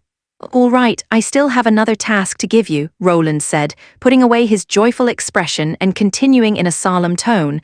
"Now that we will have a reliable source of nitric acid, I will need you to produce something that is very dangerous nitroglycerin." "How dangerous is it?" Kyle asked. "It is actually very simple to use the raw materials, namely, letting concentrated nitric acid react with glycerol, supplemented with concentrated sulfuric acid to act as a catalysator. However, during the reaction process, you must strictly control the temperature and the ventilation. Since the nitrification produces a lot of heat, it would also be best to put the container into iced water for the experiment. Bear in mind that alteration between hot and cold, vibrations, impacts, or friction might lead to it exploding. Roland didn't know how reliable his amateur knowledge would be in the end, but the ingredients were undoubtedly correct, so even if there was likely to be some danger, it was still something he had to try. During the experiment, it will be all right to merely use a small amount of ingredients so that in case a mishap occurs, Lady Nana should still be able to heal you. This. Chavez opened his mouth to answer, but even before he could say another word, Kyle had already given his promise. "I understand, and its power is something comparable to snow powder. It's entirely different. It looks like an interesting experiment," the chief alchemist said and laughed. "So it's true that 9 out of 10 chemists are explosion maniacs." Roland thought, nitroglycerin is extremely unstable. Nobel especially added diatomaceous earth to it to make it blunter, and this increased its safety. However, while this did in fact improve its safety, it also reduced its explosive power. Naturally, Roland wouldn't be using that classical method. Instead, he intended to add nitrocellulose or nitrostarch into the nitroglycerin, both of which could stabilize it while further enhance the explosive effect. The former would make an excellent smoke-free explosive, while the latter would produce a stronger explosion. From their names alone, it could already be seen that a lot of nitric acids would be key in the evolution of black powder into gunpowder. And now, he was in the possession of that very key. Chapter 332, What One Has Seen and Heard. Chapter 332, What One Has Seen and Heard. In the days before they would set out to explore the ruins, Tilly's greatest interest was slowly strolling along the flat streets of Border Town, observing the remote territory which had already undergone such startling changes in the hands of Lord Roland. This small town stands out from the masses, she thought. The more carefully she observed everything, the more she became aware of this. It was entirely different from any other place she had been to before, and what left her the most impressed was probably the gorgeous and unparalleled vitality which this small town radiated. Even the up-and-coming sleeping island couldn't compare with it. "Aren't these people afraid of the cold?" Andrea said, full of amazement at seeing the pedestrian coming and going on the street. "What did your brother do that they'd be willing to work during the winter?" "It's still autumn," Ashes retorted. "You can't even tell different season apart. But there is no difference between the current weather and winter. This is analogous with the argument which frequently appears within her dream, his country. Andrea elegantly raised her long hair and said, "Of course, a barbaric woman such as you would never understand something like this. What's your dream, my dream?" It is difficult to communicate with a vulgar person who hasn't ever even enjoyed the drama. But Lady Tilly must surely have watched this famous drama from the Kingdom of Dawn. There is no need for you to fight, Sylvie sighed. I think the reason behind this is quite simple. Usually the common folk do not want to be active during winter because it would increase food consumption greatly. In case they can't eat their fill, it would be very easy for them to catch a cold. However, this issue doesn't exist in Border Town. The price of grain isn't high, firewood is also quite abundant, and Miss Lily is easily able to cure a cold. It would therefore be better if they continue to work hard even within the cold and snow, and try to earn one more day's salary. I am able to understand that there would be enough firewood due to the concealing forest west of the town, but the reason for the price of grain not being high, how is that possible? Andrea asked, feeling puzzled. My family has also been involved in the food business, so I know that crop failures caused by natural disasters could lead to everyone raising the price of grain by a lot. With such a bad weather, how could he keep the nobles and merchants from selling food at a higher prices? Nobles, merchants? Sylvie asked laughingly. Here in Border Town, there is only one person who is allowed to sell grain, that is His Royal Highness. All those fields along the river belong to him. Tilly frowned. No, that's the land of the serfs. She told her what she had seen and heard, as well as the scene occurring during the bumper harvest. He made two food prices, one was the purchase price and one was the selling price. Those two prices are fixed, with the latter being higher than the former. Isn't he forcing them to sell low and buy high? Ashes asked while showing an expression of disbelief. If he can sell at a high price, why won't he allow others to sell it at high prices as well? No, it's not the same, Tilly said. After the wheat is taken in, it also needs to be threshed, ground, and stored in a warehouse. All this produces further cost, thus it's normal for the price to rise. What Lady Tilly said is right. I had the same question, so I later asked Teacher Scroll about it, Sylvie smiled. She said that the extra expenses were paid off, some were paid to those who deal with the farmers. It is also used to build new granaries so that the production can be expanded, which in turn will provide Border Town with new. She stopped for a moment, thinking about the right word to use. Jobs, right, that's what she called them. I heard that His Highness was very concerned about that. But he is still buying weak selling strong. Ashes stressed, shouldn't trade be free? Perhaps, but His Highness selling price is at a rate that still allows everyone to buy it. Furthermore, if the price stays constant, people will also become more comfortable. Sometimes freedom isn't always for the best, Tilly said. She already had a clear idea of what Roland was doing. The rule prohibiting anyone else from selling grain within the territory might at first seem overbearing and unjust, but in fact, it put an end to hoarding and profiteering, which could effectively prevent any events of food shortage. If it was King's City, which had to face times of snow during autumn, the food prices would inevitably rise up to 5 or 6 times more than usual, with more than half of the populace starving due to not having enough grain to eat. If the situation went on for long enough, it could easily cause riots, and eventually the palace might even be forced to release grain from their own reserves or dispatch the guards to suppress them. Either way, it would still be a big burden on the state's treasury. Although this policy looked good, it also wouldn't work just anywhere. The majority of the grain traders were aristocrats and rich merchants who also owned large amounts of serfs and fields, making it impossible for the royal family to buy out all the grain and prohibit people from hoarding. However, here in Border Town, except for Roland Wimbledon, there was almost no other aristocratic family around. He was indisputably the one who had the final say in such things. When Tilly expressed her own opinion, Ashes still holds some grievances. What about the serfs? They normally would get more income when the grain price rise, but now they get exploited by fixed prices. PFFT, Andrea laughed, as if these people could escape the same exploitation if they were in a city with free trade. At times of bumper harvest, not only wouldn't they be told to hand over more wheat, they'd even be told to sell it at a very low price. Yet when there is a poor harvest, they'd still have to pay their share, while it would still be a question whether the grain left over would be enough for them to survive the famine. In contrast, fixed prices are actually more reasonable. As long as the harvest is better, the income should also be better. Here they can choose whether they want to sell. Sylvie's words slightly shocked the other three. His Highness said that in case where the harvest reached a fixed amount, the serfs could be promoted to free people. From then on, they can either continue farming or go and choose new jobs, completely according to their own will. However, free people would only need to pay 2/10 of their grain. Furthermore, according to this year's bumper harvest's price, their salary was also very impressive. Promoted. His Royal Highness said that after 2 or 3 years there won't be any serfs left in Border Town. So, actually it was like this. Tilly's heart was suddenly touched by what she had heard. That's the reason why the town is full of vitality. When he made his policies, he considered the people's way of thinking and added an incentive system to encourage them to work more and better. This way of handling things is completely different from any other noble. Motivation isn't only expressed through words, rather, he let the people achieve some tangible benefits through hard work, instead of hiding his wealth in the castle treasury. At this moment, she finally understood the real meaning of those red slogans at the riverside. However, the Roland Wimbledon in the royal palace was never such a generous person. So, is this also something brought forth by the sudden change in memory? In addition, those evening lessons of elementary nature and mathematics are very fascinating too. Tilly had believed that it would be difficult for her to find something new to stimulate her curiosity and interest after she had finished reading all the books in the palace library.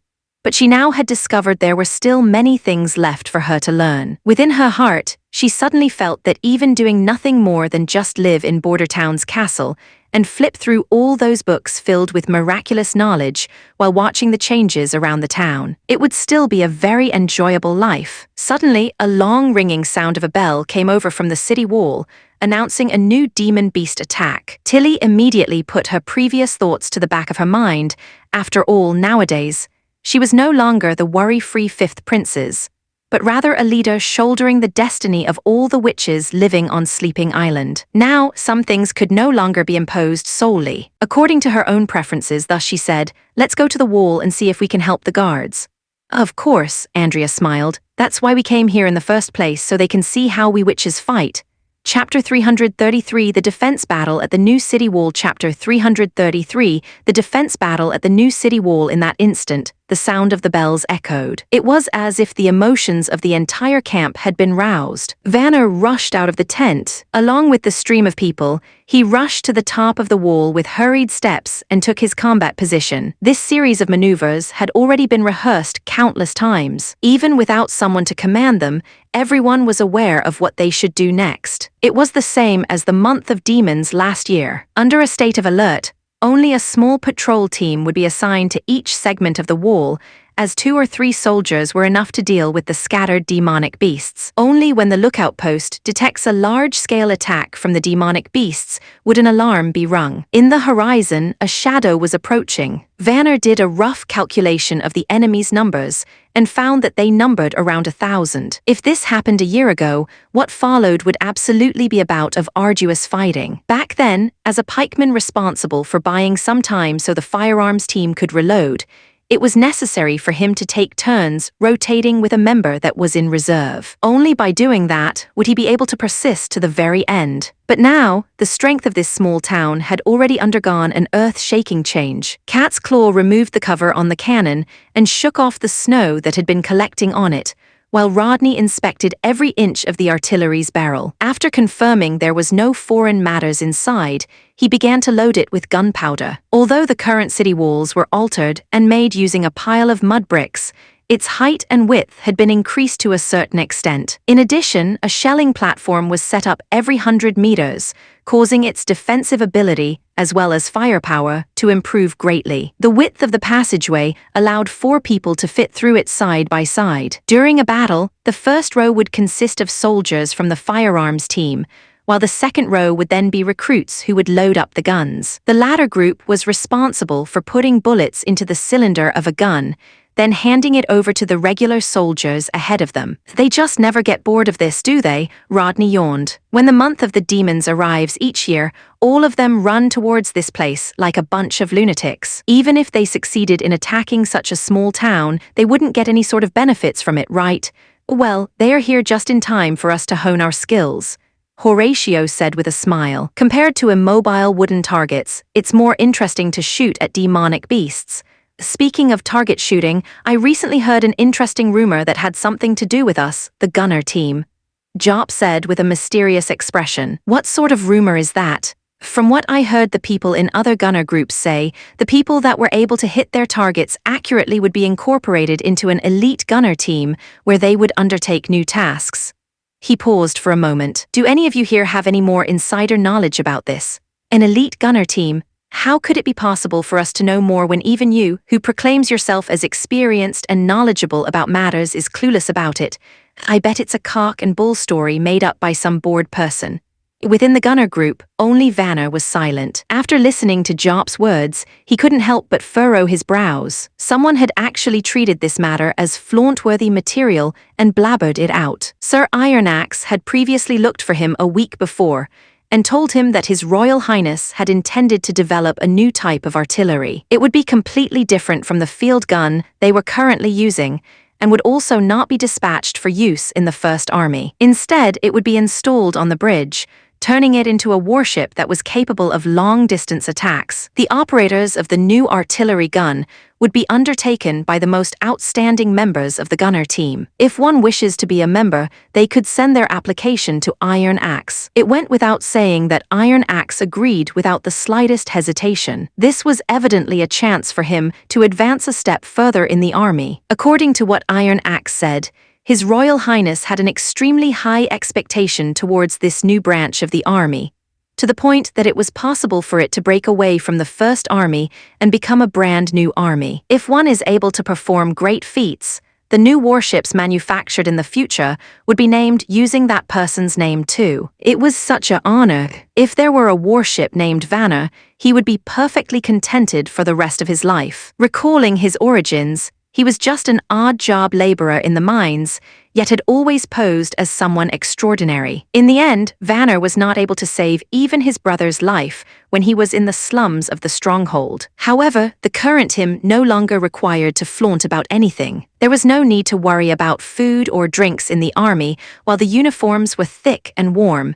Even when he returned to the district, the surrounding neighbors would greet him as well. All of these changes were brought about by His Royal Highness. When he recalled his decision to join the militia for an egg at that time, he felt it was simply the smartest choice he had made in his life. Besides that, Iron Axe had also inquired whether he had any suitable candidates he wished to recommend, and that he could apply together with them when the time comes. In other words, it was possible for all of these youngsters to receive a life-changing opportunity, but since their personalities were still too energetic, it would be better to wait till they settled down first. Moreover, if they happened to lay down a big accomplishment, wouldn't the warships have to be called Jop and Cat's Claw too? Those names were simply horrendous to the ears. If it were the names Rodney or Nelson, then it could still be taken into consideration. As for the matter of someone leaking out this information to their subordinates out of impulse, he still had to report and explain to Iron Axe. After all, it had been explained very clearly in their regulation class that any news of the First Army shouldn't be spread without permission, unless clearly requested to by the higher-ups. Stop making such a racket. I want all of you to bring your attention back to the battlefield. Vanner coughed twice, breaking off the discussion within the gunners' members. Do not forget what Sir Iron Axe had repeatedly emphasized in class. Any lapses made could probably bring about an unsalvageable defeat. Understood. Everyone spoke in unison. As the killing rate of iron balls was extremely low, when dealing with packs of demonic beasts, canister shells were used to fire at them once they approach. At the moment when the sinister-looking wolves took the lead and crossed past the 100-meter line, the bombardment began. Heat waves swirled the snow underneath the gun muzzle.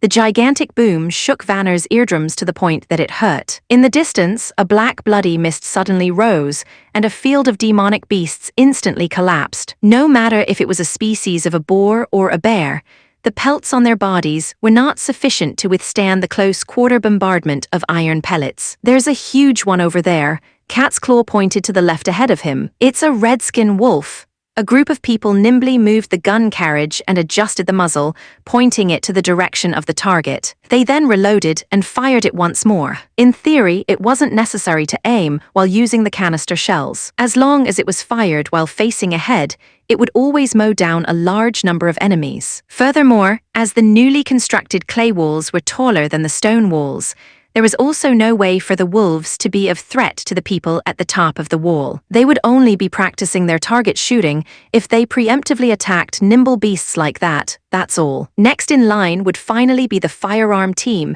that had been restraining themselves for a long time. In order to ensure a higher hit rate, they would always wait for them to come close to 50 meters before opening fire. The sound of the revolver rifles weren't as unified as that time with the flintlocks. Rather, it was crowded together and continuous. On the top of the city wall, a wave of white smoke began to float upwards while the overpowering smell of gunsmoke wafted over, causing Vanner to uncontrollably sneeze. This bunch of morons, even though their might is unacceptably weak when they fire in unison, the smoke coming out from their rifles is much more overpowering than anything else, Jop said while grumbling. But ultimately, it is still the artillery which will decide the outcome of the war. Rodney expressed his approval. It's the same when we're dealing with knights, and would probably be the same when dealing with demonic beasts as well. At this moment, a brief and hurried bell toll began to sound from the direction of the lookout post. This was the warning that a hybrid species of demonic beasts had been sighted. Vanner squinted his eyes and looked ahead, only to see two massive shadows slowly making its way forward within the mist. From the looks of its size, it should be a siege beast that possessed a thick carapace. What did you say was coming earlier? The corners of his mouth rose. It's now time for us to show off our worth. Switch to solid-tipped ammunition. In order to deal with enemies that had comparatively high defensive capabilities, the munitions factory had developed a new type of artillery shell that was capable of penetrating the carapace of an enemy at a range of roughly 200 meters. If the attack on the wolf-like demonic beasts was considered a warm-up exercise, the one at present would be considered the real deal. I want everyone to do a good job of it. Vanner clapped his hand and said, "We will show the other gunner teams who the most skilled artillerymen are." Chapter 334, Heartstopper. Chapter 334. Heartstopper. After scaling up a corner of the city wall, Andrea was immediately greeted with an astonishing scene. All she saw was a row of soldiers, dressed up as militia, standing on top of the wall grasping a strange, stick-like weapon in their hands. Those are probably the firearms Ashes was talking about. Following the approach from the group of demonic beasts, flames as well as dense smoke erupted out from it, causing the sound of continuous explosions to echo in her ears. That ought to be a type of weapon similar to the crossbow, but she couldn't see the bolts that were shot out by the other side, probably due to the large cloud of smoke and dust. The demonic beasts that were charging at the very front of the pack acted as if they had been ruthlessly smashed by something, their bodies coming to a halt as they began to fall onto the ground in quick succession. Even so, the soldiers didn't observe the aftermath of the battle, nor did they load up a new bolt. Instead, they continued to fire at the enemy with a speed that was a bit quicker than her fitting an arrow to the bowstring. "Is this the frightening weapon you spoke of?" Andrea felt her lips slightly drying out, turning somewhat coarse. Its rate of fire is definitely fast, but the accuracy is somewhat. Before these people were recruited into the first army, they were all miners, farmers, and hunters. Ashes interrupted her speech. The time they spent using this weapon is just shy of 6 months. One normally required at least 5 years of time to groom a well-trained warrior, and even more time was needed to train an archer. Even crossbows, which required the least amount of training, still required one to train for at least half a year. Even with training, it would only prevent situations like farmers placing a bolt upside down in panic. As for actual combat, only God knew whether they were capable of hitting anything. In most cases, they were only brought along to increase one's prestige. Andrea couldn't help but swallow her saliva. She was extremely familiar with these kinds of practices, as her clan had nurtured their fair share of outstanding knights. Because of that, she naturally understood the significance of soldiers being combat-ready with roughly 6 months' worth of training. With an ample supply of weapons and rations, Roland could potentially assemble a massive army within a short time period. Furthermore, there was no need to worry about the troops being routed at the first contact during close-quarter combat. Even an elite group of cavalrymen would have a hard time coming close amidst an onslaught of attacks with no intermission. This had nothing to do with the courage or willpower of the militia, but rather tremendous strength bestowed to them by their weapons. "Do you know something else about the firearm?" Tilly asked Sylvie after contemplating it for a moment. The latter nodded her head. "I've examined it inside and out countless times. It's definitely similar to a crossbow, but the arrowhead that is shot out is tiny and has neither a shaft nor tail feathers. The difference lies in the arrowhead not relying on the elasticity of a bowstring, but rather the propelling force of a black, fine powder when it explodes. It can raise the velocity of the arrowhead to extreme speeds instantaneously." "It's a black, fine powder?" Tilly asked. "What is that?" "It's probably a byproduct of alchemy." She shook her head. "I am not clear about its specific composition either. It must be very expensive." Andrea said. "The things that alchemists create have never been anything cheap." Ashes curled her lips. "Really? From how they're firing it, it totally doesn't look like they're using anything costly." "Hold on, something's approaching." Sylvie, who was in the process of sizing up the battlefield, was slightly shocked. "My goodness, that's also a demonic beast. It's almost as tall as the city wall. From the looks of it, it's a huge turtle, and it's carrying a huge carapace behind its back." Andrea immediately came to her senses. "Carapace? I am afraid these guns won't help much. As long as I am within 10 feet of it, even the city walls would not be able to withstand my magic arrows." "Ashes, cover me." Sigh, "All right." Ashes helplessly removed the claymore behind her back. "For the record, you'd better not tarnish the good name of Lady Tilly." There's no need for you all to go," Sylvie said, in an attempt to stop them. "They still have." Andrea didn't hear the latter half of what the opposite side was saying. She only heard an ear-splitting boom that sounded like lightning exploding right beside her ears. Turning her head back, she saw flames erupting out from the pipe-shaped metal objects, erected all around the city wall that happened to coincide with each other. This time, she had faintly caught the trajectory that the arrowheads took as they flew. They were like a series of shadows. Like a thunderbolt that leaves no time for one to cover their ears, they flew into the distance where the recently appeared monster was. After a number of breaths, snow pillars that were several feet tall began to spring up near the side of the creature. After the snowflakes that were disturbed and flying around had all floated down, the ugly and massive demonic beast continued to advance at a fixed speed. It was evident that this attack had not managed to hit the target. But even so, it was enough for Andrea to feel extremely shocked. That distance had already surpassed the range of the longbow and the heavy crossbow. This is, His Royal Highness calls it field artillery. Simply put, it's an enlarged firearm. Sylvie relaxed the hands that was covering her ears. Its might is much stronger than the firearm, and its range had been increased by quite a lot. This was what he used to easily rout Timothy's militia fleet at the bifurcation point of Redwater River. But the luck of the demonic beast didn't manage to last for long. During the second wave of bombardment, 2 rounds had accurately struck its carapace. Andrea saw it extremely clearly.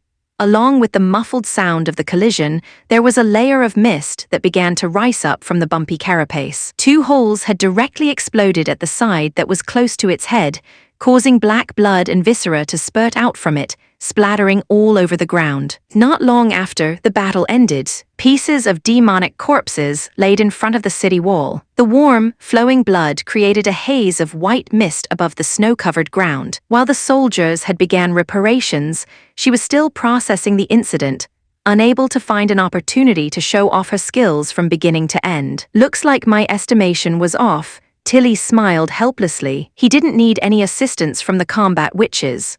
The last time I came to this small city, this type of weapon wasn't widely accessible and only the Knight Commander could possess them. But now he had actually produced many of it." Ashes sighed. "Perhaps this is exactly the reason why His Royal Highness dares to publicly support the existence of witches, despite being under the heavy pressure of the Church."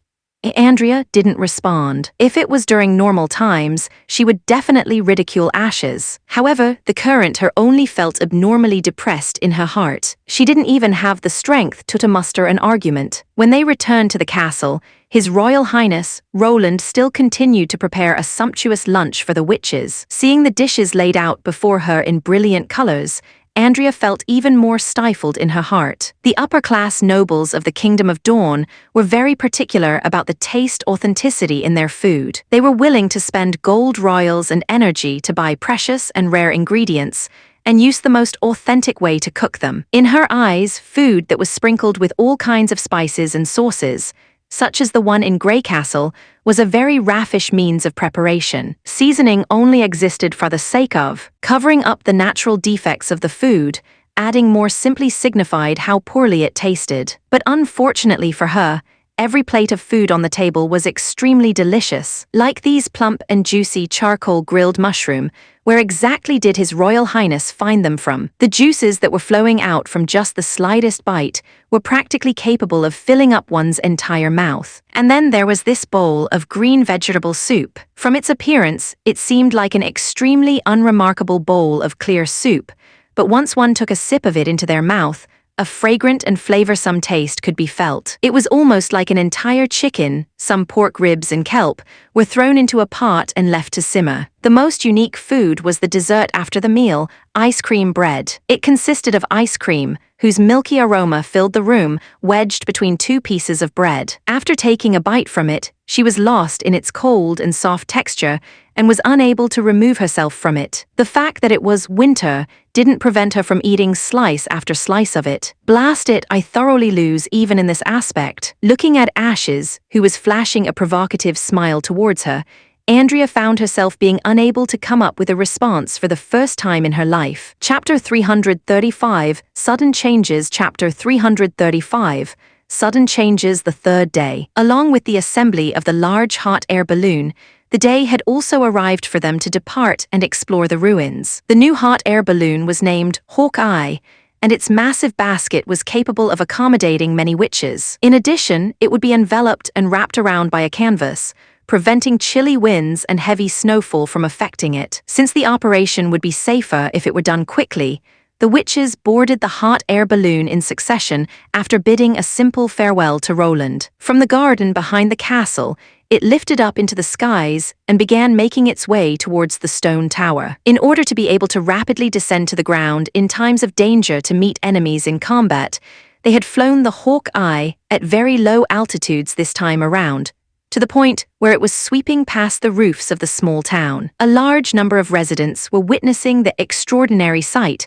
while a sizable amount of people were standing at their original spot, stupefied. There were also people loudly shouting, "Long live His Highness." In their eyes, it was probable that they believed only the Lord of Border Town was capable of bringing about such miracles. When it passed by the western part of the wall, the soldiers of the First Army began to salute in an orderly manner towards the sky. Regardless of whether it was Lightning or Maggie that were flying alongside the hot air balloon, they were all witches who they were familiar with. It was exceptionally apparent for the young Lady Lightning, who had received passionate cheers from the soldiers, as she had regularly given the gunner team directions on where to fire. Very soon, under the fluttering snowflakes that were scattered about the skies, Hawkeye casted the small town behind it and entered the area where the concealing forest laid. Tilly stood at the side of the basket, gazing at the boundless sea of forest far away. The snowy season that had persisted for the entire month of Demon had turned the place into a sea of dazzling white. The highest branches of the tall trees had all been enveloped by the snow, which at first glance looked like a sea of dais protruding from the ground, smooth and broad. On the opposite side of the view was a vast range of mountains, which was grey in color under the hazy fog. The foot of the mountain, which was connected to the ground, wasn't visible at this point, making the Arrowhead Mountain peaks in the distance seem as if they were floating in midair. What a beautiful scenery! Shiva let off an emotional sigh. This is still the first time I've seen such thick snow cover the western region. But aren't you a witch from the western region? Wendy curiously asked. I originally lived in Fallen Dragon Ridge. That place was closer to the south, and it rarely snowed during winter. It wasn't until later, when I heard the news of Lady Tilly developing Sleepy Island, did I covertly sneak into a ship bound towards Clearwater Port and met up with the other witches. That explains it. Wendy smiled while shaking her head. Our Royal Highness has always been grumbling about the absence of witches coming forward, even after rumors of the association settling down in Border Town had been disseminated. Turns out he was one step behind all along. Oh, is your side circulating news of a gathering place for witches too? They are. It's a shame that the person in charge of it is pretty inexperienced. He was discovered right away by me when he had just arrived at Fallen Dragon Ridge. Ashes said in a self-complacent manner. I had even managed to catch him red-handed in Silver City. Apparently his name was Theo. You're a witch after all. It'd be natural for you to notice such a weird rumor. Andrea curled her lips. If you hadn't met Lady Tilly, you would have probably gone to Border Town a long time ago. There's no way I will serve under His Royal Highness. Ho! She mimicked her voice and said, His Royal Highness. Sounds to me you had quite the talent in calling him that. PFFT. Tilly couldn't refrain herself from laughing loudly. Yesterday, she had saw Andrea wearing a sulky expression on her face, but from the looks of it currently, she had seemingly returned to normal. Within Sleeping Island, the only person that dared to find fault with Ashes would be Andrea, who had an illustrious family background. No matter if it's at Sleeping Island or Border Town, we're all family here. There's no need to discriminate here, all right. Turning her head, her gaze swept past the large group of witches in succession. Everyone had already found out what ability the other had before setting off. This was done so that they could find a reasonable role for everyone in the case of an enemy attack. One could say that the number of combat witches in Border Town completely paled in comparison to that of Sleeping Island, who had a large number of them. In fact, it was to the point that a large number of witches were incapable of combat. However, it was exactly because of their relentless efforts that turned the little town into what it was today. Tilly's line of sight stopped at Anna. If she had to choose someone within the group that left the most profound impression on her, it would probably be this woman who awoke her powers in the border region and had the deepest impression of Roland. As long as she stood near her, she would be able to feel a heavy and gentle feeling that was difficult to describe. It was still the first time Tilly had encountered such a feeling. If she really had to describe it, it would be the soft and firm feeling coming from someone's back when they were lying on a vast plain. It was the kind of feeling that allowed someone to truly feel relaxed. Other than talking to Roland, Anna was a silent person, and her expression rarely changed as well. However, as long as she was standing within a group of witches, her presence was something that was very difficult for people to overlook. Moreover, from what Sylvie said, Anna was also the quickest witch that had undergone an evolution in Border Town. She possessed a huge, stunning amount of magical power, and her black flames, which she could freely manipulate the shape of, was abnormally strong. What's more, she was also the first witch to read through and finish the theoretical foundations of natural science. This fact made Tilly feel as if she had found a kindred spirit. If she was able to sit around a fireplace with Anna and properly discuss the miraculous knowledge present in the book during such a winter, it would presumably be an incomparably happy occasion. Tilly was filled with anticipation for that day to come. The fifth princess then shifted her gaze towards Lightning, who was outside the basket. Being the daughter of Thunder, she was in many ways similar to the No, one adventurer of the fjord. She was lively, possessed an inquisitive heart, was filled with energy, and had an innate nature that was suitable for flying. Tilly believed that only the vast and limitless skies was capable of accommodating her free-spirited mindset. Although Thunder had hoped her daughter could live her entire life in a conscientious manner, after seeing the young lady, Tilly knew she was destined to become an adventurer, whose achievement in the future might even surpass her father. The only thing she could do now was to protect her the best that she can. We're almost there, Lightning informed everyone. While Tilly was engrossed in her thoughts, she had since drawn close to the side of the basket. Come in and rest a little. Wendy had a deeply concerned expression on her face. Your lips have turned white from the cold. No worries, my face is just feeling a bit numb. She patted her rosy red cheeks. Fortunately, there's the scarf His Royal Highness gave me. My ears don't feel cold at all. On the way there, they did not run into any of those ferocious-looking devils, even though the demonic beasts that were in the forest they were traversing through would raise their head and let off a roar or two from time to time.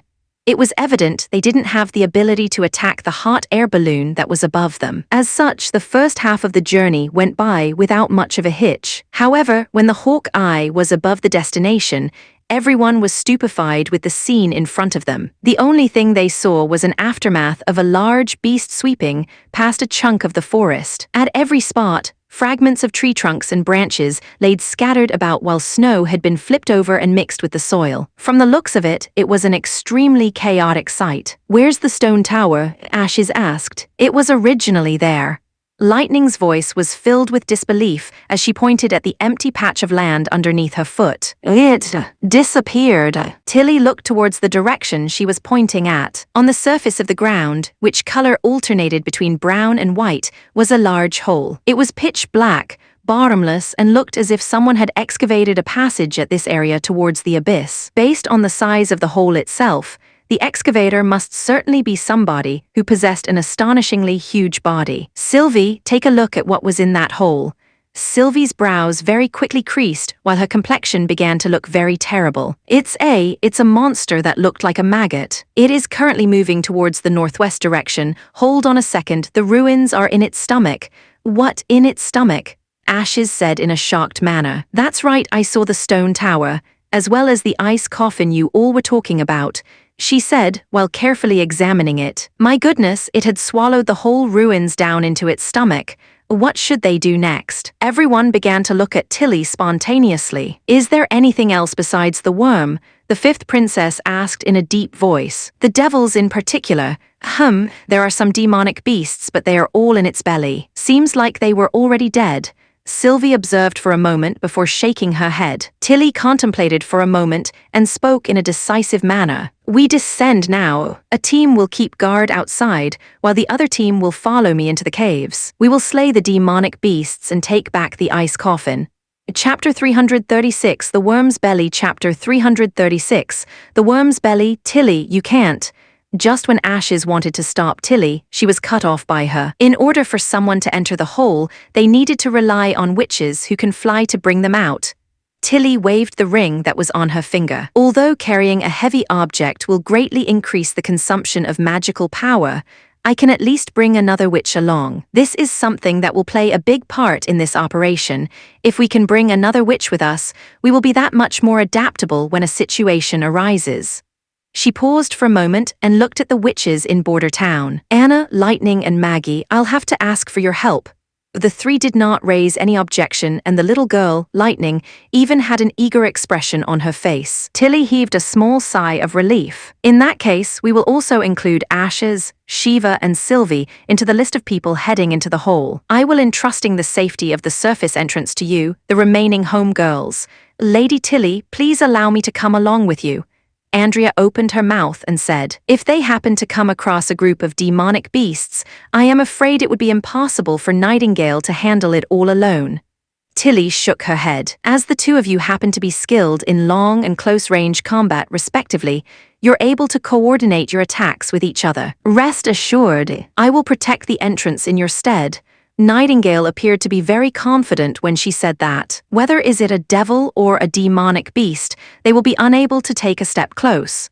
Tilly had considered the matter very clearly. The few witches that had been chosen to go down the hole were greatly dependent by the carrying capacity of the flying witches. The first and heaviest object that needed to be taken into consideration of was the coffin. If they were unable to awaken the girl on the spot, they would have to break the coffin into pieces and bring it away. In that case, it would roughly be equivalent to the weight of 2-3 witches. Only Shiva's invisible barrier was capable of moving such a heavy object. Sylvie's magic eyes was necessary as well. Without her, it would be impossible for them to locate the precise location of the ruins in the creature's stomach. The same was true for Anna's cutting and heating ability, although they were unable to fly. Thankfully, they were relatively light and could be carried by Maggie after she transformed into a demonic bird. Finally was Ashes, an extraordinaire who could easily fight in any situation. She would be moved and carried by Tilly herself. According to what Lightning said, Even though she was capable of flight, her altitude would decline extremely quickly the moment she took someone along. It was possible she would not be able to fly out of such a deep hole. Her advantage laid in her excellent flexibility and speed. With her around, their awareness and probing abilities would be effectively increased, along with their capability to pull off a pincer attack. The importance of these few witches was almost irreplaceable, and the absence of the one person would make things especially complicated. Because of that, her decision to head down wasn't done in the spur of the moment, but rather something done after taking all the factors into account. As for Andrea, while her destructive power was extremely stunning within close range, her power will be greatly reduced under the narrow and pitch-dark terrain. Since that was the case, it would be better to have her guard the surface with Nightingale as precautions against the demonic beasts patrolling nearby. It wasn't as if Tilly hadn't considered the idea of giving up the rescue and returning back like that. However, there was always a sort of uneasy premonition in her heart. Of all the undamaged region near it, why did it only settle on the remnant of the stone tower? Especially the direction where the massive beast was crawling from. She gazed at the northwestern mountains. Following that was exactly the place where the devils were residing. Could it be possible that there was some sort of relation between the two parties? Under the control of Wendy and Anna, the hot air balloon quickly and steadily reached the ground. After Tilly put aside the distracting thoughts in her mind and reviewed the plan once more, she took a deep breath and spoke while emphasizing every word. "We shall now depart." The hole was much deeper than she had expected, and the height of its interior was about 2 stories high. The passage stretched vertically downwards at the beginning, but started slanting shortly after and eventually formed a horizontal passageway. All around its wall, the soil emitted an unpleasant smell. If one were to come closer, they would be able to see a sticky liquid dripping down from the surface of the soil, which resembled the mucus of a slug. As the group of witches continued to head deeper, the light that was shining into the hole quickly faded away. Other than a few feebly illuminated areas lit up by the few torches, the entire cave were immersed in a sea of darkness. Furthermore, the whistling sounds of the wind had subsequently gone quiet as well. The feeling of coldness was gradually being replaced with heat that was coming from the core of the planet. Tilly felt warm coming into her body again. Looking at the flames that were sometimes close and sometimes far, she couldn't help herself from associating it with fireflies. The massive beast is just at the front. It was at that moment that Sylvie softly spoke. However, there was no need for her reminder. Everyone was aware that they getting closer to the objective. A strange noise began to come from the depths of the cave. It sounded somewhat similar to the rustling sounds made when an autumn wind blew through a forest, but at the same time, it also sounded like catch-eye chewing noises. "Let's descend." After Tilly had Ashes, who was on her back, hold 2 of the torches, she reduced their elevation through the magic stone until her feet were in the flexible and sticky mud. Soon after, Anna began to illuminate the place with a chilly and bright light. She had once again turned her black flames into the heart of fire. The chilly and gentle rays of light immediately flooded the vicinity. Under the dark green flame, the witches could clearly see the tail of the massive beast. It was slowly crawling forward, while its gray, wriggling outer skin secreted mucus unceasingly, making its rotting smell become even more pungent. A large and disgusting worm, Ashes pulled out her claymore. "What should we do next? Should I slice its belly open?" "Wait, Anna has to be the one to kill it." Tilly shook her head and said, "I am still unaware about how big of a threat the things in its stomach will pose to us. It will be too risky for you to approach it using a sword. Shem, let me give it a try." While maintaining the green flames and making sure they went out, Anna summoned a ball of black flames once more. In an instant, the black flames turned into a string the thickness of a finger and flew directly towards the massive beast. The thin string penetrated the skin of the monster effortlessly and sliced the side of its belly. Perhaps due to the high temperature, the skin that was in contact with the black string immediately began to burn. The liquid inside its body evaporated, causing billows of white mist to spurt out of its body. Shiva, who had long been equipped for this, activated her invisible barrier, blocking the juices that were flying out from all directions, one after the other. This is the power that comes from evolution, Tilly quietly thought to herself. Even though Anna had introduced her abilities before departing, seeing it actually happen with her own eyes still shocked her. It was capable of operating outside of her body through her consciousness, and it was much sharper than any greatsword in thin string form. What's more, it was extremely difficult to see its trajectory,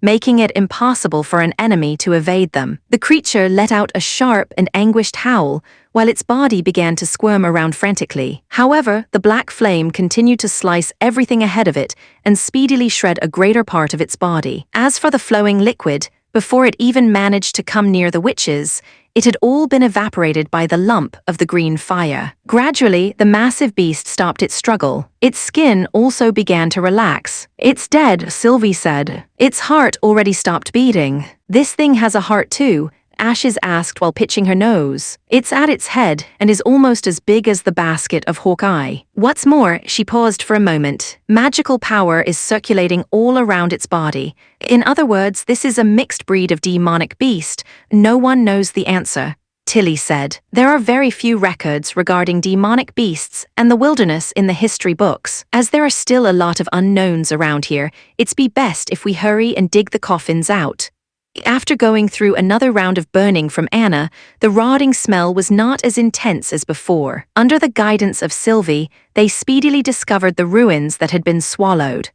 Needless to say, the present basement had already been turned into disorderly pieces of rocks, to the point that it was virtually impossible to make out its original shape. As for the magic illumination stone that Lightning talked about, they had all become lumps of mush. Fortunately, the transparent crystal column was still as good as before. Despite being rummaged out from the beast's sticky belly, there was not a strand of corrosion on top, and the girl that was sealed within the crystal still carried an appearance as if she was alive. "What happened next is up to you now," Tilly said to Anna. Chapter 337, Rescue. Chapter 337, Rescue. Anna nodded her head. She stretched the black flames out into a thin thread and lightly pressed it against the crystal column. The crowd of witches involuntarily held their breath.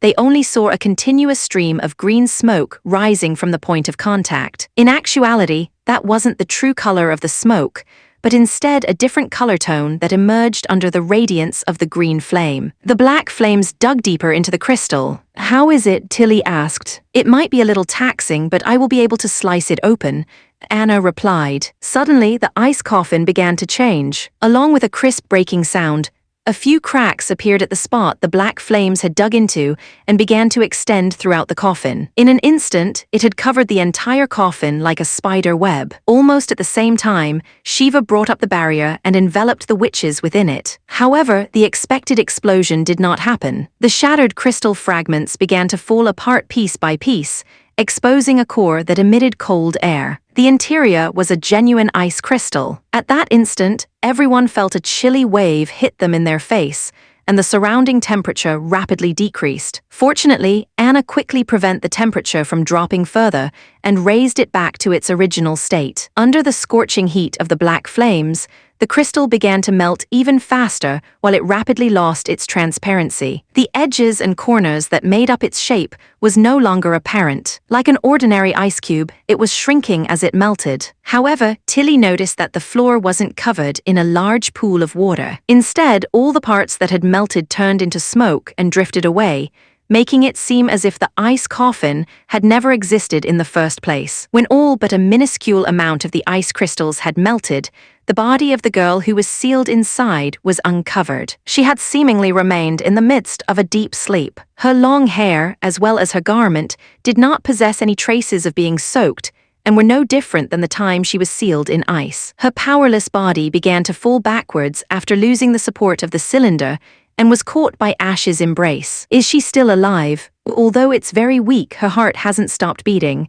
Ashes pressed one of her hand onto the girl's chest. This is just implausible. It was indeed implausible, Tilly thought. For the duration spanning this short week, she realized the incredible things she witnessed in Border Town were far greater than anything that she had seen within the past year. Tilly let off a small sigh of relief. Her identity was all but confirmed, since she was someone that was capable of surviving within the extremely cold ice crystals. She was a witch. The foray this time had, at long last, not been for naught. As for her name, origin, and the reason she was trapped within these ruins, those questions could slowly be answered once they returned.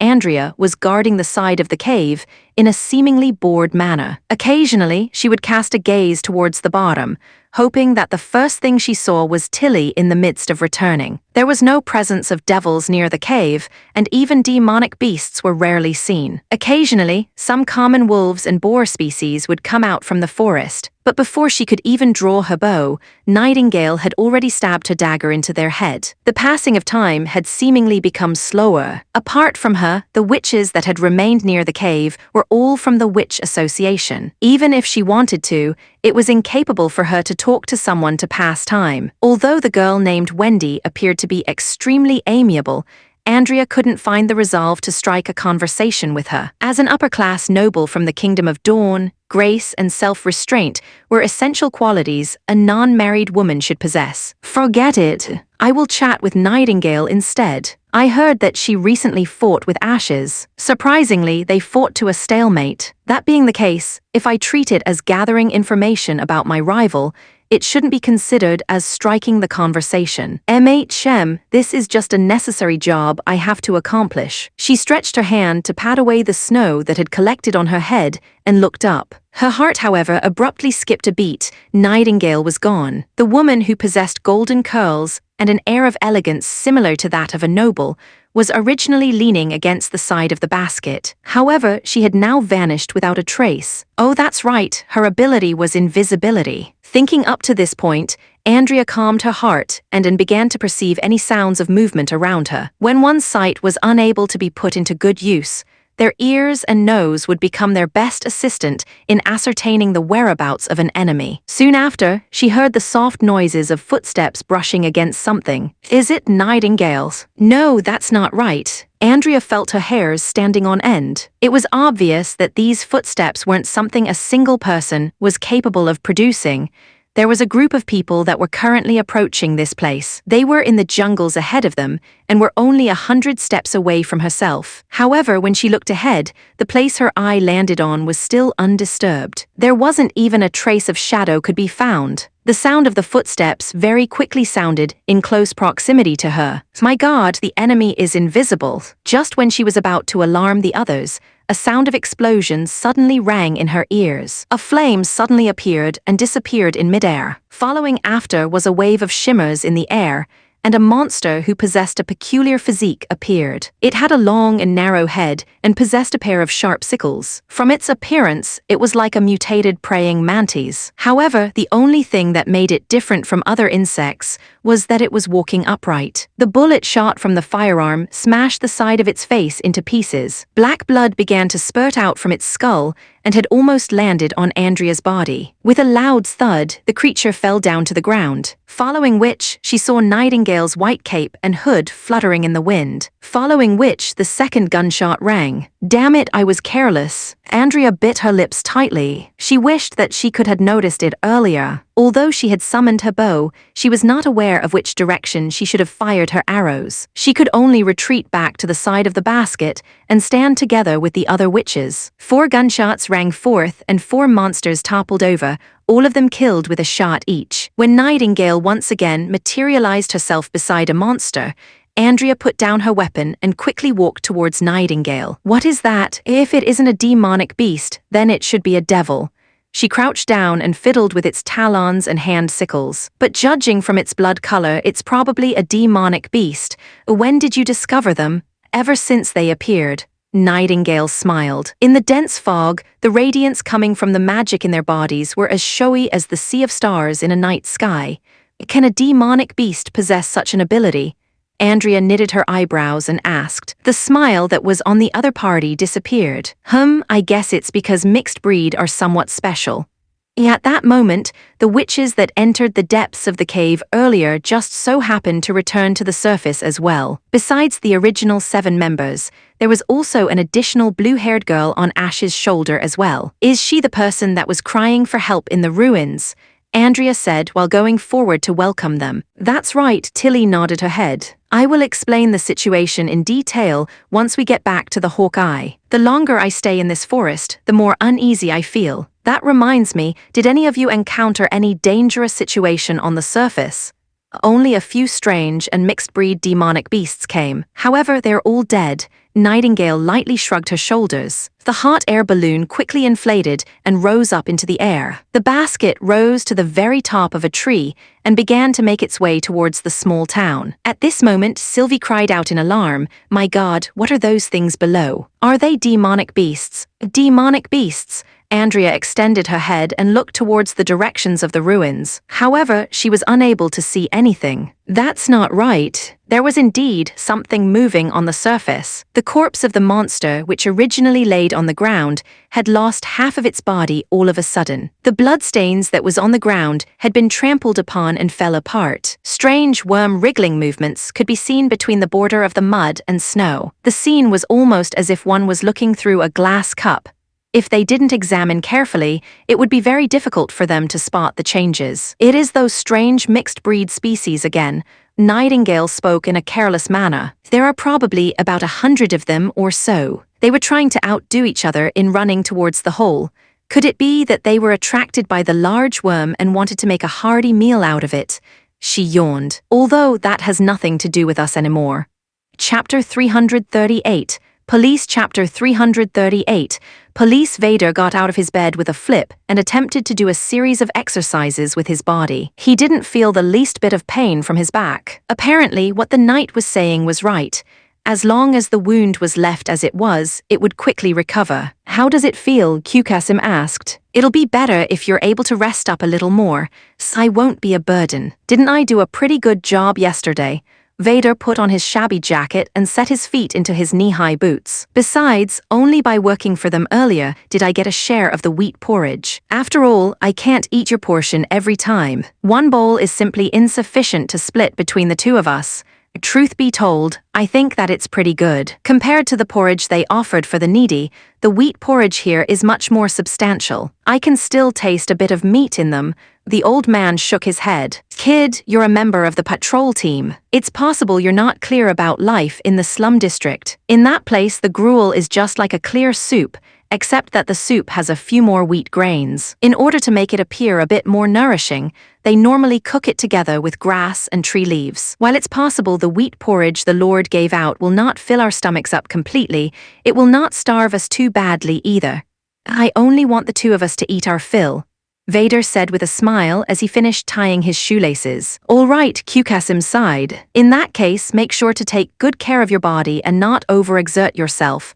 It was a strange feeling. He was originally just a scapegoat chosen by a street rat, but now his behavior was resembling that of his own elder. Vader thought to himself. What was even more strange was that it hadn't actually felt that bad. "I will." He shook his head as if he had found something amusing and put on his hood. "You too." Right as he pushed the door open, he saw two men who were currently standing outside the door. The shallow blue color that had been embroidered on their shoulders and armbands, along with the white uniform they wore, revealed the visitor's identity. Clerks under the employment of the city hall. Vader's brows couldn't help but crease slightly. "May I know who you are looking for?" One of the men took out a slip of paper and gave it a quick glance. "Are you Vader?" "Yes." "Did something happen?" Qasim had also noticed the situation that was unfolding outside the house. "Congratulations," the other man revealed a smile. "You passed the paper test to become a public security agent. What follows will be a week of comprehensive training." He passed a small card over to Vader. "This is your temporary identity card. Head with it to the camp of the Second Army. Someone will be there to receive you." His eyes were wide open. "I have passed the Lord's assessment." "No, not yet," the clerk replied. "The paper test was just the first round of selection. You will still have to complete the training and receive the approval of the chief knight. Only then can you consider yourself through the assessment and an official public security agent." The two left promptly after saying their piece. They did not demand any money from him, nor did they try to win him over emotionally. The purpose of their visit was seemingly just to bring the news to him. "You've made it." The old man patted Vader's shoulder emotionally and said, "Back then, you were still saying something along the line of how it was impossible for you to be chosen." Vader was shocked for a good amount of time before he muttered a reply. Because those questions were really most odd, the old man was slightly startled. "What questions are you talking about?" He involuntarily thought back to the incident a week ago. Once he came to know that His Royal Highness was recruiting public security agents, the new name for patrol guards, he went to the city hall as the recruitment posting had suggested and expressed his interest. The response had also been relatively quick.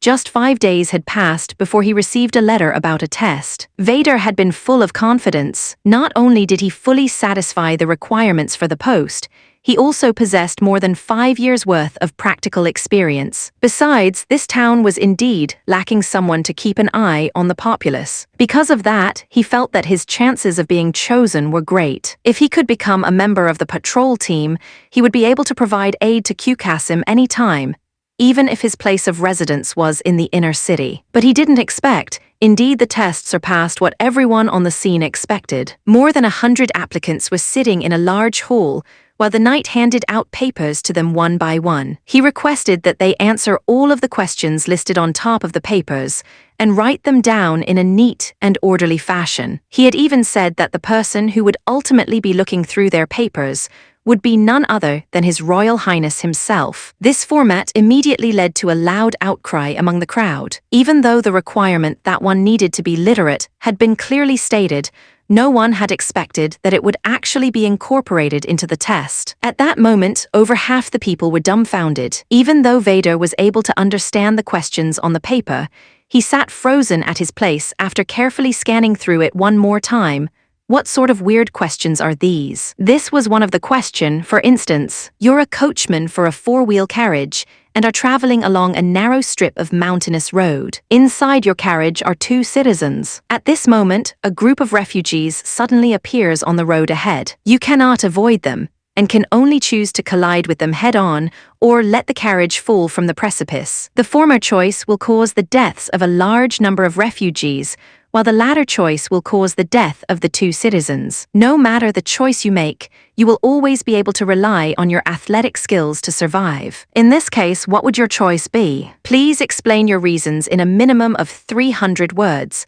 This question would putting anyone at a loss. Even though it mentioned which side was the commoner and which was the refugee, the specific number of refugees was completely unclear. Because of that, even if he wanted to weigh his choices, he was clueless as to where to begin. Moreover, he had always believed that running over a bunch of refugees wasn't anything too serious. However, perhaps that wasn't the answer His Royal Highness was after. In that case, should he choose to have the citizens die? Could it be that that was also an accurate answer? At that point, he had even convinced himself that His Highness was deliberately making things hard. He believed that in reality, the true public security agents had long been decided already. It's nothing. Perhaps it's just been my imagination. Vader inhaled a mouthful of air. Well then, I will be heading to the camp now. It's MHM. Qkasim heartily laughed and said, I believe you will definitely become an official public security agent. The camp of the Second Army was located on the north side of the small town, outside the stone walls that made up the inner city. When Vader rushed to that place, he discovered that the chief knight was already waiting for him in the camp. From today onwards, all of you are police cadets. After waiting for everyone to arrive, Carter opened his mouth and said, in the coming week, all of you will be required to stay in this camp and receive special training. The people who pass will stay, while the people who fail will scram back to where they come from. I will teach you all discipline and what it means to work under His Royal Highness. In Vader's memories, this was exactly how a test should look, except there were only 15 people remaining out of the 100 applicants. He cast a few quick glances around. From their dress and complexion, with the exception of himself, the rest of the people should be natives here. As expected, the literacy requirement hadn't been a joke. Permission to speak. Someone raised their hand and said. Carter's lips parted into a grin and said, oh, seems like you're pretty familiar with customs in the army. Speak. Haha, my big brother is in the First Army. He stroked the back of his head and said, sir, may I ask what exactly is a police? Aren't we supposed to be public security? The police is part of the public security service. Think of them as the crew that is responsible for enforcing law and order within His Highness's territory. They are required to arrest criminals, crack down on illegal acts, maintain order in the territory, carry out policies issued by His Royal Highness and the City Hall, and help the commoners in need. help the commoners. But you just said that we will be serving under His Royal Highness. There is no distinction between the two. Serving the people under His Royal Highness means serving His Royal Highness as well. What do you want to enter the castle and attend to him personally? Carter shrugged his shoulders and said, "We can talk about that once you have become an outstanding knight." But knights are nobility. Vader thought, compared to commoners like them, the difference in social status was like heaven and earth, not something one can bridge just by thinking about it. Remember, you're both executors of the law and guardians of the people. For now, go to your tents and change into your uniforms. The chief knight clapped his hands. After that, I just happen to have a mission that I would like to entrust to you all to complete. Chapter 339, Assassins. Chapter 339. Assassins. When Vader took off his patch-covered coat and put on his brand new uniform, he began to feel his entire body warming up nicely. The top layer of the clothes was a thick leather material, and the inside also had a cotton lining. They possessed both the heat retention of leather and the softness of the cloth. Just these materials alone were worth several silver royals. Although in shape it was similar to the uniforms of the city hall, the color was, on the contrary, worlds apart. The predominant color of the outfit was pure black, while the shoulders, collar and cuff had a white stripe border, making it very eye-catching. After the 15 of them had put on their new uniforms and once again stood in a row, they were unable to restrain their emotions and stuck out their chests a little. "Not bad," Carter revealed a satisfied smile. "Now all of you follow me." At this point, the snow was still drifting in the sky. For Vader, it was still the first time he had witnessed snow falling unceasingly in autumn. Snow would occasionally fall in Valencia, but it would stop after 1 or 2 days at most. When that happened, children would frequently line up snowmen along the street. They would roll the snow up into snowballs and throw them back and forth between each other. As a result, children thought of snowy days as holidays. These were days of extreme inconvenience to the grown-ups, however. The excess snow made their shoes wet and moldy, which made it extremely difficult for them to traverse the streets. Shops ended up virtually devoid of people. The weight of snow would even cause the roofs of houses to occasionally collapse. At such a time, the patrol team would be dead set on staying indoors. Even if they had to go out, they would only find a tavern for everyone to sit around the fireplace. Drinking warm ale, they would flirt with the barmaids. However, none of that was evident in Border Town. Every day, there would be someone clearing the excess snow from the street and sweeping it to either side of the road.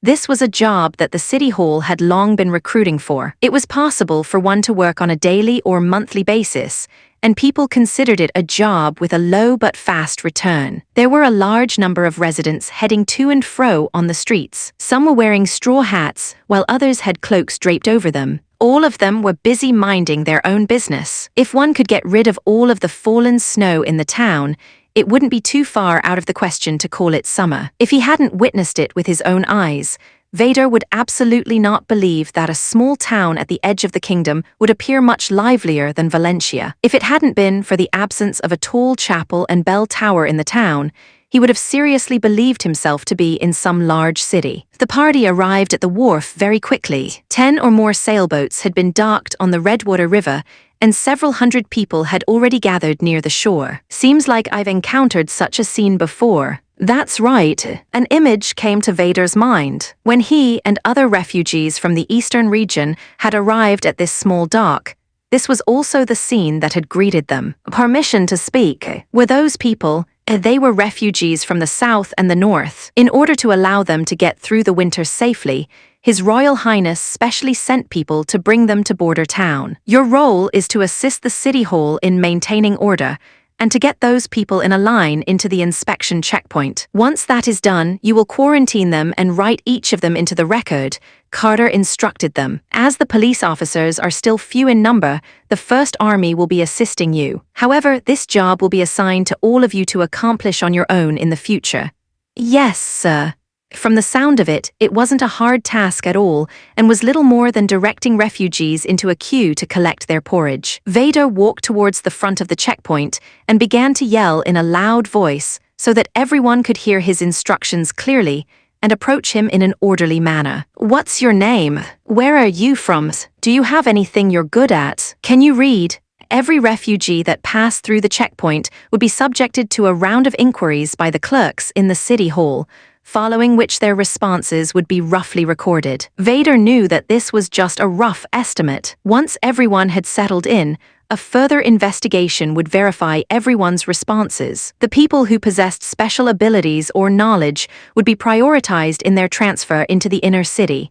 This process was something he had personally experienced once. Suddenly, a burst of commotion rang out behind him. Vader turned his head only to see a man clad in a furry gown arrive at the wharf under the protection of a group of guards. The long, grey hair blowing in the end made his status clear.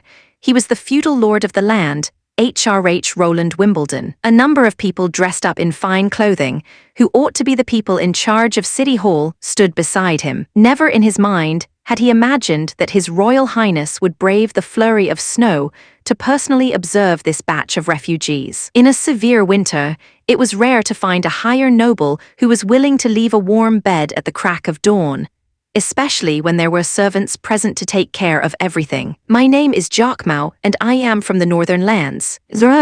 My SB speciality lies in farming. I can't read. Farming, the City Hall official checked the relevant box on his form. Okay, pass on. It was at this exact moment that Vader noticed the individual casting a glance in the direction of His Royal Highness. There was not the least veneration present in his eyes. In its stead was an emotion completely different from that of the other commoners. Hold it, he said unconsciously. What's the matter? You're a farmer, right? Can you tell me which month one should sow their winter wheat? The City Hall official looked at him as well with a somewhat annoyed look on his face. I am only going through the preliminary registration for now, and I don't have the time to distinguish whether every single one of them is telling the truth. Didn't Sir Carter explain clearly how the process should work? All I need you to do is maintain order around these parts. After hearing what the official said, the man immediately shut his mouth. Seriously, what an idiot. Vader pursed his brow and continued speaking, ignoring the official. The way you speak doesn't resemble a northerner. Instead, it is similar to the accent commonly used near the middle of the kingdom. Which town in the north did you come from? I'm very familiar with the places there. Jacquemau hesitated for a moment but remained silent. Your attire is also strange. Even if you were lucky enough not to freeze to death in the north in this outfit, your fingers ought to have developed frostbite by now. The temperature there is below freezing all year round, you know. Vader grabbed his right hand. What about your gloves? Don't tell me you threw them away because you realized when you arrived that it was slightly warmer.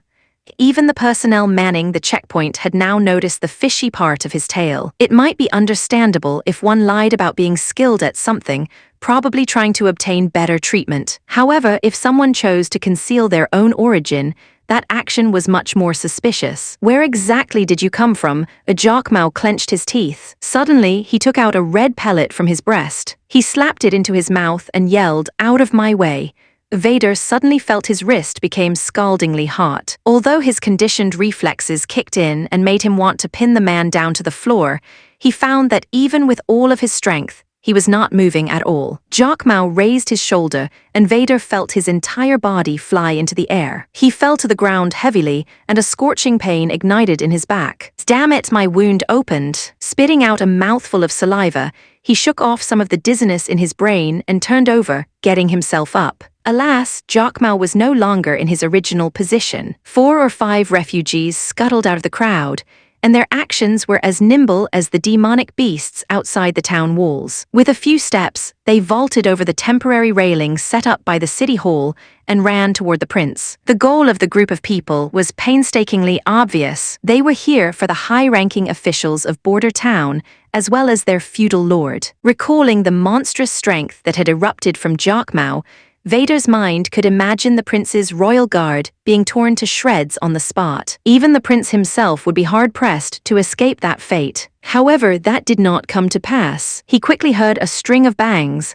the same as when the soldiers stood off against demonic beasts. In front of the prince, clouds of white smoke floated upwards into the sky. Within the sea of smoke, Jacquemau's head had blossomed into a sea of blood. Chapter 340. The Reason for the Assessment. Chapter 340.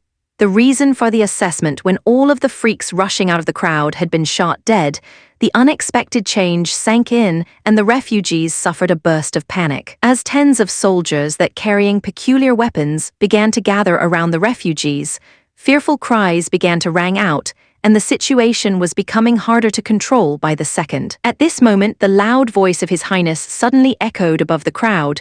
"Settle down, my citizens. I am your feudal lord, Roland Wimbledons. Please listen to what I am about to say." Although the voice was loud, it was not a hysterical shout. Rather, he spoke as equals, with a clear and calm manner. It was almost as if he was speaking close to his ears, Vader felt. His words carried unquestionable might and calmed the clamor and panic on the scene. The crowd suddenly got quiet. "Just as you heard when you arrived, Border Town will provide you with 3 things. Somewhere to stay which resists the cold wind and blocks the snow, ample food that will allow you to fill your belly, and even numerous, reasonably paid jobs. I am here to tell you all that these are real. The house is made of thick clay without the slightest crack for the wind to enter. A charcoal stove lies underneath the bed. When you sleep on it, it is as comfortable as lying on a meadow warmed by the summer sun. As long as the door and windows are closed, you won't feel even the slightest bit of chill, even if you are wearing the thinnest clothes. The food is wheat porridge, accompanied by meat jerky. When you scoop it up, you will be able to see the grains wheat falling downwards drop by drop. When you put them into your mouth, the rich viscosity will slow their descent into your stomach. Just one bowl alone will fill you to the brim. At this point, Vader suddenly began to feel his belly getting hungry. The things that His Royal Highness was speaking about were extremely novel. He was different from the majority of nobles, who repeatedly stressed their power and duty as leaders of the masses, and proclaimed that everyone under their jurisdiction should comply with their wishes. Instead, he took the people's point of view and described his promise through basic necessities. It was obvious, looking at the rapt expression on the refugees, that his words had moved their heart. "My wish is for all the citizens under my rule to live out happy lives where they do not have to worry about basic necessities. However, the enemies hidden in the shadows are not willing to see such a sight. Those beasts rushing out earlier were undoubtedly sent out by them. Their motive is very simple. They do not wish to see me alive, nor do they wish to let my citizens lead comfortable lives. If I disappear, would another feudal lord provide you with warm housing and delicious food? I am sure everyone understands this point clearly. The answer is also clear from what you have experienced thus far. There is no one except myself who's willing to do this." Vader realized that everyone's panic had dissipated. When the refugees began to treat the supernatural monsters as a common enemy, their unease gradually turned to anger. The villains trying to harm His Royal Highness are also scumbags trying to harm our beautiful lives. People like them must never be forgiven. In order to prevent such a surprise attack from happening again, we will have to conduct the inspection again. This time, my personal guard shall personally take charge of conducting the body check. We shall definitely not give the enemy any chance to destroy what we have here. Everyone complied with the order. The people who had already passed the checkpoints were once again taken to the wharf by the personal guards. No one expressed any dissatisfaction, and the queue was even more orderly than earlier. As expected of His Royal Highness, Vader couldn't help but be deeply moved. Just a few sentences were able to eliminate the imminent chaos. "From what I heard, you were the first person to discover the problem. Am I right?" Carter Lannies approached him and said, "Follow me, His Highness wishes to see you." He followed behind the chief knight and went before the young prince. Kneeling down on one knee, he said, "I pay my respects to the prince."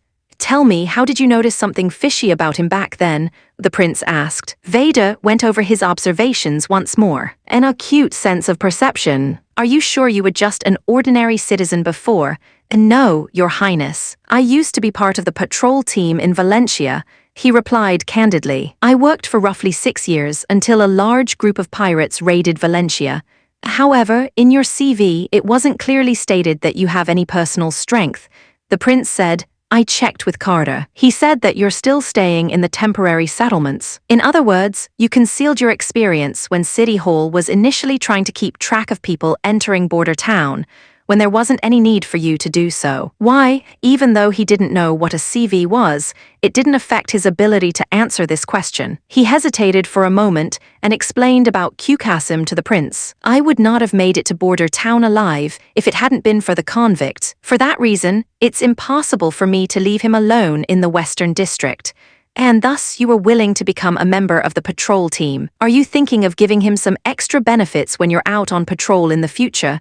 "Aye. Vader's heart suddenly tightened. From the previous sentencing that he had suffered, he knew that His Highness was very particular about how nobody was above the system of laws he had set up. But his words earlier clearly carried a hint of crossing that boundary. Don't worry, you haven't done it yet. Just thinking about it won't get you in trouble. It seemed his mind had been read. The prince smiled and spoke. However, his words also left Vader with a hint of disappointment. It was beyond doubt that His Highness did not endorse his thoughts. Even if he successfully became a police officer, he would be required to settle disputes fairly and follow lead of the city clerks. Do you have a family? The prince suddenly asked. They lost their lives in the raid in Valencia. How about Qasim? He probably doesn't have any.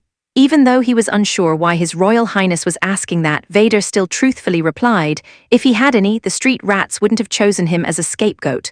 As long as one possesses special ability, they will all get priority for the right to a small residence. Furthermore, they will receive an identification certificate from the city hall and enjoy all of the rights of citizens. This offer naturally extends to their family members as well. The prince smiled and said, I believe you should be able to tell where I am going.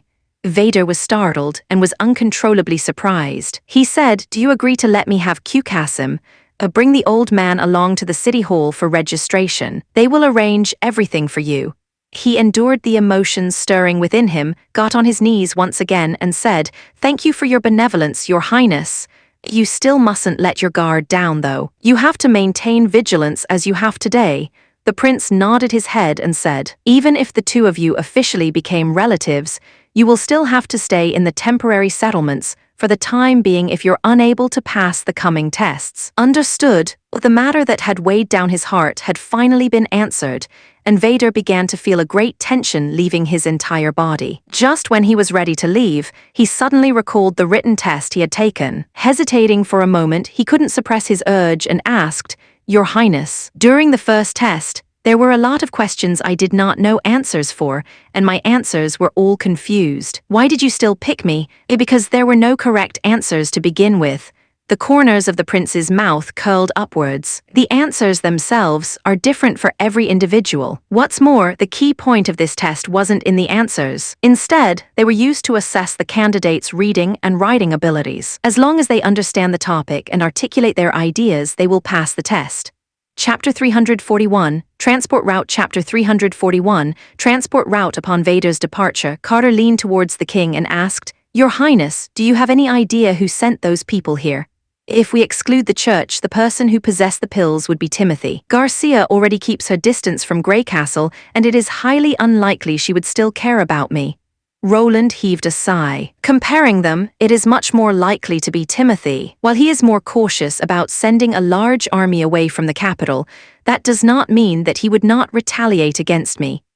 It was lucky that the attackers hidden among the crowd had carried pills instead of covering their bodies with gunpowder. Had they blown up in the crowd, 2 months' effort would have been wasted. Roland was not worried that any so-called suicide squad his brother dispatched would have harmed him. On days the Nightingale was out, he had an escort of at least 10 bodyguards with him at all times, and for additional protection wore a god's punishment stone. When faced with the suppression of 10 revolving firearms, even a witch extraordinaire would have difficulty approaching him, let alone a group of people with berserker pills. In the short time since he had assumed the role of a feudal lord, less than a year, he found that his mentality had undergone tremendous changes. When he had begun this role, an incident such as this would have left him very afraid, to the point where his legs would have given way and he would have been at a complete loss. However, now, although he felt somewhat anxious earlier, he was still able to assume a calm expression and a composed demeanor. The reason for this change was because he had faith that his guards would put themselves in harm's way for him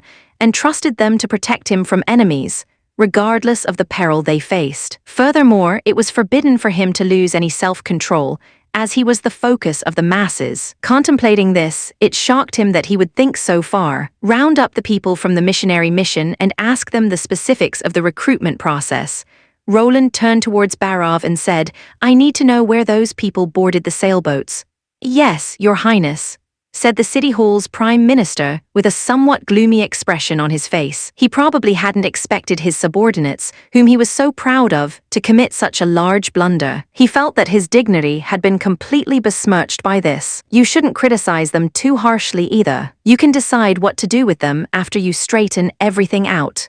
After all the refugees made it through the checkpoint, Roland returned to his office in the castle. This time, the news brought back by the missionary group was a particularly nice surprise. On the southern border were a large number of the destitute and homeless. The flames of war ravaged Eagle City and Clearwater Port, while the fields around the city had been abandoned. On top of that, the fluctuating weather this year had caused the temperatures in various areas of Greycastle to plummet. Because of this, the price of grains surged, increasing day by day, and the price of slaves had reduced by half. As long as he could establish a reliable passageway for transport, he would be able to draw an unending number of people through the western border. In actuality, when the refugees heard how developed Border Town was, and that it was actively trying to recruit them, a sizable number decided to set off towards the town on their own. That was the report given to him by the missionary group. However, the greatest difficulty would be establishing a passageway for it during the month of the demon.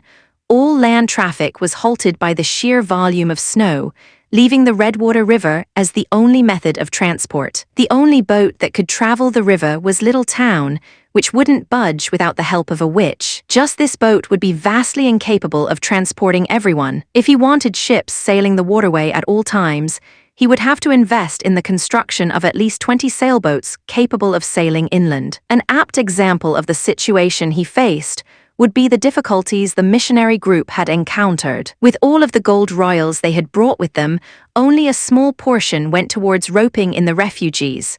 The rest was used to hire boats and pay for housing arrangements for personnel. At the moment, less than 400 people had arrived in Border Town, while the other 3,000 or more remained waiting in Willow Town, Silver City, and Fallen Dragon Ridge for ships to transport them inland. Because they were aware of the conditions in the western region, various captains had raised their prices to insanely high levels. The fees for the 3,000 plus people would be already as high as that of the large-scale rescue operation they had previously held in the capital. Roland, after giving the situation a moment's contemplation, decided that it would be wise to send a letter requesting assistance to Margaret's Chamber of Commerce. He hoped that the latter would not go so far as to give him a quote several times higher on account of lightning. However, if he was truly dedicated to cutting down his expenses, he knew that he would have to build his own ship. As of now, the quality of reinforced steel and cement had greatly improved. It was wholly viable to build larger, sturdier inland ships with those materials. With a steam engine for propulsion, the ship would serve as the groundwork of the transportation industry within the Redwater River. After he finished dinner in his office, Barov knocked on the door, opened it, and said, "Your Highness, I have more or less ascertained the situation." "Speak." "There's an apprentice of mine called Salem who is in charge of enticing the refugees in the northern lands. As he was faced with a lack of boats in the midst of returning, he contacted some friends he had met in the capital in hopes that they could help him make some inquiries or employ a couple of merchant ships that were willing to head towards the western border." Barov sighed and continued, "The news must have leaked from there. He had arranged some places for the refugees in Silver City, a little less than half a day away from the capital. I imagine it wouldn't be difficult at all if Timothy wished to tamper with it. As of this moment, how many people are still being retained in Silver City? Roughly 800 of them." Barov began to speak in a low voice. "It takes about half-month for the merchant ships to do a round trip. We will still be unaware on how the situation unfolds when the next batch of refugees arrive. How about we immediately recall the small group of First Army soldiers in that area and abandon the refugees?" No. We will just have to get rid of the people Theodore planted within the group, no matter how many of them there are. So long as the audit checkpoints were properly managed by that time, we can simply get them to pass through it individually."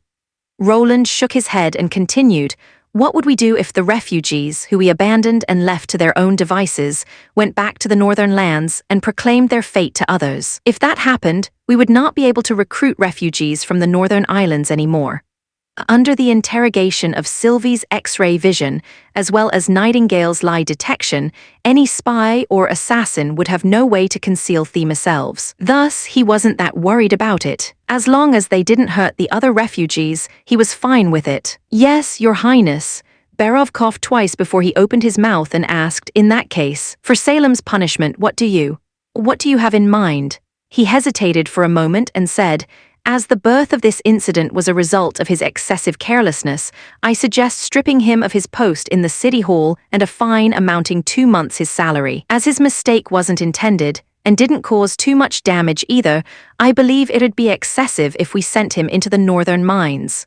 Roland couldn't hold back his loud laughter. Barov's heartache was written all over his face. "Calm down, I have already made my decision." Seeing the reason he committed this mistake was, subjectively, not a dereliction of duty, I can give him a lighter punishment. After all, it can be considered as his first time undertaking such a post. As I recall, he is only in his 20s, right? Since that's the case, it is certain he will mature rapidly after this lesson. Giving him a 2 months fine will do.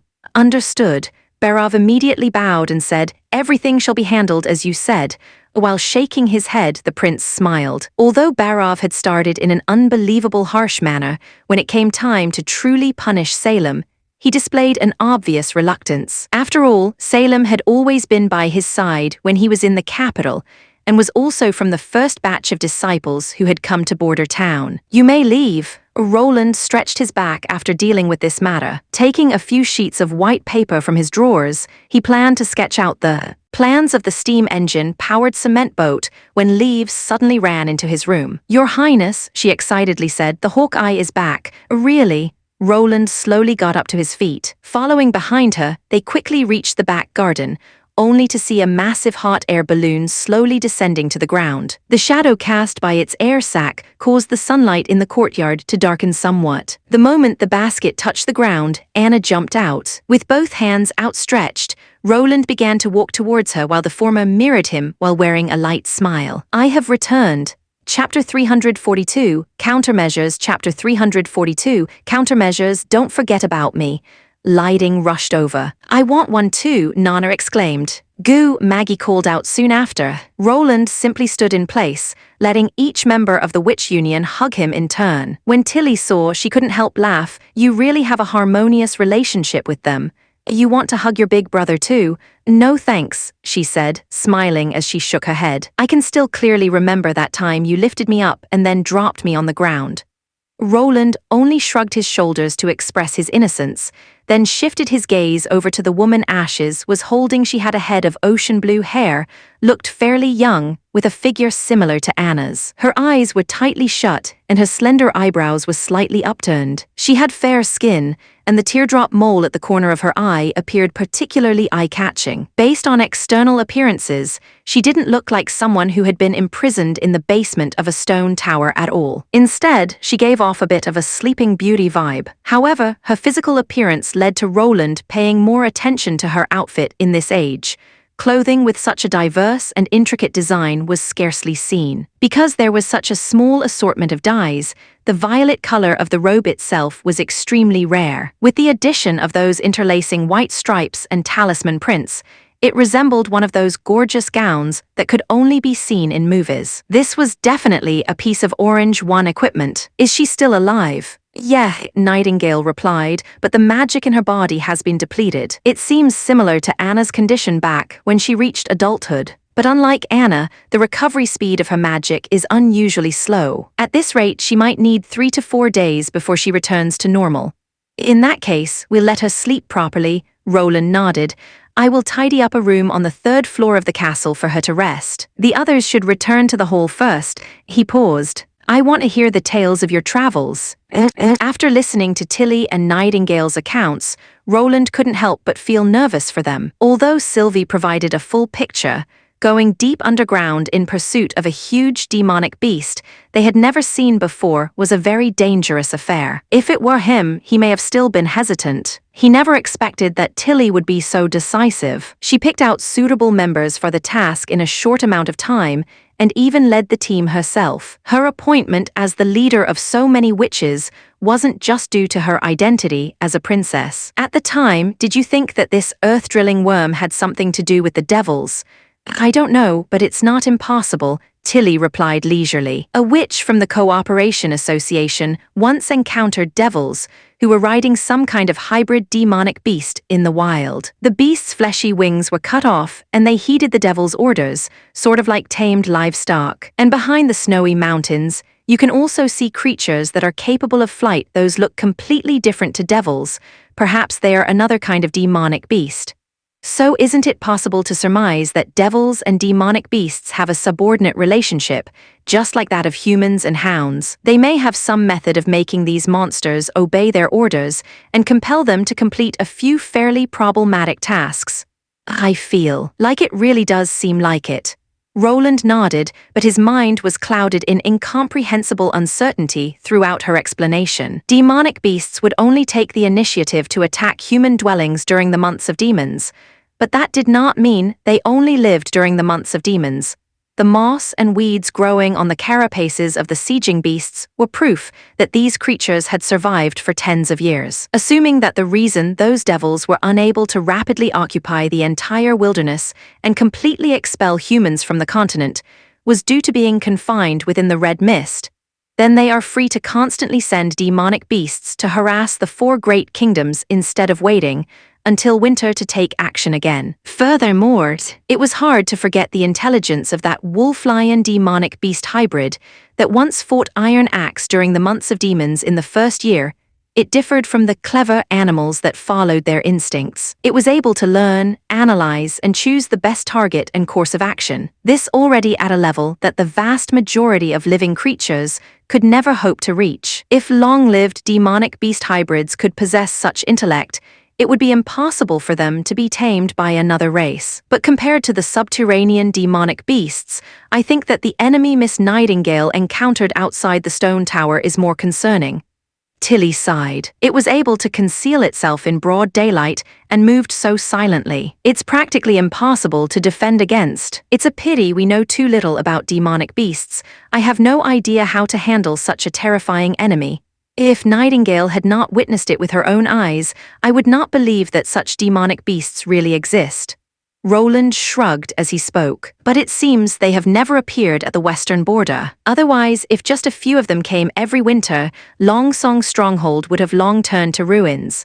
But as the months of demons grow longer, the demonic beasts grow stronger. This is the conclusion reached by the history books. This time, the first snowfall began in autumn, so the enemy we face may be very formidable. Tilly's use of the word "we" made Roland's heart grow warm. Whether she treated him as a brother or not, she already considered him, and this small town, as one of her own allies. At least this was probably done for the sake of the witches. Then we can only leave the surveillance of the perimeters to Nightingale. No, let Sylvie stand guard this winter, Tilly said. The city walls are divided into two sections, east and west. To do a single circuit of the place would take almost a quarter of an hour.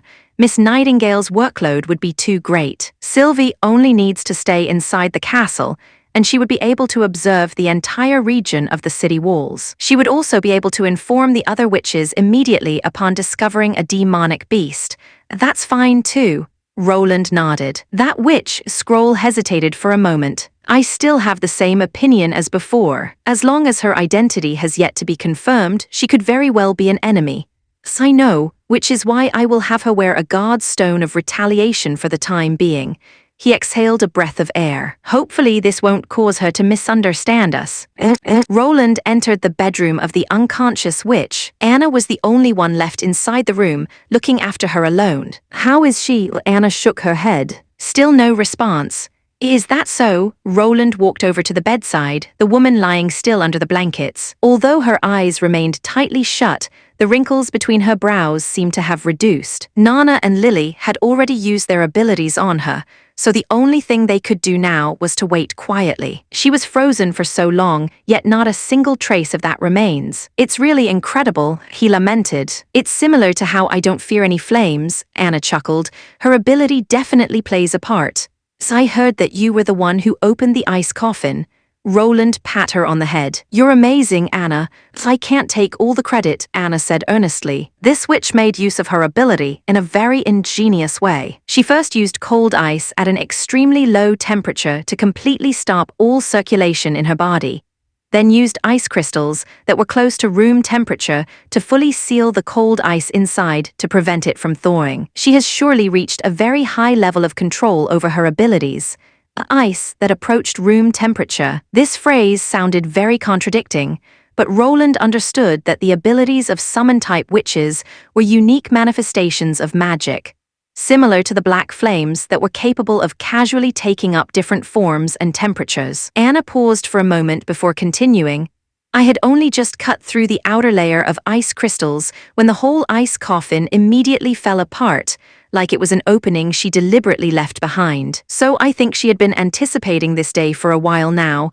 By that you mean, she is certain to wake up." 1. Orange represents one of the highest tier of items in many MMOs and RPGs. Chapter 343, Re-establishing Order. Chapter 343, Re-establishing Order. Master, the city walls have been breached. I'm afraid the allied armies won't be able to endure for much longer. Let's leave quickly. She could already hear the sounds of combat coming from outside. When she left the tower, she saw the gloomy clouds in the sky emitting a dim red light, resembling a clump of viscous blood. "But my younger sister still hasn't returned yet. She's a soldier of the garrison. She can't leave her post on the perimeter without permission." Kraft's voice grew more anxious. "If you die here, you'll be throwing away her good intentions." After hesitating for a while, she finally nodded in acquiescence. "I understand."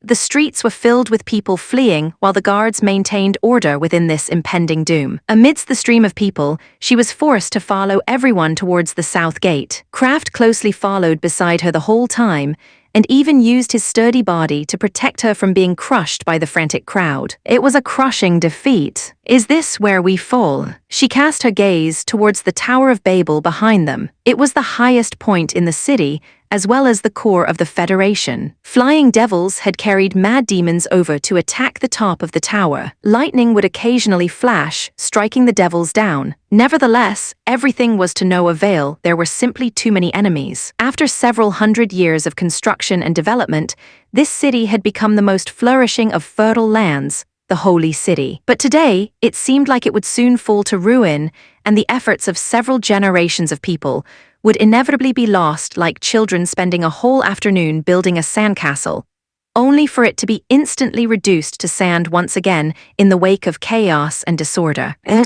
When they passed through the south gate, the devils had already rushed over to intercept them. Those who were still able to fight readily stepped up to fight them alongside the guards. But not only did the other side have mad demons, there were also Dreadheart demons and infernal lords. The disparity between the strengths of both sides was too extreme. Dozens of people lay in a pool of blood after the first wave of spears were thrown. Some had iron spears piercing through their abdomen, their warm intestines spilling out onto the ice-cold, snowy ground. Some had their limbs cut off and were crying out in anguish while clutching their wounds. "Master, what are you trying to do?" Kraft grabbed onto her. "I can fight too." She took a deep breath of air. "Let me go."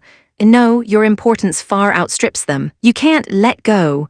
Her magic bubbled forth, filling the surroundings with cold air as she shook off the other's grip. She then strode forward without looking back. She felt her heart gradually tighten when she saw the enemies a mere 100 paces away, wearing ferocious-looking battle masks and holding weapons that were dripping with blood. But even so, she wasn't willing to continue hiding behind everyone as a witch of the Holy City. Even if she were to die, she should die on the battlefield. "Everyone step aside."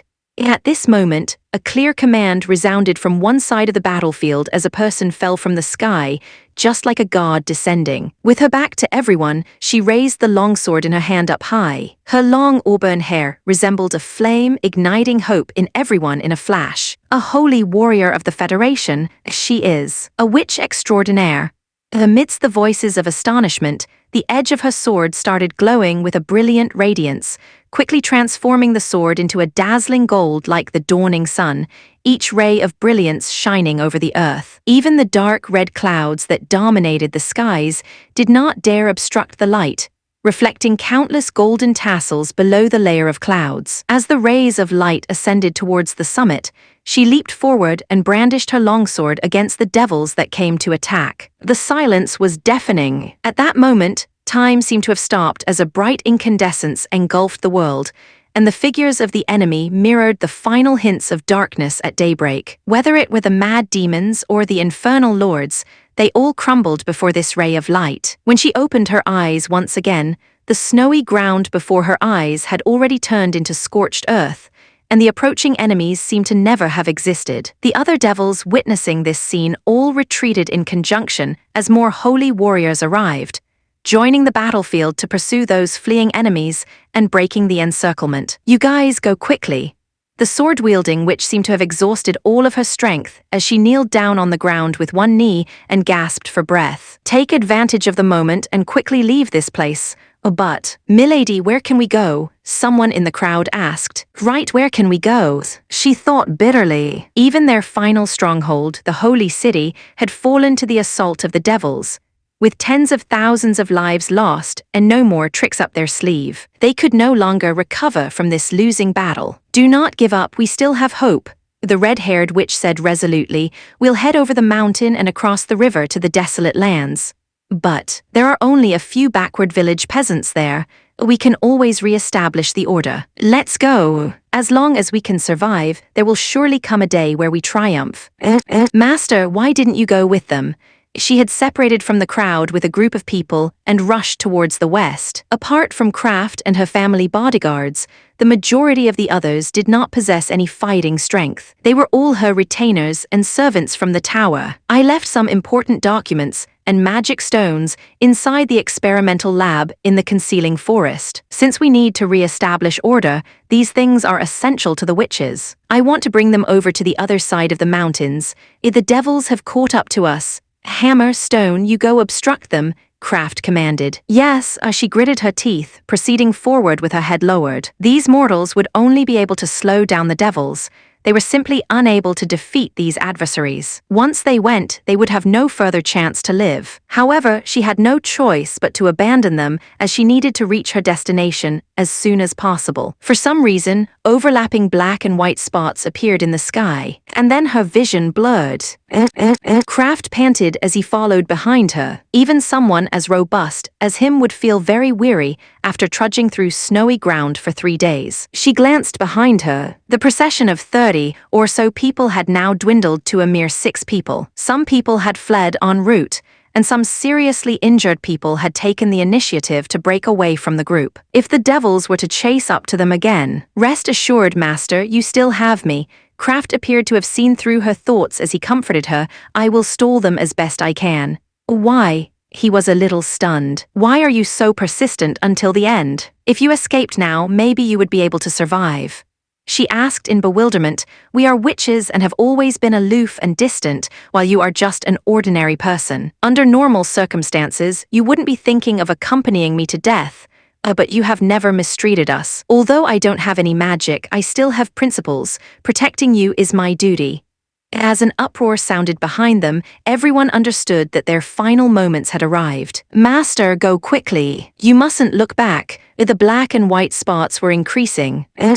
She staggered into the basement and organized the data and magic stones that were on the table. Kraft's words gave rise to some confusion for her. Since a long time ago, one belief was spread throughout the holy city. Witches were people chosen by the gods, and the people unable to condense magic were both uneducated and powerless, only cultivating their soil. But from this captain of the imperial bodyguards, she could see valor and tenacity, nothing like the powerlessness people spoke of throughout the population. In fact, they had qualities that witches were unable to achieve. Cooperation between both sides was much better than unilateral command. At least this was the case within her stone tower. That being the case, how did the people from over 400 years ago suffer such a crushing defeat? Suddenly, the bellows of the devils resounded from outside the door. Damn it, they arrived faster than expected. Her vision was blurry and countless spots fluttered before her eyes, practically filling her entire field of view. But she couldn't die here. She had to bring her research results out. past the mountain and across the river, over to the desolate lands to rebuild their social order. She groped around for a magic stone of reverberation and imbued her magic into it, causing it to produce constant cries for help. There was a loud noise and the wooden door split apart. The devils had already broken in. Hoping that someone might hear her cries for help, she circulated all of the magic power in her body and converted it into cold frost, which was then discharged. A mad demon raised its spear, its arms rapidly swelling up. In the next moment, the spearhead flew at her with a cold ray of light. She couldn't help but close her eyes as the black and white spots covered everything and her vision turned pitch black. All the sounds faded as well. Her body no longer felt cold, as though she was wrapped in soft velvet. It seemed like she wasn't in a gloomy basement, but instead lying in a warm meadow. Even the feeling of impalement did not come for a long, long time. Did I die? After some time, a fine slit appeared within the darkness, which subsequently grew brighter and brighter. She attempted to open her eyes slowly, and a hazy gray ceiling projected itself in her eyes little by little. She heard someone say, "Your Highness, she has awoken." Chapter 344, Past Events, Part 1, Chapter 344, Past Events, Part 1, Your Highness. What a queer form of address. It's something you'd only hear in the tales of old. Attempting to move her eyes was a struggle. She tried casting her gaze to the side, only to see a gray-haired man enter her field of view, several women standing by his side. "How do you feel?" he asked softly. She didn't reply, asking a question instead. "Where am I?" "Border town, Kingdom of Grey Castle's Western Territory." Great, she thought. Things currently looked to be developing in the direction she least wanted them to. An unknown location, an unknown time period, and unknown people. She wanted to get up out of bed, but she discovered that she couldn't muster a single iota of strength. "I am Roland Wimbledon, the fourth prince of the Kingdom of Grey Castle as well as the feudal lord of Border Town," he continued after a short pause. "These girls are members of the Witch Union." Do you not remember anything? A witch unions?" She frowned. "So they're witches. I don't know what kind of newfangled organization this is, but at least we're alike. Still, why do they look like this man's subordinates? Wait, a prince?" She thought back for a moment and couldn't help feeling stunned. Wasn't this one of the titles used in the secular regime during the First War of Gods, well over 400 years ago? Could it be? Did I return to a time before the start of the Great War? Could the gods have possibly given me another chance to start over, to make preparations, to rescue the holy city and its people? No, calm down, she told herself. This kind of completely illogical affair would only occur in a fictional tavern story. That's right, she thought while trying to recall the scene at the end. There was a horde of mad demons that had charged into the experimental lab's basement, and she had discharged all the magic in her body to construct the sturdiest possible ice barrier. A magic stone of reverberation had been set to release distress signals non-stop, awaiting the day they restored their fertile fields and could locate her again. "Were you the ones who saved me?" There was no mistake. She had already escaped from the ice barrier, so the only possibility was that the witches' army had returned. Have the devils withdrawn already? Have we won? The holy city? What happened to the holy city of Takila? Having blurted out this series of questions, she saw the faces of the other party change. They looked at one another with expressions of joy and excitement. "We really did find you in the basement of a stone tower," said a witch with a mature-looking face and auburn hair. She clearly couldn't stop herself from asking, "Are you truly someone from 450 years ago?"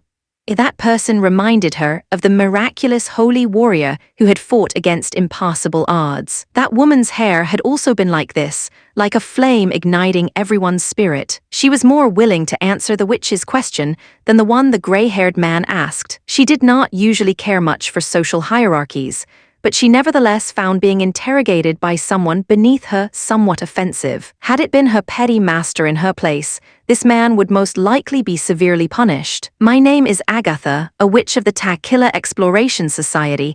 She paused. "What do you mean by 450 years ago?" "Don't tell me. Have you been fighting with the devils for over 400 years? That's impossible. You've slept for a very long time. Things might be a little different from what you imagine," said the man who called himself Roland. "If you think it won't be a burden to your body, we can fill you in slowly. Go ahead."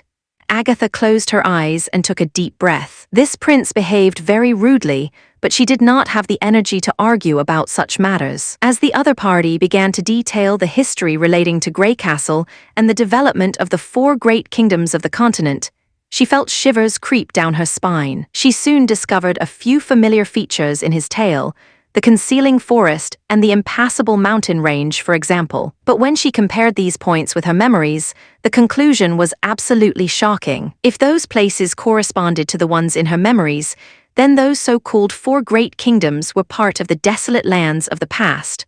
A long, narrow area situated between the mountains and the sea that was, in her contemporaries' opinion, a barren place with no development value whatsoever. And the forbidden wastelands he spoke of laid where she remembered the fertile plains to be. Finally, when it came to the holy city of Takilla, it had long become a region no one knew of, buried in the depths of the fertile plains after many, many years. How ridiculous was this? However, there was something to top even that. The status of witches in society had been lost along with Takilla. According to the prince, witches had unexpectedly become the target of opprobrium in the wider society, and the regular people had a firm grip on power in the 4 great kingdoms. All those obsolete playthings from before the first War of Gods will now call themselves kings and lords. Yet it was precisely these antediluvian beings who had become the rulers that dominated the witches. How could this be? Preposterous. She couldn't stop herself objecting to have witches actually be killed by regular people. Who would be courageous enough to dare do such a thing? Full of indignation, Agatha extended her arm, intending to teach this driveling man a lesson, but to her surprise, the magic failed to transform into frost and was not discharged. It was only at this moment that she noticed a metal cuff fastened around her ankle. When she lifted up the quilt, she saw there was a stone embedded in the shackle, a god's stone of retaliation. Are you guys insane? She looked at the group of witches in disbelief. You would go so far as to help a regular person suppress a high-ranked witch, violating the Federation's prohibition on unauthorized use of a god's stone of retaliation. Only the Federation's law enforcement team was allowed to use the god stones. Anybody apart from them who dared to carry, sell, modify, or destroy the god stones would receive the most severe of punishments, up to the death penalty. The prince sighed. This was what I was worried about. Don't worry, I'll go and talk to her. The auburn-haired witch sat at the bedside, covering Agatha's body with the quilt once again. My name is Wendy. You see, things aren't really as you believe them to be. Not only is all he said true, Takilla no longer exists, and I have never heard about the Federation you spoke of either. I don't know what the holy city you lived in 450 years ago was like, but nowadays, we witches are always spending our days in hiding, as we have been until we met Prince Roland. He gave us a safe place to stay, encouraged us to use our powers, and at the same time researched ways on how to make use of our abilities to transform the world. Here we can live completely free, just like a normal person, without the need to hide. Neither do we have to worry about suffering persecution from the church or the masses. You must know that nowadays God's stones of retaliation are everywhere. A witch that loses her powers is no stronger than a normal person. After listening to Wendy's story, Agatha was completely silent. The Federation was a large organization established jointly by several witch kingdoms. It possessed many high-ranked witches and witch extraordinaires. They concentrated their forces in order to win the War of God's will, and the Federation formed a colossal army while incorporating every holy city into the fold at the same time. It was responsible for training and dispatching witches, resolving disputes, and maintaining the stability and public order of the city. Only it had the power to capture and try a witch. Yet somehow an organization that powerful had declined so much that no one knew of its reputation nowadays. Those refugees who wanted to re-establish order, she mused, where are they now? Chapter 345. Bygones Part 2, Chapter 345, Bygones Part Roman 2, Translator, Mes/Trans N Editor. Elsa was perplexed by the immense changes. She told herself not to believe them, but their stories sounded so real that she thought no witch could have made it up out of blue. Putting herself in their shoes, she could never imagine she was slaved, hunted, or even slaughtered. Even ordinary people with the lowest status in the holy city were treated by witches as human beings instead of animals. She started to feel extremely exhausted. Wendy sensed it and brought her a cup of hot milk and tried to console her. "Oh, dear, drink this milk and you'll feel better." Though the lady with reddish-brown hair didn't have the godlike power and strength, she affected Elsa with her good temperament and manner. Elsa drank the milk in one gulp. A warm and sweet current flew into her gut, which helped her recover a little. Elsa rested for a long period before she continued their conversation. Although she couldn't understand why these witches were wary of her, she knew that she must win their trust first, or they wouldn't help take the fetters off. As for the credibility of what the prince and Wendy said, she had to find out by her own eyes. She wouldn't believe the words that the Holy Union had vanished before she saw the cramped and underdeveloped barbarian land with her own eyes. "As I said, my name is Elsa, and I was a member of Taquilla Quest Society. In the 30th year of the Battle of Divine Will, Taquilla, the last holy city, fell down in the war. Most people went into exile, while I went to the misty forest to fetch things we left there." "Oh, wait. Were you fighting against the demons?" asked the prince. "Who else could be fighting against them other than us?" Elsa frowned. "Should we rely on vulnerable humans like you, or were you a witch raised by the church?" "I never heard of anything about the church." "What's it?" she said impatiently. "Taquilla." "No, all the holy cities which hosted tens of thousands of people were created by witches. Apart from witches, most of the citizens were ordinary people. Like you, they were responsible for reproducing and raising children until their magic power was awakened. And then these young witches would be handed over to another special department to receive education and training. Of course, the witches who were good at fighting would join the Union and participate in battles with demons." The prince pondered for a moment and then took out a book and asked, "Can you read it?" Elsa skimmed several lines and was attracted by the content at once. "This is a diary from a witch." "Did you also write in this way?" a witch with light gray hair asked. "This writing system was created by the Union and exclusive to witches. In this way, the ordinary human beings would be prevented from participating in important affairs at upper level. But in my opinion, I didn't think this sort of exclusion was a good idea. How could you prevent ordinary people?" she asked with a great curiosity. "Even if witches created another language system, ordinary people could also grasp it through learning, right? It takes magic power to read it," explained Elsa. "It isn't very difficult. I can teach you since you're a witch." "A language is a tool for communication," the prince commented. "The more popular it is, the better. So what the Union did was very stupid. The exclusion of ordinary people would only limit the resources available to you. In fact, after training and education, ordinary people are capable of many jobs. Except that they cannot use magic power, they are as good as witches." Although Elsa agreed with him, yet she could hardly accept that an ordinary person criticized the Union. She would collaborate with them when necessary, but she couldn't tolerate their finger-pointing. She began to miss Calf, her chief guard. Even though he was only a subordinate to her family, she thought he was more gentle than the so-called prince. "My name is Scroll, Miss Elsa," another witch who looked pretty mature suddenly asked. "Have you ever heard of the name of Alice?" "How come you know this name?" Elsa suffered a jolt. "Wasn't it said that all the records about 450 years ago had been lost? I found an ancient book in the ruins located in the forest on east border of King City in Grey Castle," said Scroll. "It's the one on your hand. Her name is on the last page written in ordinary people's language."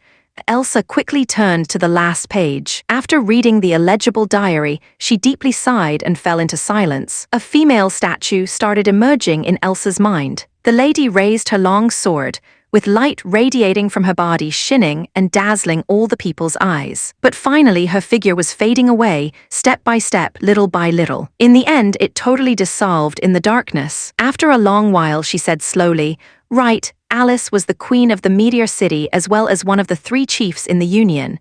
She was an extraordinary or a transcendent. Even among amounts of blessed ones in the Union, she was also the strongest." Transcendent," the crowd murmured. "Since these records have been lost, it's natural for you all knowing nothing about it.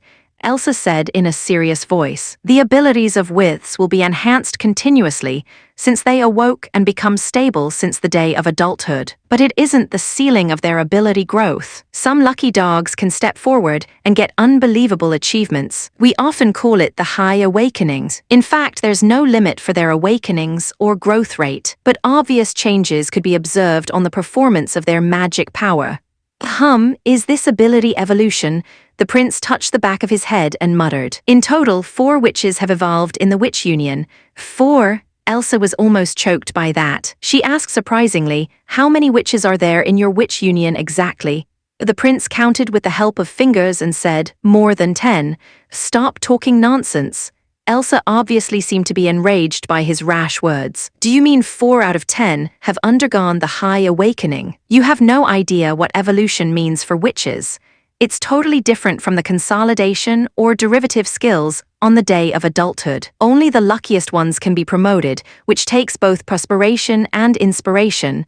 The prince looked rather innocent and gestured to Anna. What a pretty and elegant girl, Elsa said to herself as she watched the girl walk towards her bed. She was extraordinarily good-looking, even among all the witches. Her beautiful blue eyes seemed like a lucid lake, where Elsa could see her own reflections. But she was too young, and maybe just had her adulthood. It was impossible for her to accumulate enough experience in training, meditation, and enlightening. Elsa evolved at 26 years old. At that time, she was treated as the most promising genius in the Union for her achievement. She knew how difficult the evolution was since she went through that. They probably take derivative skills a young witch developed on her day of adulthood as a high awakening, Elsa said to herself. A ball of orange fire appeared in Anna's palm. It's the ability to control the flame, a common type of the summoning capabilities, which can be ranked by the maximum temperature and the heating rate. She gave her comments quickly. The one who can eject the flame are regarded as a combat witch. Just after Elsa's words, the blaze dimmed away and then turned into a tongue of fluorescent green flame. It began to change its color from dark green to light green. It seemed that the green flame tried to absorb all the lights around so that it could become stronger and stronger. This is the consolidated skill she mastered on the day of adulthood, and you'll see her most important skill soon, the prince explained. Is it? No, it can't be a consolidated skill. If it were, the flame should be hotter, and the heart of the flame should be bigger and brighter. Elsa was astonished with her mouth wide open. Besides, what's her most important skill? Soon something incredible happened. The green flame suddenly disappeared, and a black solid cube emerged in Anna's palm, which looked like a piece of rigid metal with smooth facets and angular sides. Chapter 346. Bygones Part 3, Chapter 346, Bygones Part Roman 3, Translator, Mes/Trans and Editor. Well, does this count as high awakening? Asked the prince. Elsa didn't know what to say for a moment. What was left in her brain was how could this be? The holy city had been forgotten, and the Union had been destroyed. There was nowhere for the witches to receive training and guidance, so it was only logical that the witch's abilities declined. But what did she just see? A newly matured witch had received 2 promotions. This couldn't be explained by luck. After all, even in the Union, the home of geniuses, a witch like this was still very rare. Furthermore, if she heard correctly, serve her right is only for memory, not for eyes or ears. There were 3 more of them who were equally talented as Anna. Elsa stared at the man with gray hair motionlessly. It was some time before she could recover. This should count as high awakening, but I don't have the stone of measuring, so I can't measure her change in skill. She paused, her throat feeling dry. I want to ask, if I may, what did Anna experience during her awakening? She seemed to have come of age not long ago. Could these 2 awakenings have happened in only the past 1 or 2 years? It was not until she finished talking that she realized she had used honorifics. The status of a witch couldn't be inherited. Even if a great number of common people were put together, there was no guarantee a capable witch would come out of them. Thus, a witch's level was usually decided based on capability instead of origin. According to Anna's ability, she was already qualified to be a high-level member of the Union. Compared to herself, Elsa felt that Anna was at least her equal, if not her superior. Any awakened senior was worthy of respect. My first awakening happened after I exhausted my magic power, while fighting against demonic beasts. As to the second awakening, I think it was caused by my learning of knowledge. Knowledge? She was startled. What kind of knowledge? This can be discussed later. The prince cleared his throat. Now let's get back to the topic we were discussing earlier. What do Alice and Experiment of God's Punishment Army exactly mean? Indeed, if he wasn't lying to me, this knowledge must contain something extraordinary in itself. That was why Anna could awaken a new ability through epiphany. So it's understandable that he didn't want to elaborate on it before he could trust me. Elsa could not help but feel excited. Enhancing the chance of evolution had extraordinary significance toward witches. If she could figure out its mechanism, reviving the Union wouldn't be impossible. Then again, where did he acquire this knowledge from? This place is but a barbarian land. How could a bunch of peasants like him understand the secrets of magic power? She was full of confusion. What had the world become in these 400 years? Elsa put those intractable problems aside for the time being. Alice was very powerful. With the help of God's Stone of Retaliation, she wouldn't be defeated even faced with several Lords of Hell. However, there were too few transcendents. Put differently, the lack of diversity in our ability led to our defeat. Diversity? That's right. A witch wouldn't know what kind of ability she would have before awakening. But according to the Union's calculation, only 10% of all the witches were fit for combat. The same ratio could be applied to extraordinary witches. As to what the ratio was of combat witches that were actually promoted, no one knew. There was a period of time when not a single witch was promoted within 50 years. Thus, actually the fighting ability of the Union was very unstable. So mortals may necessarily awaken, the awakened may not be good at combat, and combat experience doesn't necessarily lead to capability. Is this what you mean? The prince said with one hand fumbling his chin. That's about right, Elsa sighed. We formed a guard platoon composed of mortals to compensate for the witches' number shortage, but mortals could not defeat demons. Even equipped with God's stones of retaliation, they were still far from being able to fight against the mighty mad demon. Under this unfavorable situation, Alice ordered the Quest Society to research warriors that could break through the limits of the human body. Judging from this scrawled note, it seemed that she had succeeded. Seemed, the prince said in curiosity. Didn't you say that you were a member of the Quest Society? Indeed. But ever since the order was issued, I left the Taquilla Quest Society and began to build my own lab in the misty forest. She bit her lips and hesitated for a moment before proceeding. They quickly found the solution, which was to unite witches and mortals by force with the help of God's Stone of Retaliation, but this process required them to consume the witches' lives. I couldn't accept this approach. I believed that the Quest Society should focus on exploring the use of God's Stone of Retaliation, rather than using witches as consumable resources. What's written on the note is right. This behavior would only bring destruction to witches. The prince looked a bit shocked. Using witches as consumable resources, Alice did this out of helplessness. At that time, Taquilla was on the verge of destruction. Elsa felt the prince somehow looked a bit pleasing to the eye when she saw that he showed an expression of sympathy. But now the Union has vanished into thin air, it proves that this approach wasn't able to proceed and probably won't ever appear again. After she finished talking, she bowed her head and fumbled the book with her hands, climb over the mountains, wade through the waters. How familiar the slogans were. Yet where are you now? How could I possibly revive the order all by myself? But God's punishment army is still there. Upon hearing this, Elsa's fumbling fingers suddenly froze. She looked at the prince with disbelief. What? Did you just say? I am not sure whether this is a mere coincidence, the other said very slowly, as if he was looking for the appropriate wording. The church, the organization you've never heard of, established 2 cities at the grand opening in the middle of the impassable mountain range. Those cities were named Holy Cities. The hunting of witches was also initiated by them. What's more, they also searched for orphans and street urchins and brought them back to the monastery of the Holy City. Wendy was one of them who had escaped. The church had its own army and territory. Its most powerful warriors were from the God's punishment army. Those monsters who had lost their sanity had infinite strength and were almost as mighty as extraordinary. Witches, and their numbers were absolutely not few. Apart from that, they might even have owned a number of powerful witches, which is why I temporarily sealed your ability with the God's locket of retribution. The prince laid out his hands. Prior to what you told us, we had always thought that it was the church who established the holy city of T'Quila, fought against the demons, and left the ruins. Elsa opened her mouth but was unable to utter a word. How could it be that an organization composed of mortals took away the most important secrets of the Union, hunted witches in return, and built God's punishment army to consolidate its rule? She suddenly had a splitting headache. So God's punishment army didn't vanish, but fell into the hands of an organization that hates witches. What on earth did the members of the Union do? Wendy must have sensed her exhaustion and discomfort, because she gently pushed Elsa down onto the bed and said in a low voice, "Let's call it a day. Have a good night's sleep. Rest assured that we will find out the reason."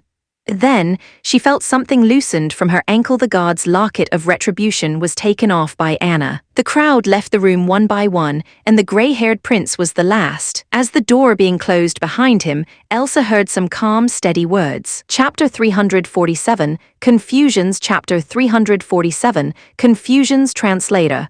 Mes/trans N editor. How is she? Roland asked. Roland put down the pen, looking up at Nightingale, who had just quietly appeared in his office. She's fallen asleep.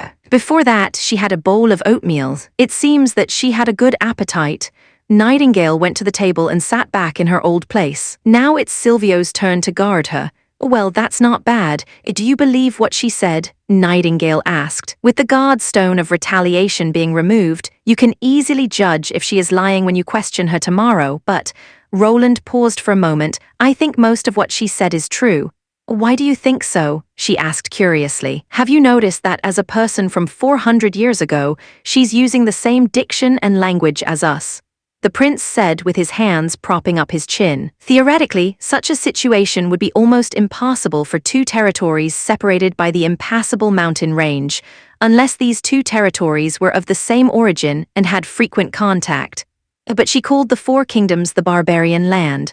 That's the point. I don't know what the scene was like 400 years ago. Perhaps all this used to be was just a few scattered villages and some criminals exiled by the world of witches. The kingdom's history book also records that the age of the major cities was generally between 200 and 300 years, and astrologers also came into existence during that era. He said with great interest. It had always bewildered me that the astrologers, who generally had no achievements nor research findings, were also called sages, the same as alchemists. Now I think I've got my answer. The Union fled to this borderland and brought with them the survivors, their language and civilization. These people mingled with the locals and helped the latter build the regime, fortress, and city. You speak as if you'd seen it happening. Nightingale shook her head, smiling. This is the only way we can explain why we're using the same language as her, Roland said earnestly, because we're of the same origin. And during these 400 years, civilization was constantly in the process of rebuilding, without the slightest opportunity of advancing past where it used to be. All right, she said with her hands laid out. Anyway, you'll know the answer by tomorrow, and if your guess is wrong, then you'll have to give me a luxury lunch. The so-called luxury lunch was composed of corn soup, roast chicken drumstick and ice cream bread, and was usually only served once a week. What if you're wrong? Whatever you want, said Nightingale, tilting her head and squinting. The perfect curve formed by her cheek and smooth neck was exceptionally beautiful. Regardless of what kind of movement an attractive person makes, it will always look seductive. Roland finally believed this saying. I will bear that in mind, he said with two coughs, turning his attention back to his notebook. Since Elsa had only recently awakened after 4 decades of sleep, Roland didn't want to press her to give accurate and detailed answers to all his questions. For the most part, his questions followed her train of thought, and the information he gained was quite disordered as a result. What he was doing at the moment was to rearrange the information he gleaned from Elsa, and to find out the key points he had to know next. Undoubtedly, the most pressing problem was about the demons. What was the cause of the war with the demons, and why did the demons cease fighting? This information was essential to Border Town. No war could have been started without a reason, but the demons' behavior didn't seem like an attack motivated by resources or expansion. They didn't occupy the barbarian land, nor did they pillage mankind. What they did seemed like an act purely for the joy of slaughter. Roland also noticed that Elsa mentioned the term battle of divine will. Could it be that the two sides waged the dreadful war under the will of God? But at that time, the church hadn't come into being,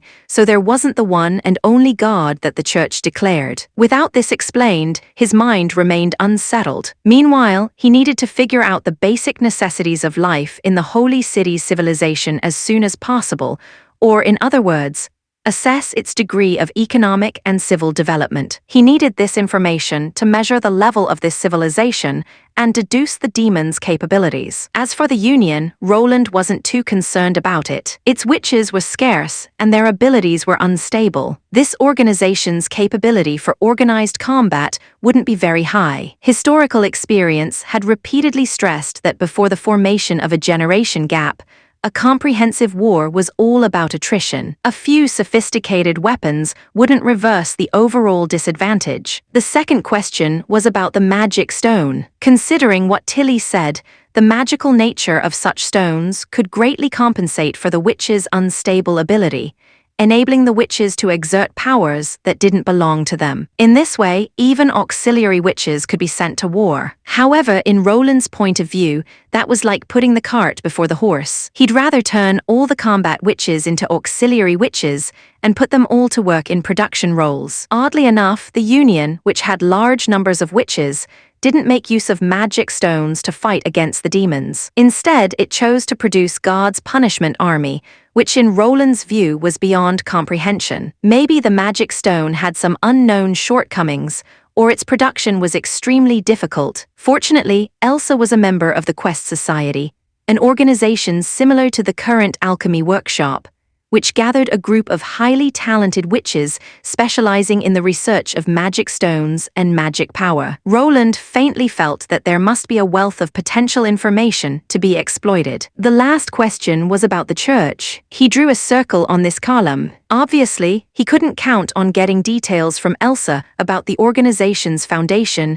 and development. What he could infer from the scattered information at hand was that the church was founded after the witches' defeat. After obtaining the Union's secret, the church concealed everything about the witches and declared them as incarnations of demons. If the people of the Four Kingdoms were seen as descendants of Aborigines, the church would be a veritable outsider. Since the Aborigines didn't have their own civilization, they could be easily fooled by fabricated history and prophecies. Was it only because the witches used to suppress ordinary people that the refugees took the witches as their enemy and went on to hunt the witches on this continent? Roland frowned. All these deductions did sound reasonable, yet he felt that there was something wrong. The Union had a great number of bliss warriors, extraordinary witches, and even transcendents. Even if the church managed to get a hold of God's stones of retaliation, was it possible for them to defeat an opponent like the Union? To wipe out a much stronger force, you couldn't purely rely on hatred. Clearly, there was some key information missing. That witch seems to dislike you, Nightingale suddenly said. After all, she used to live in a world where the witches were considered superior to the human being. Roland laughed. I'm afraid I'm just no different from the roadside weeds in her eyes. Don't you hate her? Why would I? She is nothing but a poor woman abandoned by her own time. He shook his head. She'd been sleeping in the frozen coffin for 400 years, and woke up to find the world had completely changed. The strangeness brought by the new world would bring her fear, so it was no surprise that she would build a defensive wall in her heart. After she accepts all this, she will probably gradually change her point of view. What a typical response of yours, said Nightingale with a smile. But rest assured, I won't allow her to offend you in any way. Chapter 348, Mortals and Extraordinaries. Chapter 348, Mortals and Extraordinaries. Translator, Mes/Trans N Editor. When Elsa woke up again, she was alone in the room. The thick curtains were tightly closed, making the room extremely quiet. Probably considering the fact that she wasn't familiar with the environment, someone put a candle beside the front of the bed, which was quietly burning with orange flames. Elsa turned her head and watched it for a long time, only to find that there wasn't a single drop of wax overflowing. The candle seemed to be burning forever without any change in the length. It may be caused by magic, she thought. The quilt was so soft that it was probably made of high-quality cotton and filled with light and warm fluff. The treatment was as good as that in the holy city of T'Quila, which made it hard for Elsa to believe that there could be such comfortable beds and bedrooms in barbarian land. She moved her fingers and found that she had recovered most of her physical strength. Elsa rolled out of bed. She drove her power, and chill overflowed from her fingers immediately. It seems that the prince didn't play any tricks. He had God's stone of retaliation removed to give me a certain degree of freedom. She went to the window and opened a bit of the curtains. It was totally dark outside. Stars couldn't been seen, so did the moon. The whole earth seemed to be swallowed by darkness, with only a few hazy flares shaking so far away. She could hear the wind roaring outside next to the window, and could occasionally see some snow falling on the glass. It seemed to be winter now, which was a good season for the awakening of witches. In T'Quila, this kind of evening didn't even exist since the whole city would celebrate every day of winter. Bonfires burned throughout the night on the street. When she overlooked the city on the tower, it seemed to be lit by flares shining like stars, which symbolized hope and a promising future. People prayed around the campfires, eager to gather magic power and surmount the mortal world. Whenever a witch awakened, the fate of her family changed as well. They don't need to worry about food or clothing anymore. Elsa pulled up the bolt and opened the window. The cold wind suddenly swept into the room and blew the curtains away. The candles in the house were snuffed out as well. The room suddenly was plunged into darkness. When her eyes became adapted to the changes of light, she could see the faint white light reflected by the accumulated snow on the roof of the town. Judging from the silhouette of the buildings, this place isn't very big indeed, and is identical with the border town mentioned by the prince. Ordinary people would be frozen after a few hours if they stayed outside in such cold weather. But Elsa wasn't afraid of the cold, since her body would automatically expel the slightest chill that made her uncomfortable. The last time she felt cold was before her awakening, but now she had almost forgotten the feeling. The earlier conversation was lingering in Elsa's mind as long as she closed her eyes. The union died, and the witch became the devil's minions. Hence mortals were recklessly hunting witches with the help of God's stones of retaliation. According to the diary, Alice and Natalia successfully fled from the fertile plains. But if they failed to stop everything, the union was doomed. What on earth happened at that time? Why were the two transcendents defeated by mortals? She was reluctant to think about that anymore. "Aren't you cold?" someone behind her suddenly asked. Elsa was shocked. She turned back and saw a girl sitting by the bed in the dark. Her face was completely hidden in the night. She was like a ghost that appeared quietly. The door was closed at that time, but Elsa didn't hear any footsteps before she came in. "If you can close the window, I don't mind relighting the candle," she said again. There was no doubt that the girl was a witch. "But it's late in the midnight. What's she up to?" Elsa nodded without any word. She closed the window and secretly let the thin yet hard ice cover her skin. The girl didn't do anything dangerous. Instead, she opened the first drawer of the night table from which she took out a flint to light the candle. In the candlelight, Elsa saw her. She had beautiful golden curls and slender eyebrows, which made her eyes look very sharp. Elsa hadn't seen her before. "Nice to meet you." "Oops, it's the second time that we meet." She raised her lips and said, "My name is Nightingale." Did she mean that? She also hid in the crowd before. "Is this your ability?" Elsa frowned and asked, "Are you also the High Awakened?" Even if she was one of the Honorable High Awakened, it was still impolite of her to break in without knocking at the door. "Ah, you are talking about evolution." Nightingale shook her head. "I'm not that smart like Anna. She finished the book called The Theory of Natural Balabala in a short time. My head is going to explode once I see those formulas and theorems. Maybe I don't have the luck to evolve in this life." Elsa was absent-minded for a short period because she couldn't understand half of what the girl said. Honestly, she didn't expect that an original witch could say something like that. Besides, according to her facial expressions, the girl didn't seem to deliberately tease herself. "Is that what the prince called knowledge? As for the book you mentioned, can I read it?" "Of course. You may read it as long as you join the witch union and be loyal to His Highness." She shrugged her shoulders. To serve a mortal, Elsa stared at her and said in a low voice after a while, "I thought I was weird enough, but you are crazier than me." "Weird. Crazy?" Nightingale tilted her head and asked, "Why would you say that?" In the holy city of Taquilla, most of the awakened witches only treat ordinary people who couldn't gather magic as humble servants, inferior people, or fertility tools, she said slowly, but I didn't think so. Even though they were stupid, they weren't hopeless. Those people were no different from witches in many aspects, as long as they were taught to learn and think. Because of that, many people thought that I was so weird that I had allocated part of the business in the tower to mortals. However, I didn't expect that you are crazier than me since you are loyal to a mortal and take orders from him.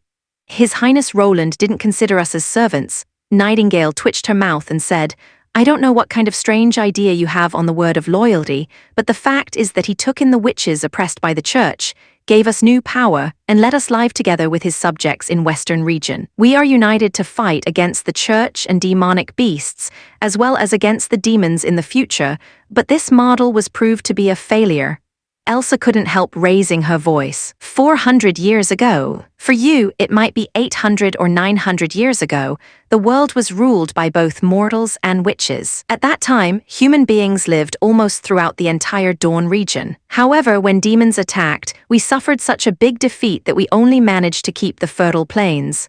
Oh, she raised her eyebrows. Was that true? You said the history had been buried for 400 or 500 years. Elsa continued. According to the Union's records, the third battle of divine will is about to break out very soon, yet you have no idea of demons. The east of barbarian land is swirling sea. So where else can you retreat? Only by rebuilding the Union, uniting witches, and improving the probability of high awakening with knowledge can we seize the final chance to stop demons' attack. Why do you have to say that? What do you mean? 400 years have passed, right? A lot of things could be changed in such a long time. But why are you still restrained by those old ideas? Nightingale sighed. His Highness said that mortals could defeat demons when he left. You heard that as well. He is also uniting all the people, including witches. He wants to unite every ordinary person on the continent, because he told me that people across the land are the most powerful group. Wasteland, Elsa was about to refute this nonsense when she suddenly paused. The girl is so certain that she seems to know the result in advance. Could 400 years really change everything? Does that prince with grey hair really have such incredible ability to let mortals have the same power as witches? You seem to have realized that. Nightingale smiled and said, "We still have a lot of time, so why not open your heart and to see with your own eyes?" This time, Elsa was silent for a long time. "I can see that you don't like me," a Nightingale didn't retort. The witches of the Quest Association used to see me like that as well, after they knew that I had appointed a group of mortals as experimental assistants in the tower, she said. "Obviously, you don't like me, but why do you tell me these? I don't hate you as long as you stop being so arrogant and treat His Highness normally. As for your question," she paused and continued, "because the prince said he didn't want to see you abandoned by the times."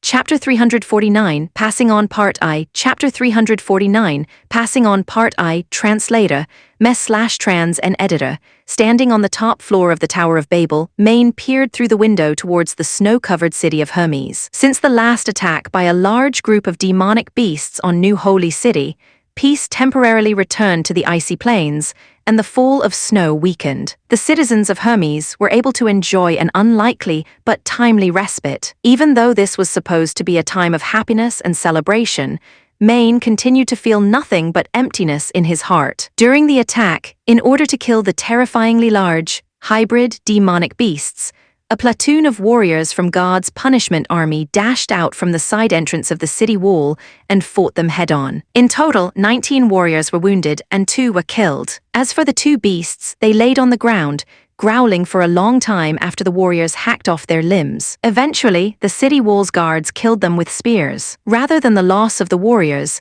it was the timing of the demonic beasts' attack that terrified Maine. After remaining silent for some time, he let out a long sigh and returned to his seat beside the table. He wanted to flip open the canon and read through it carefully one more time. Even if you flip the book until it breaks, the result isn't going to change.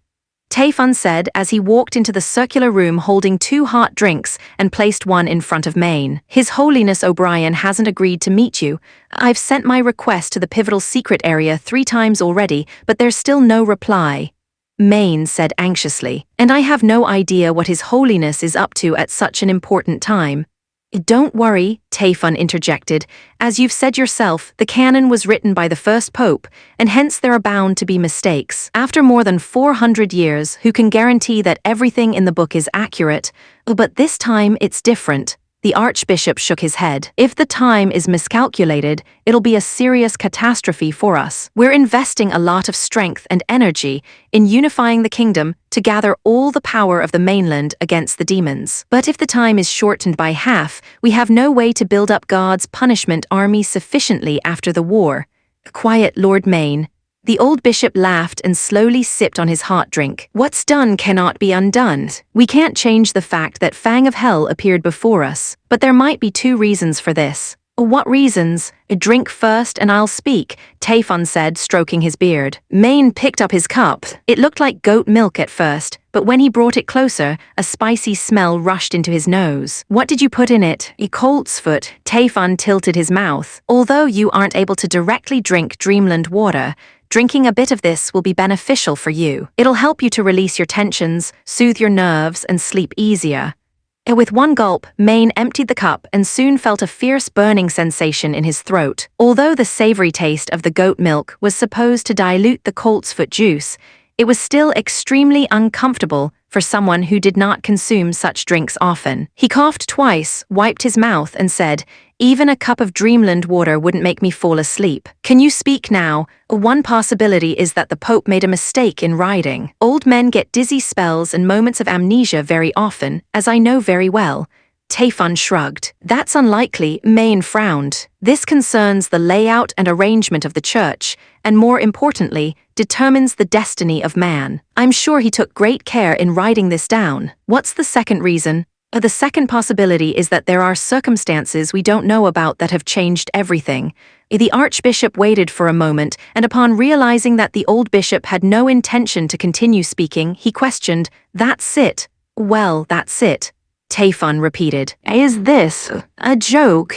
Everything changed. For this simple reason, all of our efforts will go down the drain. How can you be so cursory? Lord Maine," Taefun raised his voice a few notches. "What exactly do you insist on getting? Is it a surefire way to defeat the demons? Or do you think that you're the only person who wants to defend Hermes and prevent the demons from entering the icy plains?"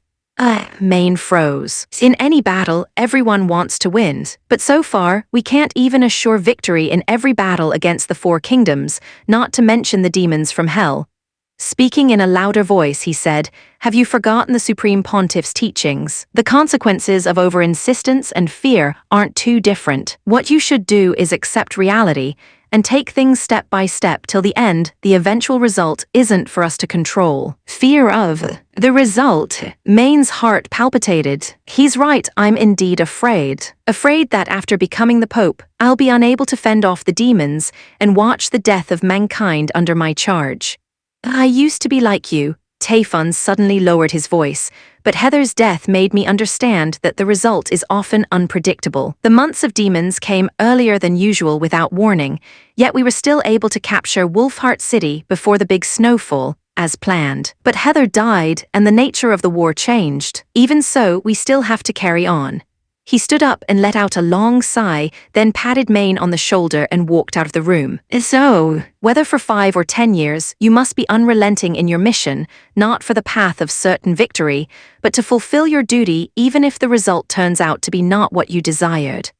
After hearing the door closing, Maine gazed at the empty cup in front of him and remained silent. He had to admit that Taefun's words were reasonable, but now that he was about to shoulder this heavy responsibility, how could he not feel afraid? Suddenly, a presiding judge walked into the room. "Lord Maine, the Supreme Pontiff wishes to see you." Finally. He stood up immediately and said eagerly, "Take me quickly to the pivotal secret area." Hidden deep beneath a plateau, the pivotal secret area was a cold and quiet place. Walking into the hall of the pivotal secret temple, Maine seemed slightly dazed. Although there was no incarnation ceremony arranged for the day, all of the candles in the hall were lit up, and the resultant candlelight sketched out an orange-yellow silhouette for the hall. The overhead chandelier seemed like a gathering of stars in the kingdom of God. His Holiness O'Brien was sat on the throne, silently gazing at Maine. Maine felt something was not right, but suppressed his suspicions and walked up to the throne. He knelt prostrate with his forehead touching the floor. "Rise, child." The Pope's voice was very delicate, and without paying attention it would be difficult to hear what he was saying. Maine straightened his body and saw that the Pope's face was ridden with age and fatigue, as if he had not had a rest for a long time. "Your Holiness, please take care of your body." "No need." He laughed, and deep wrinkled lines covered his face at once. "I'm going to die soon." "Your Holiness, you aren't." "No, listen to me, child." O'Brien labored to interrupt the bishop. "I understand the condition of my own body, and without question, my time is soon up."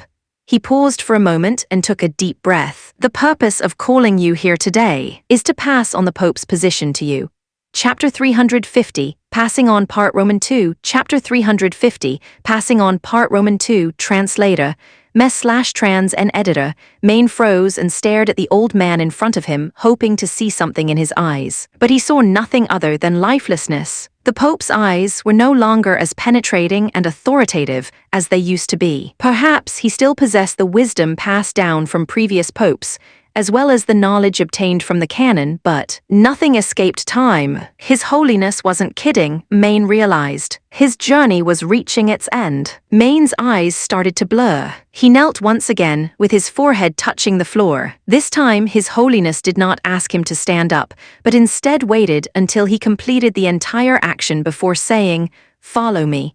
The attending guards helped the Pope onto a cart and wheeled him towards the gate of the pivotal secret area. Maine followed closely behind, and the party left the pivotal secret temple, turning into a long and narrow tunnel. On the smooth stone walls of the tunnel was embedded a luminous crystal at every 10 steps distance. Looking down the tunnel, one couldn't see the end. After walking for a long time, Maine finally left the tunnel and entered a well-lit room. Beneath his feet, the floor had turned into flat slabs, and he was able to see the edges and corners of the walls, as well as the chandelier that hung from the ceiling. Apparently, the tunnel had led into an underground chamber, where underneath the cathedral of the old holy city. Perceiving Maine's bewilderment, the Pope clarified, "The design of this place is identical to the cathedral, except that it is built upside down. I call it the Reflection Church." "Underneath the cathedral," Maine exclaimed. "I never expected there to be a basement." "It's not a basement indeed, because the two aren't mutually accessible." O'Brien smiled. "This place is only accessible through the underground tunnel of the pivotal secret area. The roof is made of an extremely thick mixture of slab and clay, which is impossible to break through using conventional methods." "Why is such a design necessary? To guard a secret without completely burying it," he replied. "Before a pope ascends the throne, he must come to the Reflection Church to witness the establishment, development, and expansion of the church, and at the same time learn by heart the goals of the church.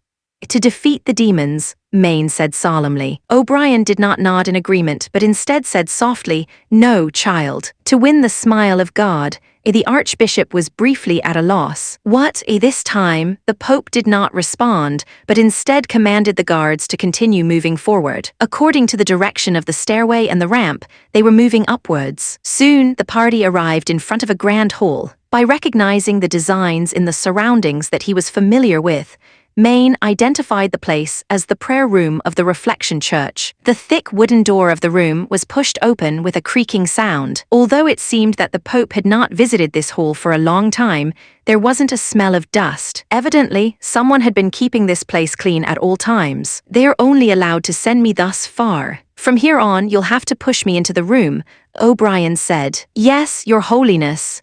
Maine took the cart handles and pushed the Pope into the prayer room. Closing the wooden door behind him, the room no longer received light from the torches outside. Now, the only light remaining in the room was the soft radiance of the yellow crystals similar to the arrangement in the tunnel. The crystals were embedded evenly on the walls of two sides of the room. However, a notable difference was that above each crystal hung a large portrait. Maine vaguely remembered that the positions of the portrait frames were where the windows of the prayer room above ground went. The portrait's contents were much the same. They were half-body portraits of people wearing magnificent gowns, looking full of energy, with their eyes seemingly fixed upon anyone who entered the prayer room. Maine was astonished when he found His Holiness O'Brien's portrait among them. The drawing looked exactly like the real person, and stared at Maine with a smile on his face. A strange feeling caused Maine to shudder uncontrollably, and goosebumps covered his back. "Ah, you found me." The Pope seemed to sense the bishop's change of emotion. "This portrait was completed half a year ago. At that time, I didn't look quite as old as I do now, and hence it's relatively good-looking. By right, the portrait should only be hung up after my death." He observed the portrait carefully. "Blame it on my impatience, for I wanted to see how I looked on the portrait earlier than I should. Your Holiness, these are—" Maine felt his throat turn dry. "Yes, they are the noble pioneers, the supreme pontiffs of old," O'Brien said softly. "Let's continue moving forward, and I'll introduce them to you." The Archbishop listened to His Highness' descriptions, while at the same time studied the portraits, even though he understood that they were the former leaders of the Church. But an inexplicable strange feeling continued to linger in his mind. The persons in the portraits were simply too lifelike, and Maine was unable to imagine what techniques and dyes were used by the artist to produce these half-body portraits. Under the dim yellow light, the top half of the portraits gradually faded into the darkness as Maine walked further, leaving visible only the lower section of the faces, which continued to grin at him. Halfway through the grand hall, Maine unexpectedly noticed the portraits of women. Their looks were dissimilar and they were dressed differently, but each of them could be said to be movingly beautiful. It was rare for mortals to have such remarkable appearances, as the bishop well knew, and it was for this reason that he felt extremely puzzled and astounded. However, His Highness seemed unconcerned and continued to calmly introduce their names, terms of service, and contributions. Each of these people was a former pope of the Church. The two men soon reached the end of the prayer room. Facing the central aisle of the grand hall was a full-body portrait, which occupied an entire wall on its own. It was hung behind the sanctuary, and its four sides were decorated with shiny crystals, which made the picture look even more vivid. Maine swallowed hard and walked up to the portrait. At the very instant he managed to get a full view of the painting, he felt his heart leap up. "Oh holy, a woman of peerless beauty." Aside from these words, there was no other way for him to describe what he saw. From her looks, she possessed both feminine beauty and masculine fortitude, which blended naturally and did not conflict with each other. Her red hair seemed like streaks of burning flame, while she wielded a large sword which looked wanton and capable of extinguishing all fires and evil desires. She stood erect holding the sword with her eyebrows slightly raised, both eyes glancing forward, her slender lips firmly closed, and looked naturally powerful and imposing. Under the gaze of her sharp and penetrating pupils, Maine felt an immense and overwhelming pressure, which almost coerced him to kneel in front of this magnificent lady. "Your Holiness, this is—" He struggled to turn his head, only to find that O'Brien had already knelt down. "She's Alice, the first pope and a transcendent. She also has a nickname, the Queen of Witches." Maine felt his heart jump violently. His earlier speculations had turned out to be absolutely correct. The first popes of the Church were witches. Why was the founder of the Church a witch? "Kneel and pay respect, child. I'll let you see everything that you wish to know later." Chapter 351, Illusions Part I. Chapter 351, Illusions Part I. Translator, /trans and editor. After Maine paid his respects, he carried the Pope back onto the cart. "Zero," O'Brien gasped and called softly. A pure witch dressed in white entered the room through a small side door, taking light footsteps which were barely audible. "I'm here," the Archbishop frowned. He did not expect the presence of a pure witch in such a secret place, even though they were single-handedly raised by the Pope after their awakenings and served His Holiness for life. These women are, after all, witches. Furthermore, he felt a little unhappy that this person seemed to know about the Reflection Church earlier than he did. "Take him to the illusion room." "Yes." She walked up to the sanctuary and pressed down the stone-carved cannon on the table. A magical light flashed, and the giant portrait started to rise upwards slowly, revealing a black metal gate. Then Zero took the crystal pendant off the Pope's neck, inserted it into the door lock and twisted. A clicking sound was heard from inside the iron gate, and it started to open outwards. She pulled out the crystal pendant, but instead of returning it to His Holiness O'Brien, she placed it in Main's hand. The Archbishop turned his head back to look at the Pope, and the latter nodded his head. "Take it. You'll keep it from now on. You may use it to open the library of the Pivotal Secret Temple or the secret door of the research office. Let's go." Zero smiled and took Main by the hand. They walked together into the room behind the giant portrait. It was probably no longer the church in the same position above ground. And there was nothing in the room except for a floor-to-ceiling window which faced the highlands of Hermes. The room looked very spacious and was formed in a circular structure. It was approximately half the size of the prayer hall and could accommodate rows of 10 people standing side by side, such that it was difficult to associate it with the name Secret Room. However, within this space there was no furniture. The only place to sit down was a stone bench that extended along one of the room's curved walls. After the metal door was closed, Main threw off the hand of the Pure Witch and asked, "Did His Highness allow you to enter?" Zero dismissed his question. "If I don't come with you, who's going to activate the Stone of Illusion? It's not like you have driving power." Her rude response made Main's heart skip a beat. It seems that she still regards herself as His Holiness O'Brien's witch. "After I receive the scepter and take control of the church's domain, I must absolutely let her understand that she shouldn't only respect the Pope, but also the Archbishop who has heirship. Then let's start." He held back the emotions that triggered in his heart and sat down on the stone bench. "Yes, Your Highness." Zero lifted open a dark panel on the wall and pressed the magic stone with her hands. "But please be prepared, for this is the first time I'm activating this thing." The first time. Hasn't she lived for over 200 years? Didn't she participate in the previous papal handover ceremonies? Main felt a little puzzled, but before he had any time to dwell on it, a dazzling ray of light flashed by, and he found himself covered in darkness. The darkness was so complete that there was virtually no light at all, causing the walls, floor, and the stone bench to disappear from sight. Main felt as if he was swallowed by a giant beast from the abyss, and suddenly lost all concept of distance. The sky and the earth seemed to merge into one entity, and all he could see was darkness. Lowering his head, he realized that he could not even see his body. Holding his breath, he cautiously reached his hand down and touched the stone bench which remained underneath him. Stamping with his feet, he realized that the floor was also in place. These allowed him to feel a little relieved. Hence, it was fair for Main to believe that he had not been transferred into a new underground chamber, but simply that the magic stone had absorbed all the light in the room. However, under this darkness, how is it possible to witness the truth that His Highness mentioned? As if responding to Main's question, the floor started to brighten again, but it was obvious that this no longer the same secret room. The slabs on the floor were polished until they were glossy and slick, reflected a dark blue sheen, and on every one of them was carved various elaborate and exquisite patterns. Soon, rays of light streaked down from overhead, and Main was astonished to see a transparent skylight appearing on the roof. Peering through the skylight, he was even able to see the clear sky and clouds. In a short while, more furnishings appeared within the room. A marble round table was surrounded by chairs, with a globe and glass cups placed on top. The four walls were curtained. An ornamental sword and shield were erected in the middle of the room.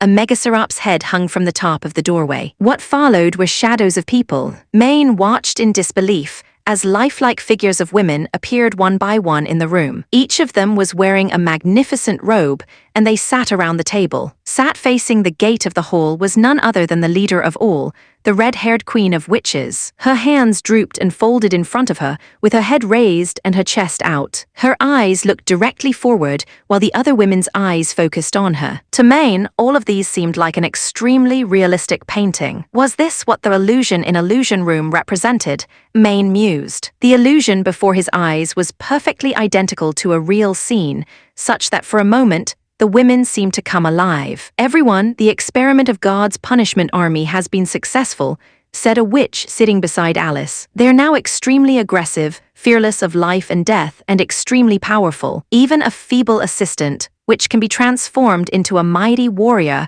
who isn't inferior to the original extraordinary. In addition, they also have the ability to disrupt the release of magic power, and hence when facing mad demons and lords of hell, both of whom require the stone of driving to fight, they undoubtedly possess a huge advantage." But the incarnation ceremony consumes witches' lives, and I've heard that not everyone can be successfully transformed. Someone said. These are insignificant details. She unfolded her hands. I believe that with the continuation of the research, the Quest Society will be able to remedy this. Don't talk so easily, Elaine. We're already short on numbers and therefore every witch is precious. That other person frowned. What's the difference between dying in the demon's hands and dying in the ceremony? Elaine raised her head and said, at least with the latter, a contribution is made to the union prior to death. What are you saying? Enough, Alice said softly. Even though her voice was very soft, the scene was instantly silenced. Everyone kept their mouths closed and awaited the Queen's forthcoming words. Mortals cannot defeat the demons, my sisters, she said calmly. We can choose to do nothing but simply enjoy this final moment of peace. And when the next invasion of the demons arrives, we'll be completely consigned to history. Or we can choose to put up a final fight, placing our hopes in the gods' punishment warriors, and make necessary sacrifices for them. I admit that this is a difficult choice, but as long as there is a chance to prolong the existence of mankind, the spirit and determination of witches will never break. Although I'm the Queen of Starfall City, I'm willing to allow you to make this important choice. Do you want to give up the resistance and die in peace, or do you want to avenge our dead sisters, chase the demons out of the Dawn region, and restore the past glory of witches? It's entirely up to you. Of course, none of us is able to directly participate in the third battle of divine will, hence no matter which choice we make, we can live out our transient lives peacefully. Remember, the choice which you make now isn't only for yourselves, but for the whole group of witches, for our future sisters to still be able to see God's smile. Those who don't agree, please stand up now.